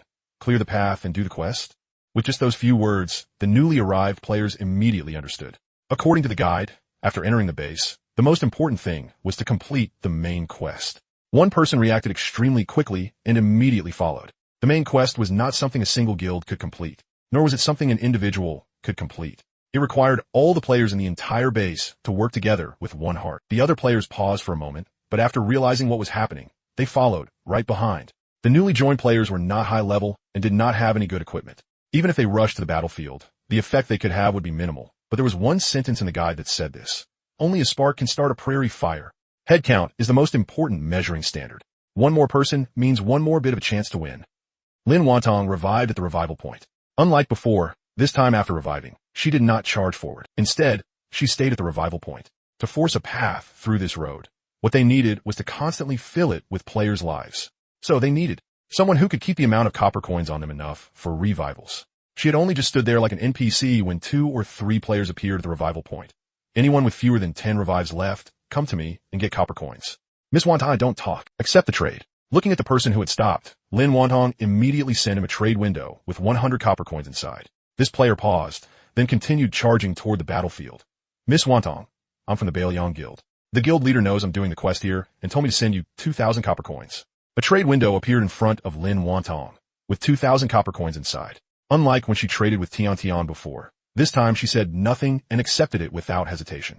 In the guide, the importance of this quest was extremely high, so high that she had said in the guide, this was not a quest concerning a certain guild, a certain player, or a certain base. It concerned the future growth of all players. So, as long as any base was doing the quest, all guilds, whether hostile or not, had to provide support. Of course, only the leaders of the major guilds could see this document. After all, this clause was too overbearing, but there was no helping it.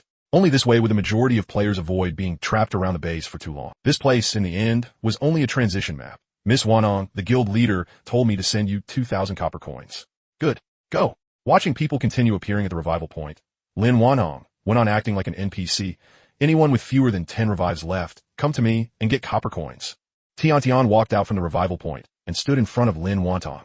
You don't have enough copper coins? Although she was startled for a moment, she still sent Tian 1,000 copper coins. The people below haven't sent over the copper coins yet. The earthquake before wasted too many of mine. All right, hurry up and go. As soon as the trade was complete, Lin Wantong said it directly. Right now, every single second was extremely precious. Since they had decided to do the quest, then this road had to be forced open today. Not a single moment could be wasted. At the same time, the Lost Wandering area, Li Yin walked out from within. His skill cooldown had finished. Naturally, it was time to grind levels again. Standing in a white bone area, stepping on the bones covering the ground, the unnamed skill activated. Sensing the territories of the various monsters below, Li Yin skillfully began selecting the area. After covering the black dense forest, he similarly moved the excess onto the plain. After doing all that, watching endless swords soar into the sky, Li Yin turned around, leveling up and farming money without missing either. Now this is efficiency. Rumble rumble. As the earth split apart, the players currently attacking the giant snakes all froze. Oh no, that damned earthquake is here again. Lin Wantong, who was guarding the revival point, paused the moment the ground shook, then immediately rushed to the battlefield at once, because she had already made arrangements for this point based on the earthquake's pattern. She just had not expected this time to be so punctual. When she arrived at the battlefield and saw Tian holding the very front line, Lin Wantong immediately spoke. Tian, your defense is the highest. The other players can't withstand the sandstorm, but you can. In a moment, I need you to go to the front. Keep reviving and go to the front. Don't hesitate for even 1 second after dying. Revive immediately. On the battlefield, Tian turned his head back heavily. Yes.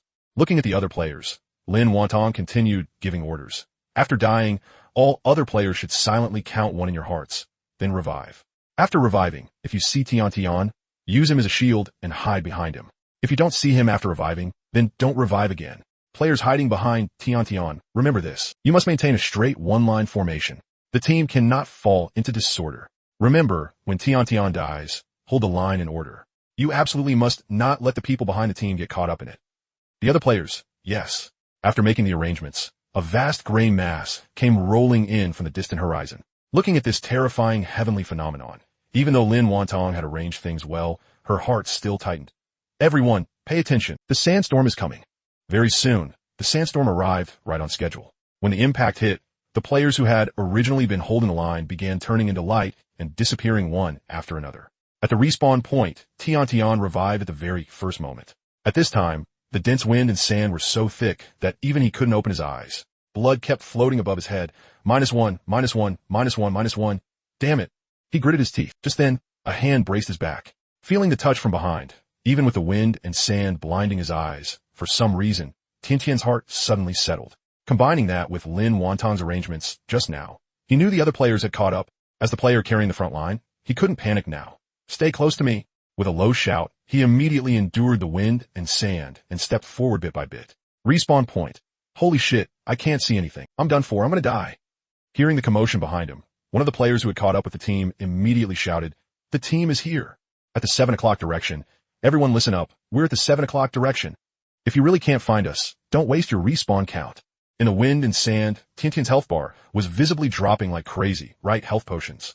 Seeing that he was about to be unable to hold on, Tian remembered something and opened the trading house, sweeping up all the daily rewards from the Earth ranking players in one go. One health potion down, and his HP recovered by 20%. Damn it again. As long as I can live one more second, our chances of winning go up by one more point. Damn it, we absolutely can't let all our earlier efforts go to waste. Lin Wantong was at the very back of the team.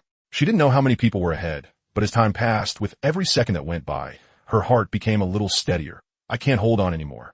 Tian's voice rang out from the front. Damn it, I saw them. The snake swarm is already gathering toward the battlefield. Shit. This damn wind and sand. I arm. Hearing the voice from the front, Lin Wantong immediately steadied herself. Don't panic. Tian, it's fine if you die. Remember the route now, and after you revive, organize the second wave to follow. Miss Wantong, the people in front must not panic, even if you only hold for 1 second. It's worth it. Yes, Miss Wantong. Panic. Come on then, sandstorm. I'll even spread my arms wide. Hearing Lin Wantong's voice, the others felt even steadier and all started chiming in. In the wind and sand, nothing could be seen clearly, but at this moment, none of them felt any fear. Very soon, when one player felt the space ahead suddenly open up, he instantly understood. Bro in front, rest easy. Now it's my turn. Haha, what heavenly phenomenon. Come on. As he spoke, the player who had been hunching over and feeling his way forward suddenly straightened his back, shielding all the wind and sand for the people behind him. Miss Wantong, I was only 10 meters away from the battlefield just now. The snake swarm has already taken part of it. At the respawn point, after Tian revived, he reported the information right away. Hearing that, Lin Wantong said, Tian, organize the second wave, and keep them coming. Don't overthink it. And those in front, keep holding steady. Just then, the people at the very front spoke up. Miss Wantong, I can see the snake swarm. Damn it, nearly less than half the battlefield is left. Hold the formation, don't rush. Slowly pull aggro. Lin Wantong immediately followed up by steadying everyone's mindset. I can't hold on any longer. I'm about to die. The brothers behind me are in your hands. What brothers? Call me Big Sis. Just like the previous players. Feeling the space ahead suddenly open up, the female player in the rear straightened her back at once. Now it was her turn to face the wind and sand, and face the snake swarm.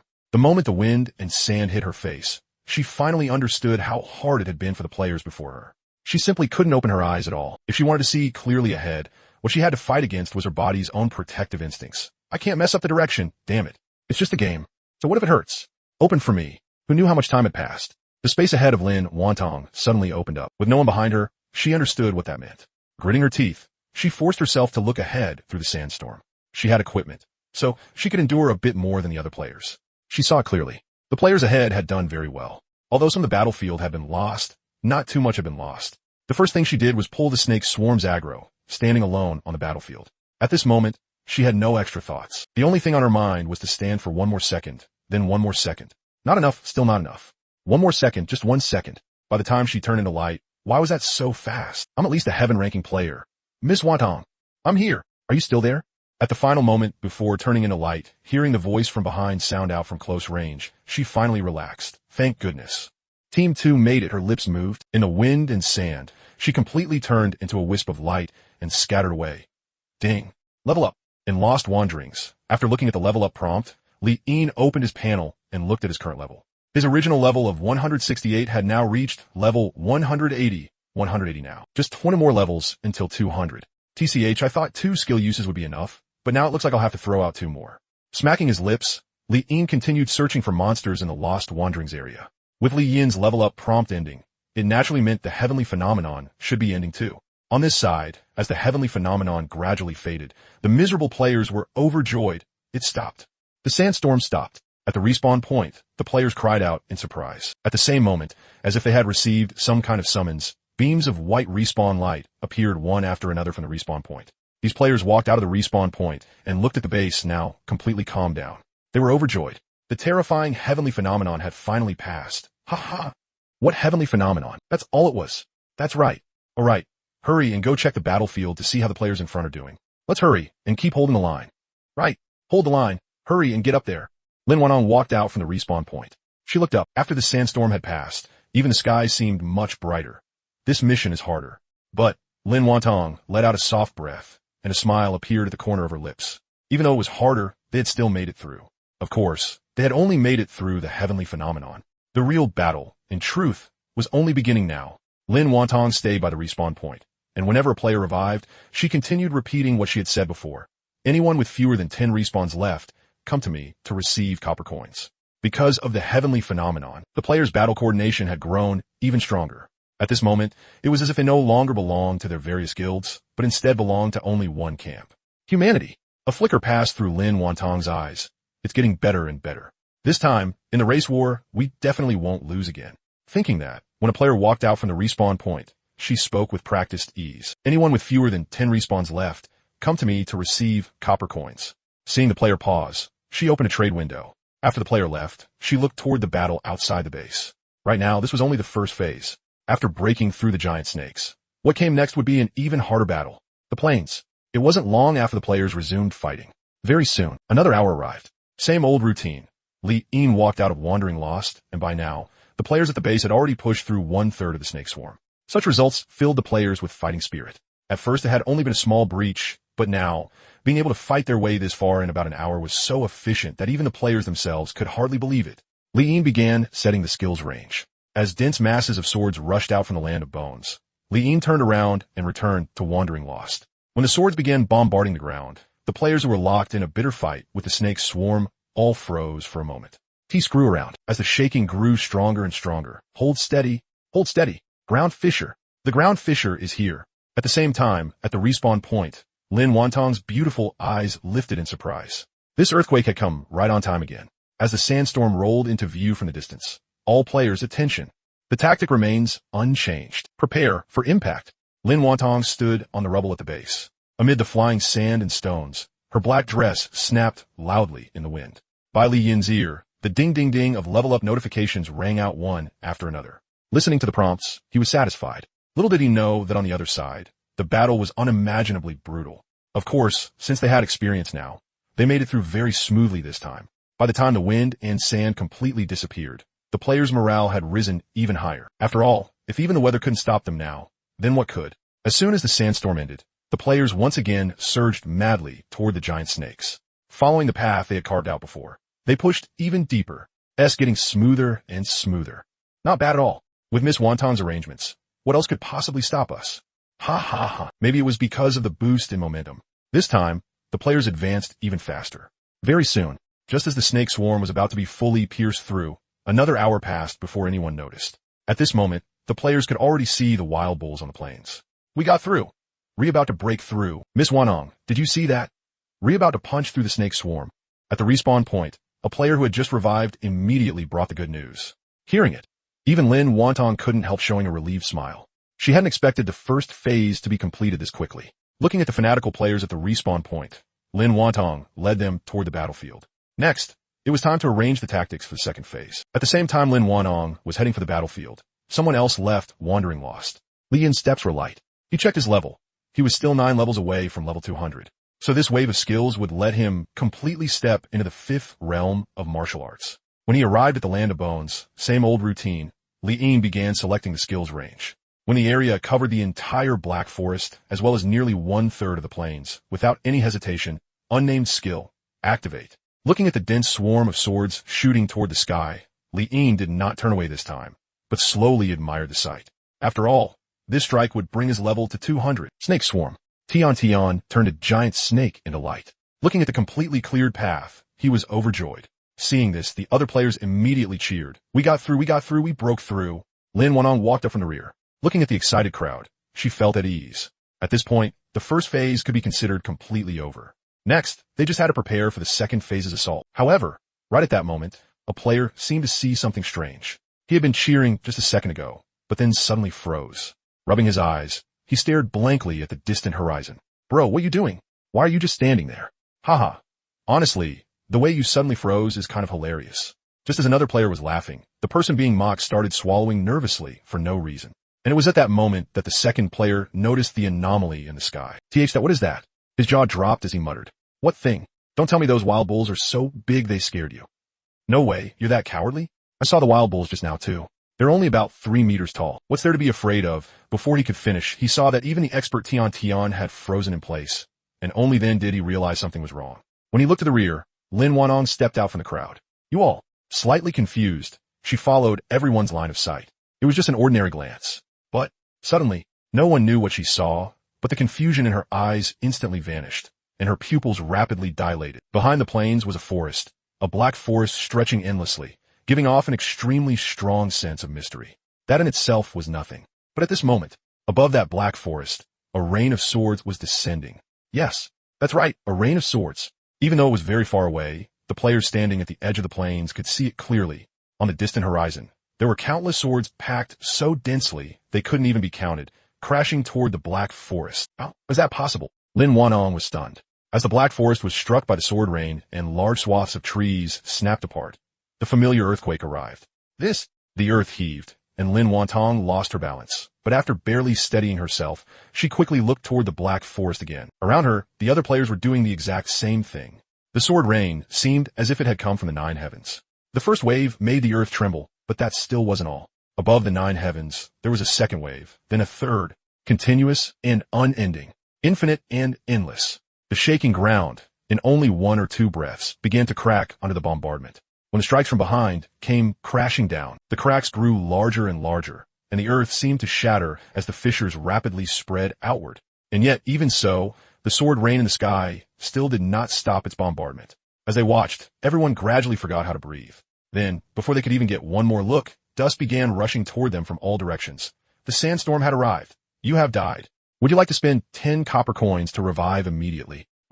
Revive. Lin Wanong came back to herself. No, not fully, only a little. After she appeared at the respawn point, she still stood there in a daze. What was that just now? A rain of swords? How was that possible? She was extremely knowledgeable, yet even she had never seen a scene like that before. Not just here, even on the battlefield of all races, she had never seen it. Tian appeared at the respawn point and looked at Lin Wanong. Fuck, what the hell was that? Miss Wanong, was that also some kind of weather phenomenon? Before Lin Wanong could reply, the sandstorm had already begun sweeping this way. Lin Wanong looked up. In the blink of an eye, the sandstorm swallowed all the players whole. Logically speaking, with 2 previous experiences handling the sandstorm, the players should have been able to deal with it well this time. But at the respawn point, no players revived for a long time. Even Tian couldn't process what he had just seen. You have died. Would you like to spend 10 copper coins to revive immediately? Looking at the prompt, Lin Wanong did not revive. Her breathing was slightly uneven. At this moment, her mind was still replaying the scene of the endless sword rain sweeping across the black forest. That level of shock was something she would never forget for the rest of her life. How could something like that exist? Was it a weather phenomenon? Or something else? This time, the players caught in the sandstorm failed to organize and became a scattered mess. By the time Lin Wanong revived again, Tian walked over with a dumbfounded look on his face. Miss Wanong, what exactly was that thing? He asked again. As soon as he said that, quite a few players turned their eyes over. During the sandstorm, they hadn't organized a team to pull aggro, so the route they had originally cleared was probably occupied by monsters again. But at this moment, no one cared about that. There was no helping it. The shock of that sky-filling sword rain had simply been too great. So great that all they wanted right now was to figure out what it actually was. Hearing that, Lin Wanong lifted her eyes. She looked at Tian, then at the other players watching her. Heaven. A heavenly phenomenon, she said, even though she didn't know what it was either. But only a heavenly phenomenon could explain it. Otherwise, what else could it be? A skill? That was even more impossible. What kind of skill would have such a huge range and such a vast scale? A heavenly phenomenon. A sword rain covering half the sky can count as a heavenly phenomenon. That doesn't seem likely, does it? That was a sword rain. Some players were doubtful. Tian paused. Actually, he didn't believe it either, but those words had come from Lin Wanong herself. Over here, as if remembering something, Lin Wanong looked toward the sky after the sandstorm. It really is a heavenly phenomenon, but not an ordinary one. At first, she hadn't been completely sure either, but as the rumors in her memory gradually became clearer, she became certain. Looking at everyone, she said, ordinary heavenly phenomena include ground fissures, tsunamis, hurricanes, thunder, and snow disasters. There is also another kind of heavenly phenomenon, an anomalous heavenly disaster. At the revival point, all the players' curiosity was stirred, and they all held their breath. After a brief pause, Lin Wantong continued. Anomalous heavenly disasters are extremely rare. I've only heard of them and never seen one before. At this point, she recalled the sword rain just now. Well, I guess I've seen one now. An anomalous heavenly disaster is something that would be hard to encounter even in the late game, even if you and I were level 200. There are rumors that on the battlefield of the 10,000 races, there's another map. It's a shattered map, and inside it are all kinds of terrifying anomalous heavenly disasters that can descend from it from time to time.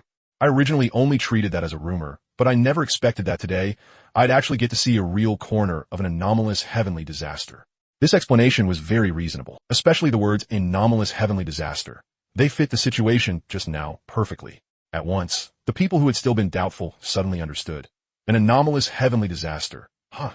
Damn, that's terrifying. By the way, Miss Wanong, where did you hear those rumors from? A player asked in confusion. That question made Lin Wanong pause. All right. She had said a little too much today. Without explaining, Lin Wanong looked toward the distant sky again. She really had treated anomalous heavenly disasters as mere rumors. She just hadn't expected them to be real. The records about anomalous heavenly disasters in that yellowed ancient book she had seen back then had been especially outrageous. Things like 10 suns hanging in the sky, grass cutting down stars, covering the heavens with one hand, and so on. It was nothing but exaggeration after exaggeration. Looking at Lin Wantong standing there and gazing into the distance, Tian walked closer. Miss Wanong, I'm pretty interested in that anomalous heavenly disaster. What are you asking around for? Get ready to do something serious. If we keep wasting time, all our previous efforts might go to waste. After dismissing Tian, Lin Wantong looked at everyone and let out a fragrant breath. All right, everyone. The interruption is over. Time to get back to the real business. An anomalous heavenly disaster will frequently appear in the same place. That's also why we kept having earthquakes earlier. Speaking of which, our luck is pretty bad, but not all that bad. Just now, I noticed that the area covered by the anomalous heavenly disaster was above the Black Forest, and it also affected the plains. This is our chance. With it there, it can help us clear out at least 1/3 of the wild monsters. As long as we seize the gap before the monsters respawn, the difficulty of our mission can be cut in half. As soon as Lin Wanhong finished speaking, the players came to their senses. Yeah, I saw it too just now. A lot of the wild bulls on the plains got shot to death by those swords. Isn't this basically helping us clear mobs? Haha, exactly. I saw it too. This really is a chance. Holy shit. As long as we catch the gap between the anomalous heavenly disaster and the monster respawn, can't we just charge straight through? Damn, then what are we waiting for? Hurry up and keep clearing the way. That's right, brothers, charge, charge, charge. At the revival point, the players' fighting spirit gathered once more. Seeing that, Lin Wantong let out a breath of relief. Things like anomalous heavenly disasters were still far too distant from the human race. Right now, taking down the mission was what mattered. Just as the players steadied themselves and their fighting spirit regrouped, over here, ding, level increased. In the land of bones, Li Yin opened his panel and looked at his current level. At this moment, his panel was frowny face martial path 4th realm. Seizing the moon. Why is there a limit now? Forget it. I'll ignore that for now. His gaze shifted as he looked at his strength. Strength, 561,800 plus 18,300. Looking at his 560,000 strength, he was slightly satisfied. Damn, before he even realized it, his strength had already broken through 500,000. When even those golden bosses didn't have more than 100,000 health, his 500,000 strength meant he could walk sideways, wherever he wanted. Closing the panel, a grin curled at Li Yin's lips. This is still just my current panel. Come on, let me see what the martial path 5th realm is all about. You dared to add so many conditions, and you even dared to name it crossing the void. I want to see just how outrageous you are. Level up in the last condition, Li Yin gathered. He opened the requirements for the 5th realm. Martial path 5th realm, crossing the void. Advancement requirements. Required martial comprehension fragments, 60 out of 60. Required level limit, 200 out of 200. Required any skill / move / cultivation method / spell, etc. at great perfection, 1 out of 1. At this moment, all conditions were complete. Without any hesitation, Li Yin clicked advance. In an instant, an extremely powerful force surged out from within his body. Centered on him, a large area of bones beneath his feet was crushed into powder. A system prompt appeared. Congratulations, player, for reaching the martial path 5th realm, crossing the void. As the first to reach this realm, you have obtained an honor reward. 100 free attribute points. All attributes X4. Chi and blood X4. Reduce all attributes of wild monsters below the crossing the void realm by 80%. Reduce movement speed of wild monsters below the crossing the void realm by 70%. Obtain talent ability crossing the void. Crossing the void. No consumption required. Walk through the void as if walking on flat ground. Damage reduction plus 10%. Heaven and Earth Chi limit plus 50%. Li-In froze. Talent ability crossing the void. Damn, just like I thought. As expected of the crossing the void realm. Now I can walk through the air, damn it, and it costs nothing. Compared to the 2 additional abilities added afterward, this was what surprised Li-In the most. No joke, crossing the void. It was the ultimate tool for showing off. In the land of bones, Li-In looked at the white bone dust drifting all around him. The next second, he took a step forward. When his foot landed on empty space, the expected sensation of stepping into nothing never came. Instead, it was even steadier than walking on flat ground. He saw that just from that one step, ripples actually spread through the air. Damn. It even comes with special effects. Once both feet were standing in the void, his ancient long robe began to sway back and forth like an NPC's. With his hands slightly behind his back, even though he couldn't see what he looked like right now, he could still feel it. His aura was absolutely maxed out. Rubbing his chin, he looked at the closed realm suppression. If he opened realm suppression while standing in the air like this, the effect would probably multiply several more times. It almost perfectly proved one saying, below those who cross the void, all are ants. As expected of the 5th realm, that took me a whole day to break through. Worth it. Standing in the void, Li-In opened his status panel. His vitality had multiplied by 4. At this moment, it had reached 10,240,000. With such terrifying vitality, even if he just lay there and let monsters hit him, they would probably exhaust themselves before doing anything to him. Because of the transformation in his vitality, even the amount of heaven and earth chi he could control had received an enormous boost. It was now 61,350,000. Damn, why is there so much? Looking at that number, even Li-In himself was a little surprised. The unnamed skill he handcrafted had only consumed a bit over 10 million heaven and earth chi. And now, just one realm advancement had directly brought him over 50 million in used heaven and earth chi. This was insane. Damn it, with over 50 million, even if I allocate another 40 million to the unnamed skill, I'd still have 10 million left. The more he thought about it, the more Li-In felt that while other effects of realm advancement might be fairly standard, this one alone was truly monstrous. Right, there's also strength. His gaze shifted as Li-In looked at the strength row on the panel. Before his realm advanced, it showed 568,000. But now, it displayed a 7-digit figure, 2,272,000. Not only had his strength broken through 1 million, it had reached over 2 million. Now, who could take one of his punches head on? Ding. Obtain skill advancement chance. 1. Do you even need to ask? Upgrade it. I've already dumped 3 points into the unnamed skill. Of course, I'm taking it all the way to the peak. Advancement successful. Skill unnamed has advanced from beyond limit to limit break 1. Heaven and earth chi required to condense sword of heaven and earth reduced by 50%. After the upgrade, the unnamed skill transformed on the spot. Effect, condensed sword of heaven and earth in the void. Quantity, 327,680. No, are you messing with me with that proficiency title? Can it sound a little cooler? Beyond limit becomes 1. Damn it. Although the proficiency name was full of points to complain about, the number of swords of heaven and earth he could condense had doubled yet again. Right now, even though he hadn't used the skill, the rough area it could cover had already appeared in his mind. If he used the skill at this moment, it could completely cover the Black Forest and the plains. It could even reach the base, so it really has completely transformed. Is this the style of the 5th realm? He closed all the panels. In the void, Li-In walked step by step, his figure rising higher and higher. Once he reached a certain height, he looked toward the base. It was at that moment that he saw the players clearing a path. The players were fighting hard. He only glanced at them briefly and didn't pay much attention. The view from above could make anyone fascinated. For no clear reason, his mentality began to shift ever so slightly. Looking down on the tiny world below, he vaguely felt an urge to throw a punch and completely shatter the land beneath him. It was a strange feeling, as if the earth were a kind of restraint, or perhaps an eggshell. And now, he had broken free of that restraint and emerged from the shell. Then there was no need for the shell under his feet to continue existing. Better to crush it completely. Damn, what kind of twisted thought is that? Li-In lowered his altitude. Honestly, even he was startled by that thought just now. It was even more Homelander than Homelander. After landing on the ground, perhaps because of the lingering after effect of that thought, he suddenly felt that the earth was a little dirty and didn't deserve to bear his feet at all. Have I really become some immortal god of the 9 heavens? Now even the ground feels kind of dirty. With that speechless thought, all those ideas shattered apart. Clicking his tongue, Li-In sat down cross-legged. He had gained over 50 million more heaven and earth chi. It was time to replenish it. Come to think of it, with these 50 million plus, his skill had basically become cooldown free. He could release it 6 times in a row. His sustained combat ability had been massively maxed out. Because he had suffered before from not having enough heaven and earth chi, this time Li Yin decided not to waste it carelessly for now.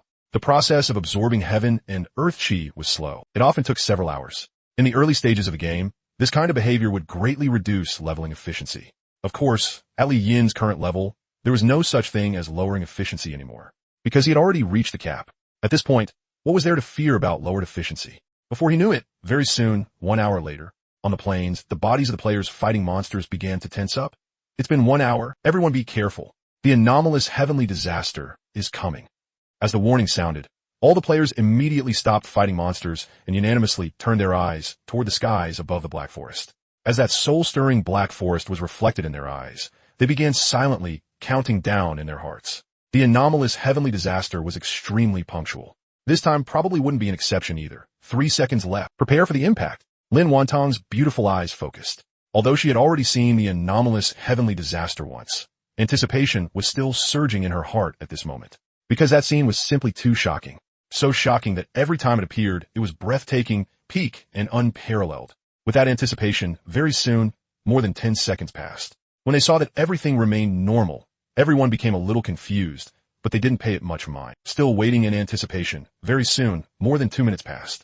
Lin Wantong's eyes were getting a little sore, and she subconsciously rubbed them. Beside her, Tian scratched his head. Why hasn't it come yet? Is it delayed? Probably, Lin Wantong said. Then she looked at the monsters gradually closing in. Pull aggro first, but don't let your guard down either. The anomalous heavenly disaster could come at any moment. Receive. The players began pulling aggro and farming monsters again. Half an hour later, Tian, Miss Wanha, what's going on? Why has the anomalous heavenly disaster been delayed for so long? It was clearly very regular 1 hour ago. It was even regular yesterday. So what's happening now? It's already been delayed by half an hour. Hearing that, Lin Wantong looked toward the direction of the Black Forest. Well, she was confused too. Let's wait a little longer. The anomalous heavenly disaster will definitely appear. After all, it's shown up so many times already. It can't just skip this one. Tian nodded. That was true. It had appeared so many times already. So how could this one possibly be the exception? The idea was good, but half an hour later, why hasn't it come yet? Tian asked in shock. Lin Wantong paused, then looked at the distant clear skies. Before Lin Wantong could reply, Tian immediately said, I know. It's probably delayed again. There's no way the natural disaster just disappeared, right? An hour later, Tian, even someone as calm as him, was starting to lose his composure. Damn it, by the time he counted up, 3 hours had already passed. Where was the phenomenon disaster? In the blink of an eye, another hour passed. At this point, the players had already advanced a quarter of the way into the plains region. And yet, the phenomenon disaster still hadn't appeared. This time, no one could stay calm anymore. What the hell? How did the damn disaster disappear the moment we stepped onto the plains? Damn it, why does it feel like it's targeting us? Yeah, exactly. When we were fighting the snake, we didn't want it to come, and it descended like crazy over and over. Now that we want it to come, it's freaking gone. I'm so pissed I'm laughing. Damn it. 2:10 in the afternoon. In the land of bones, Li Yin exited the flow state space. At this moment, his heaven and earth chi panel was heaven and earth chi, 61,350,000, 61,350,000. After spending several hours, he had completely maxed out his heaven and earth chi. Opening his eyes, perhaps because of the transformation, he could now feel that he seemed able to control heaven and earth chi however he wanted without even entering the flow state space. His brows twitched, and he immediately started trying it out. Very quickly, a heaven and earth sword condensed in front of him. As expected, it works. Wouldn't that make this even better? I can shape it however I want. His gaze turned toward a lone, small monster in the distance. With a thought, the floating sword instantly shot through the air and turned that small monster into light in less than a breath. Ding. Killed petrified human. Obtained human rank, king rank, god rank buff bonus. Closing the prompt. The corners of Li Yin's mouth curled up. This is great. Doesn't that mean from now on I can do group attacks whenever I want and single target attacks whenever I want? And heaven and earth chi can be used freely too? However, that surprise didn't even last a second. Because he saw that in the unnamed skill section, the number of swords inside had suddenly increased by 1. What does that mean? With a testing mindset, he tried again. Just the same, the number of swords in the unnamed skill increased by 1 again. So I can use it for single targets, but after I use it, it turns into one of the swords in the skill. And then, once I don't have extra heaven and earth chi left, I can only keep firing them in groups. Damn, is that really this speechless inducing? Li Yin couldn't stay calm, but then his thoughts shifted and he thought of something. Then what if I don't make it look like a sword? If I handcraft sword chi with a different shape, There's no way the skill can still absorb it, right? Thinking that, Li Yin moved as soon as the thought came. In just the time of a single breath, a crescent-shaped sword chi began to appear before him, ready to launch at any moment. But right then, a system prompt appeared. Ding. Would you like to solidify it? Solidify it? Solidify my ass. He hurriedly dispersed the sword chi. Just like he had thought back in the secret realm, skills really were easy to handcraft. But the problem also came with it. Can I just control it however I want?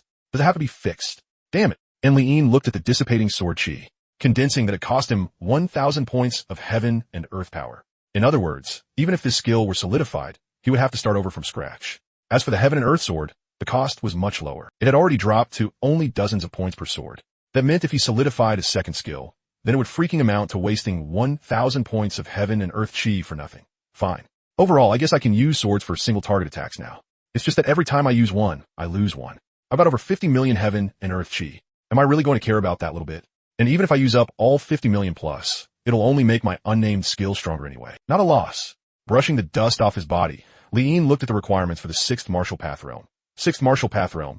Peak of Martial Dao. Advancement requirements. Required Martial Dao Comprehension Fragments, 0/80. Required Level Cap, 200/400.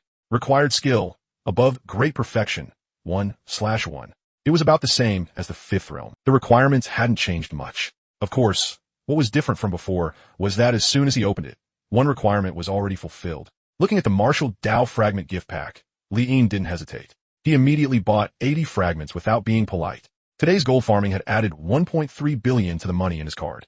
Right now, he wasn't lacking that 800 million. After the purchase was completed, the second requirement was also fulfilled on the spot. Now that's more like it. This is what efficiency is. This is real efficiency. Once I raise my level to 300, I can break into the next realm again. Nice. Smacking his lips, he was very satisfied with his speed. But, alright, I think I saw some kind of restriction behind the level just now. Opening his status panel, Li Yin looked at his level panel again. At this moment, his panel was Frowny Face, 5th Martial Path Realm. Crossing the Void. EXP, 420/20,000. Chi and Blood, 10,240,000. Heaven and Earth Chi, 61,350,000. 61,350,000. Strength, 2,272,000, plus 12,950. There was a red exclamation mark behind the level cap. After tapping it, a prompt appeared before his eyes. Level cap. Breakthrough requirement. Millennium Treasure Medicine X3. Not collected. Breakthrough requirement. Step onto the Martial Dao path. Completed. Breakthrough requirement. Skill Great Perfection. Completed. Breakthrough requirement. When the myriad races battlefield once. Not completed. What the hell are the first and last ones? Millennium Treasure Medicine, and when the myriad races battlefield once. Looking at the requirements, Li Yin was a little dumbfounded. He had never even heard of these things, much less completed them. He rubbed his chin, but even if he hadn't eaten pork, he had at least seen pigs run. Could these be things that only exist in the next map? So that means I've reached the limit of this map. Li Yin was speechless. He still had 2 days left on his main quest, and yet he had already pushed himself to the limit of the current map. How could this be okay? Wouldn't that mean there was nothing to do right now, other than farming gold? All that was left was farming gold. No, wait, it feels like I've already killed most of today's golden bosses. I'm afraid I might not run into even one for 2 or 3 hours. How was this farming gold? This is obviously doing time in prison. Damn it, he looked at the time. It was only 2 in the afternoon. Even so, forget it, I'll still go in and wander around some more. If I really can't find anything. For some reason, he suddenly felt the loneliness of invincibility. Very soon, 4 o'clock in the afternoon. Out of the wall-like fog, a person walked out. Li Yin stepped on the ground full of white bones and let out a long sigh. In lost wandering, he really couldn't run into any monsters anymore. Rather than keep wandering around inside, it was better to come out and farm a few small bosses. However, before he had walked for long, he stopped. At the edge of a low-lying area, he looked down at the densely packed, petrified little monsters below. He had originally ignored these little monsters. After all, his EXP had already hit the cap, so there was no point in killing them. But, thinking of something, he raised his hand. A sword of heaven and earth condensed in front of him. In just a single breath, a cold flash swept past, and a huge open space was cleared out among the little monsters in the depression. I remember there was a wooden sign here, right? Maybe on a whim, he wanted to look at that wooden sign again. Looking at the cleared out open space, he didn't hesitate at all and jumped into the low-lying area. After only a few steps, Li Yin stopped in front of a wooden sign. Lowering his head, the wooden sign was rotten with age, but the words carved on it were still clearly visible. Xiaodia's grave. His figure paused, and he simply stared at the wooden sign like that. A moment later, perhaps after reminiscing a little, he belatedly came to his senses. No, wait. What am I even doing here? Damn it. Why the hell did I come here to look at you when I've got nothing better to do? Fuck, did I really max out my level and get so idle that I got nothing better to do? Though he grumbled a little, he looked at the wooden sign. Then he continued, I came in a hurry today and didn't bring any white roses, but since you like white, this big white bone should be the same, I guess. As he spoke, Lean rummaged around by his feet, found a bone that looked pretty decent, and gently set it down in front of the wooden sign. Shouty as grave. Patting off his hands, Lean looked satisfied. Not bad. It looks way better than a white rose. And it won't rot easily either. You got the better deal. Alright, just kidding. Lean sat down beside the wooden sign, opened the quest panel, and looked at the incomplete followed cultivation quest 5 inside. Maybe it was some kind of compulsive tendency, but having quest 5 hanging there with no head or tail just kept bothering him. But if he wanted to complete it, he had no clue where to start. Below the northern city wall. Reading the quest prompt again, Lean couldn't help cursing under his breath. Fuck. Not only can I not find the person for this quest, now even the quest location is wrong too. That was just inventing, but after saying that, he suddenly froze for a moment. Wait, the quest location is wrong. Could it be? I think I know how to do this quest now. Lean slapped his forehead. He remembered the contents of followed cultivation quest 4. At the time, Luo Ying seemed to have said that after they finished eating, she would take him running. But in the quest, after finishing the meal, she seemed to have run into some sudden incident and hurriedly left, while also issuing quest 5. If I didn't find her at the place, she told me to go. Then judging by how these things always go, that means from the moment after that meal, she never returned to the northern city wall at all. After a moment of silence, Li Ying pinched his chin. So, the place to complete this quest isn't at the northern city wall. I should be going to the place where that sudden incident happened. Where she went. Beside the wooden sign, Li Ying stood up directly. He hadn't expected that just by taking a break here, he'd actually managed to sort out this incomplete quest. Damn it. However, after understanding it, he was far from calm. The location in the quest prompt can't complete the quest, and I have to go somewhere else instead? What kind of shady bullshit quest is this? Though he cursed non-stop, after looking around, he began thinking about where Luo Ying was most likely to have gone. He looked at the white bones under his feet. This should be the battlefield. It can't be on this map. As for Lost Wandering, that's even more impossible. After figuring out how the quest worked, Luo Ying's location became easy to deduce. All her petrified people were in the land of white bones, so the version of her in the quest could not possibly be in Lost Wandering. By the same logic, the version of her in the quest also couldn't be in the land of white bones. Because this was the place of her final battle. It definitely wasn't the place where she was doing the quest. Thinking this through, Li Yin's thoughts became crystal clear. That being the case, there was only one location left. The Black Forest. Above the Black Forest, a figure descended from the sky. Come to think of it, the monsters here were pretty average, and there weren't any bosses either.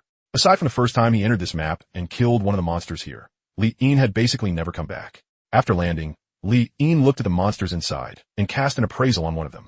The monster panel unfolded. With one slap, he turned the little monster in front of him into light.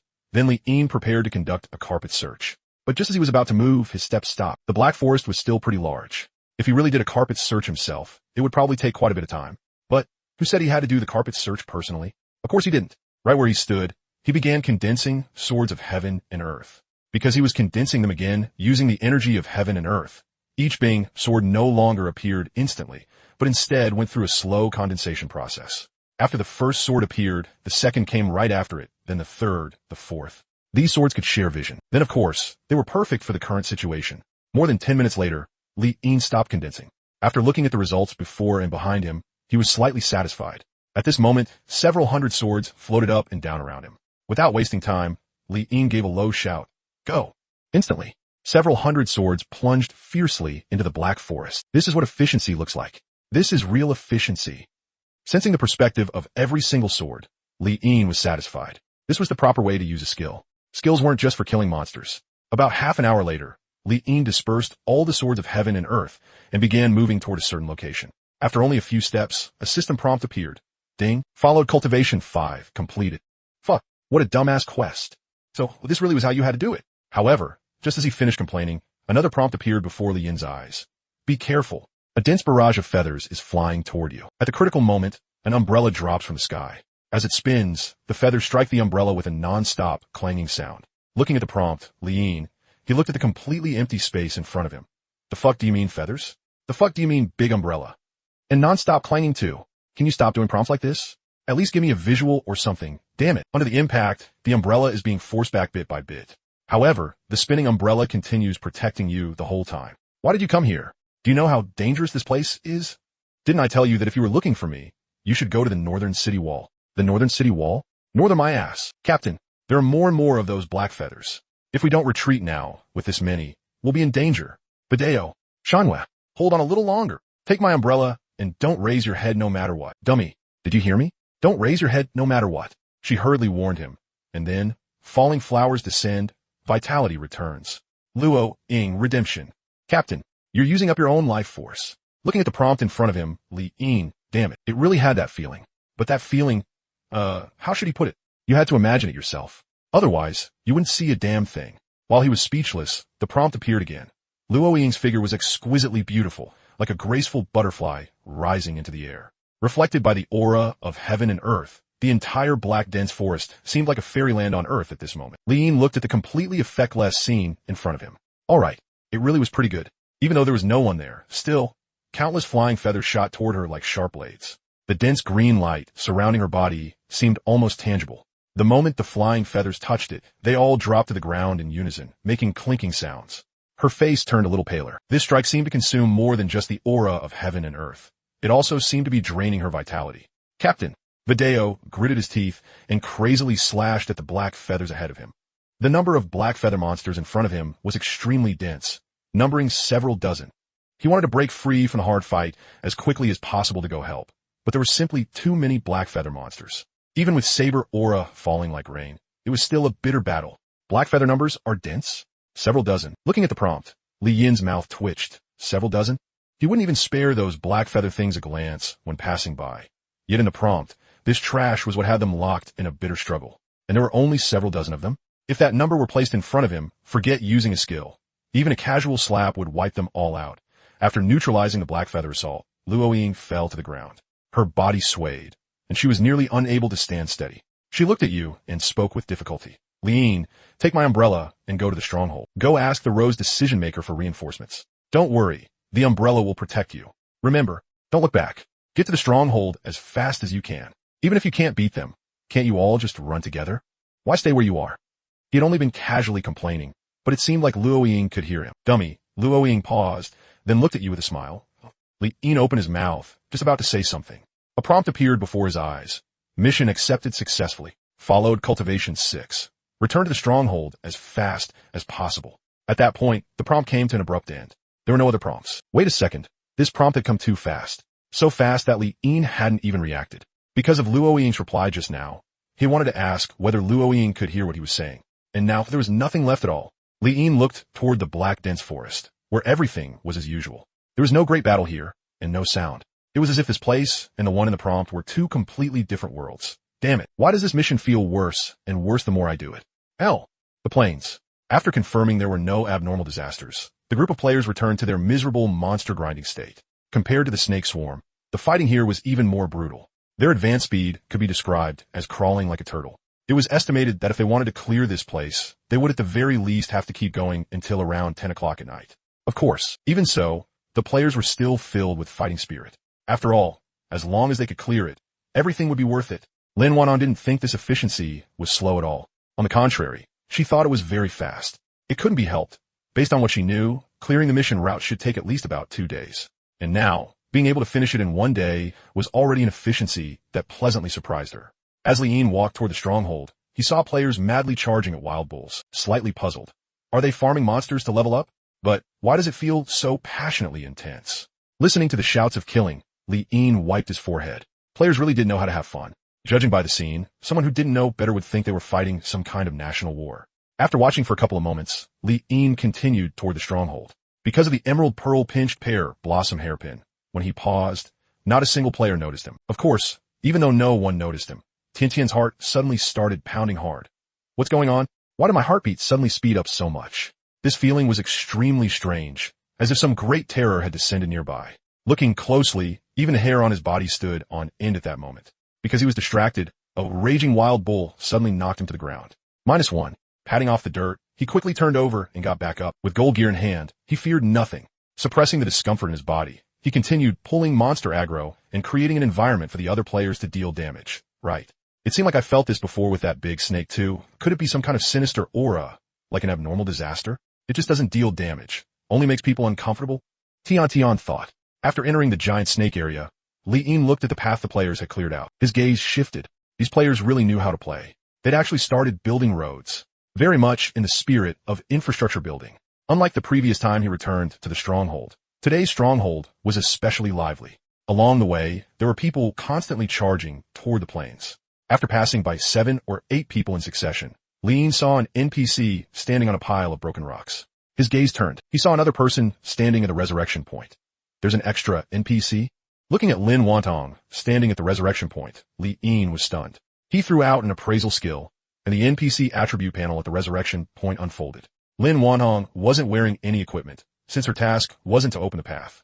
Wearing equipment right now would be a complete waste. Looking at Lin Wantong's panel, Li Yin was speechless. Player? Damn it. You're a player. Why are you standing so stiffly at the resurrection point? Anyone who didn't know better would think another NPC had spawned. At the resurrection point, after a player revived, Lin Wantong repeated what she had said before. Anyone with fewer than 10 revives left, come to me to collect copper coins. But right after saying that, just like Tian, she suddenly felt uncomfortable all over. Subconsciously, she turned to look toward the outer edge of the stronghold. Other than players charging forward, there was nothing else there. Looking at the place where there was clearly nothing, Lin Wantong was somewhat puzzled, her beautiful brows slightly furrowed. Why does it feel like there's something strange over there? But why is there nothing at all? She was a little confused. Clearly, she couldn't see anything, yet that chilling feeling seemed to sink straight into her bones. She tightened up and changed directions at the resurrection point, continuing to stand there. All right, even though she had changed places, that feeling was still there, and why does it feel like it's getting closer and closer? Lin Wantong couldn't help but shiver. Lin looked at the person who had walked from one side of the resurrection point to the other, and then kept standing there, and scratched his head. Forget it. Without paying too much attention, Li Yin turned back to look at the NPC. This time, the mission prompt was to return to the stronghold. There was no way it could still be wrong, right? Only when Li Yin stood in front of the NPC did the uncomfortable feeling on Lin Wantong ease a little. What exactly was that just now? How could it make me feel like I was facing a great enemy? Lin Wantong could be considered someone with fairly broad knowledge. But even last time, she had never experienced this kind of feeling. The more she thought about it, the deeper her brows furrowed. She looked at the base that had become a field of ruins. Could this also be some kind of strange celestial disaster phenomenon? She couldn't help but guess. On this side, Li Yin stood in front of the NPC. The moment he got close, the NPC triggered dialogue and spoke. You're here. As she spoke, she noticed the thing in Li Ying's hand. Hichem? What you're holding is... Li Yin paused. What do you mean what I'm holding is? I came empty-handed. All the way here, Li Yin was certain that he didn't have a single thing in his hands. However, as soon as the NPC finished speaking, Li Yin abruptly felt that something had appeared in his hand. Lowering his head, Li Yin took a look. There was suddenly an umbrella in his hand. The umbrella was pink-white, with no patterns on it at all, only a plain pink-white color. An umbrella tassel hung from the handle, each strand smooth and deep pink. Just as he was stunned, the NPC continued speaking. Luo Ying's umbrella, her umbrella. How could it be in your hand? Ding. Followed Cultivation 6, completed. All follow-up missions completed. Reward obtained. Luo Ying umbrella. This was her most important possession, and also her only weapon. She never let it leave her hand. The NPC's reaction was abnormally intense, just like when he returned alone during Xiaodia's mission back then. Li Yin opened his mouth, not yet having time to say anything. Chang'e suddenly turned her head to look outside the base. That one glance felt like 10,000 years. You're here. Even after the NPC returned to her stiff, lifeless state, Li Yin still hadn't reacted. Listening to the NPC's words, he was dumbfounded. No, what do you mean by that? What's going on? Why did you turn stiff again? Li Yin was stunned, still unwilling to accept it. He triggered the NPC dialogue again, and the NPC once more spoke stiffly. You're here. Don't worry. Everything will get better. After all, this is the base. After saying that, the NPC stood in place, with only the breeze stirring the torn hem of her battle-damaged skirt. No, that's really it. Li Yin remembered that followed Cultivation Mission 6 was about coming back to ask for reinforcements. But this damn NPC, after reacting, there was nothing else. Going by how these missions usually are, shouldn't you be arranging for some people to go call for help? Why did it end just after taking one look outside? What does that even mean? Faced with Li Yin's words, the NPC had no reaction at all. Other than the wind lifting her skirt hem up and down, it was still just swaying. Pulling away from the NPC, Li Yin approached again. The NPC triggered dialogue. You're here. Luo Ying likes rainy days. She likes the drizzling way it rains. But she said that compared to now, what she likes more is when she's walking down the road, and 1 second the sunlight is blazing, and the next second heavy rain falls onto the ground.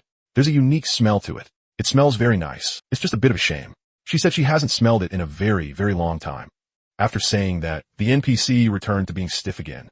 Li Yin, it was over. Those lines made his heart skip on the spot. Damn it. He had a bad feeling. Wait. No, didn't Luo Ying appear in the land of white bones? How could she have fallen there? With doubts in mind, Li Yin triggered the NPC's conversation again.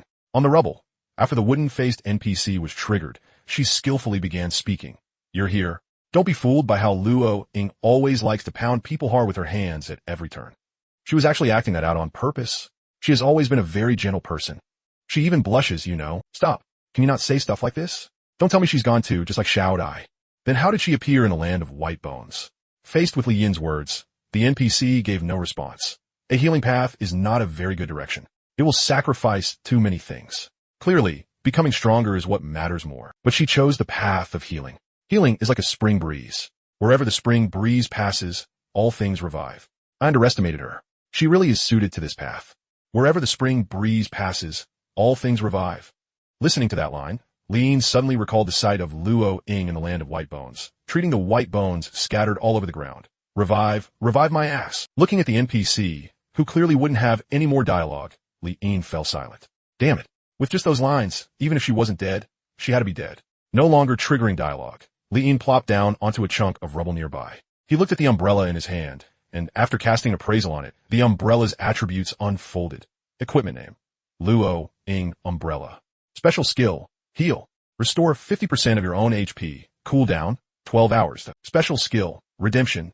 Remove all abnormal statuses and restore 100% of your own HP. Cooldown: 24 hours. Special skill: Break Tribulation. Unleash one strike with strength times 2. Special skill: Accessory. Does not occupy an equipment slot. The mission reward really was impressive. It actually gave a gold piece of equipment, especially the skills. Holy crap for skills. Li Yin was shocked. This was the piece of equipment with the most skills he had ever seen. After carefully reading the description of each skill, his delight only grew stronger. Isn't this basically a mobile blood potion? In the future, there's no need to worry about recovery at all. As long as my HP isn't enough, one skill use, and I'm instantly full HP on the spot. Li Yin smacked his lips. These two skills were exactly what he had been lacking. Of course, this equipment still had its flaws. The only downside is that the cooldown is a bit too long. Even the simplest recovery needs 12 hours of waiting. That said, Li Yin was still extremely satisfied, because this was percentage-based recovery, especially since recovery was only 2 of its skills. Break Tribulation. Unleash one strike with strength times 2. Based on his current 2,272,000 strength, wouldn't that mean he could deal 4 million damage? And it didn't seem to mention any cooldown afterward either. Wouldn't that mean that when he fought monsters in the future, he could basically make every punch a critical hit? Not bad. Very strong. And this accessory skill doesn't occupy an equipment slot. Even stronger, this surprise had even diluted the frustration he had just felt. At least he didn't feel quite so speechless anymore. A little while later, while toying with the umbrella, Li Yin found a vine and tied it to his back. As for sending it to auction, with all 4 skills being useful, only an idiot would send it to auction. After finishing tying it up, even though there was no mirror in front of him, he could still tell that his current appearance had definitely changed a lot. And it probably didn't look out of place at all. After all, the umbrella was pink-white, not fully pink. Pink-white with white clothes should be a match made in heaven. On the gravel, after Li strapped the umbrella to his back, he looked at the NPC. Damn it, whatever, I got nothing to do anyway. I'll try again. As he spoke, he stood in front of the NPC.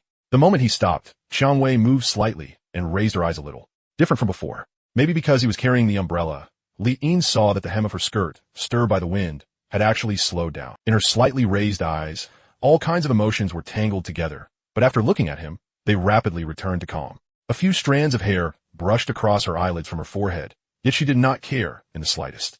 She only said, "You're here. TMD. Why the hell did it suddenly give me a close-up for no reason?" Li Yin was speechless. "Is it you?"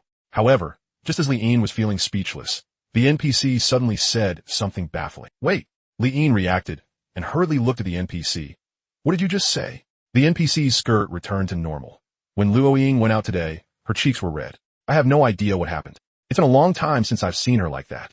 In his field of vision, the NPC was stiff as hell. Same old rules. Once again, what she said had nothing to do with what he was talking about. "Were you just talking about me?" Li Yin asked. When Luo Ying went out today, it seemed like she looked back once. She seemed worried about something. But there's nothing in the base that could make her worry. Hearing this, Li Yin couldn't hold back. "Enough. You were clearly talking just now. You dumbass. How do you turn brain dead right after saying one sentence? You're here. Don't worry. Everything will get better. Everything will get better." Hearing this, Li Yin, he was starting to lose it. If it were anyone else, they'd be so mad they'd cough up 3 liters of blood. How could there be such a screwed up NPC? And it even drags you around with this crap. Damn it. My level's already capped anyway. All the quests are done too. You think I'm scared of you? No way. I've got nothing else today except time. I'm fucking going all in with you. Today either you talk until your spit runs dry, or I puke blood on the spot and die. You're here. Meanwhile, at the resurrection point, Lin Wanhong looked outside the base. Actually, she was very satisfied with everything right now. A lot of players had entered the game, at the very least, several dozen times more. And equipment was constantly being listed on the exchange. The quality wasn't low, either. All of this was saying that this time, things were moving toward a better future. But, after seeing the anomaly disaster, the worry in her heart surfaced and refused to go back down. Sigh. Am I overthinking it? How could a situation like this possibly get worse? It's only the third day since the server opened, and we can already clear the way for quests. At this rate, in the race war on the next map, there's no way we'll be eliminated again. We might even place. That was what she said, but there was no joy on her face. A player appeared at the resurrection point. This time it was Tian. After reviving, he did not rush straight back to the battlefield. Well, after grinding for so long, he was short on copper coins again. Feeling a bit shameless, he stood in front of Lin Wanhong. He had thought Lin Wanhong would quickly start trade, but unexpectedly, she was spacing out. Miss Wanhong? Ah, I'm here. Lin Wanhong snapped back to her senses. Looking at Tian in front of her, she quickly sent him a trade request right away. After accepting it, Tian looked at Lin Wanhong's expression, but did not ask more. After all, the front line couldn't do without him. Watching Tianzuan's back, Lin Wanhong took a deep breath. It should just be her overthinking things. This time, Tianzuan had golden equipment, and it was equipment with a skill. Clenching her teeth, Lin Wanhong stopped thinking about it, and looked toward the resurrection point again, focusing completely once more. In the blink of an eye, although the players were advancing very slowly through the plains land, time kept passing no matter what. When their progress reached about 1/10 into the map, a player seemed to spot some peerless treasure and cried out on the spot. Holy shit, what's that? Hearing the shout, another player immediately scolded him. What the hell are you doing? After reviving, hurry over here and pull aggro. Don't get distracted. It's not that I want to get distracted. Look over there. Holy crap. Even after being warned, that player was still shouting. The player who had spoken looked a little speechless. Even Tian nearby couldn't help want to say a couple words too. However, at that moment, a second cry of shock rang out. What the fuck? No way. Isn't that inside the wild buffalo herd? How was that possible? Tian frowned. Just then, another shout rang out again. How could there be wild equipment in there? Hearing that, Tian, what kind of nonsense is that? What do you mean wild equipment? Since when can equipment even be wild? Right then, even more players shouted in alarm. It really is fucking equipment. What's going on? Why is there equipment on the ground for no reason at all? Now, Tian couldn't stay calm anymore. When he turned his head, 4 or 5 players who had just revived and rushed over were staring fixedly at the wild buffalo herd off to the side. That area was not directly along the direction they were clearing through, so the group of players tanking the monsters hadn't noticed. With confusion, he followed their line of sight. With just one glance, Tian's pupil shrank. That's right. Because of the route clearing, the buffalo over there had become a little more sparse. And under the spot where one wild buffalo was stepping, there was clearly a flashing white light. Since it wasn't far away, players could cast appraisal after seeing it. Tian threw an appraisal at it, and the equipment's attributes unfolded. Equipment name, Wild Buffalo Armor. Holy shit, it really is equipment. After appraising it, Tian was shocked. At the same time, another question arose. There were clearly no players over there killing monsters, so why was there equipment on the ground? Wait, it's not just one. Looks like there's a second one.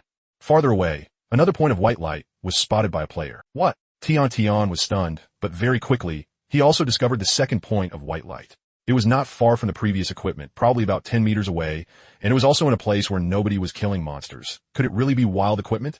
I don't remember the guide ever saying anything like this. Doesn't equipment only drop from kills?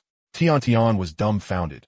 Big bro Tian, what do we do now? Keep clearing the way, or go get those 2 pieces of equipment. Before that player could finish speaking, he suddenly realized something. It seemed like he and Tian were not in the same guild. Under the joint mission, everyone had been working together so long it created an illusion. We keep clearing the way. As for the equipment, when someone heads back to the resurrection point later, tell Miss Wanton about it. See how she wants to arrange it.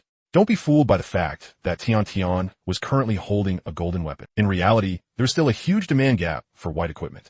After all, there were still many people in his guild waiting to reach level 10. Every extra piece of equipment, even if it was only white, could mean someone would reach level 10 faster.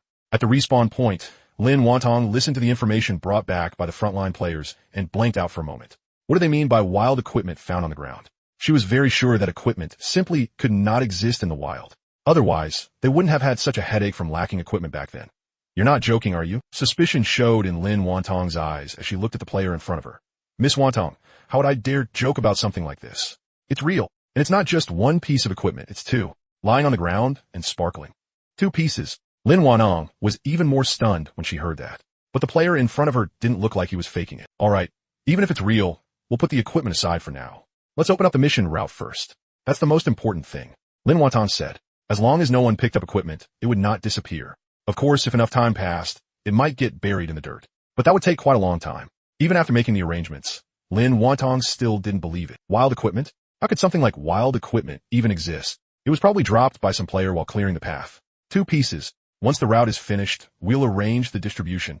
If the player who had just come to report this heard that, he would probably run back immediately to refute it. Dropped by a player? That equipment was in the bison herd on the other side. Players couldn't even get there. So how the hell could they have dropped it?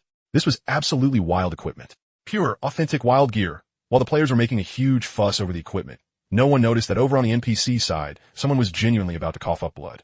By his own estimate, Li Yin had already been tangling with the NPC for about an hour. But damn it, aside from that very first line, "Is it you?" The NPC in front of him had said absolutely nothing else. Damn it, I'd be better off farming gold and wandering lost. Even if I don't run into it, at least there'd still be some hope. Li Yin sat weakly on a pile of broken stones. He was burned out. He was really completely burned out. Looking at the NPC still standing there, his head hurt every time he glanced at it now. If I ever keep dragging this out with you again, I'm a damn dog. Screw this. He got up. There was still more than 4 hours before dawn, but he did not want to stay here for even one more second. Even spending those 4 hours killing small mobs for white gear would be better. Damn it. Before leaving the base, Li Yin looked toward the respawn point. When he saw that somewhat familiar figure still standing at the respawn point, he froze for a moment. Well, damn, still standing there? I've been wrestling with an NPC for this long, and you've been wrestling with the respawn point? He was a little speechless. Still, he didn't look much longer. After just one glance, he withdrew his gaze and walked out of the base. Just as he thought the remaining 4 hours could only be spent wandering around the wandering lost area, a prompt appeared in front of him the moment he stepped out of the base. Big brother, stop there. That umbrella. Li Yin's steps halted. Wait, this prompt. A quest. He froze for a moment. Then only afterward did Li Yin react. Wait, could it be that this quest can only be triggered after turning in the previous quest and leaving the base? Then what the hell was I doing just now? While Li Yin was still unsettled, the prompt in front of him continued. Big brother, isn't this my sister's umbrella? Why are you carrying it on your back? You're a sneaky thief. The prompt paused there. Another window popped up in front of Li Yin. Ding. Quest triggered. Notice, this quest is a special quest. You may choose to give up or continue. Give up/continue. Now that the quest is here, who the hell would give up? Continue. Quest accepted successfully. Bye-bye. Bye-bye is her name, both her formal name and her nickname. What kind of bullshit quest is this? There's no objective? Just a stage. 8 years old. Li Yin scratched his head. Maybe it was because he had chosen to complete it. The previous prompts continued to appear. Sneaky thief. Stop darting your eyes around. I know what you're thinking. I caught you. Don't even think about running anywhere. Hurry up and come with me. I'm going to report you to Sister Chang'e. Li Yin looked to the left, then to the right, then behind him. Wait a second. Since it's a special quest, and it looks like it's going to take a long time. Where is she? It's already a special quest. Can't you at least give me an actual person? I get it now. Haha. You're done for. Not only are you a sneaky thief, you're also a very, very bad. What was that called again? Someone who sneaks into the base with bad intentions toward the base and hides in the sewers all dark and gloomy. A huge bad guy nobody loves and nobody cares about. Holy crap. That whole long string of words left Li Yin completely dumbfounded. But that wasn't the point. The point was, you can hear what I'm saying? Scratching his cheek, Li Yin said that. Of course I can. I'm not deaf. Li Yin paused, then was overjoyed. Damn it all. It wasn't easy. Even though he still couldn't see her, he was already very satisfied right now. Breathing lightly, a smile appeared on Li Yin's face. Right, then where are you? As soon as he said that, bye-bye. What kind of question is that? Are you trying to pretend you're blind and fool me? You really think I'm an 8-year-old kid? Big sister has taught me a lot of important truths. Hurry up and come with me. Now that I caught a sneaky thief like you, Sister Chang'e will definitely be overjoyed. Right, where did you steal the umbrella from? Why haven't I seen Big Sister this whole time? As expected of Special Quest, it really had a fucking lot of dialogue. Looking at that long string of prompts, to be honest, Li Yin was a little dazed. He had no idea how he was supposed to do this quest. After thinking about it, Li Yin said, forget the umbrella for now. Didn't you say you were going to report me to Sister Chang'e?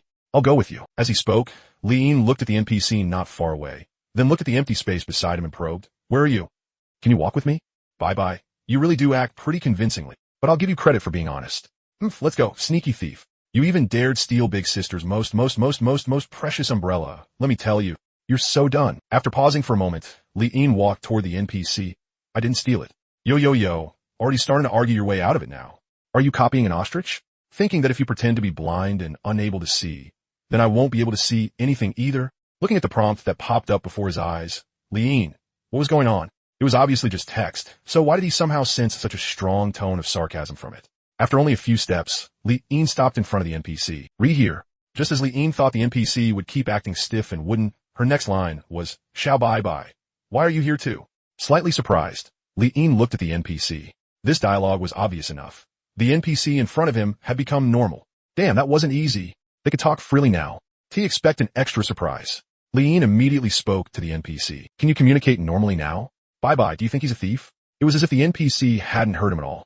She still spoke toward Liin's feet, and as she spoke, she brushed aside a strand of hair by her forehead, as if she'd heard some kind of question. Her gaze lifted slightly toward Liin. That umbrella. Your sister gave it to him personally. He didn't steal it. Hey, dumbass, I'm talking to you. Can you answer me? The NPC still ignored him, and there wasn't even any prompt for what Bye-bye said. Only the NPC kept talking to herself. Ciao bye-bye. She reached out and rubbed at empty air. Her movement was gentle, as if she were softly patting some child's little head. Liin, I was originally going to tell you this morning, but I really couldn't get away. Ciao bye-bye from now on. You can count him as your big brother too. Liin, why did this feel kind of awkward? Damn it. What was going on? How come a moment he got close to the NPC, even the Xiao bye-bye who had been talking normally just now was freaking gone too? In front of him, the NPC continued. Xiao bye-bye, he's a very good person. Come to think of it, I was the one who brought him to the base, right? I didn't expect that in the blink of an eye, so much time would pass. If you have any problems from now on, you can ask him. Oh, right. There's one thing you need to pay attention to. This guy likes to sneak drinks of potions. Keep a close eye on him. Don't let him secretly drink any. Your sister, she went to do a mission. She might be very busy, so she won't be able to come back for now. During this period of time, don't run around. Stay close to your brother. The more Liin listened, the more something fell off. Why does this feel like she's entrusting an orphan to me? Holy crap. Wait a second. This mission isn't making me keep her with me the whole time, is it?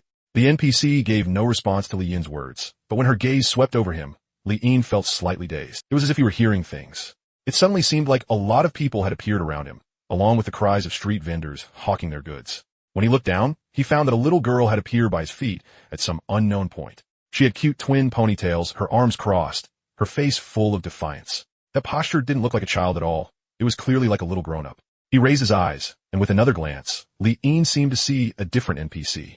The dress she wore was no longer battle-damaged. Instead, it was neat and spotless. Her face no longer carried so much dullness. There was only a faint smile and a deeply hidden sorrow between her brows. He had only just fallen into that daze, and just as Liin wanted to speak, the illusion came quickly and went quickly too, in the span of a single blink. The NPC before him turned back into her battle-damaged state again, and the surroundings were no longer lively either. Aside from rubble covering the ground, there was still only rubble covering the ground. With how skinny and weak he looks, he'd probably pass out for 3 days just from taking a fall, right? What do you mean stay close to him? It should be him staying close to me. Big sister is taking care of him? Then fine. Since big sister isn't here, I'll take care of him. Hey, stay close to me. Don't run around everywhere. There are bad things all over outside. If they catch you, you're totally done for. After a pause, Bye-bye's dialogue appeared before his eyes once again. But these words, Liin, combined with how she looked in that illusion just now, Liin could somehow practically see a little grown-up pointing at him and lecturing him. What do you mean don't run around? Damn it. You're just a tiny little thing and you're already lecturing people? Liin looked toward the place where she'd been in that illusion just now. But after looking, he didn't see a single thing. Fine. He had no strength to argue back. At this moment, the NPC returned to her original state of standing there. After the dialogue was triggered, she said, here, LL, leave Xiao bye-bye to you. Xiao bye-bye likes sweets, but she's still little. Eating too much isn't good for her health. Well, there aren't that many sweets for her to eat anyway. After saying that, the NPC turned wooden again. Looking at her like this, Liin paused. You probably wouldn't be able to ask this NPC anything else. Hey, why are you just standing there in a daze? Telling you not to run around is for your own good. So why do you still look so unconvinced? As long as you're obedient, I, bye-bye, have quite a bit of secret savings. Then I'll buy you tasty sweet things. What do you mean you've got secret savings stashed away? A little unsettled, Liin glanced at the now completely wooden NPC, then spoke toward the empty space by his feet. How much secret savings do you have? What for? I said I'd only buy things for you if you behaved well. Why are you already thinking about it now? Her mouth was really freaking vicious. Taking a deep breath, Liin looked at the ruins all over the ground. Since Xiao bye-bye could communicate normally, he suddenly felt a little curious about what the base looked like. Can you tell me what kinds of things you see in front of you? Sorry, I wrongly accused you just now. But can you stop pretending to be blind? How about this? I'll give you all my secret savings. Here, these are 10 copper coins. I saved them up for a long time. I'm not pretending. I really can't see. Feeling a bit speechless, Li Yin said, "It's not right. Your eyes look perfectly fine to me. So how can you not see? All right, stop talking. I really can't see. Stop right there." From that last prompt, Li Yin could practically hear the choking sob in it. Not being able to see is perfectly normal. If I could see, that'd be seeing ghosts. Is there something wrong with your body? Don't worry. I'll save up lots and lots of coins and get you healed. She was really freaking hard to communicate with. Still, Li Yin suddenly got a little curious about what he looked like in her eyes. Can you see me? Re too tall. Squat down a little. Li Yin looked around. Fine, there was no one nearby. After a pause, Li Yin squatted down. Li Yin looked ahead. There was nothing in front of him at all, only the prompt appearing. So you really can't see? I've been waving my hand in front of you for so long. You're pretty good looking. Who picked out these clothes for you? Well, looks really nice on you. They match Big Sister's umbrella really well. No wonder Big Sister gave the umbrella to you. Is that all? Looking at the prompt, Li Yin craned his neck a little. He had growth divine clothes and a growth divine sword on him. Yet this was all the evaluation amounted to? Just one line saying he looked pretty good, and that was it? Is that the point? Shouldn't the point be that Big Sis's umbrella matches you really well? Not only are your eyes kind of bad, your ears seem to have a pretty big problem too. It was over. Damn, Zaiba mouth was seriously vicious. UTM. Little thing. Watch your mouth. Pressure. Still not convinced. Little thing. Base ruins. Match successful. Void trash talk begins. A few hours before dawn passed in a flash. Li Yin had thought this stretch of time would be torture, but when the daily gift pack popped up, he suddenly realized, how is it already dawn? He froze for a moment, and a prompt appeared before his eyes. That's right. Wouldn't it have been fine if you'd behaved honestly earlier? I practically talked my mouth dry. Doing proper business. I'm not wasting words with you. Proper business? What proper business? Li Yin ignored the pop-up. Now he understood. If he responded to her even once, she could throw 10 lines back at you. Looking at the gift pack in front of him, he was no longer the same person he had once been. The moment the daily gift pack appeared, he paid boldly, without even 1 second of hesitation. Random attribute point gift packs, attribute pill gift packs, and the like. He bought them all. Hey, you didn't go stupid, did you? Why are you just standing there? Sorry, I didn't think you were this fragile. Li Yin's actions were interrupted slightly halfway through. TMD, she was getting more and more into it. Little thing, shut that little mouth. I already said I'm doing proper business. Proper business? But you didn't do anything. You're spacing out. No longer paying attention, Li Yin began purchasing today's daily divine artifact. He looked at the gift pack. Ultimate Divine Gauntlet gift pack unlocked. The gift pack contained a Growth Divine Gauntlet. Special price, 500,000. Buy now. A mere 500,000. One word. Buy. Same old rule. After getting it, raise its grade. To be honest, with his current attributes, the Growth Series Divine Artifacts were a bit underwhelming. But, even so, he still hadn't given up on them. And, as Divine Artifacts, he felt these pieces of equipment might not be as simple as they looked on the surface. Of course, that was just his own guess. Anyway, it's only 500,000. Pocket change. Li Yin smacked his lips. That was right. After constantly facing realm upgrades, costing multiple hundreds of millions, this amount really meant nothing to him now. As the grade was maxed out, the Growth Divine Artifact series finally gathered 4 pieces. Ding! Collected the Divine Sword, Divine Clothes, Divine Shoes, and Divine Gauntlet. Set special attribute activated. Undying Footprints. The traces left behind are eternally indestructible. Beyond time disabled. No. Traces left behind. Eternally indestructible. Beyond time? What kind of messed up garbage attribute is this? When I collected 3 pieces, even if the activated ability wasn't that useful, at least it was still an awesome execution move. But this thing has no effect at all. Pure decoration. Li Yin tested it and activated Undying Footprints. The moment he did, something unexpected happened. Before he could even do anything, the Zaiba beside him was shocked. Oh my god, something's wrong under your feet. Run. Why can't I drag you away? Wake up already, stop spacing out. Oh, looking at the prompt, Li Yin was stunned. Then he turned off Undying Footprints, took 2 steps, and looked toward the place where he had just been standing. Originally, that spot had been covered in ruined rubble. But now, a pair of footprints that seemed to have existed since time immemorial had appeared on the ground. Don't stop. Why are you still turning back to look? Little thing. Although Li Yin couldn't see Zaiba, he could still tell that her expression must be one of utter shock right now. Alright then, this 4-piece Growth Divine Artifact set really wasn't a loss. At the very least, he could use it to scare Zaiba.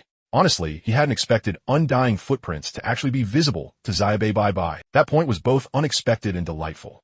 Showing his bright white teeth, Li Yin continued, what are you scared of? That's just a footprint I accidentally left behind. Ha ha ha. Looking at the prompt, Li Yin felt even more satisfied. Thinking of something, he immediately said, oh right, where are you? Come here. You said before that I had skinny arms and skinny legs. I won't argue with you over that. But now watch closely. Li Yin didn't like showing off in front of others, but in front of her, damn it, he'd never won a verbal fight against her. He absolutely had to show off hard enough to dumbfound her. Activating undying footprints again, Li Yin stomped hard on the ground once more. When the prompt appeared, Li Yin felt refreshed. That's the feeling. The winner had been decided. How is that possible? Teaches this was stomped out by you. Turning off the footprints, Li Yin remained calm. Don't be so shocked. It's just one footprint.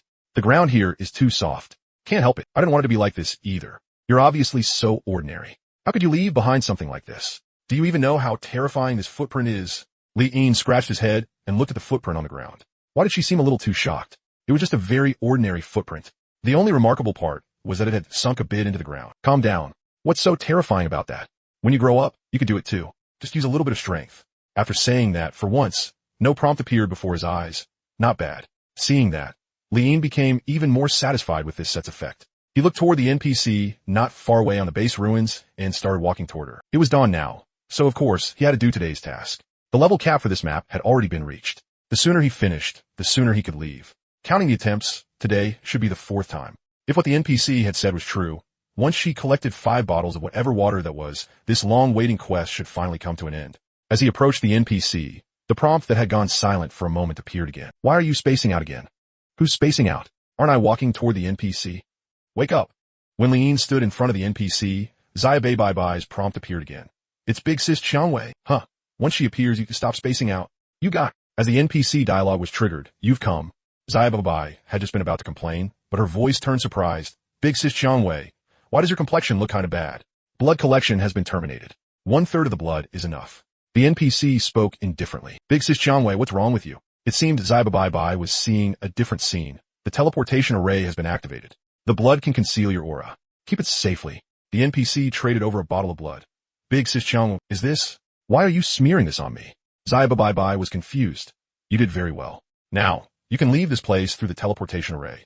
Can leave through the teleportation array now. Li Yin was stunned. According to the mission, this was only the 4th day. Based on the prompt, there should still be 1 day left. So why could he leave today? Although he didn't understand. Still, Li Yin Baoja. If the mission being completed ahead of schedule surprised him, then Xiaobei Bai Bai's window made him feel that something was wrong. What did she mean by not looking well? What did she mean by smearing unknown stuff on their faces? Sister Chang'e, also, why is everyone not selling things anymore? The teleportation array is at the center of the base. Once you enter it, you can activate the teleportation array. Xiaobei Bai Bai, can you still hear me now?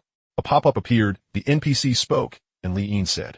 Clearly there were 3 people, yet it felt like they were in 3 different dimensions. After saying that, Li Yin didn't get a reply. Instead, he got ding. It's really completed? Li Yin Baoja. This wasn't the first time he had experienced a mission being completed for no clear reason. But this mission now, Xiaobei Bai? Li Yin asked again. However, among the ruins, only the stiff NPC still stood there, with no response at all. Looking at the NPC, the hem of her skirt swayed slightly, just like when he first entered the map.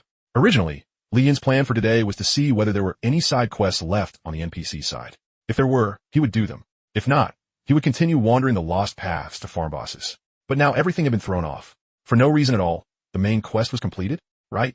Li Yin recalled what the NPC had just said. The potion she mentioned collecting was not 4 bottles, but 3. It had clearly passed midnight, so why was it still 3 bottles? He looked at the NPC, who no longer had any dialogue. Li Yin knew that even if he triggered her again now, there wouldn't be any new lines. So, the main quest really was completed, and now he could enter the next map at any time. Why does this feel so off? It was moved up by 1 day. Logically, that's a good thing. But damn it, and Xiaobei Bai, fine, the quest got completed, but why did you cut Xiaobei Bai off too? If Xiaobei Bai could hear what he was saying, he didn't believe she would stay silent. With how talkative she was, she couldn't stay quiet for even a second. The center of the base wasn't far from here. He could practically see it just by lifting his eyes. Unlike the teleportation array in the beginner village, the one here looked dim and dull. After standing silent at the NPC side for a moment, Li Yin finally moved toward the teleportation array. No matter what, he was definitely going to the next map. As he got closer to the teleportation array, Xiaobei Bai Bai's voice appeared again. Xiaobei Bai Bai, you're okay now? For some reason, seeing this prompt actually made Li Yin relax a little inside. What do you mean I'm okay? You were obviously the one acting all blank the whole time. Sister Chang'e is very wrong, and everyone else is very wrong too. Especially you. You're even more wrong. All blank and dumb, like a muggle. Looking at how indignant she was, Li Yin laughed and started asking curiously. What did you just see? To be honest, Li Yin could vaguely guess. Still, he asked anyway. Sister Chang'e put a sword on her back, and everyone else too. That's a good thing. They're expanding the base. That slipped out.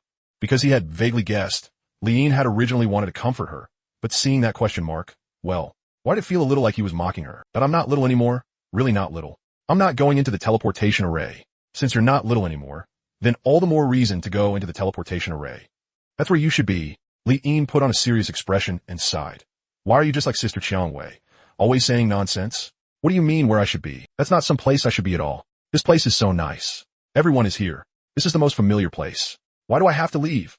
Li Yin paused. He looked at the ruins behind him. Why leave? Did that even need to be said? Li Yin reached out, wanting to rub her head, but when his hand met empty air, he suddenly realized. Comfort her, my ass. Leveling up and fighting monsters was the true path. With one step, he entered the teleportation array. That's not up to you. Zaya bye-bye. Do you know what the most important thing in this world is? Level up and fight monsters. Recharge and wail. The moment the words left his mouth, the light of the teleportation array suddenly turned completely bright. Base. At 12:20 past midnight, the players burst into cheers. The difficulty of the plane's land was higher than expected, but just now, they had completely broken through it. On the front lines, quite a few players killed themselves to revive, and dense white light kept appearing at the respawn point. Lin Wanong opened today's rankings. Although the road mission had been cleared, she had fallen from the heavenly rankings. Even Tian had dropped to the middle tier. At this moment, the rankings were frowny face heavenly ranking first, hidden. Level hidden. Heavenly ranking second, hidden. Level 15. Heavenly ranking third, Dengbao. Level 14. Heavenly ranking fourth, Yuan Xinghua. Level 13. Heavenly ranking fifth, Tian. Level 13. As expected of the invincible martial emperor, his first place position is way too stable. Even the second place at level 15 still couldn't surpass him. If you calculate like that, his level is probably at the peak of level 15, or even 16. Lin Wanong was surprised. Sure enough, the martial emperor was still the martial emperor. Even with more players appearing, he could still suppress a whole crowd of geniuses. This was why he truly deserved to be the only one birthed by the entire human race. Just as Lin Wanong was checking the rankings, more and more people were appearing at the respawn point. When Tian also came out of the respawn point, Lin Wanong closed the rankings. She began giving instructions. Everyone calmed down first. Opening the road was only the first step. After this, we still need to keep this road maintained. Now Tian, take the lead and organize some people to go turn the mission first. The rest stay behind and keep the road open. We don't have many people. In order to maintain this road, it may still cost us quite a bit of time. But once there are more players at the base, we won't need to clear it on purpose anymore. Roger. Although opening the path was over, Lin Wantong's authority was still there. Alright, Miss Wanong. Now that the road is open, the mission actually isn't urgent anymore. It's those wild equipment drops. What do we do about them? After making the arrangements, Lin Wantong had just turned around when a player spoke. Wild equipment? She was slightly puzzled, but quickly remembered that some players had mentioned this before. Turning back, she looked at Tian. That counts as everyone contribution too. Just calculate the equipment by price, then distribute it according to death count. She still thought the equipment had been dropped by certain players, just without anyone noticing. Hearing that, Tian's eyes lit up. When it came to equipment, even Tian became extremely interested. After opening the path, he discovered that the wild equipment was not just one or two pieces, but more than a dozen. Miss Wanong, no problem, but you have to take the biggest share. Okay. Lin Wanong was helpless. After thinking about it, she nodded in agreement. 2 pieces of white gear would only split into a few 10,000 at most. There was no need to keep refusing. Got it. Then I'll organize everyone for another charge. Put the mission aside for now. Brothers, charge with me. Before the words had fully fallen, Lin Wantong froze for a moment as she watched Tian lead people charging out again. Charge? It's only 2 pieces of equipment. What are you charging for? Watching Tian take the lead, Lin Wantong couldn't understand at all. The road was already open. The most important thing to do now was obviously to take some people and do the quest. And just to pick up a piece of equipment. She still had to lead everyone in charge. Wasn't that just a screw loose? At the same time, unlike the beginner village, this time when Li Yin entered the teleportation array, he wasn't told to log off. Amid Bai's resistance, the surrounding environment shifted.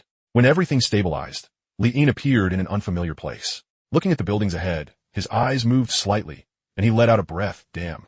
It finally doesn't look like a pile of ruins anymore. That's right, the buildings ahead were completely intact, though the style was a little strange. It was a mix of city skyscrapers and ancient streets. He scratched his head. 2 completely different styles were arranged in an orderly way, yet somehow they didn't feel out of place together. Just as he was observing them, system notifications appeared in rapid succession. Race War unlocked.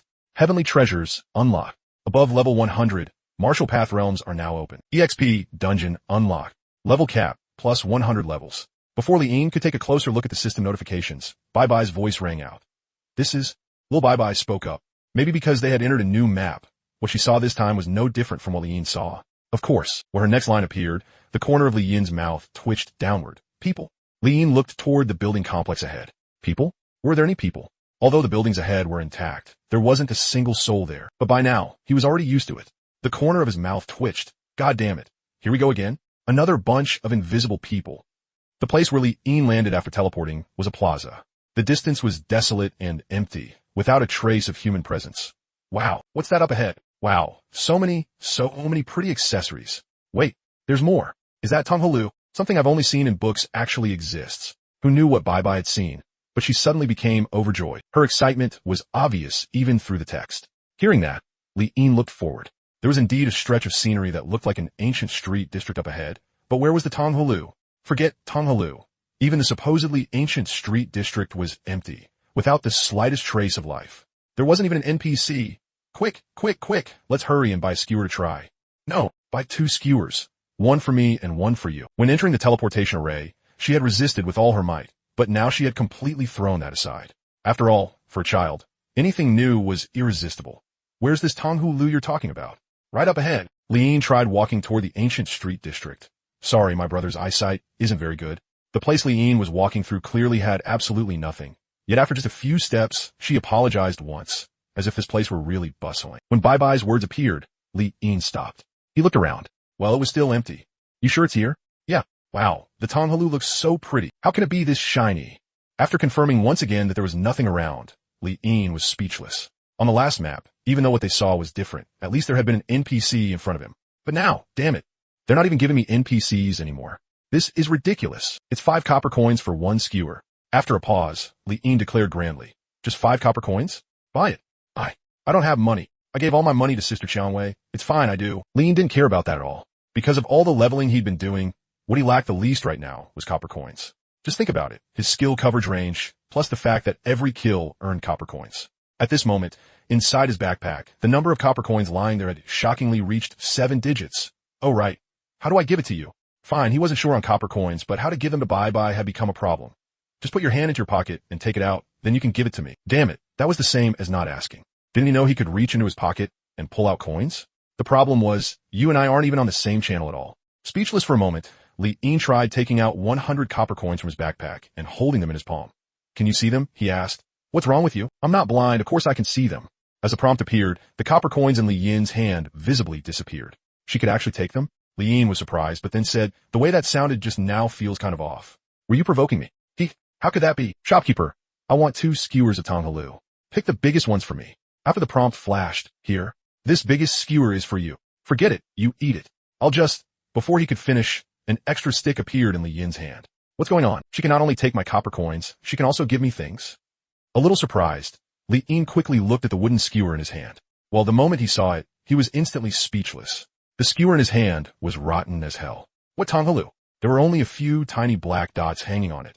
You should hurry and eat too. Eat my ass.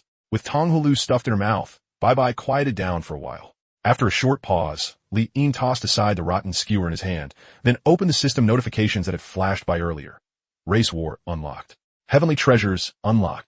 Above level 100, Martial Path Realms are now open. EXP Dungeon unlocked. Level cap, plus 100 levels. Race War, Heavenly Treasures? These should be the 2 things needed to remove the level cap. Rubbing his chin, Li Yin thought.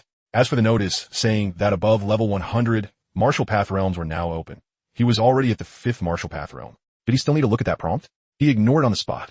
How do you join a race war? How do you obtain heavenly treasures? Can't the prompt be a little more complete? And the dungeon. Where's the EXP dungeon? Pinching his chin, Li Yin looked toward the street district. Without detailed prompts, he could only figure it out himself.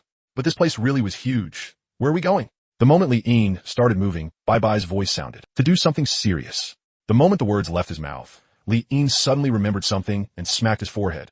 Little Bai Bai, are there a lot of people around you? Then help me ask around. How do you join a race war? And how do you obtain heavenly treasures? A race war, heavenly treasures. Xiao Bai Bai seemed to be crazily licking a candied hawthorn skewer, and even the prompt text came out a little slurred. Close your mouth. Just ask. At the same time, at the base, listening to the sounds of shouting and killing in the distance, Lin Wantong's beautiful eyes were full of confusion. They were just picking up a couple pieces of equipment. Why were they getting this worked up? It was practically on par with the road-clearing effort. At the respawn point, a player revived and appeared. Just like when they were clearing the road, The moment this player revived, he immediately charged out again. Wait, do you really need to go this far just to pick up equipment? Reaching out, Lin Wantong stopped the person. Hearing that, the other party scratched his head. The equipment is in the middle of the monster pack, Miss Wantong. We have to smash through the wild buffaloes first before we can safely pick up the equipment. Miss Wantong, I'm charging again. After only a few words, the player buried his head and charged forward once more. Maybe the equipment was just too eye-catching, but this player's momentum while charging was actually fiercer than when they were clearing the road. This made Lin Wantong even more stunned. What do you mean, safely pick up equipment? Equipment isn't scattered all over the ground. How could you just safely pick it up? She looked at the respawn point, then at the place in the distance where the sounds of fighting and killing were coming from. After pausing for a moment, she started walking out of the base. The closer she got, the louder the sounds of fighting and killing became, and the player's overall morale was even higher than before. Holy shit, Tian God, there are a few more wild ones over there too. As soon as those words fell, Tian's voice rang out. We still underestimated it. I didn't expect there to be this many. Hurry and clear this area first, then go clean up over there too. Hearing those words, Lin Wantong. As she completely stepped into the battlefield, when she looked toward where the players were fighting, all her confusion was suddenly resolved at this moment. But that resolution left her frozen on the spot. Rubbing her eyelids, she almost couldn't believe it. When she looked again, in the wild buffalo herd, 7 or 8 patches of white light came into view once more. As someone who had entered the game twice, she was more familiar with this light than anyone. This was clearly the glow of white equipment. But the problem was, why were those white items scattered on the ground? And in the middle of a monster pack at that? That's not just here. Her gaze shifted, and Lin Wantong looked toward another location. That place hadn't yet been affected by the players fighting, but among the monster packs wandering around from time to time, she once again saw white light flashing out. Why wild equipment? Now she finally understood what the players had meant earlier by wild equipment. How is that possible? How could something like wild equipment even exist? No one understood equipment better than she did, but precisely because she understood it, she was even more shocked. Impossible. Equipment simply can't be wild. Where did this equipment come from? Muttering to herself, her brows knit tighter and tighter. On the other side, after waiting around in boredom for a while, Li Yin saw Xiao Bai appear with good news. Li Yin was delighted. Not bad. Bai was still somewhat useful. At the very least, when it came to gathering information, it took no effort at all. Just as he was thinking that, Xiao Bai said, "Are you fucking kidding me? They said I could go take a look at the tallest building." Just as Li Yin was about to start cursing, Xiao Bai added, "Next time, say the whole thing in one go." The tallest building? Li Yin looked around. The tallest thing in this area was of course the skyscraper. Without any hesitation, Li Yin immediately strode over there. A few minutes later, Li Yin arrived. Just like the ancient street district from earlier, there weren't many people here either. Looking at the open doors, Li Yin walked in. Wow, what kind of building is this? How could it be this tall? Xiao Bai's utterly sheltered reaction made Li Yin laugh. After entering, a prompt popped up before Li Yin's eyes. Human Race Tower. After that prompt, another light screen popped up in front of him. Current number of races participating in the race war. 3. Race, Tiankin Race. Server open for 1 year. Race, Cyclops. Server open for 1 year. Race, Human Race. Server open for 4 days. There was also a map on the light screen. On the map, red light and yellow light each occupied most of the area, while the green light representing the human race only occupied one hilltop. And there was another prompt. Human race protection barrier closing countdown, 7 days. Wait a second. With the other 2 races having their servers open for 1 year. Just as Li Yin was stunned, Xiao Bai also seemed to have seen some information over there. Bro, isn't that on the wall what you wanted to know? There's a huge map on it, and it looks like it's divided into 3 regions, the wall. Li Yin looked around in the lobby and saw a giant screen, though it seemed like it was no longer in use. 3 regions? Which 3 regions? Li Yin was interested now. Black Feather, Hunter Forms Race, and Human Race. Why do we only have this tiny bit of territory? Li Lin Boja. Wait, the meaning here couldn't be more obvious. She had a race war over there too? Xiao Bai, are you sure you didn't see it wrong? Those are really what's shown on that screen over there on your side. Hearing that, Li Yin fell silent. Honestly, even though he hadn't seen the other 2 races on this side, if it came to fighting, he really wasn't scared. But on Xiao Bai's side, then aren't you screwed, Xiao Bai? Li Lin's Mot Wisha Duorth. On second thought, since there was a race war on her side too, did that also mean she could respawn? If so, then the problem wasn't that serious. But he needed to confirm it. Thinking of that, Li Yin asked, "Can you respawn over there?" It means after dying, you can come back to life again. T answers so fast. Ask the other people around you. They should know. A moment later. How can you make me ask such a stupid question? What do you mean? Hearing that, Li Yin paused. How is that possible? What do you mean, how is that possible? It was never possible in the first place. Wait, a big sister is coming over. After Xiao Bai said that, she fell into focused silence. As if she were talking to someone, am not alone. This is my brother. I came with him. T test my brother anymore. He can't see. I can fucking see. Bro, do we have a place to stay? Stay. Stay my ass. We're going out to push the map in a bit. Stay. Of course, clearing the map was more important. Since the race war was about taking the territory outside, then obviously the sooner they moved, the better. But thinking back to what Xiaobai had just said, Li Yin confirmed again, it really can't be revived? Of course not. Why are you acting all dumb and spaced out again? I already explained it super clearly. Bro, that big sister is warmly inviting us over. Should we go? Can't be revived. Li Yin rubbed his forehead. If that was the case, then just like what had been said earlier, Zaibe Bye-Bye was probably done for. To be honest, having Zaibe Bye-Bye around during the boring monster grinding actually felt pretty nice. But even if he wanted to help, damn it, if he couldn't even see a hair of her, how was he supposed to help? Based on that candied hawthorn skewer Bye-Bye gave him last time, there was probably time in between them. Li Yin suddenly understood a little what the so-called river of time meant. Damn it, she was clearly right beside him, yet there was nothing he could do. Bro, I just said you were spaced out, and now you really are daydreaming. Wake up already. Li Yin came back to his senses and looked at the prompt in front of him with some helplessness. Shut that little mouth. Who's daydreaming? I'm thinking. You know what thinking is? Thinking about what? Still making excuses? You were obviously daydreaming. You little thing, you're really pushing it now. He muttered a complaint, but then Li Yin suddenly thought of something, and his eyes lit up. Wait, my footprints can last through the ages. They can even go against time and be seen by Bye-Bye. In that case, if the 4-piece set can do that, then what about the 5-piece set? The 6-piece set, could one of the effects let me appear on Bye-Bye's side too? That actually seems possible. This was only his guess, but he felt this might be the true purpose of divine artifacts. After all, just adding a little stats and being upgradable didn't deserve the words divine artifact at all. Holy shit. Damn, looking at it this way, the first few effects of the growth series are actually the most useless. The growth divine artifact is only now starting to reveal one corner of itself. Li Yin was delighted. Stop spacing out. Unlike before, when he saw the prompt appear, the corners of his mouth relaxed, and he joked, if you call me spaced out again, be careful, or I'll beat you. Alright, serious business. Zaibe Bye-Bye, can you stay here? Since the growth series divine artifact might develop that kind of function, then naturally, the best thing to do right now was to leave Zaibe Bye-Bye in the main city. To be honest, if he took Xiaobai out of the main city, based on how things always went, he could already imagine what the outcome would be. Stay here. What? Zaibe Bye-Bye was very confused. Li Yin twitched his mouth. What else could it be? Obviously, because he was afraid she'd die. Of course, he couldn't say it like that. Shut that little mouth. If I say stay, then stay. You keep telling me to shut my mouth, but you're the one whose eyes don't work, not me. You can even walk into walls. What are you trying to do? What a vicious little mouth. What I mean is, wait for me here in the main city. Don't run around. I have some things to take care of. The one who needs to not run around is you, not me. You little thing. You're getting carried away now, huh? Big thing. You're really not letting this go. With your eyesight, where exactly are you planning to run off to? Can't you behave a little? Lilin Baoja. Why did it feel like their roles had been reversed a little? That little thing had nearly talked him dizzy. Alright, shut that little mouth. If I say stay, then stay. Alright. Wasn't there a big sister just now who wanted to arrange a place to stay? Is she still there? Big sister is still here. She even smiled and said you were out of it too. You just follow that big sister for now and tell me where you two are staying. I'll come back to find you later. Human race tower, inside the lobby, people were coming and going. Bye-Bye looked at Li Yin, who was talking to her while facing another direction, and went speechless.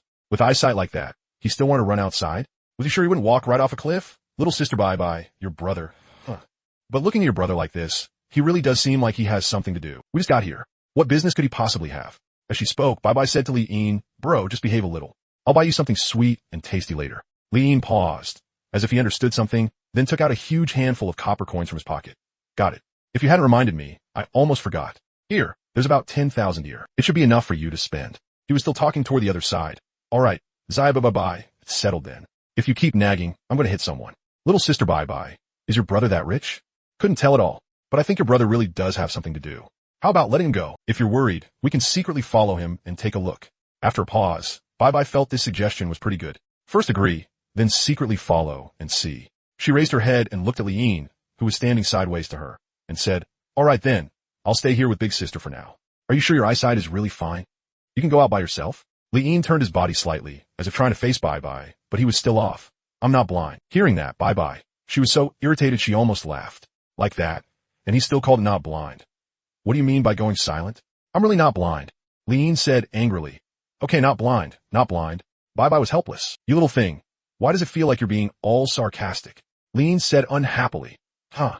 That exchange made even the girl beside them laugh. Come to think of it, ever since getting trapped here, it had been a long time since she had laughed like this. Zaibe Bye-Bye, where are you and that big sister staying? Little sister Bye-Bye, Just tell him you're staying right here. This is the human race tower. It's the safest place. After Bai passed that along, Li Yin nodded in satisfaction. Not bad. Very easy to recognize. Bye. Don't run around, okay? Especially don't go outside. Okay, Bai agreed. After agreeing, Bai watched as her brother bumped into people all the way toward the exit. Bai. Outside the tower, just after stepping out the door, Li Yin stopped. Bye. Don't secretly follow me, okay? After saying that, Li Yin waited a moment. Only after confirming that no prompt appeared did he continue moving, still pretty obedient. Not bad. Li Yin lifted his eyes and looked toward the empty streets. Before logging off today, I'll finish the race war first. The new map is already open. I need to break through to the 6th realm of martial arts as soon as possible. Wait, where's your brother? How did he disappear right after going out the door? Hearing Big Sister's words, Bai rubbed her eyes. She had been staring at her brother the whole time, but just as he went out the door, after brushing past another person, he vanished. Did my brother fall into the sewer or something? In a hurry, Bai ran toward the exit.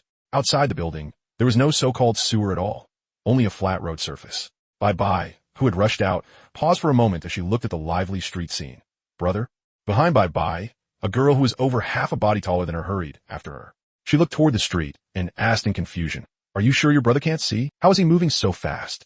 That doesn't look like someone who can't see at all." Little Bai stood in front of the building. The street ahead was bustling, with crowds surging back and forth. The noisy hubbub was full of everyday life. Candied hawthorn, cotton candy custom shapes available. Come take a look. Guaranteed no empties at the base. Lin Wanong still hadn't fully processed the wild equipment.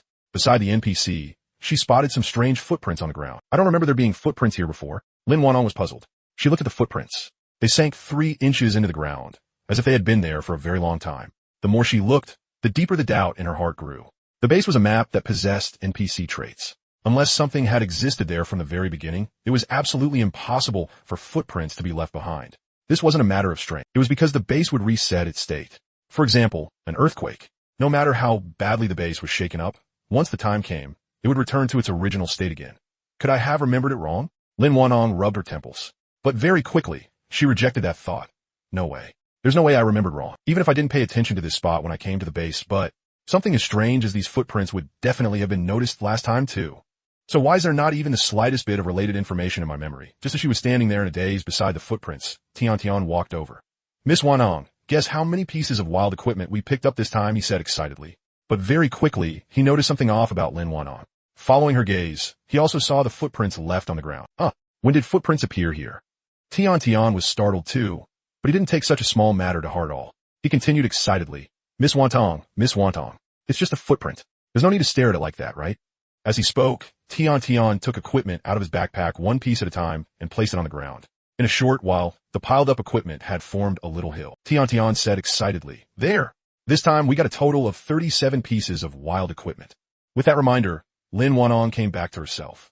But even when her eyes met Tian's, she still subconsciously glanced at the footprint on the ground again. Other people might feel nothing at all about this footprint, but she knew this footprint had a problem, a very big problem. "Miss Wanong, what's wrong with you?" Seeing once again that something was off about Lin Wantong, Tian asked. "Nothing. It's nothing." Letting out a breath, Lin Wantong lifted her eyes and said, "Normally, this much equipment would have made her extremely surprised. But now, her thoughts had been completely occupied by the footprint." At the same time, the main city. Lin passed through all kinds of buildings, and only when he reached the edge did he realize that the main city had actually been built on top of a flattened mountain peak. Looking down from here, the vegetation below was dense. Aside from that, there was also a wall like clouds and mist covering the mountaintop. The road down the mountain was a very broad stone stairway, about 3 to 4 meters wide. But Lin didn't take the stone path. After looking at the scenery below, he stepped directly into empty air. With one step forward, he stood in the void. At once, his white clothes fluttered loudly in the wind. Since efficiency was the priority, only an idiot would walk. Starting from the 5th realm of martial arts, he could walk through the air. Thus, after only a few steps, Lin, traveling through the air, arrived at the edge of the cloud and mist boundary. Just as he was about to pass through it, a system prompt appeared. "Do you wish to remove the human race's protective barrier ahead of time? The current protective barrier has 7 days remaining." What the hell? I have to remove the barrier just to go out.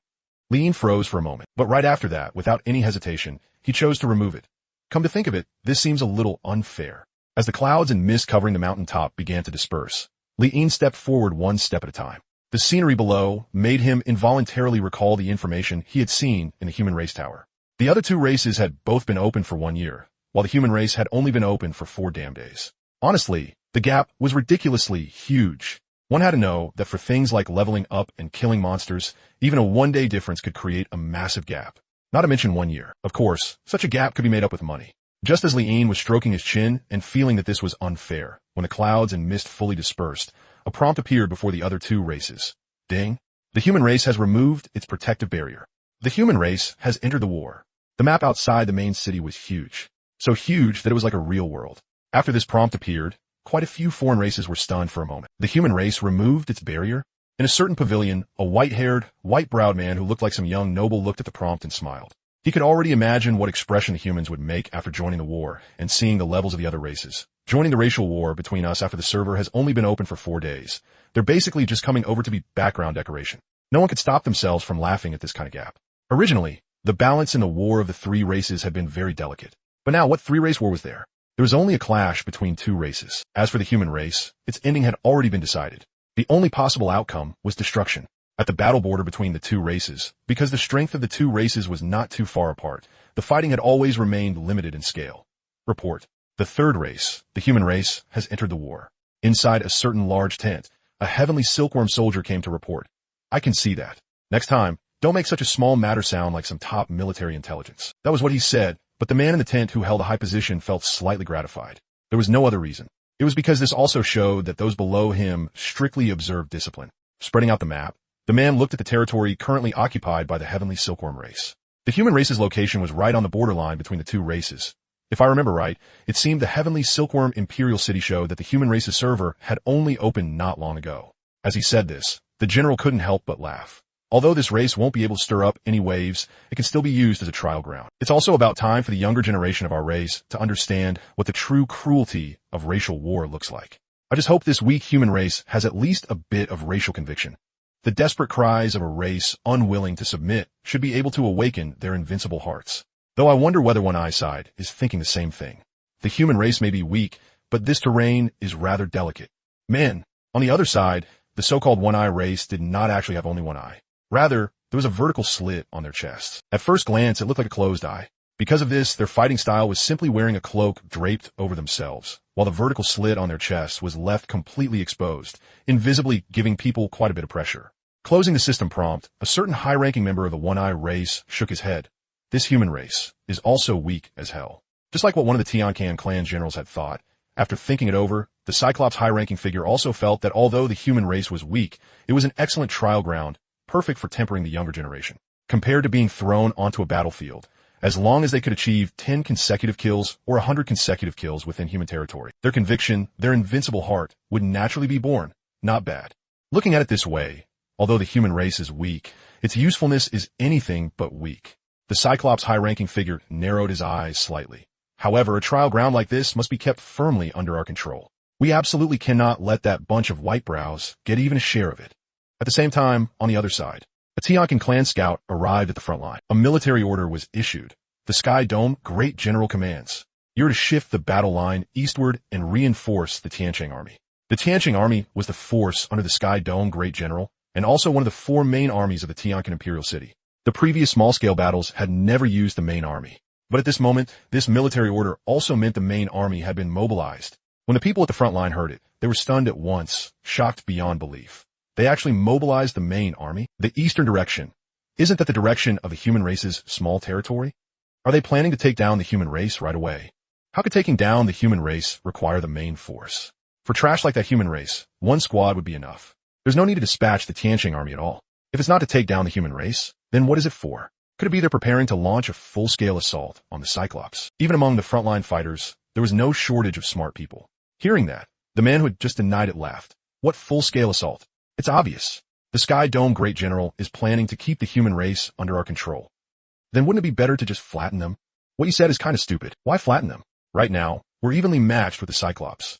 As he said that, he glanced back behind him. The only thing that can decide victory now is the rising talents.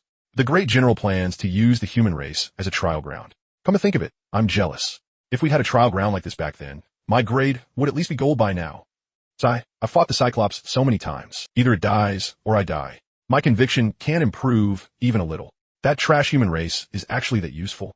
Hearing this, the confused person was stunned.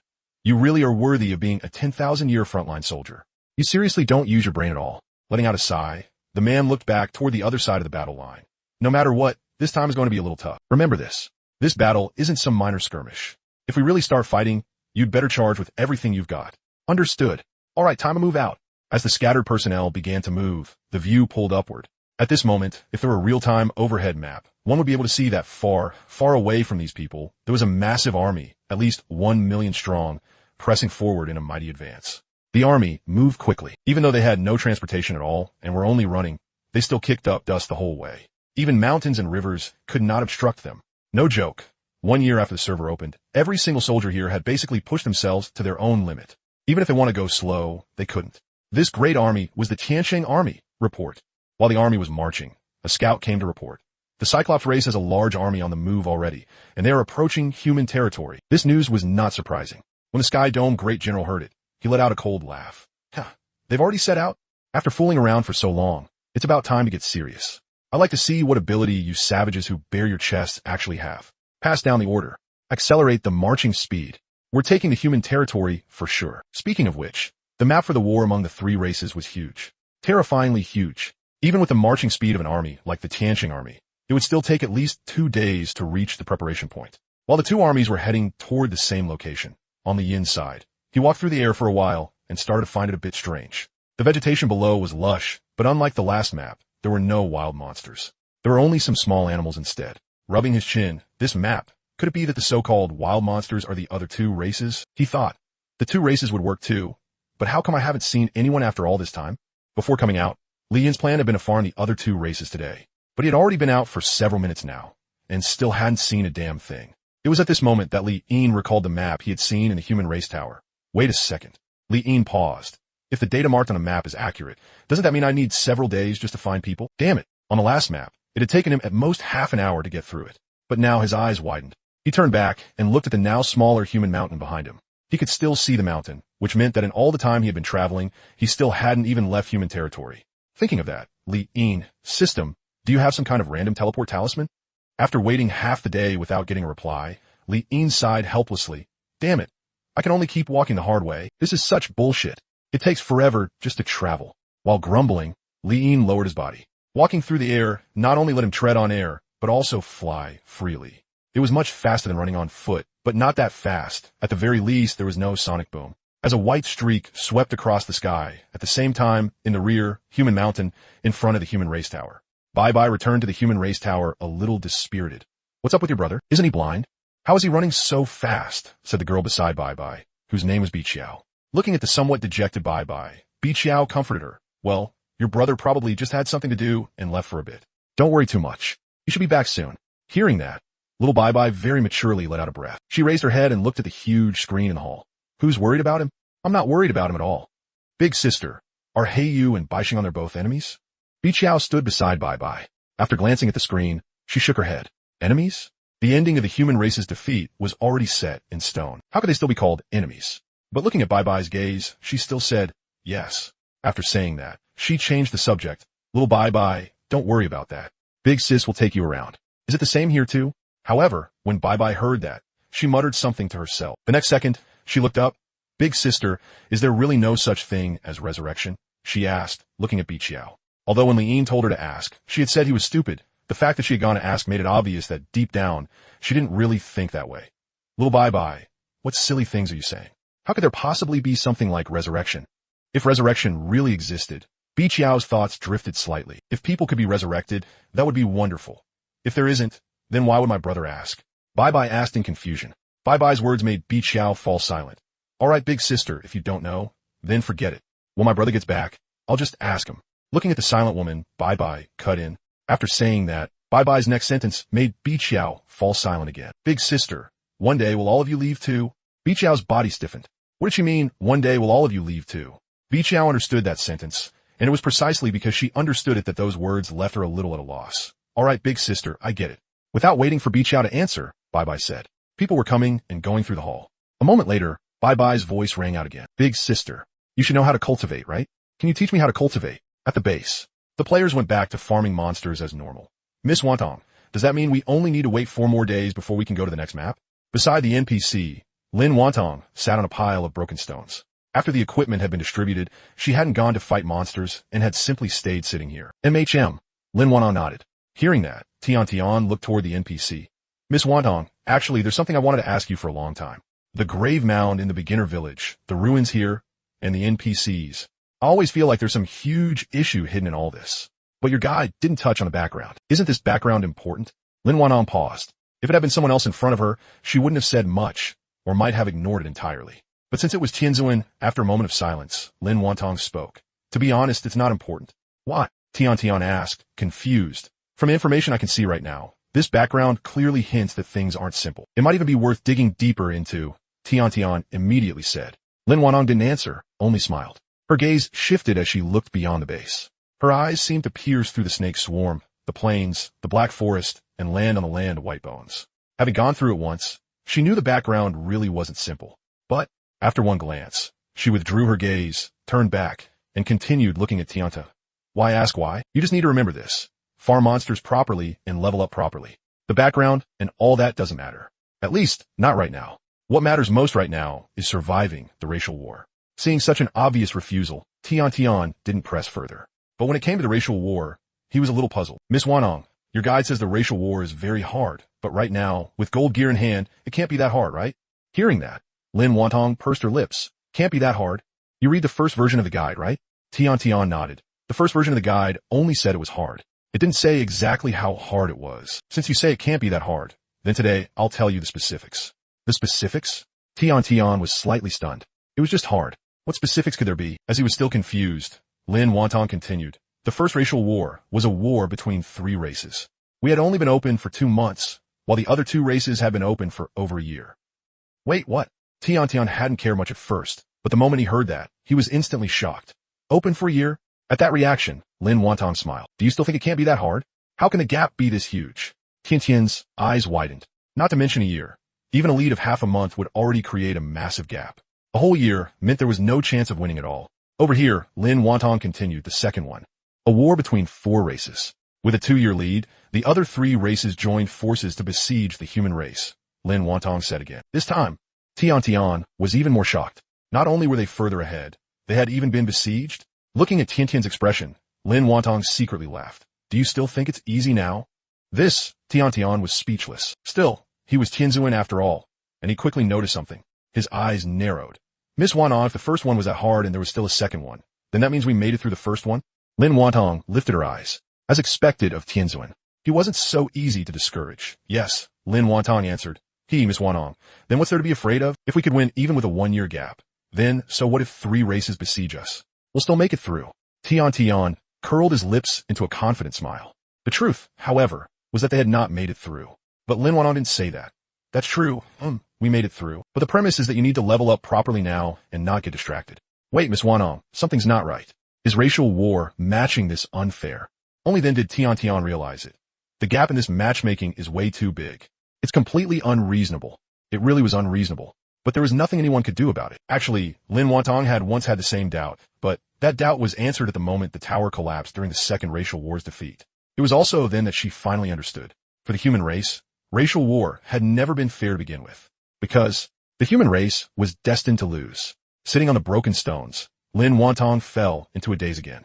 Back then, when the tower collapsed, she had thought everything was over. But at that moment, she saw many people returning from the void where the tower had broken apart. And not just that, bones crawled out of the soil, and white light kept flashing in the plaza of the main city. Within that white light, she saw the NPCs from the base descend. She still remembered the shock of that scene, even now. However, mixed into that shock was even more despair. It was a notification window before her eyes. The tower has collapsed. The human race no longer exists. Count down until the extinction of all humans. 24 hours. The return of those NPCs was not the beginning of humanity's glory.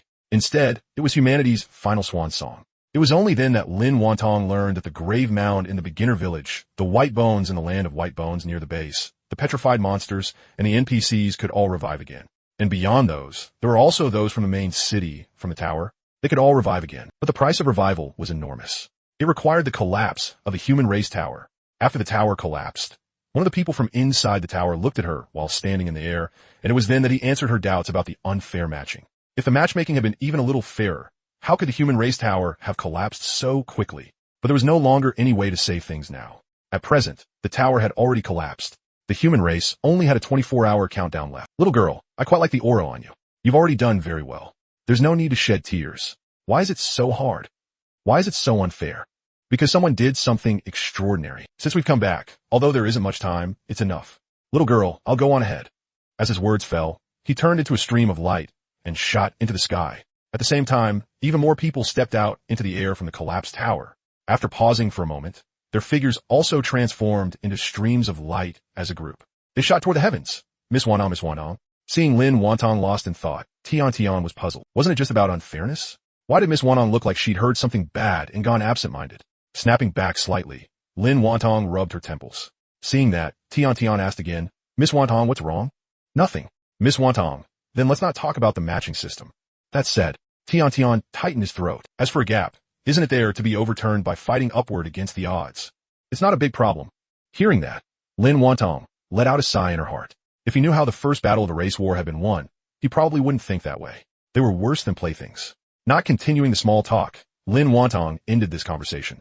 Before leaving, although he didn't know why Lin Wantong had gone silent, Tian still waved his fist. His face was full of confidence. After Tian left, Lin Wantong's gaze once again fell outside the stronghold, remaining silent. Her memories continued once more. To be honest, she had never imagined that people who were powerful to a certain extent could be like immortals or gods. They could walk through the air, could turn into streams of light. As for background, it wasn't that she didn't want people to dig into it. Rather, the background seemed to have a break in it. Not only were the people inside the tower abnormally strong, even the NPCs who entered the plaza through the teleportation array had displayed powerful strength. Thinking of this, Lin Wantong looked at the NPC on the rubble. After descending from the teleportation array, the hem of her dress was no longer tattered. Instead, faint points of light surrounded her body. Beside her, there were others just as powerful as her. Not just one, but one squad after another. No, it's not here. That aura, is it above? After his confusion, a person carrying a gigantic shield raised his head. There was also a woman beside the NPC, with green energy swirling around her. The NPC raised her head, and the one surrounded by green raised hers too. At the same moment, the members of the other squads all raised their heads as well. Their gazes locked onto the sky. They seemed to have been fighting the whole time. Even after the building collapsed and revived, they still maintained the posture of battle. This scene shook Lin Wantong to her core. Captain, there seems to be a flying boat over there. The person holding the shield saw something and immediately shouted. We can go. After seeing the flying boat, the one surrounded by green was the first to show delight, but she didn't answer the shield holder. Instead, she turned her gaze toward the NPC. The NPC nodded. Go. The flying boats were tools built during the race war to transport players. But at this moment, they were occupied by the revived NPCs. Logically, flying boats shouldn't have been able to fly too high, but after being reinforced by all kinds of heaven and earth energy, the boats slowly rose into the air, heading straight for the nine heavens. There wasn't just one flying boat setting sail. Instead, more and more flying boats rose one after another. Watching those people leave the building and continuously rise toward the sky, Lin Wantong finally understood. Not a single one of those who had returned after revival cared about the other three races. It was as if they had another target. As the three races capable of making the building collapse, they should have been very powerful. But under that disregard, all they had left was trembling and stunned shock. Lin Wantong was very smart. From this scene alone, she understood that the players were too weak, so weak that they hadn't even caught up to a corner of the background. So weak that they had failed far too early. So weak that, not to mention the people inside the building, they hadn't even kept up with the footsteps of the NPCs below. Lin Wantong came back to herself. We're still too weak. With a sigh, she looked at the players outside farming monsters. No matter what, this time, they were already much faster. And there were more of them too. This time, they definitely would not fall again in the race war. Time passed quickly. In the blink of an eye, it was already 2 a.m. Among the white clouds, a white streak abruptly came to a stop. Lean looked at the mountains, rivers, and lakes below, then checked the time. It's 2 o'clock. Why is the prompt gone this time? He was puzzled. The prompt he was talking about was the log out prompt. That thing had always been punctual before. But now it was already 2 o'clock, and there was still no sign of it. Just as he was wondering about it, the time changed to 2:01. Holy shit. Why is it already 2:01? Shouldn't I have been kicked out by now? Why am I still here? After a brief silence, Li Ying quickly reacted. Could it be this map doesn't have forced logout? After realizing that, Li Ying was delighted. He had long been annoyed by the forced logout. Now that it was gone, it was exactly what he wanted. Nice. You finally did something useful. Smacking his lips, Li Ying felt satisfied, but after looking at the mountains below, he couldn't help but sigh again. This map is seriously freaking huge. After pausing for a moment, Li Ying set off once more. At 6 a.m, after traveling for 4 hours, Li Yin finally saw another race. Among the clouds, Li Yin narrowed his eyes. With one appraisal cast, the alien race panel below unfolded. To be honest, Li Yin had been a little expectant before appraising them. After all, the human race tower had said the other two races were 1 year ahead. But after appraising them, Li Yin was speechless. Is a 1-year lead this trash? Damn, that's it. Curling his lips, he saw that there weren't many of the heavenly silkworm race below, about a few hundred, seemingly traveling somewhere. With this little number, Li Yin couldn't even be bothered to use a skill. He raised his hand, and several swords of heaven and earth condensed. At the same time, below, Bai Xian, looks like we're not far from human territory now. Say, should we stop by on the way and take a look at their expressions? Ha ha ha. Are you crazy from boredom? As the advance unit, our mission is very important. We have to confirm the direction of that barbarian main force. If something goes wrong with this mission, your head will get twisted off in real life. Bai Xian rolled his eyes at the person who said that. Anyway, aren't we going to pass through human territory? It won't delay us long, just a little side trip. That person continued. A side trip? What? Can't compare with the geniuses in the clan, so you're planning to go there and farm some confidence. Anyway, controlling human territory is for farming, so why not let us farm a little first? What if my grade rises again? I wanted to reach green for a long time. The first requirement for increasing grade is easy enough, just 10 consecutive battle wins.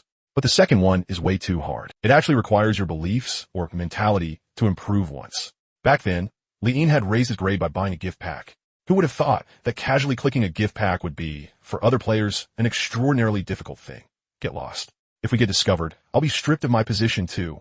Bai Xian was speaking when his heart suddenly skipped. Wait. My heartbeat's going crazy. Something's wrong. Before the others could react in confusion, Bai Xian's whole body instinctively tensed. Back on the battlefield, this instinct had helped him avoid quite a few dangers. Something's wrong. Everyone spread out. As soon as Bai Xian finished speaking, someone suddenly noticed something wrong in the sky. Look, what's that in the sky? Among the white clouds, points of light flickered as they plummeted at extreme speed, trailing long streams behind them. Damn, a meteor. There's more than one. Hurry and put your hands together and make a wish. Daytime meteors are the most effective. Hearing that, Bai Xian, subconsciously, he looked up and his pupils shrank. He saw the meteors in the sky too. There really was more than one. There were over a dozen. The white trails behind them looked just like stars in the heavens falling down. The moment his gaze met those meteors, the sense of danger in Bai Xian's heart suddenly surged, so overwhelming that his tightly tensed body couldn't move at all. His pupils trembled slightly. How was this just a sense of danger? This was the fear of death. How is this possible? If it had been when that sense of danger had first started churning in his heart, he still could have told everyone else to scatter. But now, under that fear, all he had left was deep confusion. That fear was too immense. Clearly, in the game, you could revive after death, but that fear still carved itself into his bones. The thought flashed by in an instant. On the ground, someone started hearing the sound of something tearing through the air. The guy who had just been joking around was the first to be executed. No one even saw it clearly before he directly used Blood Shield. Only a string of damage numbers floated up from where he had been standing. Minus 2,272,000. Bai Xian. Less than half a breath after the first damage number appeared, dozens more floated up one after another. Minus 2,272,000. Minus 2,272,000. Minus 2,272,000.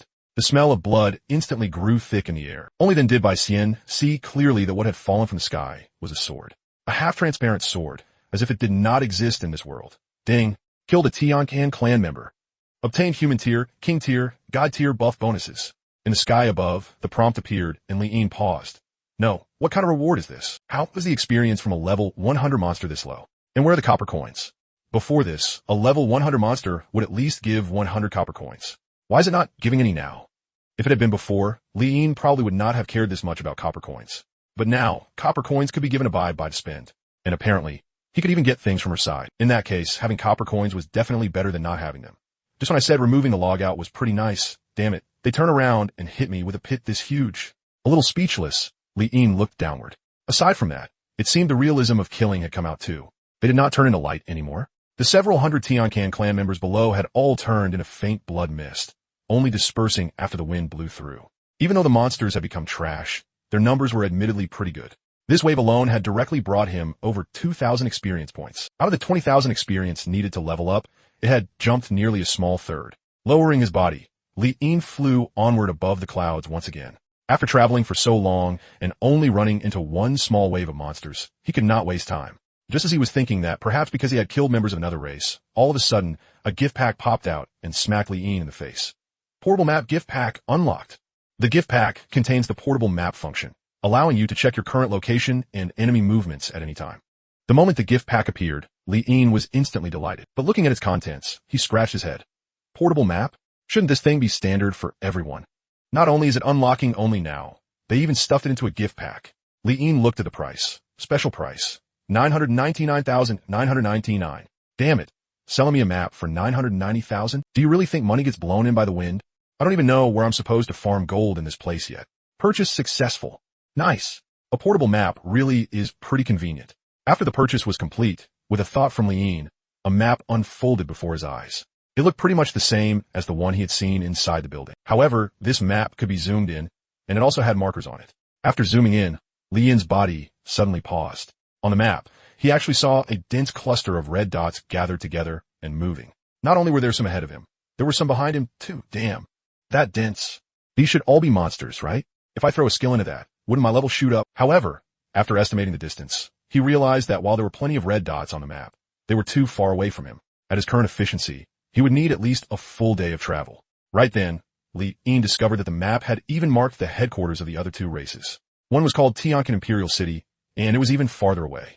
The other was called the One-Eyed Imperial Dynasty, equally far off. If he flew there, it would probably take several months. Is racial war this troublesome? Damn it, if the condition for victory is pushing down their imperial city, then if I fly there without stopping right now, how many months would it take me to reach Tianquan Imperial City? And even after pushing it down, that still wouldn't be the end. I'd have to spend even more time going to the other one. After doing a quick calculation in his heart, Li-in instantly felt a headache coming on. However, right at that moment, it looks like I can double-click this main city of theirs. After Li-in tried double-clicking Tianquan Imperial City on the map, a prompt appeared. Pay 10,000 copper coins to teleport to the enemy's main city. Li-in froze for a moment, then was immediately overjoyed. Teleport. In a place where the sheer size of the map made his head hurt, what function was the most important? Obviously, teleportation. It would not even be an exaggeration to label this function a God Tier 1. Nice, this is great. Not bad. With this function, this map isn't a loss after all. So now, doesn't that mean I can teleport into that pile of monsters up ahead? Feeling satisfied, Li-in tried double-clicking the monster cluster ahead on the map. But this time, no prompt appeared at all. Can it only teleport to main cities? He double-clicked the main city again, and the prompt appeared.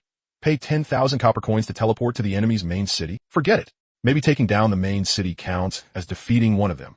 At least it saves me several months of travel time. That's enough. 10,000 copper coins. That's kind of expensive. I just said copper coins could be spent on buy, and now you hit me with the biggest expense? As soon as the payment was completed, among the white clouds, a prompt appeared before Li-in's eyes. Teleporting. Estimated time, 00:30:00. Half an hour? That's fine.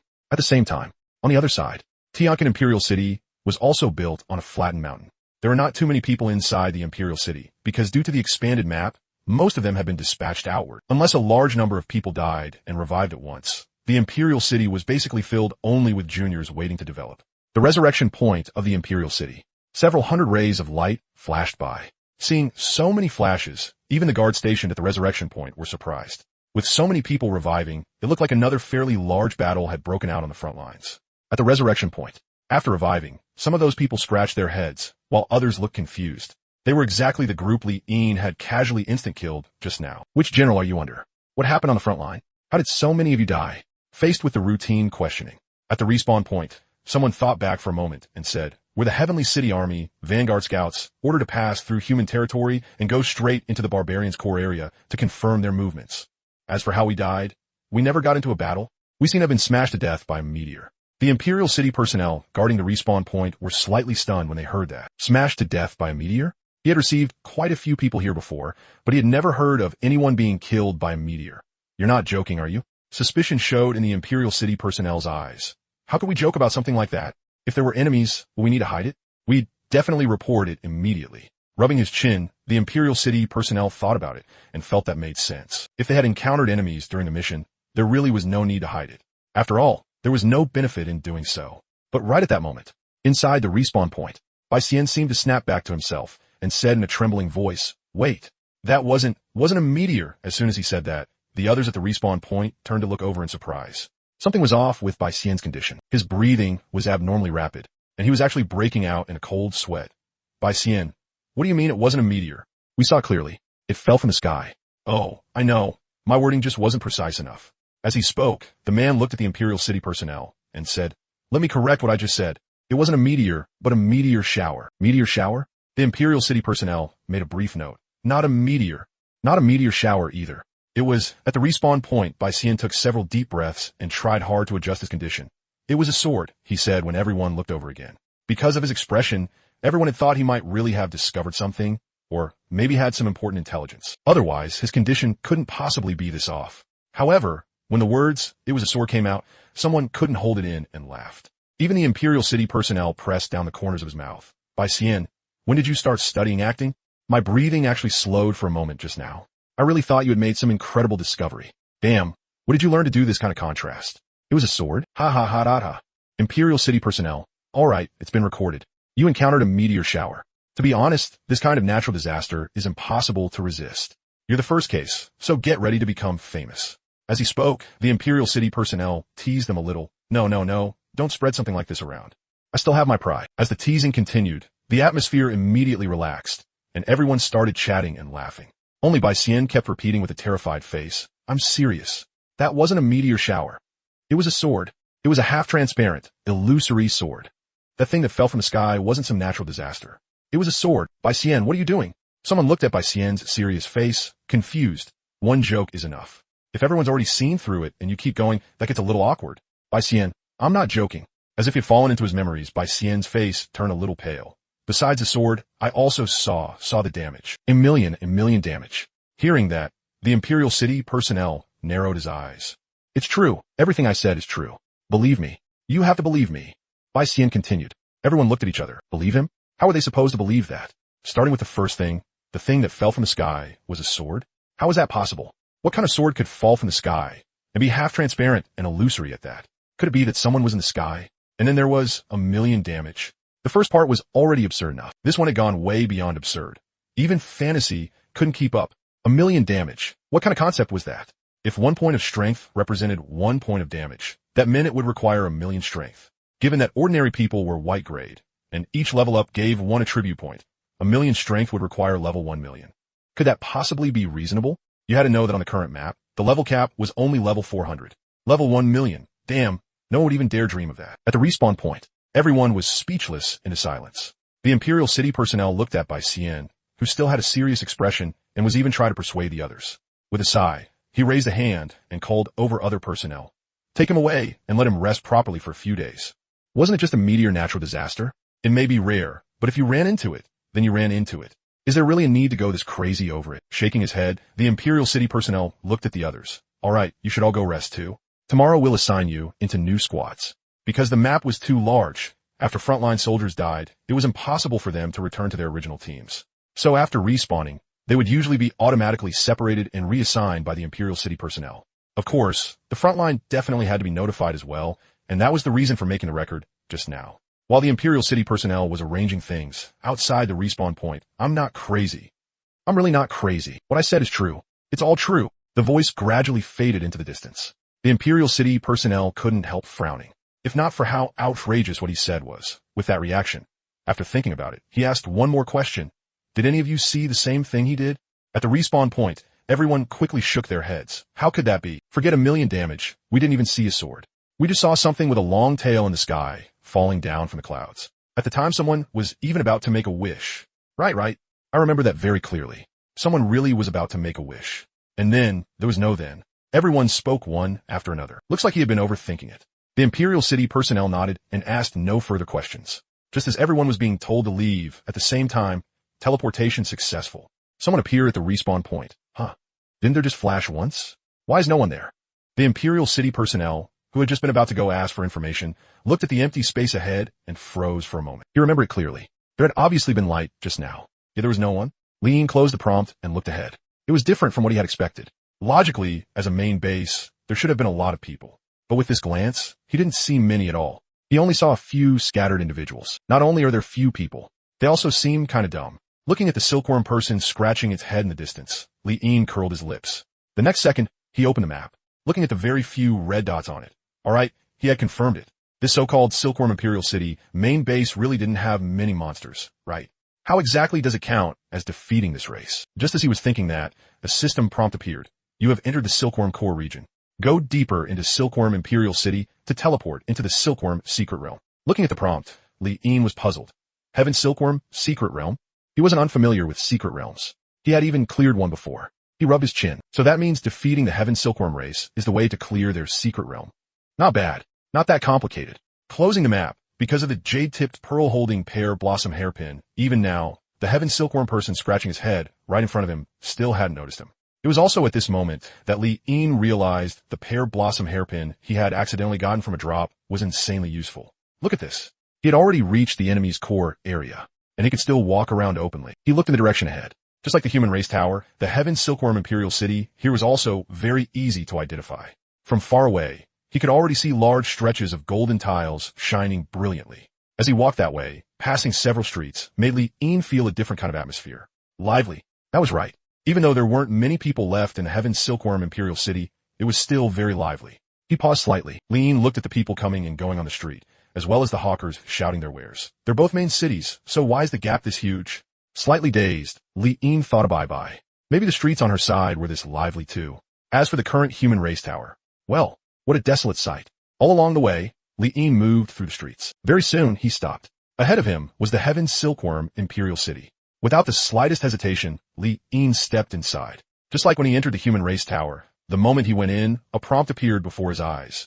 Teleport to the Heaven Silkworm Secret Realm immediately. Looking at the prompt, Li Yin didn't hesitate at all. Did that even need to be said? Of course he was going in. Raising a hand, Li Yin clicked yes. The instant he clicked it, everything before his eyes suddenly changed. The moment Li Yin clicked yes, at the same time, a prompt appeared before every Heaven Silkworm race member. Ding. Different from the previous ding, this one was bright red, carrying an intense sense of warning. Warning. Reality is under invasion. A hostile race has descended into reality. Manifestation channel opened. Special equipment can be manifested into reality. Level feedback activated. Feedback strength varies according to grade. Revival invalidated. Datafication invalidated. Node recorded. Forced logout imminent. Warning. The mist has arrived. The prompts came in a long string. Every line blood red. Enough to make people's hearts pound in fear. Frontline. Within the marching army, the vast advancing force suddenly came to a halt. There was no military order, no warning signs at all, and yet they all froze in place together. Some rubbed their eyes and looked at the prompt in front of them again, unwilling to believe it. What's going on? What's going on? Just like the ordinary soldiers, even Sky General had turned into a wooden statue at this moment, his head full of questions. The prompt bugged out. A hostile race, descended into reality? But aren't they? Those barbarians are clearly far outside the Imperial City. How could they descend into reality? Sky General, who had held a high position for years, started to lose his clarity of speech. The final stage of a racial war was a war in reality. And it was an unfair war in reality at that. The enemy could still revive. As for them, they only had one chance left. As veteran players who had been in the game for over a year, the Heaven Silkworm race understood this point very well. So territory was important. The front line was also important. As long as the Imperial City could remain in a safe position, no matter how hard the fighting got, there would still be no true despair. But once a reality war was triggered, then how could this happen? What exactly happened? Which front line collapsed? Why wasn't there any notice at all? Where are the other three main armies? And those people in the Imperial City? Where's the notification? Where's the call for help? The enemy has already teleported into reality and triggered a war for survival. Why is there nothing at all? At the same time, Heaven Silkworm Imperial City, a certain pavilion. When a human race was unsealed, this young master had been smiling so hard his mouth almost wouldn't close. Especially after learning about the movements on the front line, he had even started looking forward to it. Looking forward to seeing this weak human race breakdown. And also looking forward to the scene of himself farming wildly in human territory. However, all of that had just now been frozen in place. With a smack, the teacup he had been leisurely drinking from a moment ago fell to the ground and shattered into pieces. He was right there in the Imperial City. Looking at the prompt, he didn't even know what expression to put on his face. Clearly, everything around him was still peaceful. Clearly, there wasn't the slightest sign of invasion or war. And yet, an alien race had entered reality through this place. Before he could be too shocked, the forced logout began. Reality. The place where the Heaven Silkworm race lived didn't have much light. It could be said to stay dim all year round. It was precisely because of this that they had the traits of white hair and white brows. After logging out, Sky General looked outside immediately. Although the light wasn't obvious, he could still see the sign unique to a war for survival. The rolling thick mist. That's right. In the distant sky, billowing thick mist seemed to come from the unknown, slowly compressing the place where they had once lived. Inside the thick mist, some confused people were directly teleported to the edge of the mist. In just a short while, The area compressed by the mist was already filled with clan members standing there. Because the game had been open for over a year, too many people were already familiar with this phenomenon. You motherfuckers, how did you lose? And you didn't even notify us before losing. I was still sleeping, damn it. I hadn't even gotten out of bed, and now a war for survival has started? The people teleported by the rolling mist cursed nonstop. From the look of it, they were probably spewing out the harshest curses of their entire lives. Some kept swearing, but even more people were in despair. It's over. We can't log into the game anymore, and the other side can still revive. How are we supposed to fight? How are we supposed to drive them out? It's over, it's over. It's completely over. Those barbarians obviously aren't that strong, and there's even that trash human race. What are the people in the game even doing? How did they manage to fight it into this state? Boom, crackle, crackle. Just as everyone was in despair, within the rolling mist in the distant sky, phantoms began to flicker along with thunder. This scene was all too familiar to the Heaven Silkworm race. It was exactly what it looked like when another race descended. Back then, they had also been the side within the mist, and countless phantoms had directly shattered that race's mentality. They just hadn't expected the reversal to come so fast. How long had it even been? And now it was already their turn? As the thunder flashed, the despair of the Heaven Silkworm race grew deeper and deeper. Boom, crackle, crackle. Thunder erupted again. In the mist, after a streak of white light slashed through, a standing phantom flashed past. The barbarian race has a population about the same as ours. This time, they're probably also... Why is there only one phantom? When this person spoke, he saw that fleeting phantom and immediately froze. Boom, crackle, crackle. The phantom flashed again in the mist. This time, he saw clearly, wait. Everyone, don't despair yet. Damn it. Look, it seems like there's only one phantom. In other words, only one alien race member descended into reality. Probably some idiot on patrol didn't pay attention and let a random grunt in. Damn it, that scared the hell out of me. I thought a real war for survival had started. It's just one random grunt. Wouldn't I handle that easily? On the ground, not covered by the fog, the Tiankin people looked at the lone phantom in the clouds and came to their senses. So it really is just one person. This made everyone let out a sigh of relief. A racial war. A war for survival and extinction. What could one person's strength amount to? As the saying goes, even if you are invincible under heaven and can fight 100 enemies, what about 1,000, 10,000, 100,000? Perhaps because the great shock had turned into great joy, someone spat on the ground. One person? Haha. I'm dying of laughter. Even if you're the only one the barbarian race gave birth to, there's no way one person can fight an entire race. Not to mention, you're not even the barbarian race's only one. Having dealt with the barbarian race many times, they had basically all seen the existences on the barbarian race's heaven ranking. And that phantom descending from above was far too thin and weak. He was clearly just a cannon fodder soldier. After this is over, I really want to see who is on duty at the Imperial City today. They let some cannon fodder in and scared the hell out of me. If I don't skin you alive, my name isn't mine. On the ground, the Tiankin race began to relax. The ordinary people no longer had the tense and despairing look from the beginning. They even started chatting and laughing. Not only them, even some of the Tiankin higher-ups were the same. After confirming there was only one person, General Tianxiong let out a long breath. He looked at the lone phantom in the sky. So it was just a false alarm. However, he quickly grew angry again. After all, this false alarm had caused him to miss a huge tactical opportunity. If this incident led to the human race's territory being controlled by the barbarian Cyclops race, then the loss would be enormous. Looking at it this way, this should be the Cyclops race's doing. One person may not amount to much, but he can force all of us offline together.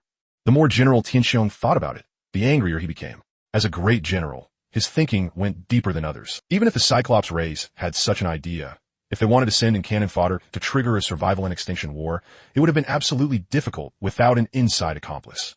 So, his eyes narrowed, and he temporarily suppressed the thought in the bottom of his heart. Then he looked at his clansmen ahead, found a slightly higher place to stand on, and began to speak. I am Tianxiong, Commander-in-Chief of the Tianqiang Army. Silence. Although what happened today was only an incident, it is also a warning. We have still underestimated the importance of the Imperial City.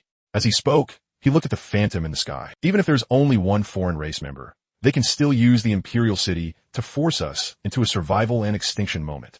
I will remember this wake-up call. I guarantee it. From today onward, this will never happen again. Right now, there's no need to care about that phantom.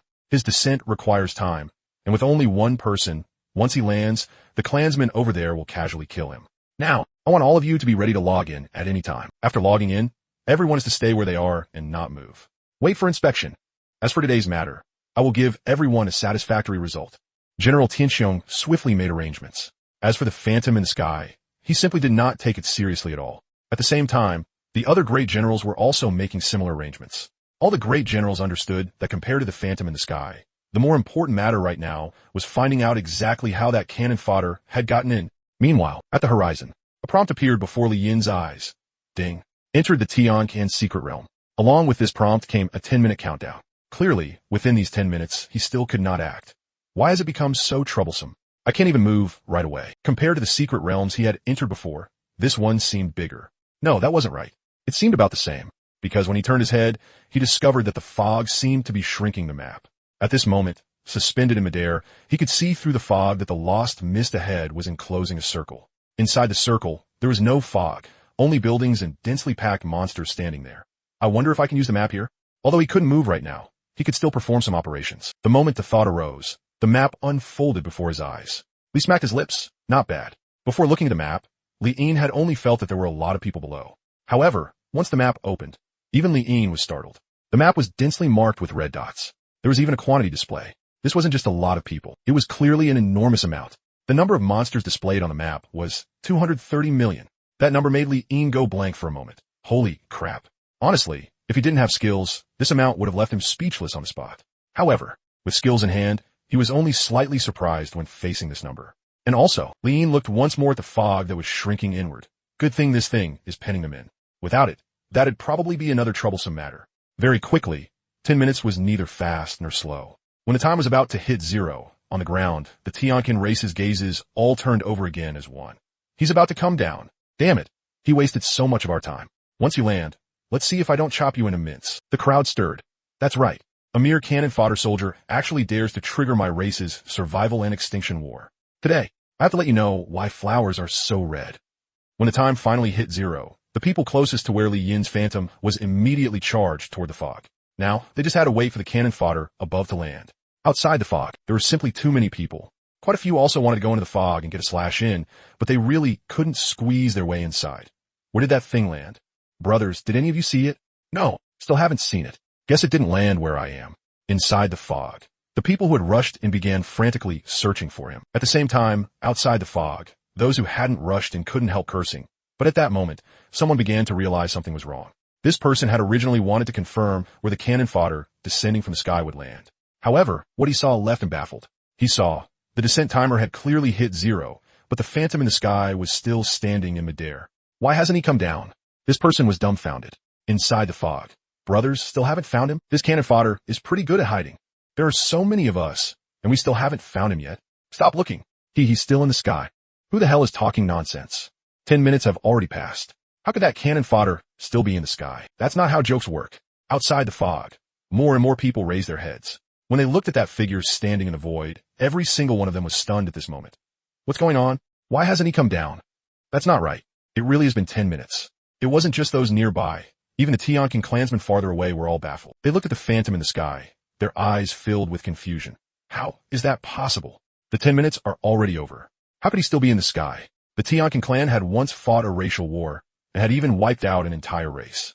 Back then, after the 10-minute descent period ended, tens of millions of clansmen had crashed down to the ground.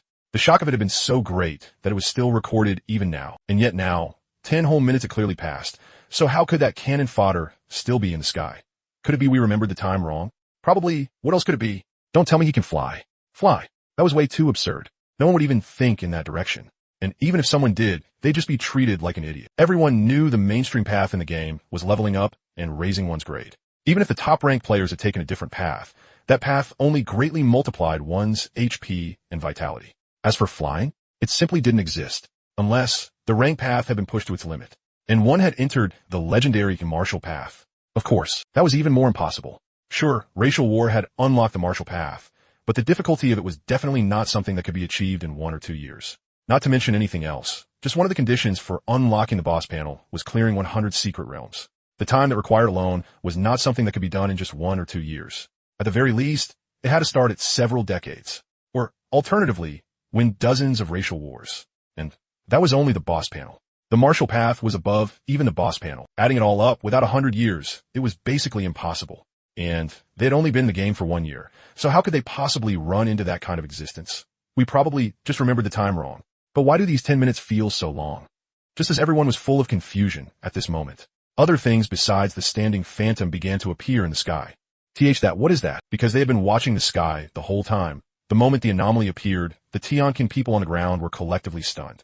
It wasn't just ordinary people. Even the royal family and upper echelons froze at this moment. In the sky, the originally dense fog had been somewhat dark, but now, it suddenly became exceptionally bright. And not just in one place, but across a huge area. It was as if that entire section had been blocked by something. That is, besides the brightness, everyone also heard a strange sound, as if something was building up power, ready to erupt. And it was at that moment, a gust of wind blew by, thinning the dense mist slightly, and revealing a bright corner behind it. That corner let everyone clearly see what that glowing thing actually was. Buzz! At the same time, in the instant everyone saw it, the swords of heaven and earth filling the sky struck toward the ground. Swords! They're swords! That's swords! Boom! The countless swords were unbelievably fast. At the same time the screams rang out, the unnamed skill also descended. Countless swords converged together, like floodwaters bursting through open gates, smashing down with a thunderous crash. On the ground, the people who hadn't reacted yet, the people still standing there dumbfounded. The instant the swords touched them, they exploded in a blood mist on the spot. Not just one, but whole swaths. Whole swaths. Rumble, rumble, rumble. At this moment, the earth shook, the mountains collapsed. The skill's coverage was huge, but it still failed to cover the entire ground. After being stunned for a moment, the Chang'e Clan fell completely into chaos. There was no helping it. The scene just now had been too horrifying. It was simply not something ordinary people could withstand, especially the sight of huge numbers of their own people turning into blood mist. That directly shattered the limit of what they could bear.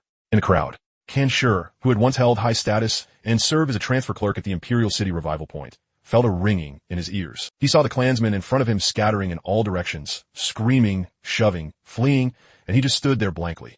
Then he looked up again. In the sky, another sheet of white light had covered half the heavens. Unlike before, this time he saw at the moment the white light appeared. That wasn't light at all. That was the second wave, a sword rain that blotted out the sky and sun. What the hell is that thing? How is this possible? A thick smell of blood drifted through the air, and it was at that moment that he saw it. Before the second wave of sword rain arrived, the phantom in the sky was stepping through the air, gradually becoming clear from within the dense fog. That guy's walking on air. Hallucination. It has to be a hallucination. I'm not awake yet. That's right. I'm sleeping right now. Kan Shur slapped himself. It was a hard slap, hard enough to draw blood from the corner of his mouth. Why can't I wake up? Wake up already. I don't want to have this kind of dream. He slapped himself again. Then, suddenly, after the two slaps, he remembered the mad ravings he had heard before logging off. It's not a meteor. Believe me, it's swords. That's swords. Rumble, rumble, rumble. The second wave of sword rain struck. The second batch of people, along with the buildings, turned to dust and blood mist. Kan Shur was among them. Because the energy of heaven and earth was abundant, Li'in had no need to wait for cooldowns right now. He could fully fire off 2 casts in a row. Of course, using it like this had one drawback. That was the next unnamed skill would become even stronger, and the amount of heaven and earth energy he could freely use would become even less.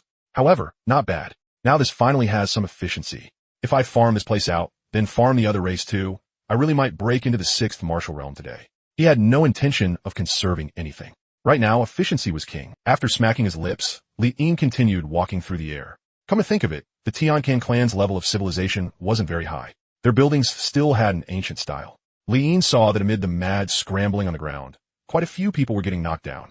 One girl was even being trampled mercilessly by the crowd. On the other side, a mother was crouching helplessly with her child in her arms. As the child cried, she ignored all her fear and slowly soothed him. Don't be scared, don't be scared. Mommy's here, mommy's here. Li'in froze for a moment, then went speechless. Ignoring the scene on the ground, he gathered a third skill in his hand again. A tiny wild mob wanted to shake his Dao heart. Impossible. Calm down. Everyone calm down. Don't panic. No matter what that thing is, you and I are both Tianqin. Think of our past, our history, our glory. Get a hold of yourselves. General Tianqiong's body was unsteady because the ground was trembling every moment, looking at the blood mist in the distance. Even as a general, he was also utterly unable to understand what was happening. But he knew that they had to respond somehow, or everything would be over. He bit through his lip and forced down the fear in his heart. Reflected in his eyes, the person slowly walking through the air now had a vast third wave of sword rain appearing above his head. Seeing this, he quickly shouted again. Everyone, wake up! Stop him! As he shouted, General Tianqiong drew his manifested longsword and jumped down from the high platform. His final roar, we have to stop him. As he spoke, he charged madly toward Li'in. Under his bellowing, quite a few people came back to their senses. The chaos here stabilized by just a tiny fraction. Everyone looked at the great general, then looked at the figure standing engraved in the void. However, before they could regroup their morale, the third wave of the skill struck. Rumble, rumble, rumble. The sword rain mercilessly crushed every inch of land. As for the great general who was sprinting forward, the distance was too great. Even if he kept charging for another 10 or 20 minutes, he still wouldn't reach Li Yin's feet. His charge was only an insignificant part amid the chaos. And now, he had become one more insignificant speck, crushed to pieces. General Tianxiong was very high level 150. He was on the heavenly rankings, ranked 5th on the heavenly rankings. Although he was not the only one born from the Sky Silkworm clan, his strength was already extraordinary. Given another year, he might even reach the top of the elite panel. However, whether it was level 150 or level 100, right now, there was no difference in the sword rain. With just a light sweep, he turned into a mist of blood. Before Li Yin, on the open map, the number of Sky Silkworm clan members was visibly dropping. But there were simply too many of them. Even after 3 waves of skills, he had only wiped out a fraction of them. And because this was a secret realm, he did not gain any experience. Damn, isn't this number a bit too much? 3 waves of skills only took out 30 million. Li Yin did the math. Right now, he could cast 6 waves of the unnamed skill with no cooldown. After those 6 waves were used up, he would have to wait for cooldowns. Although by then the unnamed skill would be 6 times stronger, he could only cast 1 wave every half an hour. That was a bit too long. Don't think Li Yin was only a little dissatisfied because the efficiency was slow. In reality, a war deciding the survival of any race was never something that could be finished in 1 or 2 days. Take the Sky Silkworm clan, for example. The last racial survival war they had won had taken them a full half year. That had been a one-sided battle. But even in a one-sided fight, it still took such a long time. There was no helping it. After all, this was a war of survival. Any race, no matter how weak, would erupt with considerable potential at a moment like this. Even if they could not win, they would still be extremely troublesome. To be honest, if other races learned of Li Yin's efficiency, their eyeballs would probably pop right out. Even terrifying would not be enough to describe it. Even in a one-sided battle, there should at least be some resistance.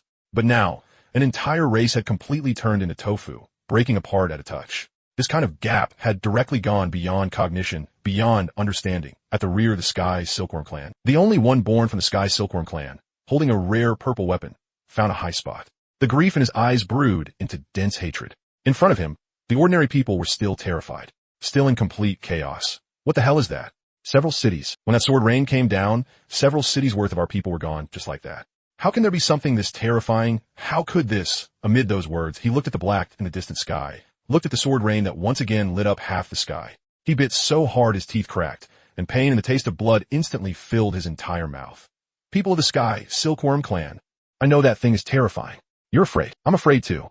In front of that thing, we are insects. We can be crushed to death with ease. But, ha ha ha.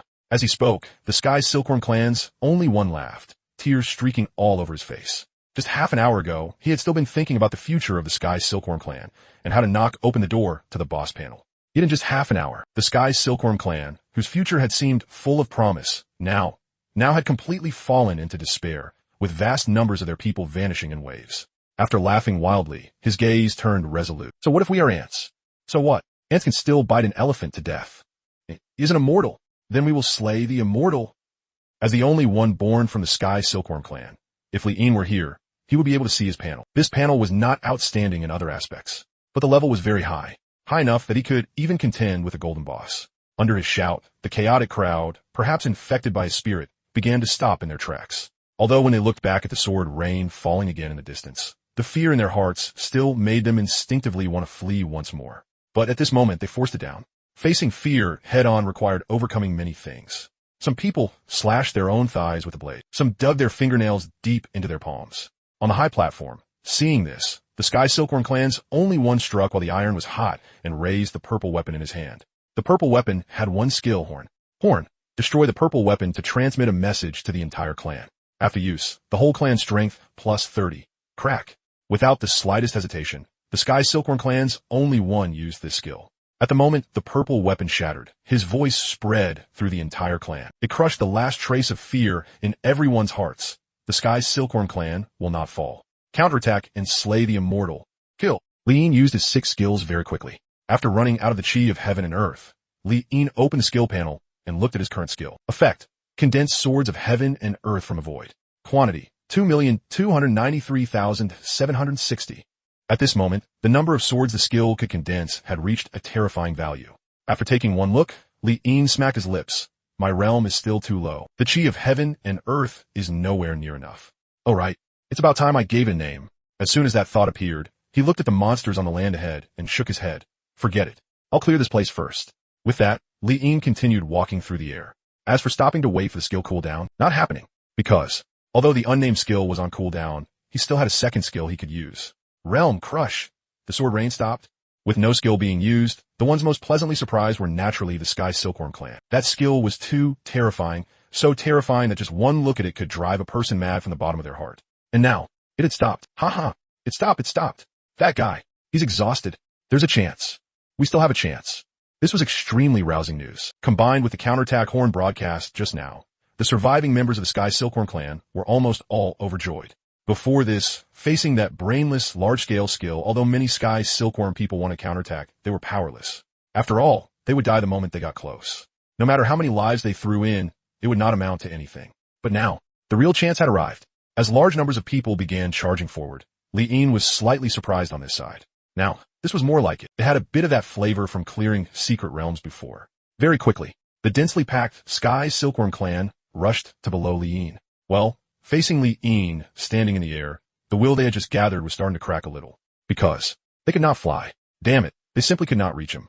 What kind of counterattack was this supposed to be? However, looking at the people below shouting about killing him, Li Yin's figure began to descend. Seeing this, the Sky Silkworm people were overjoyed. He's coming down. Huh. Arrogant. He actually dares to come down, then die for me. Hearing the shouting below, Li Yin was speechless. Weren't they thinking a bit too much? I'm coming down, just so it'll be easier to use my second skill. As he landed, before the people around him could rush over, Li Yin said calmly, Realm Suppression, activate. The secret realm seemed to amplify the suppression on cultivation realms. As soon as Li Yin finished speaking, inside the green bud secret realm of the tree folk, the scene from before appeared again. Crack! Lightning appeared in broad daylight. Before the Sky Silkworm clan could react, a fierce surge of air exploded outward with Li Yin at the center. Just a second ago, the Sky Silkworm clan had still been shouting about making Li Yin pay. But in the next second, it was as if everyone had seen something even more terrifying than the rain of swords, and their bodies froze in place. If it had just been the sword rain, they still could have fled in terror. But now it was like they had lost their minds. One after another, they turned into wooden puppets with no awareness at all. This scene was terrifying. However, looking around, Li Yin paused. The effect shown by realm suppression was pretty good. But that's it. Originally, Li Yin had thought that since it could stir up wind, sand, and flying stones, it should also be able to insta-kill them. But in the end, it was a bit lacking. All special effects, no damage. The Growth Divine sword appeared in his hand. With a casual slash, Li Yin instantly killed the frozen people around him. Sigh. Looks like I can only wait for cooldown. A little helpless during this cooldown period, he could only do it by hand. There was no helping it. Killing some was better than killing none. At least he could get out earlier. At the same time, just as Li Yin was helplessly doing it by hand, on the other side, inside the game, the scouts of the One-Eyed Clan had already entered human territory. The group stared at the flattened mountaintop and the distinctive skyscraper with curiosity. The human race may be weak, but the buildings in their imperial city are pretty good. They actually have houses this tall. Since there was no resistance, this group went straight up Human Mountain. Very quickly, they looked at the empty streets and fell silent. What? We knew they were weak, but this is way too weak. There's no one guarding even the core area. If someone just walked straight into their imperial city, wouldn't they be finished on the spot? That was what they said, but they did not go in directly. After all, if such a weak race triggered a war of survival and got wiped out in one wave, that would be a massive loss. The optimal solution was obviously to use them as an experience pack, or a place for the younger generation to farm an invincible heart. After walking around once, the empty streets made the group smack their lips. Then they left, continued their mission, and went deeper into Sky Silkworm territory. Of course, they sent the information about Human Mountain back to the rear. Here, after receiving the scout's report, a certain general of the One-Eyed Clan fell silent. No one is even guarding the main city? What are the humans doing? Damn it! The One-Eyed General's face twitched. If that was the case, then to control human territory, they would also have to send troops to protect the human main city. After all, if that White-Hair clan on the other side acted with it if I don't have it then no one gets it mentality, then with the humans' defenses, they could be wiped out on the spot. If that happened, then what the hell would they still be farming for? I've seen weak before, but never this weak. We actually have to protect them too. Although speechless, the One-Eyed General still quickly made arrangements. Once the main force entered human territory, aside from fighting the White Hairs, they would also have to split their forces to protect the human main city. Still, even though the humans are a bit ridiculous, the White Hairs are reacting kind of slowly this time.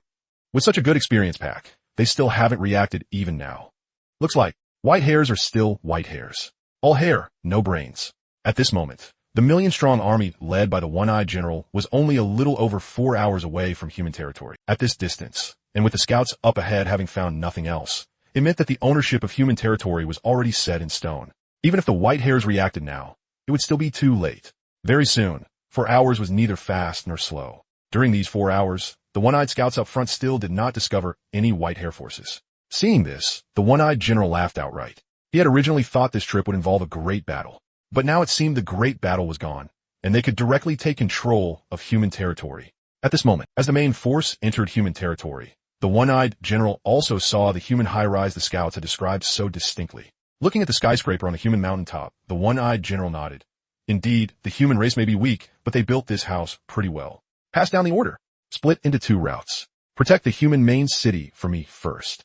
Remember, it must be guarded tightly. If the humans get wiped out, come see me with your heads in your hands. Yes. After the military order was issued, the one-eyed general suddenly had the feeling that this was the most outrageous military order he had ever given in his life. It was actually for the sake of protecting another race. Damn it. Sometimes being absurdly weak seems to be a kind of strength too. We painstakingly find ways to protect our main city. While they find, it's also us painstakingly finding ways to protect theirs. The one-eyed general was speechless again. But right at this moment, an announcement appeared. Ding. The Sky Silkworm clan has failed. The Sky Silkworm Imperial City has fallen. Along with the announcement, large areas of the map occupied by the Sky Silkworm clan began turning into unclaimed territory. At the same time, the Sky Silkworm clan could see another announcement. Race war failed. Reality collapsed. Record node activated. Sky Silkworm secret realm generated successfully. Identity invalidated. New identity activated. Wild monster. After death, if spirit is below 10 points, it will lose autonomous awareness. Unable to allocate stat points freely. Each time killed, there's a chance for spirit power +1 to +10. After death, spirit power is cleared. Last shelter activated. All Sky Silkworm clan members retain 10 spirit. This state disappears after death. Exiting race war map. Beginning random deployment of secret realm, deploying race. This announcement made every member of the Sky Silkworm clan collapse. Of course, that was a matter for later. Over here, looking at the announcement, the one-eyed general froze. Not just him. Even the million troops under his command were the same.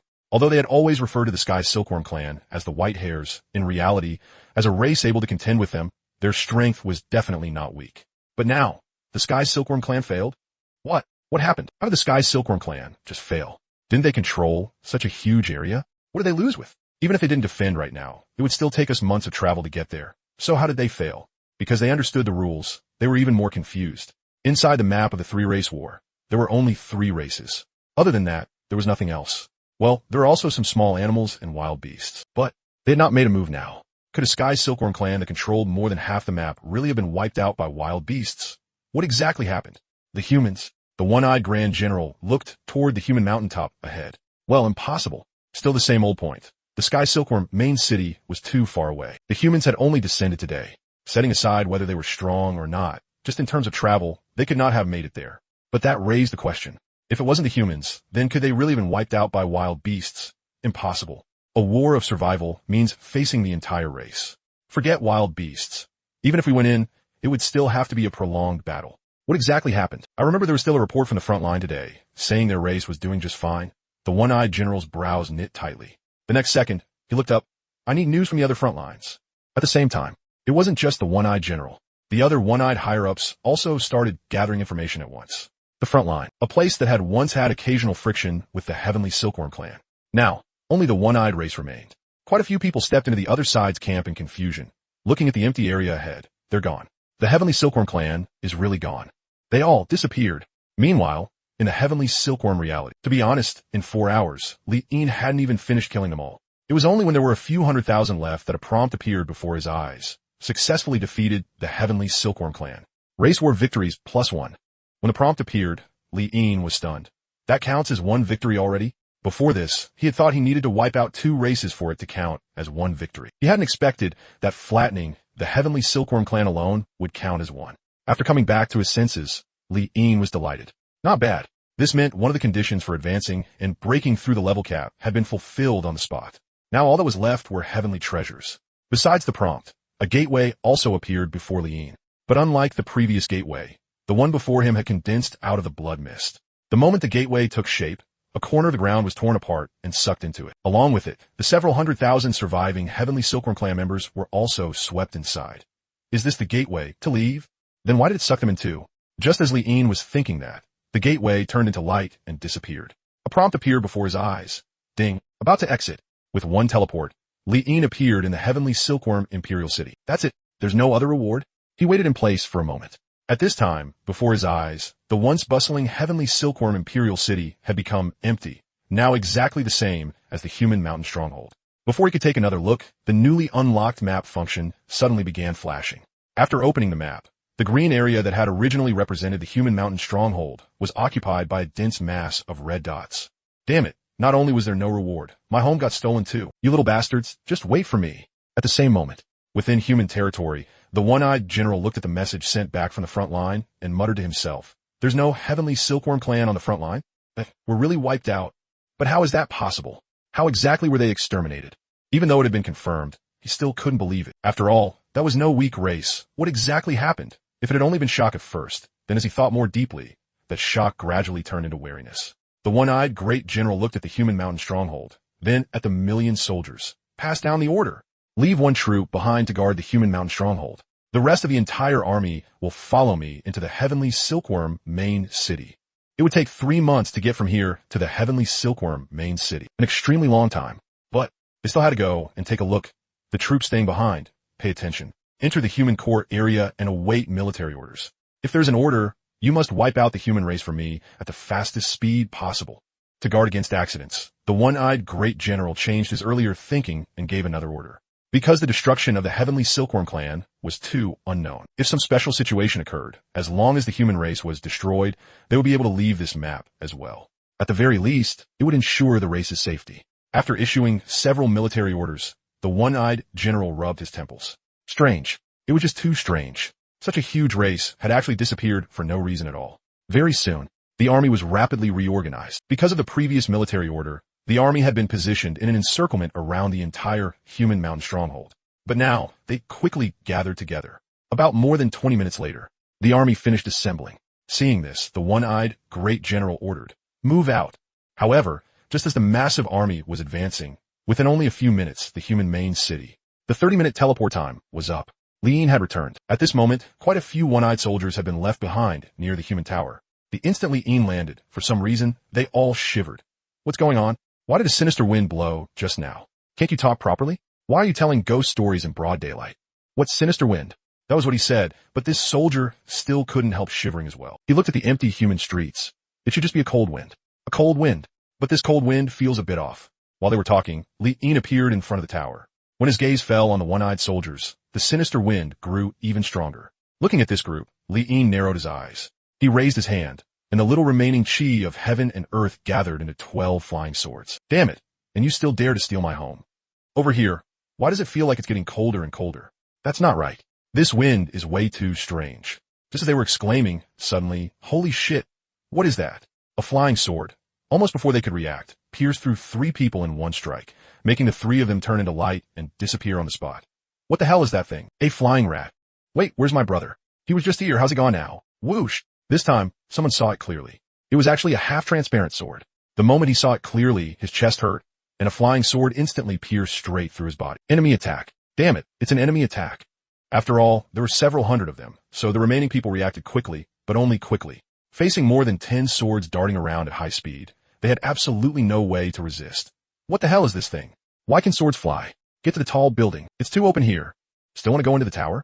Li'in paused, and the next second, 3 swords floated directly in front of the tower entrance. At the same time, he voluntarily canceled the effect of the pear blossom hairpin, and his whole figure appeared before the one-eyed squad. The moment he revealed himself, the one-eyed squad was shocked. But before they could react too much, the growth divine sword in Li Yin's hand moved. One sword strike. One person turned into light. Damn it, I almost got my home stolen. There's still a bit too few people. Who knows how much longer before the other players come up. I need people to guard the base. While killing, Li'in smacked his lips. At this moment, a message suddenly shot toward the main force that had just gone ahead not far. General Dujua, enemy attack. Enemy attack. We've encountered an enemy attack. The attacker is very strange. Before the one sending the message could finish, he was chopped into a streak of light by the growth divine sword. However, the message had already been sent out. At this moment, the million-strong army led by Dujua had not gone very far. Looking at the lit-up communication, he was slightly stunned. After opening it, he was even more confused. Isn't this from the group left behind with the humans? Enemy attack. He looked around. Where's the enemy? The million-strong army had only left the human core area for a few minutes. In such a short time, if there was any enemy, they should still be visible here. But Dujua looked around once again. Forget enemies. He didn't even see a single wild beast. What's going on with this enemy attack?